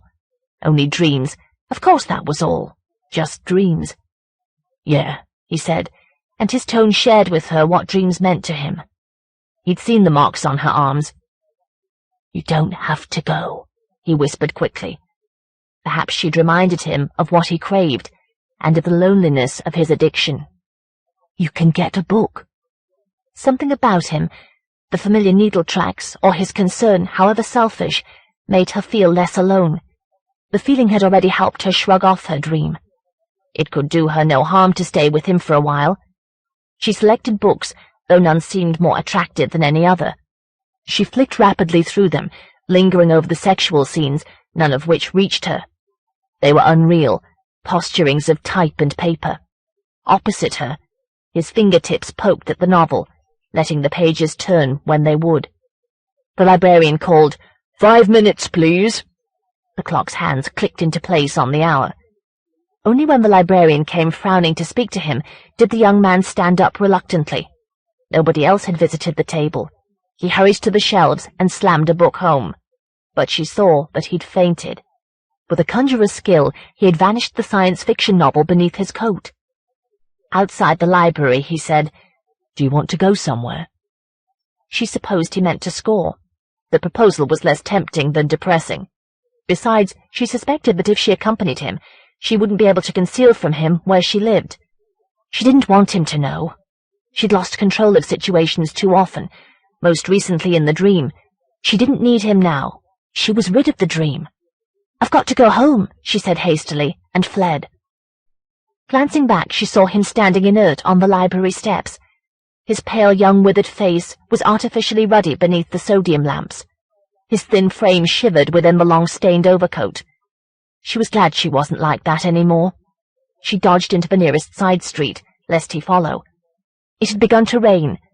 Drops rattled on metal among the streets. The moon floated as though in muddy water, and was incessantly wreathed by black drifting clouds. Though it soaked her dress, the onrush of rain felt clean on her face. It must be cold, but not sufficiently so to bother her. She was cleansed of the dream. But she was not. For on the far side of a blankness that must have been sleep, she found herself rising from her bed. Outside the window, against the moon, the chimney glittered, a-crawl with rain. She had time only for that glimpse, for the impulse compelled her downstairs, blinking in the dark, and into the street. How could she dream so vividly? Everything seemed piercingly real. The multitude of raindrops pecking at her, the thin waves that the wind cast in her face, the clatter of pelted metal. Her ears must be conveying all this to her sleep. But how could she feel the sloshing of cold pools in the uneven pavement, and see the glimmer of the streaming roadway? Some of the lights in the subway had died. The deeper pool slopped around her ankles. The chill seized her legs. She hadn't felt that last night. Was her dream accumulating detail, or was her growing terror refusing to allow her to be so unaware? The private trees dripped. Raindrops, glaring with sodium light, swarmed down trunks and branches. The soft, vague hiss of the downpour surrounded her. She could be hearing that in bed, but why should her dream bother to provide a car outside Loveman's house? There was a sign in the window of the car. Before she could make it out, she was compelled aside between the hedges. All the leaves glistened and wept chill on her. Her sodden hair slumped down her neck. When she pushed or was pushed through the gap, the hedge drenched her loudly. She was too excessively wet for the sensation to be real. This was a dream of drenching. But she was staggering through the dark, among the stones. The unseen holes which tried to gulp her. What had there been in that opened earth? Please let it be a dream. But the cold doorknob, its scales of rust loosened by the rain and adhering to her hands, was no dream. Though she struggled to prevent it, her hand twitched the door shut behind her. She stumbled forward until her thighs collided with the edge of the table. It must be the rain that filled the darkness with the cloying smell of earth, but the explanation lulled her terror not at all. Worse still, the clouds had left the moon alone. A faint glow diluted the dark of the shed. She would be able to see. The first sound of footsteps was heavy and squelching. The feet had to be dragged out of the earth. She writhed deep in her doll of a body, silently shrieking. The footsteps plodded unevenly to the door, which creaked, slow and gloating. Hands fumbled the door wide. Perhaps their owner was blind. Incomplete, she thought, appalled. Moonlight was dashed over her. She saw her shadow, which was unable even to tremble, hurled into the depths of the shed. The darkness slammed. The footsteps advanced, dripping mud. Wet claws that felt gnarled and soaked as the hedges seized her shoulders. They meant to turn her to face her tormentor. With an effort that momentarily blinded her, she battled not to turn. At least let her body stay paralyzed. Please let her not see. Please. In a moment, the claws ceased to drag at her. Then with a shock that startled a cry almost to her lips, the incongruity and degradation, she was shoved face down over the table and beaten. He bared her and went on. Suddenly she knew that he could have compelled her to turn had he wanted. He was beating her for pleasure. She felt little pain but intense humiliation, which was perhaps what had been intended. All at once he forced her legs urgently wide and entered her from behind. He slithered in, bulging her.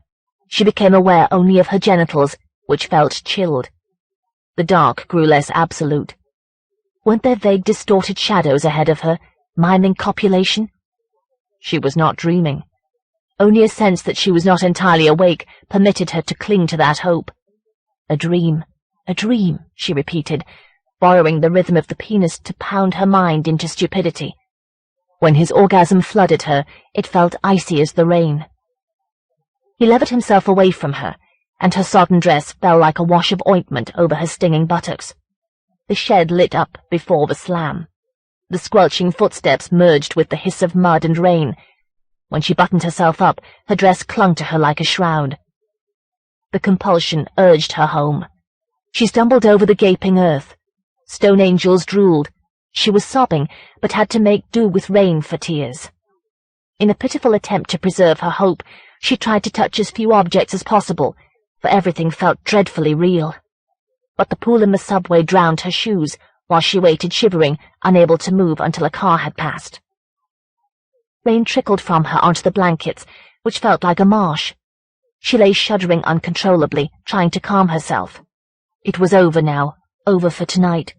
She needed to sleep in order to be ready, for she had a plan. As she trudged sobbing home, it had grown like an ember in her mind, faint but definite. Tomorrow she would move in with one of her friends, anyone. She must never be alone again. She was still trying to subdue herself to rest when sleep collapsed over her, black as earth. She was a doll in a box. Around her other dolls lay, blind and immobile and mindless, in their containers. Her outrage burned through her, like a tonic or like poison. She wasn't a doll, for she had a mind. She must escape her box before someone came and bought her. She thrust up a lid that blinded her. Slowly, steadily. Yes, it was moving. It slid away, and the enormous fall of earth suffocated her. She woke coughing and struggling to scream. The earth was only darkness. She was lying on her back on top of her bed. Only darkness? Despite her resolve, she had overslept. All right, never mind. She hushed her panic. Some of her friends would surely be at home. She lay massaging pliability into her stiff, chill limbs. Whom would she try first? Who was kindest? Who had room for her? Her limbs were shaking. The damp bed sounded like a sponge. Just one friend would do. Just one good friend. But her whole body was shuddering with a panic which she struggled not to put into words. She could remember not a single name or address of a friend. No longer could she pretend she was dreaming. She had been robbed of every memory that could help her. Perhaps the thing which had power over her made her sleep during the day. Perhaps his power was greater at night. Her empty house was a box in which she was kept until she was wanted. Then she must not stay there. That was the one clear thought her panic allowed her. She ran from the house, hunted by her echoes. The moon skulked behind the roofs. The houses faced her blindly. Not a window was lit. Even if there had been, even if she battered at the doors and woke the streets with the scream that threatened to cut her open, like a knife of fear, nobody would believe her. How could they? She fled along the streets. Deprived of the moon, the sky was so dark that she might have been stumbling along an enclosed passage. Far ahead, the main road blazed with unnatural fire. The sullen clouds glowed orange. Suppose he weren't in the library, the young man. Indeed, suppose he were. He couldn't be much help. In his addiction, he was as helpless as she. She didn't even know his name, but he might be the only living person in the world whom she could recognize. She struggled with the double doors, which seemed determined to shoulder her out. People turned to stare as she flung the doors wide with a crash and ran into the library. The librarian frowned and made to stalk her. For a terrified moment she thought he meant to tell her to leave. She outdistanced him and ran to the concealed table. Nothing would rob her of the vague reassurance of the bright lights. They'd never get her to leave. She'd fight. She'd scream. The young man was toying with a different book. He glanced up, but she wasn't the visitor he'd hoped for. His gaze slumped to the pages. "Back again," he said apathetically. The librarian pretended to arrange books on a nearby shelf. Neither he nor the young man's indifference could deter her. She sat down and stared at a scattered newspaper. An item caught her eye, something about violated graves. But an old man hurried to snatch the newspaper, grumbling. She could only gaze at the young man. He looked less tense. Smiles flickered over his lips. He must have obtained something to take him up. Could the same thing help her fight her compulsions? If she were honest, she knew it could not. But she was prepared to do anything in order to stay with him and whatever friends he had. "Are you going somewhere later?" she whispered. He didn't look up. "Yeah, maybe." He wasn't interested in the book, just less interested in her. She mustn't risk making him impatient. Read. She went to the shelf next to the spying librarian. He needn't think she was scared of him. She was scared of... Panic welled up like abrupt nausea. She grabbed the nearest book and sat down. Perhaps she'd outfaced the librarian, for he retreated to his desk. She heard him noisily tidying. She smirked. He had to make a noise to work off his frustration. But at once she knew that was not the point, for he shouted, "5 minutes, please." Oh, Christ, how could it be so late? In 5 minutes the young man would go. She'd be alone. He was preparing to leave, for he'd slipped the book into hiding. When she followed him towards the exit, he ignored her. The librarian glared suspiciously at him. Oh, God, he would be arrested, taken from her. But though she was streaming and shivering with panic, they escaped unmolested. She clung gasping to a stone pillar at the foot of the steps. The young man didn't wait for her. He trudged away. "God, no!" "Are you going somewhere, then?" she called in as friendly a voice as she could manage, trying not to let it shatter into panic. "Dunno." He halted, but evidently the question annoyed him. She stumbled after him and glimpsed herself in the dark mirror of the library window. Pale and thin as a bone, a wild scarecrow. The nightmares in the shed must have done that to her. Her hair had used to shine. How could she expect to appeal to him? But she said, "I was only thinking that maybe I could come with you." "Yeah, well, I'm moving," he muttered, gazing away from her. She mustn't plead. Having lost almost all her self-respect in the shed, she must cling to the scraps that remained.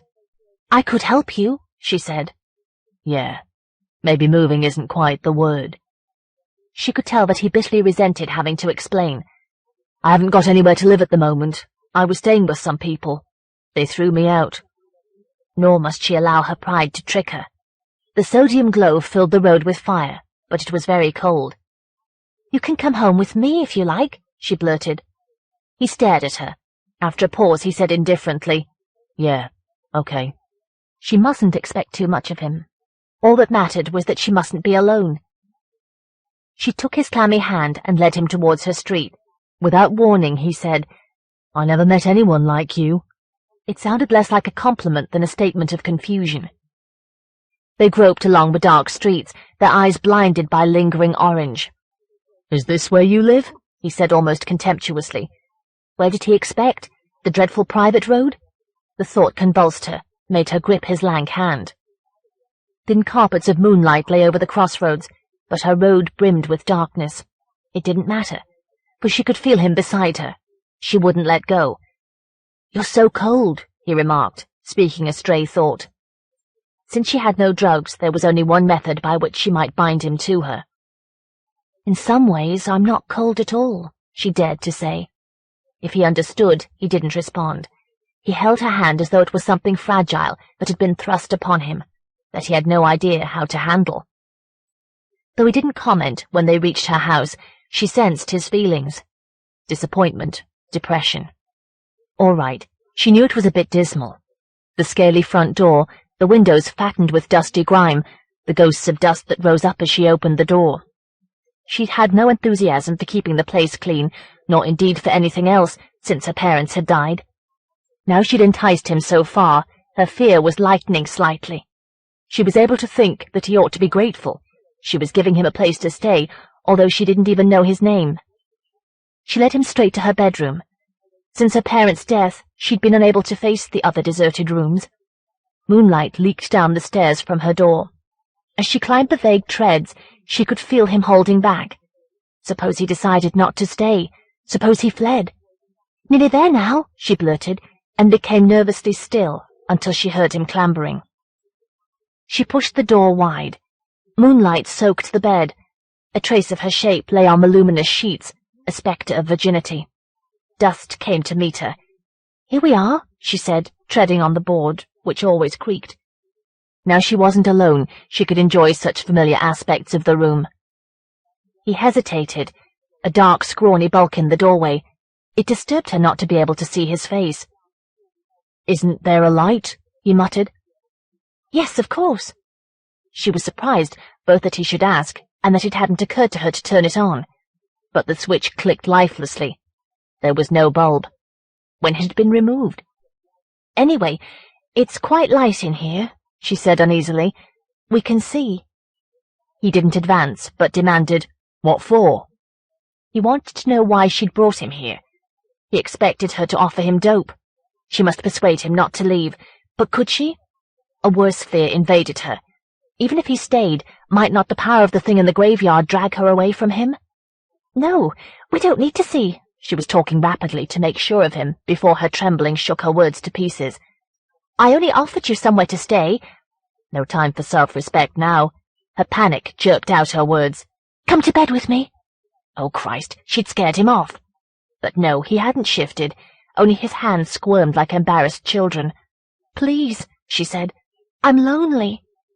If only he knew how alone. She felt the great raw gap where her memory had been. She could go to nobody except the thing in the graveyard shed. Her panic made her say, "If you don't, you can't stay." At last he moved. He was heading for the stairs. Her gasp of horror filled her mouth with dust. All at once, she saw what his trouble might be. Heroin might have rendered him impotent. "Please," she wailed, clutching his arm. "I'll help you. You'll be all right with me." Eventually, he let her lead him to the bed. But he stared at it, then leaned one hand on the blankets. Disgusted, he flinched back from the squelching. She hadn't realized it was still so damp. "We'll spread your coat on top," she promised. "You haven't got anywhere better to go, have you?" She unbuttoned his coat. His jeans were the colors of various stains. His drab sweater was spotted with flesh-tinted holes. She undressed him swiftly. Naked, he couldn't escape. In the moonlight, his penis dangled like the limp tail of a pale animal. She managed to smile at him, though his ribs ridged his chest with shadows, and his limbs were spindly. She didn't need a dream lover, only a companion. But he was stooping to his shoes, perhaps to cover up the inadequacy of his penis. She hoped he might open her dress. She stood awaiting him. At least she could see his reaction, unlike the face in the shed. But there was no reaction to see. Undressing him had been like stripping a dummy, and it might have been a dummy that confronted her, its face slumped, its hands and penis dangling.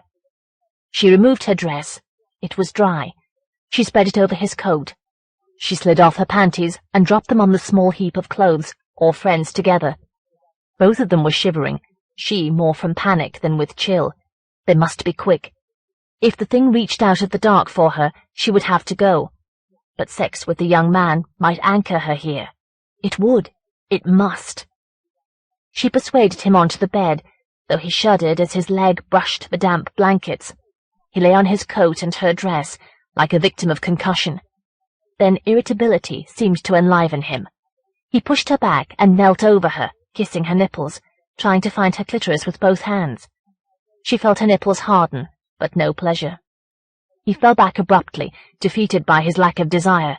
His limp penis struck his thigh as though he were whipping himself.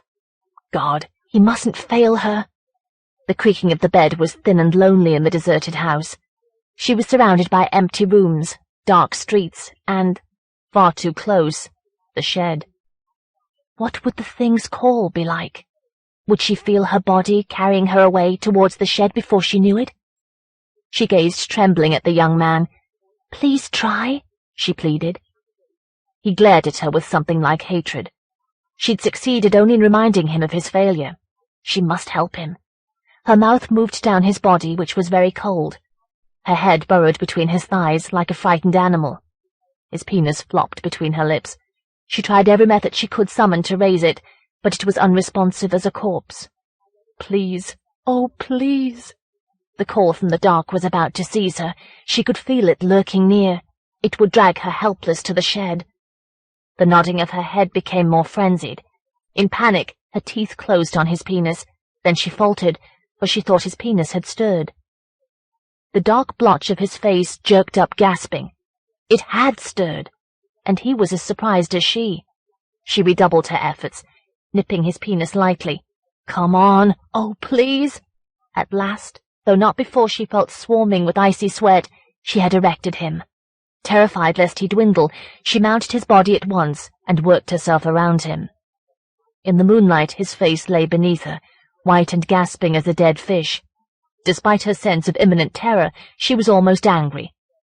She'd liven him, she'd make him respond to her. She moved slowly at first, drawing his penis deeper, awakening it gradually. When the room was loud with his quickened breathing, she drove faster. Make him grateful to her, make him stay. His penis jerked within her, lively now. She encouraged its throbbing, until all at once the throbbing cascaded. His gasp was nearly a scream. He clung to her with all his limbs. Though she experienced no pleasure, she was gratified that he had achieved his orgasm. Of this situation at least she was in control. She lay on him, his cold cheek nuzzled hers. "I didn't think I could," he muttered, amazed and shyly boastful. She stroked his face tenderly to make sure that he would stay with her. She had embraced his shoulders, hoping that she could sleep in his arms, when the summons came. She couldn't tell which sense perceived it. Perhaps its appeal was deeper than any sense. She had no time to know what was happening, for her body had risen on all fours like an instinctively obedient pet. Her consciousness was merely an observer, and could not even voice its scream. No, it could do no more. For the first time she was awake when summoned. Her panic blazed, jagged as lightning, through her nerves. It convulsed her, and made her nails clutch her partner's shoulders. He gasped, then his limbs seized her. He thought she was eager for sex again. All at once her body sagged. Incredibly, she seemed free. The summons had withdrawn, balked. She slumped on the young man, who embraced her more closely. She'd won. But she was nervous with the thought, urgent yet blurred. The summons might not be the only power with which her tormentor could seize her. She glared wildly about. The horned black head of the chimney loomed against the moon. She was still trying to imagine what might come to her when she felt it. Disgust that spread through her like poison. At once, the young man was intolerable. His gasping fish lips, his flesh cold and pale as something long drowned, his limbs clutching at her, bony and spider-like. His dull eyes white with moonlight, his moist, flabby penis. She tried to struggle free, but he clung to her, unwilling to let her go. Then she was flooded by another sort of power. It had seized her once before. A slow and steady physical strength, enormous and ruthless. Appalled, she thought of her dream of the boxes. She tore herself free of the young man, but the strength made her go on, though she tried to close her eyes to shut out the sight of what she was doing. Somewhere she'd read of people being torn limb from limb, but she had thought that was just a turn of phrase. She had never been able to visualize how it could be done, nor that it could be so deafening and messy. By the time she had finished, her consciousness had almost managed to hide, but she felt the summons marching her downstairs. Rooms resounded with her helplessly regular footsteps. As she heard the emptiness, she remembered how utterly lonely she had felt after her parents' death. One night she had emptied a bottle of sleeping tablets into her hand. The call dragged her from the house. Moonlight spilled into the street, and she saw that all the houses were derelict, windowed with corrugated tin. She was allowed that glimpse. Then she was marching, but not towards the main road, towards the church. Her mind knew why, and dreaded remembering, but she must prepare herself for whatever was to come. She struggled in her trudging body. The only memory she could grasp seemed at first irrelevant. The words that she'd glimpsed in the window of the car outside Loveman's house had been district nurse. Loveman wasn't dead. At once she knew that. The rumour of his death had been nothing more. Perhaps he had spread the rumour himself for his own purposes. He must have married the Christian nurse. No doubt she had nursed him back to health. But married or not, he would have been unable to forego his surreptitious visits to the graveyard. He still preferred the dead to the living. She knew what that meant. Oh, Christ, she knew. She didn't need to be shown. But the power forced her past the massive bland church and into the graveyard. She was rushed forward, stumbling and sobbing inwardly, past funereal dildos of stone. If she could move her hand just a little, to grab one, to hold herself back. But she'd staggered to a halt, and was forced to gaze down at a fallen headstone surrounded by an upheaval of earth. Still he must have felt that she was insufficiently convinced. She was forced to burrow deep into her grave, to lie there blindly. It was a long time before he allowed her to scrabble her way out and trudge, convulsively shaking herself clean of earth, towards the shed. The gap. Tate was fitting a bird into the sky when he heard the car. He hurried to the window. Sunlit cars blazed, a double-stranded necklace on the distant main road. Clouds transformed above the hills, assembling the sky. Yes, it was the Dewhursts. He could see them, packed into the front seat of their Fiat, as it ventured into the drive. On his table, scraps of cloud were scattered around the jigsaw. The Dewhursts weren't due for an hour. He glanced at the displaced fragments, and then, resigned, went to the stairs. By the time he'd strolled downstairs and opened the front door, they were just emerging from the car. David's coat buttons displayed various colours of thread. Next came his wife, Dottie. Her real name was Carla, but they felt that Dave and Dottie looked a more attractive combination on book covers, a notion with which millions of readers seemed to agree. She looked like a cartoonist's American tourist. Trousers bulging like sausages, carefully silvered hair. Sometimes Tate wished that his writer's eye could be less oppressively alert to telling details. Dewhurst gestured at his car, like a conjurer unveiling in astonishment. "And here are our friends that we promised you." Had it been a promise? It had seemed more a side effect of inviting the Dewhursts. And when had their friend turned plural? Still, Tate was unable to feel much resentment. He was too full of having completed his witchcraft novel. The young man's aggressive bony face was topped with hair short as turf. The girl's face was almost the colour and texture of chalk. "This is Don Skelton," Dewhurst said. "Don Lionel Tate. You two should have plenty to talk about. You're in the same field. And this is Don's friend, Skelton stared at the large old villa, as if he couldn't believe he was meant to be impressed. He let the girl drag his case upstairs. She refused to yield it to Tate when he protested. "This is your room," he told Skelton, and felt like a disapproving landlady. "I had no idea you wouldn't be alone." "Don't worry, there'll be room for her." If the girl had been more attractive, if her tangled hair had been less inert, and her face less hungry, mightn't he have envied Skelton? "There'll be cocktails before dinner, if that's your scene," he said to the closed door. The jigsaw helped him relax. Evening eased into the house. Shadows deepened within the large windows. The table glowed darkly through the last gap. Then he snapped the piece home. Was that an echo of the snap behind him? He turned, but nobody was watching him. As he shaved in one of the bathrooms, He heard someone go downstairs. Good Lord, he wasn't a very efficient host. He hurried down, achieving the bow of his tie just as he reached the lounge, but idling within were only Skelton and the girl. At least she now wore something like an evening dress.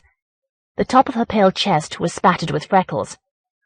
"We generally change before going out to dinner," Tate said. Skelton shrugged his crumpled shoulders. "Go ahead." Alcohol made Skelton more talkative. "I'll have somewhere like this," he said, glancing at the Victorian carved mahogany suite. After a calculated pause, he added, "But better." Tate made a last effort to reach him. "I'm afraid I haven't read anything of yours." "There won't be many people who'll be able to say that." It sounded oddly threatening. He reached in his briefcase for a book. "I'll give you something to keep." Tate glimpsed carved boxes, a camera, a small round gleam that twinged him with indefinable apprehension before the case snapped shut. Silver letters shone on the paperback, which was glossy as coal. The Black Road. A virgin was being mutilated, gloated over by the elegant prose. Tate searched for a question that wouldn't sound insulting. At last he managed, "What are your themes?" "Autobiography." Perhaps Skelton was one of those writers of the macabre who needed to joke defensively about their work, for the Dewhursts were laughing. Dinner at the inn was nerve-wracking. Candlelight made food hop restlessly on plates. Waiters loomed beneath the low beams and flung their vague shadows over the tables. The Dewhursts grew merry, but couldn't draw the girl into the conversation. When a waiter gave Skelton's clothes a withering glance, he demanded of Tate, "Do you believe in witchcraft?" "Well, I had to do a lot of research for my book. Some of the things I read made me think." "No," Skelton said impatiently. "Do you believe in it? As a way of life?" "Good heavens, no. Certainly not." "Then why waste your time writing about it?" He was still watching the disapproving waiter. Was it the candlelight that twitched his lips? "He's going to drop that," he said. The waiter's shadow seemed to lose its balance before he did. His trayful of food crashed onto a table. Candles broke, flaring. Light swayed the oak beams. Flaming wax spilled over the waiter's jacket. Hot food leapt into his face. "You're a writer," Skelton said, ignoring the commotion, "yet you've no idea of the power of words. There aren't many of us left who have." He smiled as waiters guided the injured man away. "Mind you, words are only part of it. Science hasn't robbed us of power. It's given us more tools. Telephones, cameras, so many ways to announce power." Obviously he was drunk. The Dewhursts gazed at him as if he were a favourite, if somewhat irrepressible child. Tate was glad to head home. Light shone through his windows, charms against burglary. The girl hurried towards them, ahead of the rest of the party. Skelton dawdled, happy with the dark. After his guests had gone to bed, Tate carried Skelton's book upstairs with him. Skelton's contempt had fastened on the doubts he always felt on having completed a new book. He'd see what sort of performance Skelton had to offer, since he thought so much of himself. Less than halfway through, he flung the book across the room. The narrator had sought perversions, taken all the drugs available, sampled most crimes in pursuit of his power. His favourite pastime was theft. Most of the scenes were pornographic. So this was autobiography, was it? Certainly drugs would explain the state of the speechless girl. Tate's eyes were raw with nights of revision and typing. As he read The Black Road, the walls had seemed to waver and advance. The furniture had flexed its legs. He needed sleep, not Skelton's trash. Dawn woke him. Oh, God, he knew what he'd seen gleaming in Skelton's case. An eye. Surely that was a dream, born of a particularly disgusting image in the book. He tried to turn his back on the image, but he couldn't sleep. Unpleasant glimpses jerked him awake. His own novel with an oily black cover, friends snubbing him, his incredulous disgust on rereading his own book. Could his book be accused of Skelton's sins? Never before had he been so unsure about his work. There was only one way to reassure himself, or otherwise. Tying himself into his dressing gown, he tiptoed past the closed doors to his study. Could he reread his entire novel before breakfast? Long morning shadows drew imperceptibly into themselves. A woman's protruded from his open study. Why was his housekeeper early? In a moment he saw that he had been as absurdly trusting as the Dewhursts. The silent girl stood just within the doorway. As a guard she was a failure, for Tate had time to glimpse Skelton at his desk, gathering pages from the typescript of his novel. The girl began to shriek, an uneven wailing sound that seemed not to need to catch breath. Though it was distracting as a police car's siren, he kept his gaze on Skelton. "Get out," he said. A suspicion seized him. "No, on second thoughts, stay where you are." Skelton stood, looking pained like the victim of an inefficient store detective, while Tate made sure that all the pages were still on his desk. Those which Skelton had selected were the best researched. In an intolerable way, it was a tribute. The Dewhursts appeared, blinking as they wrapped themselves in dressing gowns. "What on earth's the matter?" Carla demanded. "Your friend is a thief." "Oh, dear me," Dewhurst protested. "Just because of what he said about his book? Don't believe everything he says." "I'd advise you to choose your friends more carefully." "I think we're perfectly good judges of people. What else do you think could have made our books so successful?" Tate was too angry to restrain himself. "Technical competence, fourth-form wit, naive faith in people, and a promise of life after death. You sell your readers what they want, anything but the truth." He watched them trudge out. The girl was still making a sound, somewhere between panting and wailing, as she bumped the case downstairs. He didn't help her. As they squeezed into the car, only Skelton glanced back at him. His smile seemed almost warm, certainly content. Tate found it insufferable and looked away. When they'd gone, petrol fumes and all, he read through his novel. It seemed intelligent and unsensational, up to his standard. He hoped his publishers thought so. How would it read in print? Nothing of his ever satisfied him, but he was his least important reader. Should he have called the police? It seemed trivial now. Pity about the Dewhursts, but if they were so stupid, he was well rid of them. The police would catch up with Skelton if he did much of what his book boasted. After lunch, Tate strolled towards the hills. Slopes blazed green. Countless flames of grass swayed gently. The horizon was dusty with clouds. He lay enjoying the pace of the sky. At twilight, the large emptiness of the house was soothing. He strolled back from the inn after a meal, refusing to glance at the nodding shapes that creaked and rustled beside him. He slept well. Why should that surprise him when he woke? The mail waited at the end of his bed, placed there quietly by his housekeeper. The envelope with the blue and red fringe was from his New York agent. A new American paperback sale. Hurrah! What else? A bill peering through its cellophane window, yet another circular, and a rattling carton wrapped in brown paper. His address was anonymously typed on the carton. There was no return address. The contents shifted dryly, waves of shards. At last he stripped off the wrapping. When he opened the blank carton, its contents spilled out at him, and were what he'd thought they must be. A jigsaw. Was it a peace offering from the Dewhursts? Perhaps they'd chosen one without a cover picture because they thought he might enjoy the difficulty. And so he would. He broke up the sky and woodland on the table and scooped them into their box. Beyond the window, trees and clouds wavered. He began to sort out the edge of the jigsaw. Ah, there was the fourth corner. A warm breeze fluttered in the curtains. Behind him the door inched open on the emptiness of the house. Noon had withdrawn most shadows from the room by the time he had assembled the edge. Most of the jumbled fragments were glossily brown, like furniture. But there was a human figure. No, two. He assembled them partially, one dressed in a suit, one in denim, then went downstairs to the salad his housekeeper had left him. The jigsaw had freed his mind to compose. A story of rivalry between authors. A murder story? Two collaborators, one of whom became resentful, jealous, determined to achieve fame by himself. But he couldn't imagine anyone collaborating with Skelton. He consigned the idea to the bin at the back of his mind. He strolled upstairs. What was his housekeeper doing? Had she knocked the jigsaw off the table? No, of course not. She had gone home hours ago. It was only the shadow of a tree fumbling about the floor. The incomplete figures waited. The eye of the fragment gazed up at him. He shouldn't do all the easy sections first. Surely there must be points at which he could build inwards from the edge. Yes, there was one.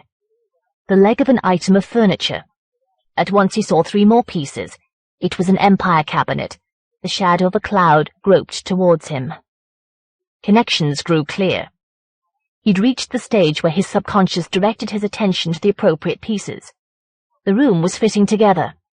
A walnut Canterbury, a mahogany table, a whatnot.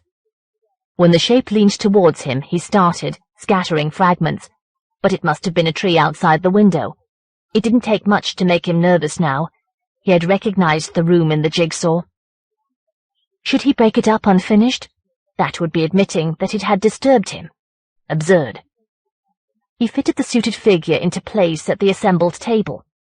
Before he had put together the face with its single eye and profile, he could see that the figure was himself. He stood finishing a jigsaw and was turning to glance behind him. When had the photograph been taken? When had the figure in denim crept behind him, unheard? Irritably resisting an urge to glance over his shoulder, he thumped the figure into place and snapped home the last pieces. Perhaps it was skeleton. Its denims were frayed and stained enough. But all the pieces which would have composed the face were missing. Reflected sunlight on the table within the gap gave the figure a flat, pale gleam for a face. Damned nonsense, he whirled, but there was only the unsteady door edging its shadow over the carpet. Skelton must have superimposed the figure. No doubt he had enjoyed making it look menacing, stepping eagerly forward, its hands outstretched. Had he meant there to be a hole where its face should be, to obscure its intentions? Tate held the box like a waste bin and swept in the disintegrating jigsaw. The sound behind him was nothing but an echo of its fall. He refused to turn. He left the box on the table. Should he show it to the Dewhursts? No doubt they would shrug it off as a joke, and really it was ridiculous to take it even so seriously. He strode to the inn. He must have his housekeeper prepare dinner more often. He was early, because he was hungry, that was all. Why should he want to be home before dark? On the path, part of an insect writhed. The inn was serving a large party. He had to wait at a table hardly bigger than a stool. Waiters and diners, their faces obscured, surrounded him. He found himself glancing compulsively each time candlelight leapt onto a face. When eventually he hurried home, his mind was muttering at the restless shapes on both sides of the path. Go away! Go away! A distant car blinked and was gone. His houses were the only lights to be seen. They seemed less heartening than lost in the night. No, his housekeeper hadn't let herself in. He was damned if he'd search all the rooms to make sure. The presence he sensed was only the heat squatting in the house. When he tired of trying to read, the heat went to bed with him. Eventually it woke him. Dawn made the room into a charcoal drawing. He sat up in panic. Nothing was watching him over the foot of the bed, which was somehow the trouble. Beyond the bed, an absence hovered in the air. When it rose, he saw that it was perched on shoulders. The dim figure groped rapidly around the bed. As it bore down on him, its hands lifted, alert and eager as a douser's. He screamed, and the light was dashed from his eyes. He lay trembling in absolute darkness. Was he still asleep? Had he been seized by his worst nightmare of blindness? Very gradually, a sketch of the room gathered about him, as though developing from fog. Only then did he dare switch on the light. He waited for the dawn before he slept again. When he heard footsteps downstairs, he rose. It was idiotic that he'd lain brooding for hours over a dream. Before he did anything else, he would throw away the obnoxious jigsaw. He hurried to its room and faltered. Flat sunlight occupied the table. He called his housekeeper. "Have you moved a box from here?" "No, Mr. Tate." When he frowned dissatisfied, she said haughtily, "Certainly not." She seemed nervous, because of his distrust, or because she was lying. She must have thrown away the box by mistake and was afraid to own up. Questioning her further would only cause unpleasantness. He avoided her throughout the morning, though her sounds in other rooms disturbed him, as did occasional glimpses of her shadow. Why was he tempted to ask her to stay? It was absurd. When she'd left, he was glad to be able to listen to the emptiness of the house. Gradually, his pleasure faded. The warmly sunlit house seemed too bright, expectantly so, like a stage awaiting a first act.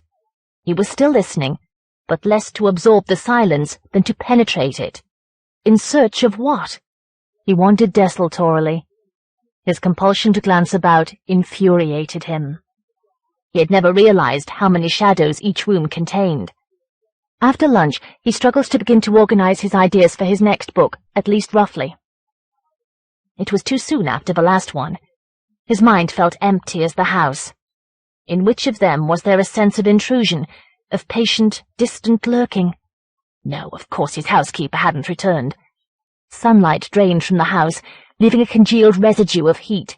Shadows crept imperceptibly. He needed an engrossing film. The Bergman at the Academy. He'd go now, and eat in London. Impulsively, he stuffed the Black Road into his pocket to get the thing out of the house. The slam of the front door echoed through the deserted rooms. From trees and walls and bushes, shadows spread. Their outlines were restless with grass. A bird dodged about to pull struggling entrails out of the ground. Was the railway station unattended? Eventually a shuffling hollow with wood responded to his knocks at the ticket window. As he paid, Tate realized that he'd let himself be driven from his house by nothing more than doubts. There were drawbacks to writing fantastic fiction, it seemed. His realization made him feel vulnerable. He paced the short platform. Flowers in a bed spelt the station's name. Lamp-posts thrust forward their dull heads. He was alone, but for a man seated in the waiting room on the opposite platform. The window was dusty, and bright reflected clouds were caught in the glass. He couldn't distinguish the man's face. Why should he want to? The train came dawdling. It carried few passengers, like the last exhibits of a run-down waxworks. Stations passed, displaying empty platforms. Fields stretched away towards the sinking light. At each station the train halted, hoping for passengers, but always disappointed. Until just before London, Tate saw a man striding in pursuit. On which platform? He could see only the man's reflection. Bluish clothes, blurred face. The empty carriage creaked around him.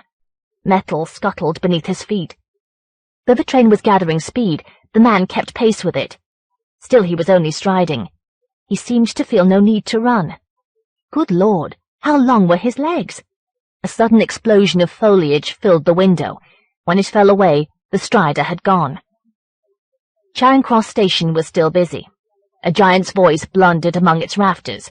As Tate hurried out, avoiding a miniature train of trolleys, silver gleamed at him from the bookstall. The Black Road. And there again, at another spot on the display, the Black Road. If someone stole them, that would be a fair irony. Of the people around him, several wore denim. He ate curry in the Wampo Egg on the Charing Cross Road. He knew better restaurants nearby, but they were on side streets. He preferred to stay on the main road. Never mind why. Denimed figures peered at the menu in the window. The menu obscured his view of their faces. He bypassed Leicester Square Underground. He didn't care to go down into that dark, where trains burrowed, clanking. Besides, he had time to stroll. It was a pleasant evening. The colours of the bookshops cooled. He glimpsed books of his in a couple of shops, which was heartening. But Skelton's title glared from Booksmith's window. Was that a gap beside it in the display? No, it was a reflected alley, for here came a figure striding down it. Tate turned and located the alley, but the figure must have stepped aside. He made for Oxford Street. Skelton's book was there too, in clawed gills. Beyond it, on the ghost of the opposite pavement, a denimed figure watched. Tate whirled, but a bus idled past, blocking his view. Certainly there were a good many strollers wearing denim. When he reached the Academy cinema, he had glimpsed a figure several times, both walking through window displays and, most frustratingly, pacing him on the opposite pavement, at the edge of his vision. He walked past the cinema, thinking how many faces he would be unable to see in its dark. Instinctively drawn towards the brightest lights, he headed down Poland Street. Twilight had reached the narrow streets of Soho, awakening the neon. Sex shop, sex aids, Scandinavian films. The shops cramped one another, a shoulder-to-shoulder row of touts. In one window, framed by livery neon, between spanking letters and rubber news, he saw Skelton's book. Pedestrians and cars crowded the streets. Whenever Tate glanced across, he glimpsed a figure in denim on the other pavement. Of course, it needn't be the same one each time. It was impossible to tell, for he could never catch sight of the face. He had never realized how many faces you couldn't see in crowds. He'd made for these streets precisely in order to be among people. Really, this was absurd. He'd allowed himself to be driven among the seedy bookshops in search of company, like a fugitive from Edgar Allan Poe. And by what? An idiotic conversation, an equally asinine jigsaw, a few stray glimpses? It proved that curses could work on the imagination, but good heavens, that was no reason for him to feel apprehensive. Yet he did, for behind the walkers painted with neon, a figure was moving like a hunter, close to the wall. Tate's fear tasted of curry. Very well, his pursuer existed. That could be readily explained. It was Skelton skulking. How snugly those two words fitted together. Skelton must have seen him gazing at the black road in the window. It would be just like Skelton to stroll about admiring his own work in displays. He must have decided to chase Tate, to unnerve him. He must glimpse Skelton's face, then pounce. Abruptly he crossed the street, through a break in the sequence of cars. Neon, entangled with neon after-images, danced on his eyelids. Where was the skulker? Had he dodged into a shop? In a moment, Tate saw him, on the pavement he'd just vacated. By the time Tate's vision struggled clear of after-images, the face was obscured by the crowd. Tate dashed across the street again, with the same result. So Skelton was going to play at manoeuvring, was he? Well, Tate could play too. He dodged into a shop. Amplified panting pounded rhythmically beyond an inner doorway. "Hardcore film now showing, sir," said the Indian behind the counter. Men, some wearing denim, stood at racks of magazines. All kept their faces averted from Tate. He was behaving ridiculously, which frightened him. He'd let his defences be penetrated. How long did he mean to indulge in this absurd chase? How was he to put a stop to it? He peered out of the shop. Passers-by glanced at him as though he was touting. Pavements twitched, restless with neon. The battle of lights jerked the shadows of the crowd. Faces shone green, burned red. If he could just spot Skelton, what would he do? Next to Tate's doorway was an alley, empty save for darkness. At the far end another street glared. He could dodge through the alley and lose his pursuer. Perhaps he would find a policeman. That would teach Skelton. He'd had enough of this poor excuse for a joke. There was Skelton, lurking in a dark doorway almost opposite. Tate made as if to chase him, and at once the figure sneaked away behind a group of strollers. Tate darted into the alley. His footsteps clanged back from the walls. Beyond the scrawny exit, figures passed like a peep show. A wall grazed his shoulder. A burden knocked repetitively against his thigh. It was the black road, still crumpled in his pocket. He flung it away. It caught at his feet in the dark until he trampled on it. He heard its spine break. Good riddance. He was halfway down the alley, where its darkness was strongest. He looked back to confirm that nobody had followed him. Stumbling a little, he faced forward again, and the hands of the figure before him grabbed his shoulders. He recoiled, gasping. The wall struck his shoulder blades. Darkness stood in front of him, but he felt the body clasp him close, so as to thrust its unseen face into his. His face felt seized by ice. He couldn't distinguish the shape of what touched it. Then the clasp had gone, and there was silence. He stood shivering. His hands groped at his sides, as though afraid to move. He understood why he could see nothing. There was no light so deep in the alley, but why couldn't he hear? Even the taste of curry had vanished. His head felt anesthetized, and somehow insubstantial.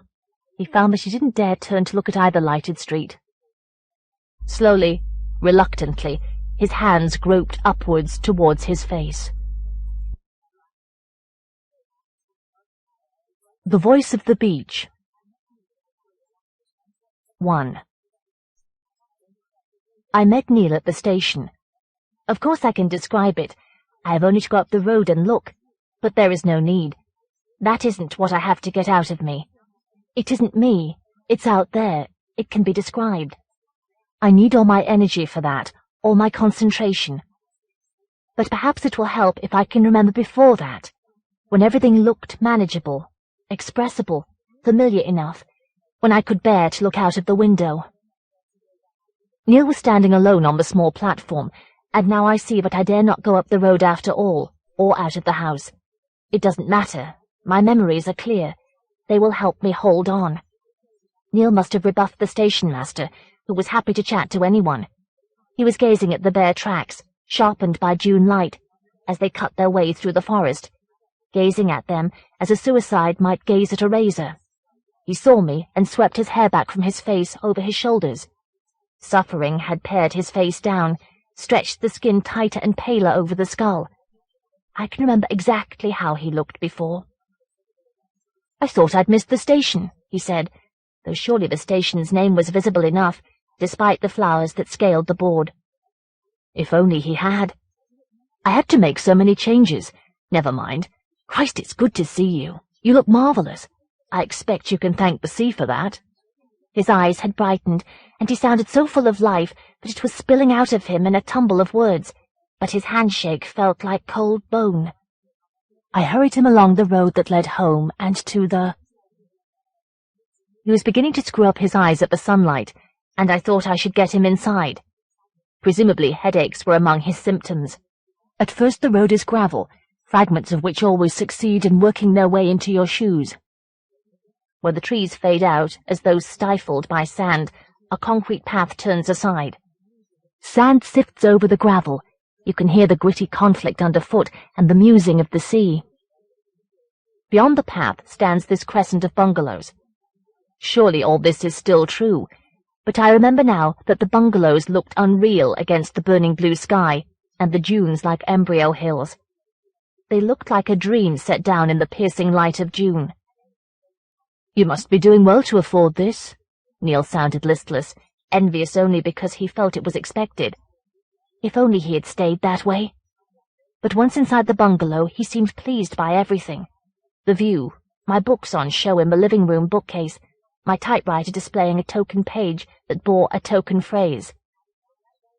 The Bruegel prints that used to remind me of humanity.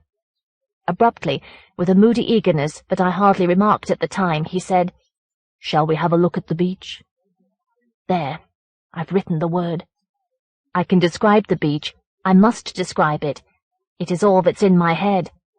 I have my notebook, which I took with me that day. Neil led the way along the gravel path. Beyond the concrete turnoff to the bungalows, the gravel was engulfed almost at once by sand, despite the thick ranks of low bushes that had been planted to keep back the sand. We squeezed between the bushes, which were determined to close their ranks across the gravel. Once through, we felt the breeze whose waves passed through the marram grass that spiked the dunes. Neil's hair streamed back, pale as the grass. The trudged dunes were slowing him down, eager as he was. We slithered down to the beach, and the sound of the unfurling sea leapt closer, as though we'd awakened it from dreaming. The wind fluttered, trapped in my ears, leafed through my notebook as I scribbled the image of wakening, and thought with an appalling innocence. Perhaps I can use that image.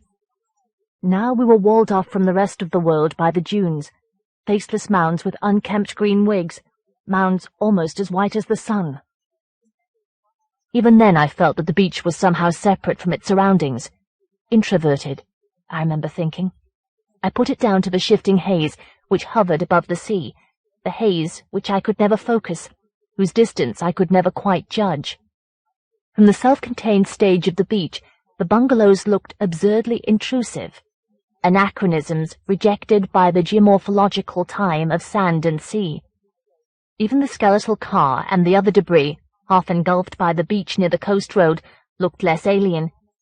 These are my memories, the most stable things left to me, and I must go on. I found today, but I cannot go back any further. Neil was staring, eyes narrowed against the glare, along the waste of beach that stretched in the opposite direction from the coast road and curved out of sight. "Doesn't anyone come down here?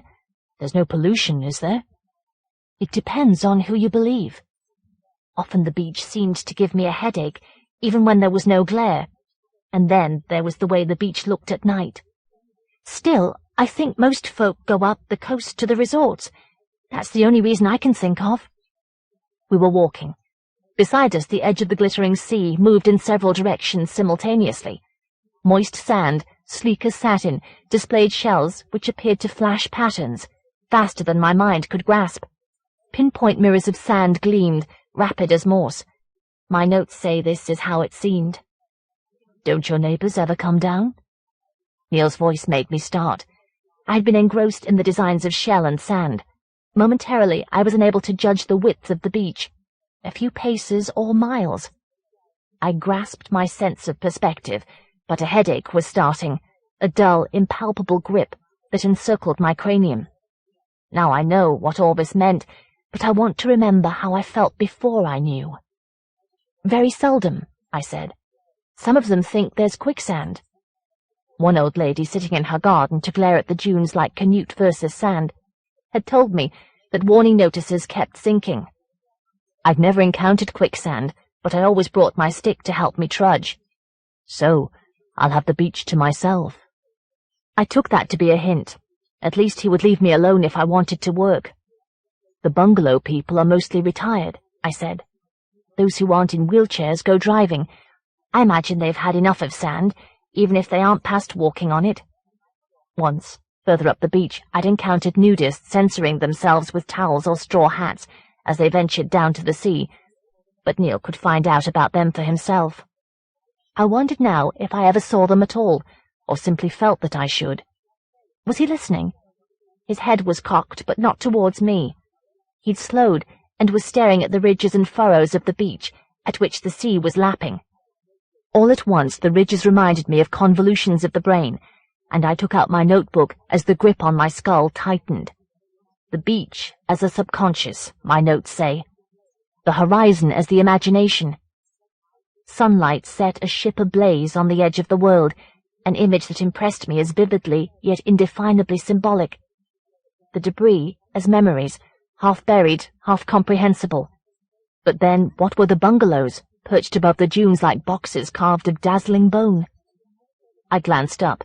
A cloud had leaned towards me. No, it had been more as though the cloud were rushing at the beach from the horizon, dauntingly fast. Had it been a cloud? It had seemed more massive than a ship. The sky was empty now, and I told myself that it had been an effect of the haze. The magnified shadow of a gull, perhaps. My start had enlivened Neil, who began to chatter like a television wakened by a kick. "It'll be good for me to be alone here, to get used to being alone. Mary and the children found themselves another home, you see.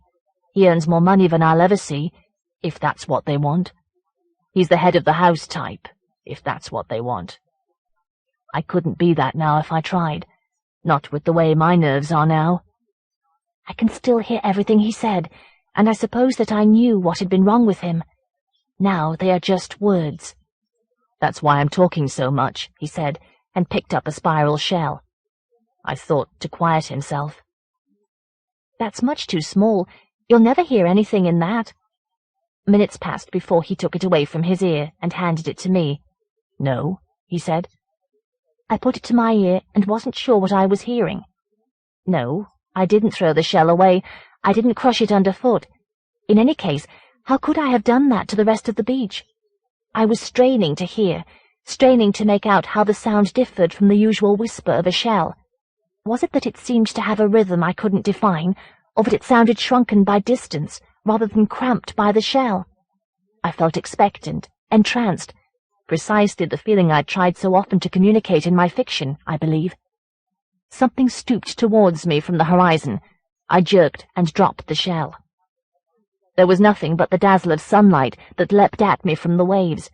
The haze above the sea had darkened, staining the light, and I told myself that was what I'd seen. But when Neil picked up another shell, I felt uneasy. The grip on my skull was very tight now. As I regarded the vistas of empty sea and sky and beach, my expectancy grew oppressive, too imminent, no longer enjoyable. "I think I'll head back now. Maybe you should as well," I said, rummaging for an uncontrived reason. just in case there is quicksand." "All right. It's in all of them," he said, displaying an even smaller shell, to which he'd just listened. I remember thinking that his observation was so self-evident as to be meaningless.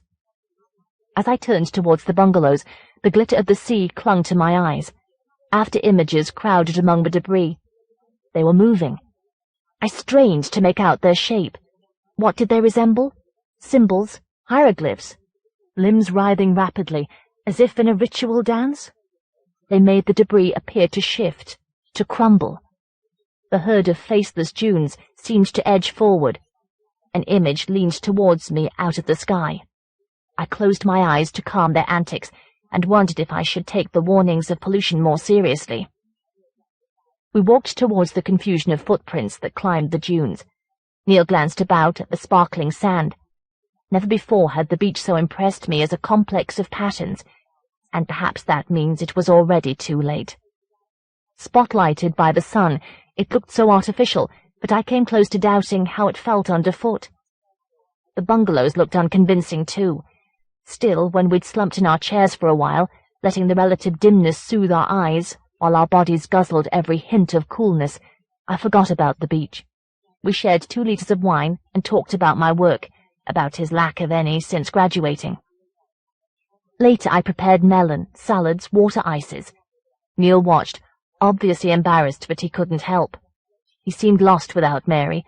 One more reason not to marry, I thought, congratulating myself. As we ate, he kept staring out at the beach. A ship was caught in the amber sunset, a dream of escape. I felt the image less deeply than I'd experienced the metaphors of the beach. It was less oppressive. The band around my head had faded. When it grew dark, Neil pressed close to the pane. "What's that?" he demanded. I switched out the light so that he could see. Beyond the dim humps of the dunes, the beach was glowing, a dull pallor like moonlight stifled by fog. "Do all beaches glow at night?" "That's what makes people say there's pollution," I said. "Not the light," he said impatiently. "The other things. What's moving?" I squinted through the pane. For minutes I could see nothing but the muffled glow. At last, when my eyes were smarting, I began to see forms thin and stiff as scarecrows jerking into various contorted poses. Gazing for so long was bound to produce something of the kind, and I took them to be after-images of the tangle, barely visible, of bushes. "I think I'll go and see." "I shouldn't go down there at night," I said, having realized that I'd never gone to the beach at night, and that I felt a definite, though irrational, aversion to doing so.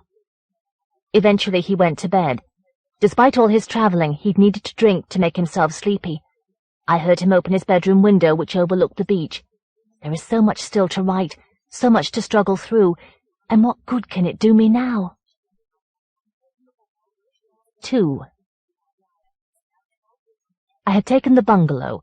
One of the few entries in my diary says, to give myself the chance to write without being distracted by city life. The cries of the telephone, the tolling of the doorbell, the omnipresent clamour. Only to discover, once I'd left it behind, that city life was my theme. But I was a compulsive writer. If I failed to write for more than a few days, I became depressed. Writing was the way I overcame the depression of not writing.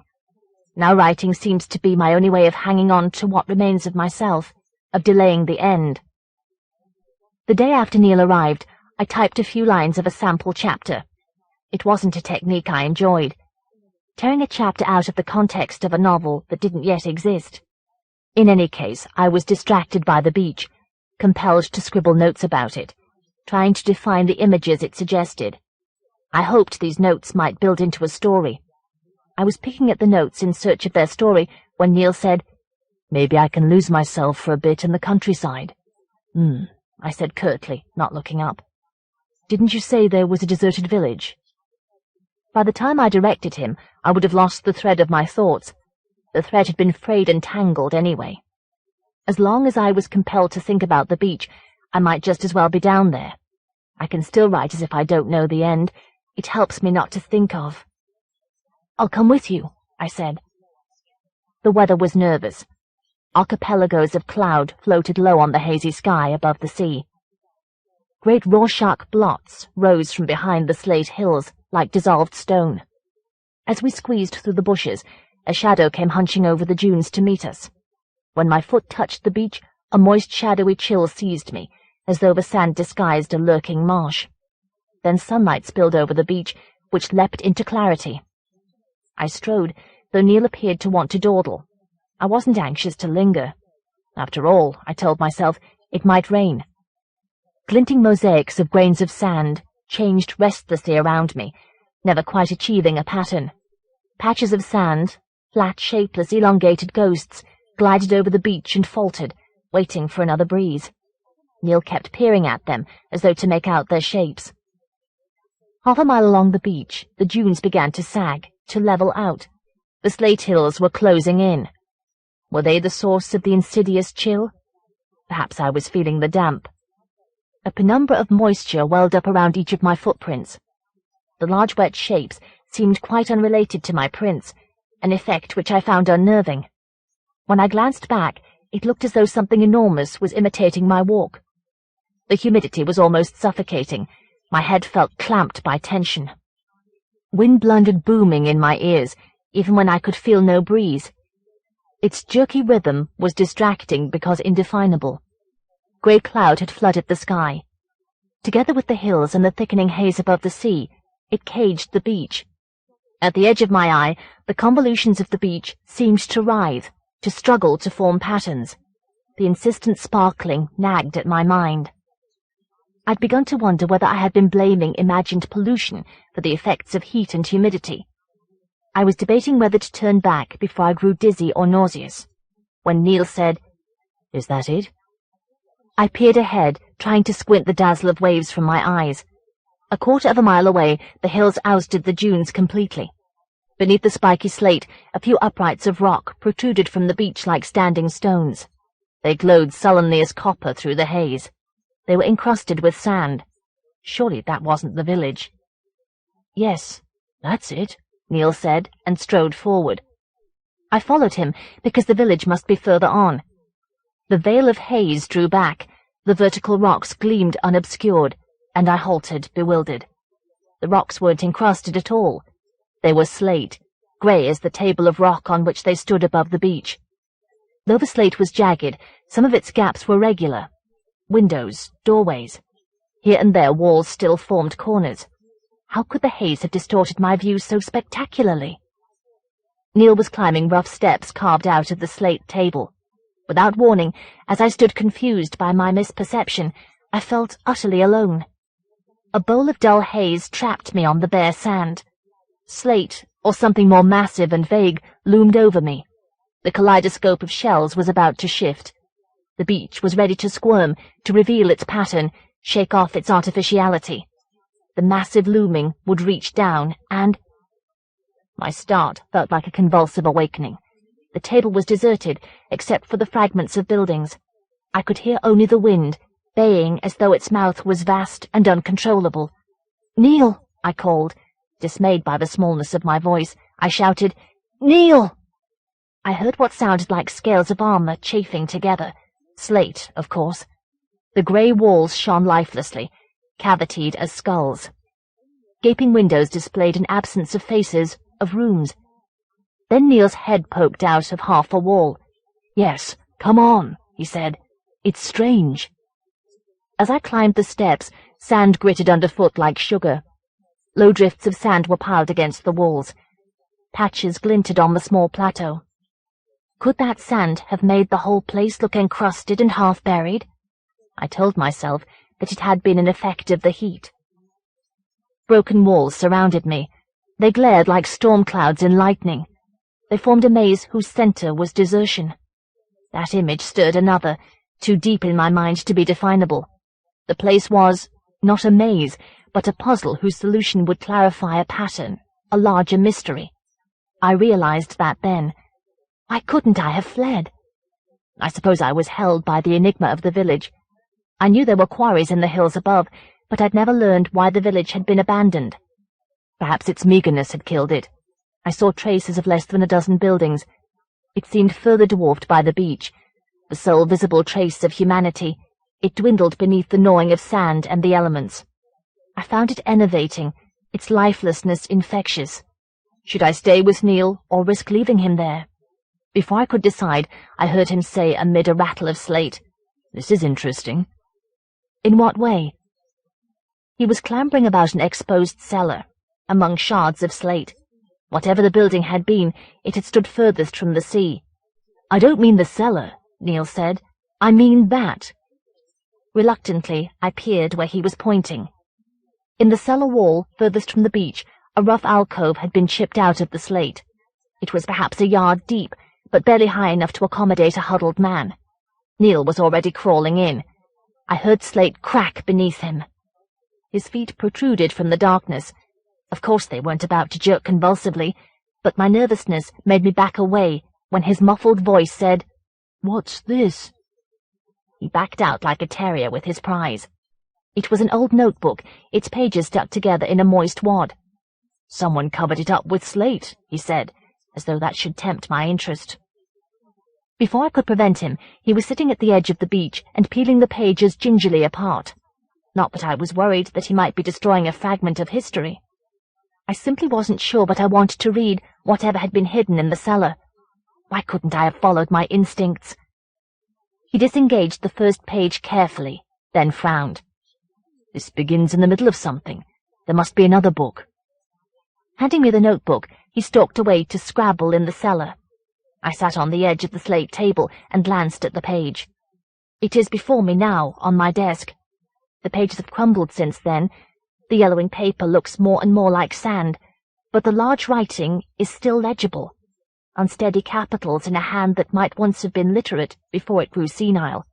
No punctuation separates the words, though blotches sometimes do. Beneath the relentless light at the deserted village, the faded ink looked unreal, scarcely present at all. "From the beach, everyone gone now but me. It's not so bad in daytime, except I can't go. But at night, I can hear it reaching for—" A blot of fungus had consumed a word here. "And the voices, its voice, and the glowing. At least it helps me see down here when it comes." I left it at that. My suddenly unsteady fingers might have torn the page. I wish to God they had. I was on edge with the struggle between humidity and the chill of slate and beach. I felt feverish. As I stared at the words, they touched impressions, half memories. If I looked up, would the beach have changed? I heard Neil slithering on slate, turning over fragments. In my experience, stones were best not turned over. Eventually, he returned. I was dully fascinated by the shimmering of the beach. My fingers pinched the notebook shut. "I can't find anything," he said. "I'll have to come back." He took the notebook from me and began to read, muttering, "What? Jesus." Gently he separated the next page from the wad. "This gets stranger," he murmured. "What kind of guy was this? Imagine what it must have been like to live inside his head." How did he know it had been a man? I stared at the pages to prevent Neil from reading them aloud. At least it saved me from having to watch the antics of the beach, which moved like slow flames, but the introverted meandering words made me nervous. "It can't reach down here, not yet, but outside is changing. Outside's part of the pattern I read, the pattern. That's why I can't go. Saw them dancing the pattern. It wants me to dance. It's alive, but it's only the image being put together." Neil was wide-eyed, fascinated. Feverish disorientation gripped my skull. I felt too unwell to move. The heat haze must be closing in. At the edge of my vision, everything was shifting. When the pattern's done, it can come back and grow. It's hungry to be everything. I know how it works. The sand moves at night and sucks you down, or makes you go where it wants, to make— A blotch had eaten several words. When they built Lewis, there were old stones that they moved. Maybe the stones kept it small. Now it's the beach, at least. On the next page the letters are much larger and wavery. Had the light begun to fail, or had the writer been retreating from the light, from the entrance to the cellar? I didn't know which alternative I disliked more. "Got to write, hands shaky from chipping tunnel, and no food. They're singing now, helping it reach, chanting with no mouths. They sing and dance the pattern for it to reach through. Now there are very few words to the page. The letters are jagged, as though the writer's hand kept twitching violently. Glow coming. It's out there now. It's looking in at me. It can't get hold if I keep writing. They want me to dance so it'll grow. Want me to be... There it ends. Ah, the influence of Joyce, I commented sourly. The remaining pages are blank except for fungus. I managed to stand up. My head felt like a balloon pumped full of gas. I'd like to go back now. I think I've a touch of sunstroke. 100 yards away, I glanced back at the remnants of the village. Lewis, I assumed it had been called. The stone remains wavered, as though striving to achieve a new shape. The haze made them look coppery, fat with a crust of sand. I was desperate to get out of the heat. Closer to the sea, I felt slightly less oppressed. But the whispering of sand, the liquid murmur of waves, the bumbling of the wind, all chanted together insistently. Everywhere on the beach were patterns, demanding to be read. Neil clutched the notebook under his arm. "What do you make of it?" he said eagerly. His indifference to my health annoyed me, and hence so did the question. He was mad, I said. Living here, is it any wonder? Maybe he moved there after the place was abandoned. The beach must glow there too. That must have finished him. You saw how he tried to dig himself a refuge. That's all there is to it. Do you think so? I wonder, Neil said, and picked up a shell. As he held the shell to his ear, his expression became so withdrawn and unreadable that I felt a pang of dismay. Was I seeing a symptom of his nervous trouble? He stood like a fragment of the village, as though the shell was holding him rather than the reverse. Eventually he mumbled, "That's it. That's what he meant. Chanting with no mouths." I took the shell only very reluctantly. My head was pounding.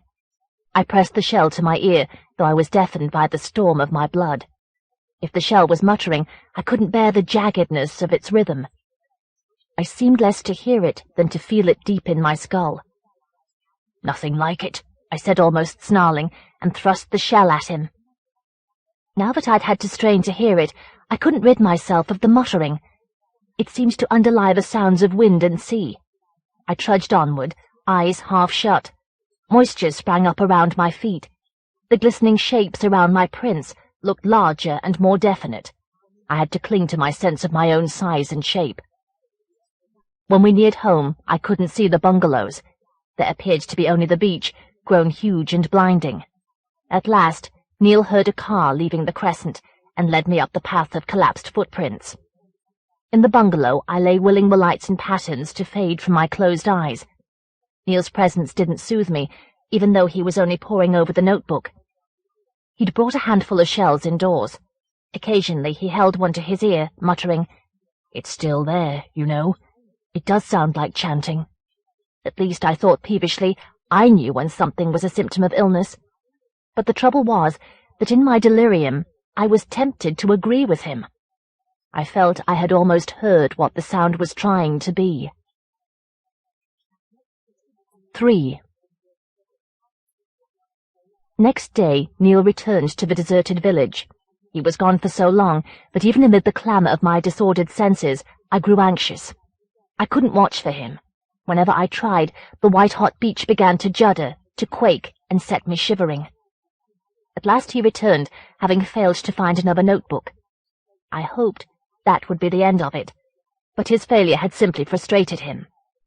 His irritability chafed against mine. He managed to prepare a bedraggled salad, of which I ate little. As the tide of twilight rolled in from the horizon, he sat by the window, gazing alternately at the beach and at the notebook. Without warning, he said, "I'm going for a stroll. Can I borrow your stick?" I guessed that he meant to go to the beach. Should he be trapped by darkness and sea, I was in no condition to go to his aid.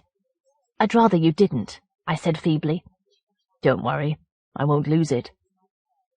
My lassitude suffocated my arguments. I lolled in my chair, and through the open window heard him padding away, his footsteps muffled by sand.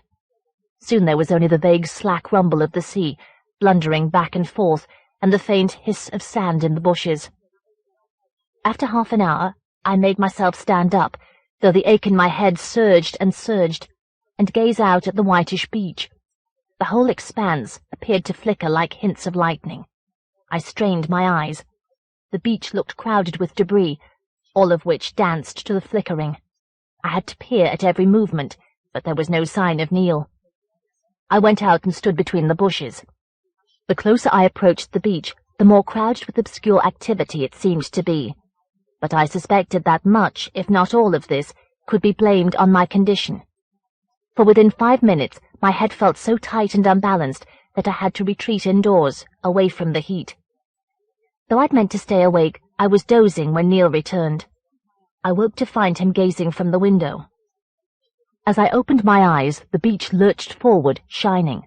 It didn't look crowded now, presumably because my eyes had had a rest. What could Neil see to preoccupy him so? "Enjoy your stroll," I said sleepily. He turned, and I felt a twinge of disquiet. His face looked stiff with doubt. His eyes were uneasy. A frown dug its ruts in his forehead. "It doesn't glow," he said. Assuming I knew what he was talking about, I could only wonder how badly his nerves were affecting his perceptions. If anything, the beach looked brighter. "How do you mean?" "The beach down by the village. It doesn't glow. Not anymore." "Oh, I see." He looked offended, almost contemptuous, though I couldn't understand why he'd expected me to be less indifferent. He withdrew into a scrutiny of the notebook. He might have been trying to solve an urgent problem. Perhaps if I hadn't been ill, I would have been able to divert Neil from his obsession, but I could hardly venture outside without growing dizzy. I could only wait in the bungalow for my state to improve. Neither Neil nor I had had sunstroke before, but he seemed to know how to treat it. "Keep drinking water. Cover yourself if you start shivering." He didn't mind my staying in. He seemed almost too eager to go out alone. Did that matter? Next day he was bound only for the library. My state was crippling my thoughts, yet even if I'd been healthy, I couldn't have imagined how he would look when he returned. Excited, conspiratorial, smug. "I've got a story for you," he said at once. Most such offers proved to be prolonged and dull. "Oh, yes," I said warily. He sat forward as though to infect me with suspense. "That village we went to. It isn't called Lewis. It's called Strand." Was he pausing to give me a chance to gasp or applaud? "Oh, yes," I said without enthusiasm. "Lewis was another village, further up the coast. It's deserted, too." That seemed to be his punchline. The antics of patterns within my eyelids had made me irritable. "It doesn't seem much of a story," I complained. "Well, that's only the beginning." When his pause had forced me to open my eyes, he said, "I read a book about your local unexplained mysteries." "Why?" "Look, if you don't want to hear." Go on, now you've started." Not to know might be even more nerve-wracking. "There wasn't much about Lewis," he said eventually, perhaps to give himself more time to improvise. "Was there much at all?" "Yes, certainly. It may not sound like much. Nobody knows why Lewis was abandoned, but then nobody knows that about Strand either." My impatience must have showed, for he added hastily, "What I mean is, the people who left Strand wouldn't say why." "Someone asked them?" "The woman who wrote the book. She managed to track some of them down. They'd moved as far inland as they could. That was one thing she noticed. They always had some kind of nervous disorder. Talking about Strand always made them more nervous, as though they felt that talking might make something happen, or something might hear." "That's what the author said." "Right." "What was her name?" Could he hear my suspicion? "Jesus Christ!" he snarled. "I don't know. What does it matter?" In fact, it didn't, not to me. His story had made me feel worse.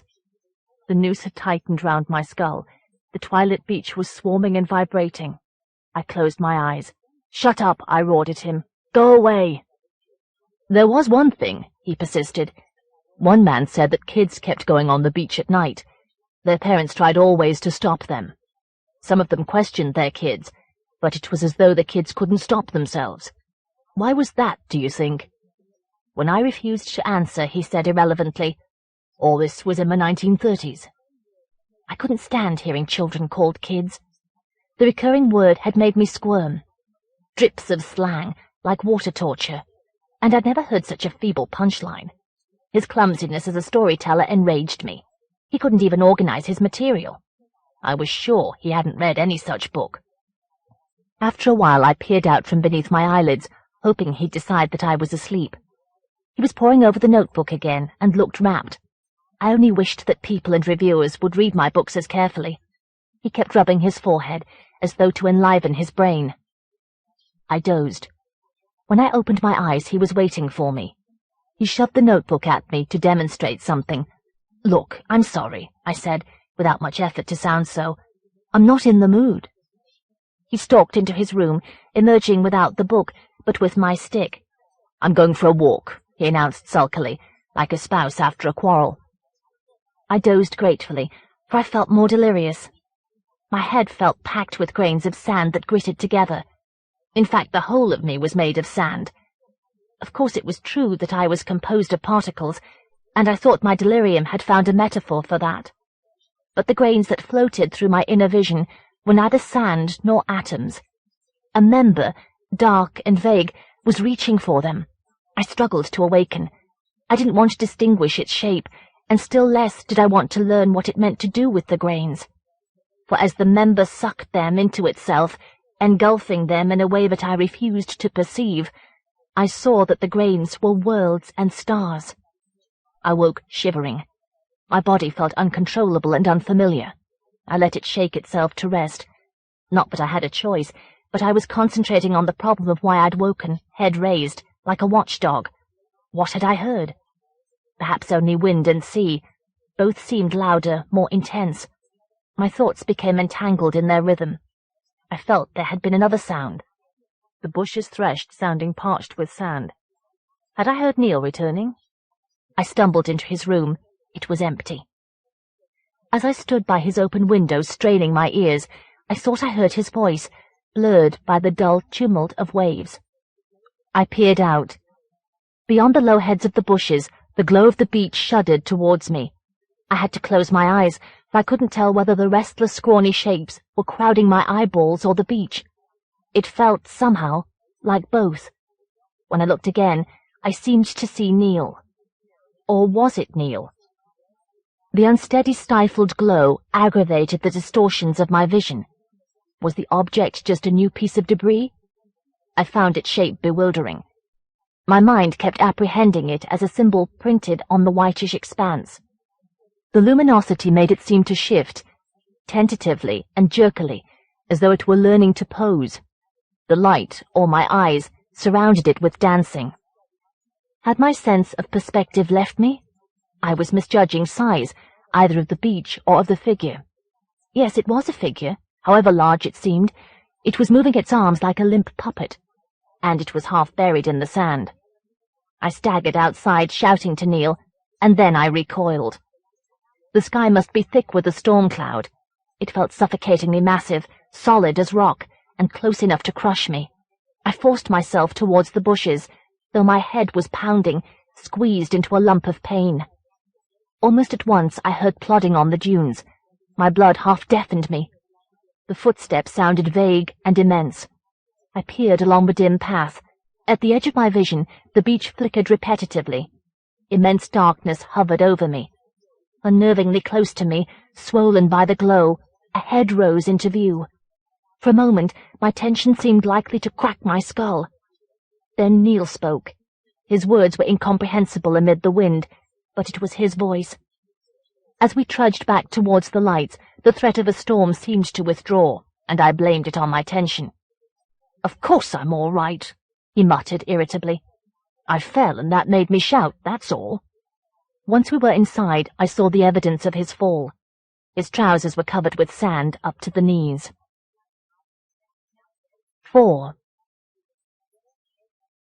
Next day he hardly spoke to me. He went down early to the beach and stayed there. I didn't know if he was obsessed or displaying pique. Perhaps he couldn't bear to be near me. Invalids can find each other unbearable. Often I glimpsed him, wandering beyond the dunes. He walked as though in an elaborate maze and scrutinized the beach. Was he searching for the key to the notebook? Was he looking for pollution? By the time he found it, I thought sourly, it would have infected him. I felt too enervated to intervene. As I watched, Neil appeared to vanish intermittently. If I looked away, I couldn't locate him again for minutes. The beach blazed like bone and was never still. I couldn't blame the aberrations of my vision solely on heat and haze. When Neil returned late that afternoon, I asked him to phone for a doctor. He looked taken aback, but eventually said, "There's a box by the station, isn't there?" "One of the neighbours would let you phone." "No, I'll walk down. They're probably all wondering why you've let some long-haired freak squat in your house as it is." He went out, rubbing his forehead gingerly. He often did that now.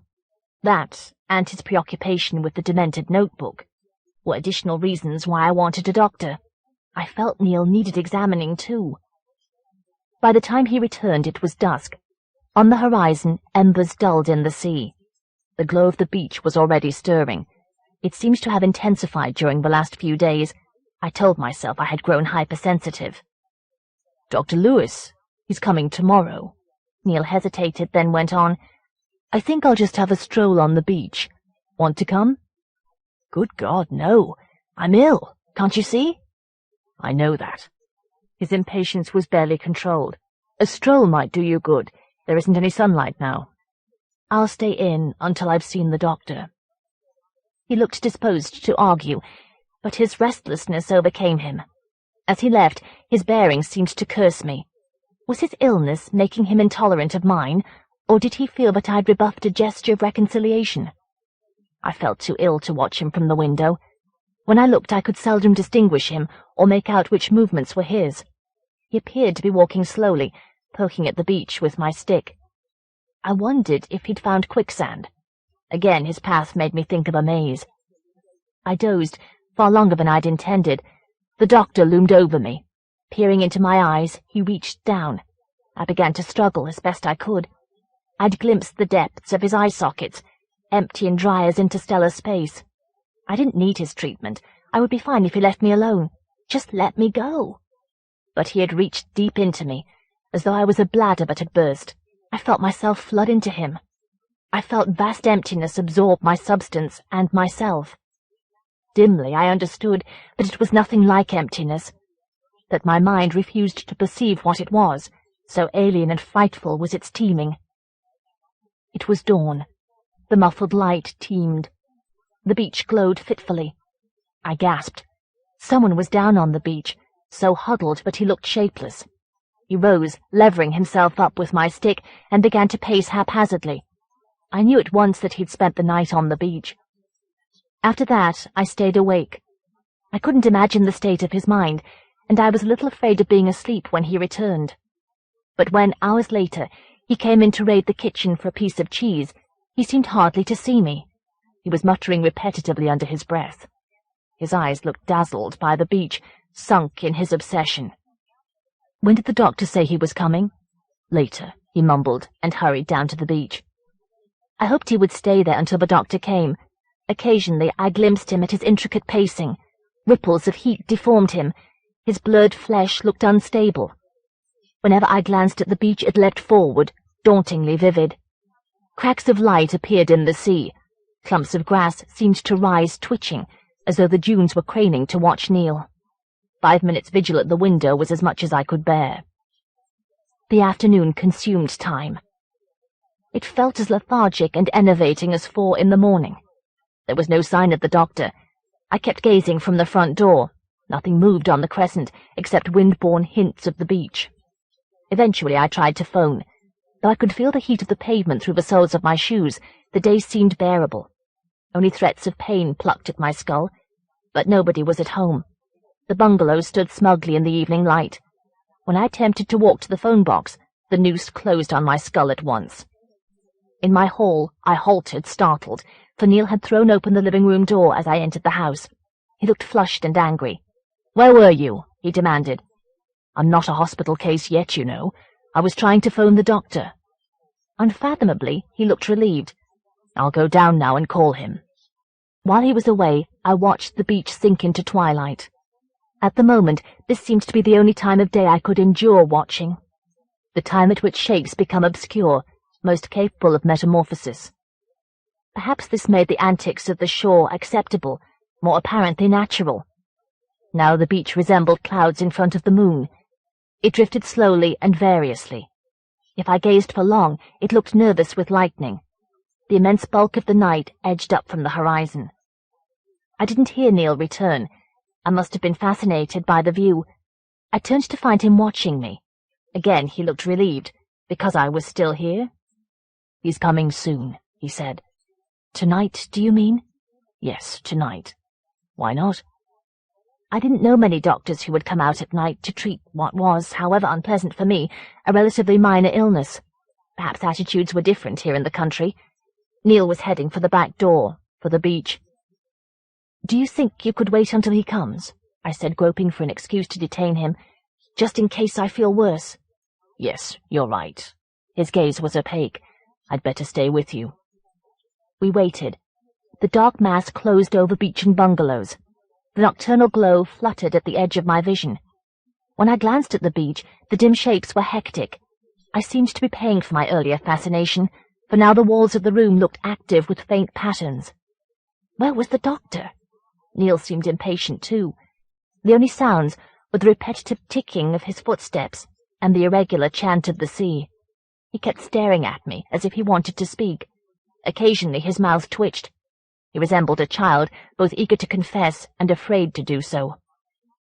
Though he made me uneasy, I tried to look encouraging, interested in whatever he might have to say. His pacing took him closer and closer to the beach door. "Yes," I nodded. "Tell me. Talk to me." His eyes narrowed. Behind his eyelids he was pondering. Abruptly he sat opposite me. A kind of smile tweaked awry, plucked at his lips. "I've got another story for you," he said. "Really?" I sounded as intrigued as I could. He picked up the notebook. "I worked it out from this." So we'd returned to his obsession. As he twitched, pages over, his face shifted constantly. His lips moved as though whispering the text. I heard the vast mumbling of the sea. "Suppose this," he said all at once. "I only said suppose, mind you. This guy was living all alone in Strand. It must have affected his mind. You said that yourself. Having to watch the beach every night. But just suppose it didn't send him mad. Suppose it affected his mind so that he saw things more clearly." I hid my impatience. "What things?" "The beach." His tone reminded me of something, a particular kind of simplicity I couldn't quite place. "Of course, we're only supposing. But from things you've read, don't you feel there are places that are closer to another sort of reality? Another plane or dimension or whatever?" "You mean the beach at Strand was like that?" I suggested to encourage him. "That's right. Did you feel it too?" His eagerness startled me. "I felt ill, that's all. I still do." "Sure, yes, of course. I mean, we were only supposing. But look at what he says." He seemed glad to retreat into the notebook. "It started at Lewes, where the old stones were. Then it moved on up the coast to Strand. Doesn't that prove that what he was talking about is unlike anything we know?" His mouth hung open, awaiting my agreement. It looked empty, robbed of sense. I glanced away, distracted by the fluttering glow beyond him. "I don't know what you mean." "That's because you haven't read this properly." His impatience had turned harsh. "Look here," he demanded, poking his finger at a group of words as if they were a Bible's oracle. "When the pattern's ready, it can come back." "So, what is that supposed to mean?" "I'll tell you what I think it means. What he meant." His low voice seemed to stumble among the rhythms of the beach. "You see how he keeps mentioning patterns? Suppose this other reality was once all there was. Then ours came into being and occupied some of its space. We didn't destroy it. It can't be destroyed. Maybe it withdrew a little to bide its time. But it left a kind of imprint of itself, a kind of coded image of itself in our reality. And yet that image is itself in embryo, growing. You see, he says it's alive, but it's only the image being put together. Things become part of its image, and that's how it grows. I'm sure that's what he meant." I felt mentally exhausted and dismayed by all this. How much in need of a doctor was he? I couldn't help sounding a little derisive. I don't see how you could have put all that together from that book. Who says I did? His vehemence was shocking. I had to break the tension, for the glare in his eyes looked as unnatural and nervous as the glow of the beach. I went to gaze from the front window, but there was no sign of the doctor. Don't worry, Neil said. He's coming. I stood staring out at the lightless road until he said fretfully, Don't you want to hear the rest? He waited until I sat down. His tension was oppressive as the hovering sky. He gazed at me for what seemed minutes. The noose dug into my skull. At last he said, Does this beach feel like anywhere else to you? It feels like a beach. He shrugged that aside. You see, he worked out that whatever came from the old stones kept moving towards the inhabited areas. That's how it added to itself. That's why it moved on from Lewis and then Strand. All nonsense, of course. Ravings. No, it isn't. There was no mistaking the fury that lurked, barely restrained, beneath his low voice. That fury seemed loose in the roaring night, in the wind and violent sea and looming sky. The beach trembled, wakefully. The next place it would move to would be here, he muttered. It has to be. If you accepted the idea in the first place. A hint of a grimace twitched his cheek. My comment might have been an annoying fly, certainly as trivial.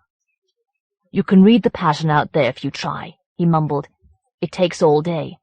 You begin to get a sense of what might be there.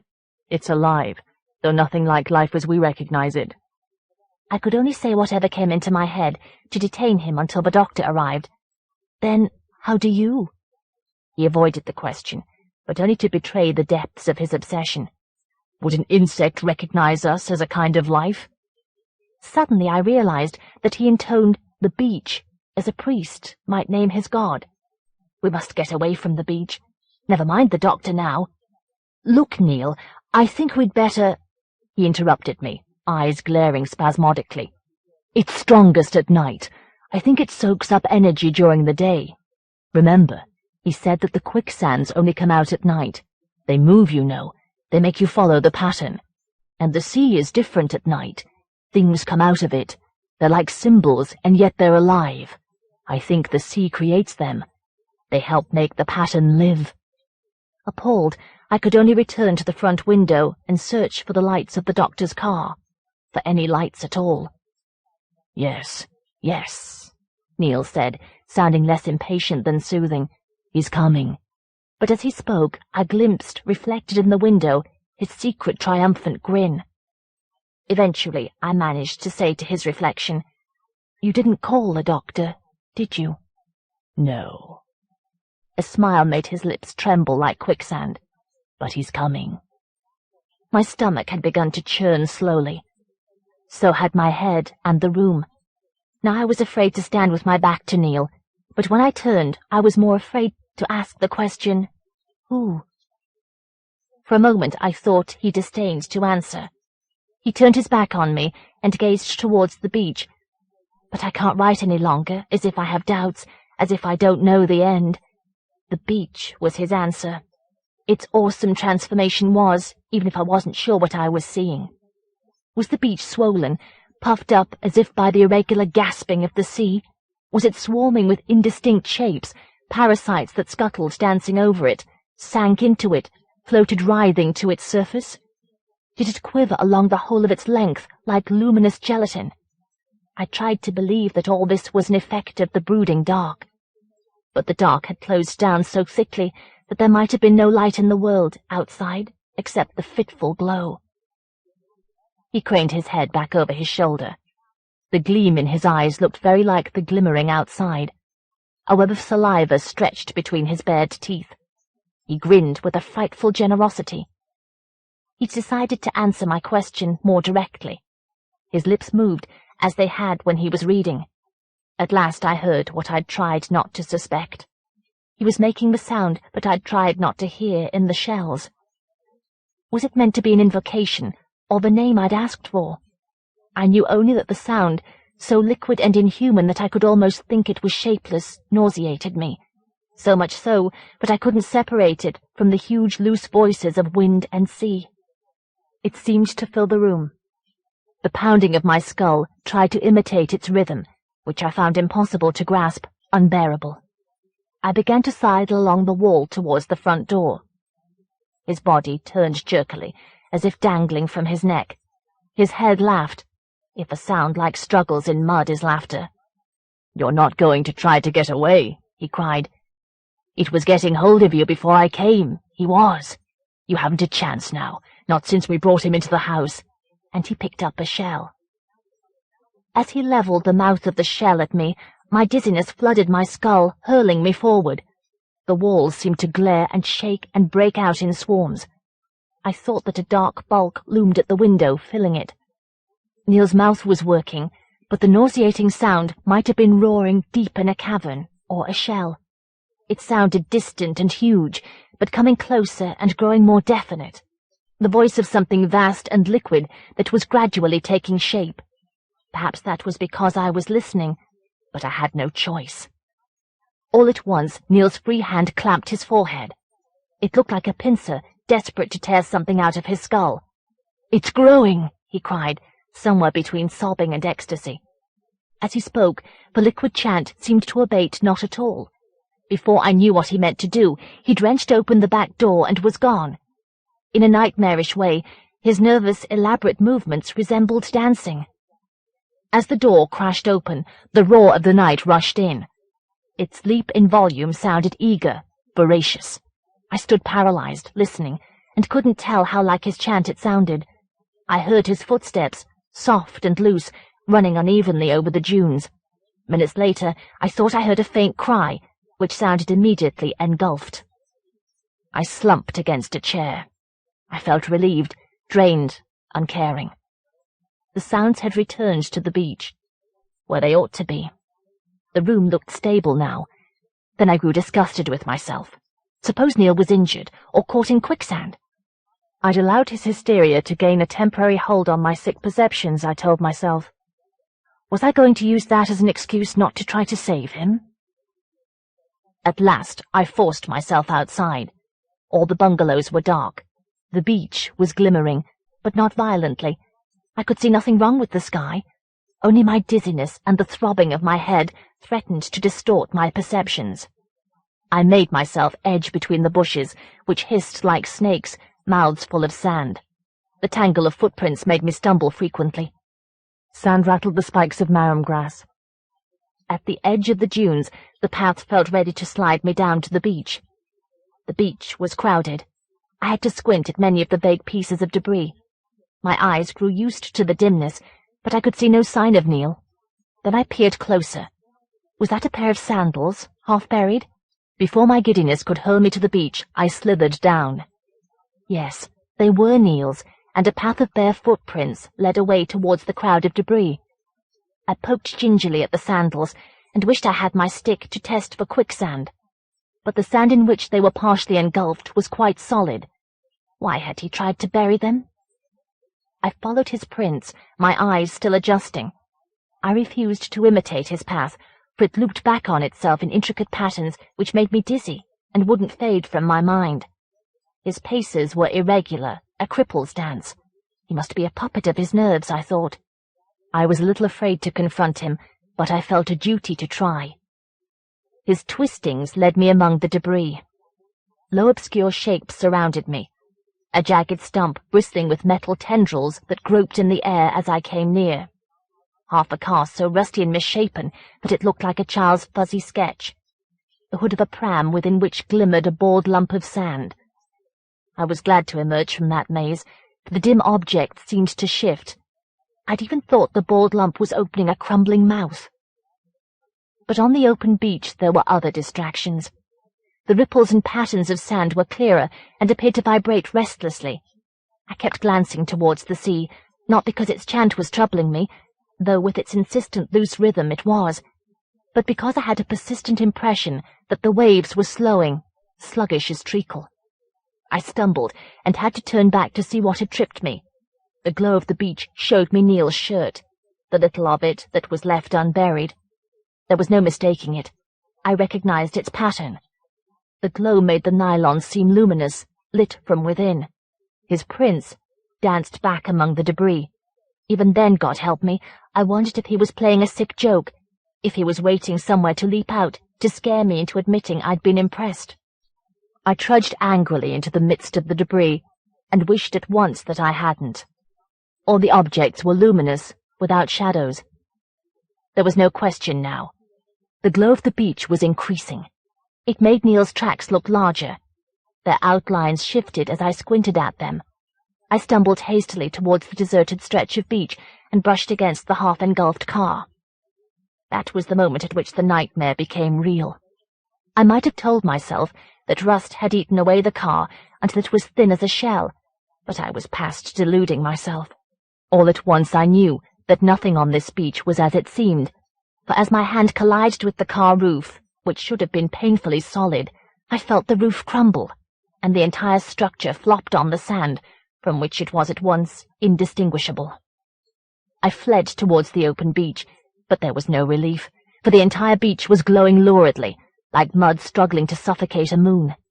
Among the debris I glimpsed the rest of Neil's clothes, half absorbed by the beach. As I staggered into the open, I saw his tracks ahead, saw how they appeared to grow, to alter, until they became unrecognizable, and then to peter out at a large, dark, shapeless patch on the sand. I glared about, terrified. I couldn't see the bungalows. After minutes, I succeeded in glimpsing the path, the mess of footprints cluttering the dune. I began to pace towards it, very slowly and quietly, so as not to be noticed by the beach and the looming sky. But the dunes were receding. I think I began to scream then, scream almost in a whisper. For the faster I hurried, the further the dunes withdrew. The nightmare had overtaken perspective. Now I was running wildly, though I felt I was standing still. I'd run only a few steps when I had to recoil from sand that seized my feet so eagerly I almost heard it smack its lips. Minutes ago there had been no quicksand, for I could see my earlier prints embedded in that patch. I stood trapped, shivering uncontrollably as the glow intensified and the lightless sky seemed to descend, and I felt the beach change. Simultaneously, I experienced something which, in a sense, was worse. I felt myself change. My dizziness whirled out of me. I felt light-headed but stable. At last I realized that I had never had sunstroke. Perhaps it had been my inner conflict, being forced to stay, yet at the same time not daring to venture onto the beach because of what my subconscious knew would happen. And now it was happening. The beach had won. Perhaps Neil had given it the strength. Though I dared not look, I knew that the sea had stopped. Stranded objects, elaborate symbols composed of something like flesh, writhed on its paralyzed margin. The clamour which surrounded me, chanting and gurgling, was not that of the sea. It was far too articulate, however repetitive. It was underfoot, too, the voice of the beach, a whisper pronounced by so many sources that it was deafening. I felt ridges of sand squirm beneath me. They were firm enough to bear my weight, but they felt nothing like sand. They were forcing me to shift my balance. In a moment I would have to dance, to imitate the jerking shapes that had ceased to pretend they were only debris, to join in the ritual of the objects that swarmed up from the congealed sea. Everything glistened in the quivering glow. I thought my flesh had begun to glow too. Then, with a lurch of vertigo worse than any I'd experienced, I found myself momentarily detached from the nightmare. I seemed to be observing myself, a figure tiny and trivial as an insect, making a timid, hysterical attempt to join in the dance of the teeming beach. The moment was brief, yet felt like eternity. Then I was back in my clumsy flesh, struggling to prance on the beach. At once, I was cold with terror. I shook like a victim of electricity, for I knew what viewpoint I'd shared. It was still watching me, indifferent as outer space, as it filled the sky. If I looked up, I would see its eyes, or eye, if it had anything that I would recognize as such. My neck shivered as I held my head down, but I would have to look up in a moment, for I could feel the face, or whatever was up there, leaning closer, reaching down for me.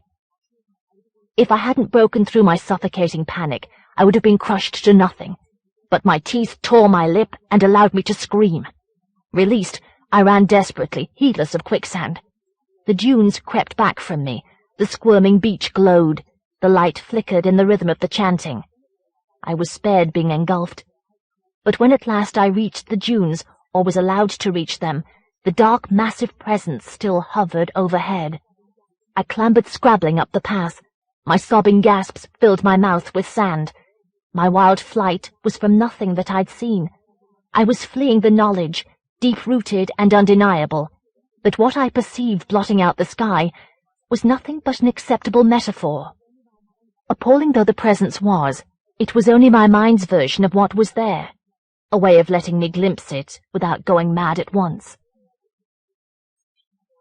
5. I have not seen Neil since, at least not in a form that anyone else would recognize. Next day, after a night during which I drank all the liquor I could find to douse my appalled thoughts and insights, I discovered that I couldn't leave. I pretended to myself that I was going to the beach to search for Neil, but the movements began at once. The patterns stirred. As I gazed, dully entranced, I felt something grow less dormant in my head, as though my skull had turned into a shell. Perhaps I stood engrossed by the beach for hours. Movement distracted me. The skimming of a wind-blown patch of sand. As I glanced at it, I saw that it resembled a giant mask, its features ragged and crumbling. Though its eyes and mouth couldn't keep their shape, it kept trying to resemble Neil's face. As it slithered whispering towards me, I fled towards the path, moaning. That night, he came into the bungalow. I hadn't dared go to bed. I dozed in a chair and frequently woke trembling. Was I awake when I saw his huge face squirming and transforming as it crawled out of the wall? Certainly I could hear his words, though his voice was the inhuman chorus I'd experienced on the beach. Worse, when I opened my eyes to glimpse what might have been only a shadow, not a large, unstable form fading back into the substance of the wall, for a few seconds I could still hear that voice. Each night, once the face had sunk back into the wall, as into quicksand, the voice remained longer. And each night, struggling to break loose from the prison of my chair, I understood more of its revelations. I tried to believe all this was my imagination, and so, in a sense, it was. The glimpses of Neil were nothing more than acceptable metaphors for what Neil had become, and what I was becoming. My mind refused to perceive the truth more directly, yet I was possessed by a temptation, vertiginous and sickening, to learn what that truth might be. For a while I struggled. I couldn't leave, but perhaps I could write. When I found that however bitterly I fought, I could think of nothing but the beach, I wrote this. I hoped that writing about it might release me, but of course the more one thinks of the beach, the stronger its hold becomes. Now I spend most of my time on the beach. It has taken me months to write this. Sometimes I see people staring at me from the bungalows. Do they wonder what I'm doing? They will find out when their time comes. Everyone will. Neil must have satisfied it for a while. For the moment it is slower, but that means little. Its time is not like ours. Each day the pattern is clearer. My pacing helps. Once you have glimpsed the pattern, you must go back to read it, over and over. I can feel it growing in my mind. The sense of expectancy is overwhelming. Of course that sense was never mine. It was the hunger of the beach. My time is near. The large moist prints that surround mine are more pronounced. The prints of what I am becoming. Its substance is everywhere, stealthy and insidious. Today, as I looked at the bungalows, I saw them change. They grew like fossils of themselves. They looked like dreams of the beach, and that is what they will become. The voice is always with me now. Sometimes the congealing haze seems to mouth at me. At twilight, the dunes edge forward to guard the beach. When the beach is dimmest, I see other figures pacing out the pattern. Only those whom the beach has touched would see them. Their outlines are unstable. Some look more like coral than flesh. The quicksands make us trace the pattern, and he stoops from the depths beyond the sky to watch. The sea feeds me. Often now I have what may be a dream. I glimpse what Neil has become, and how that is merely a fragment of the imprint which it will use to return to our world. Each time I come closer to recalling the insight when I wake. As my mind changes, it tries to prepare me for the end. Soon I shall be what Neil is. I tremble uncontrollably. I feel deathly sick. My mind struggles desperately not to know. Yet in a way, I am resigned. After all, even if I managed to flee the beach, I could never escape the growth. I have understood enough to know that it would absorb me in time, when it becomes the world.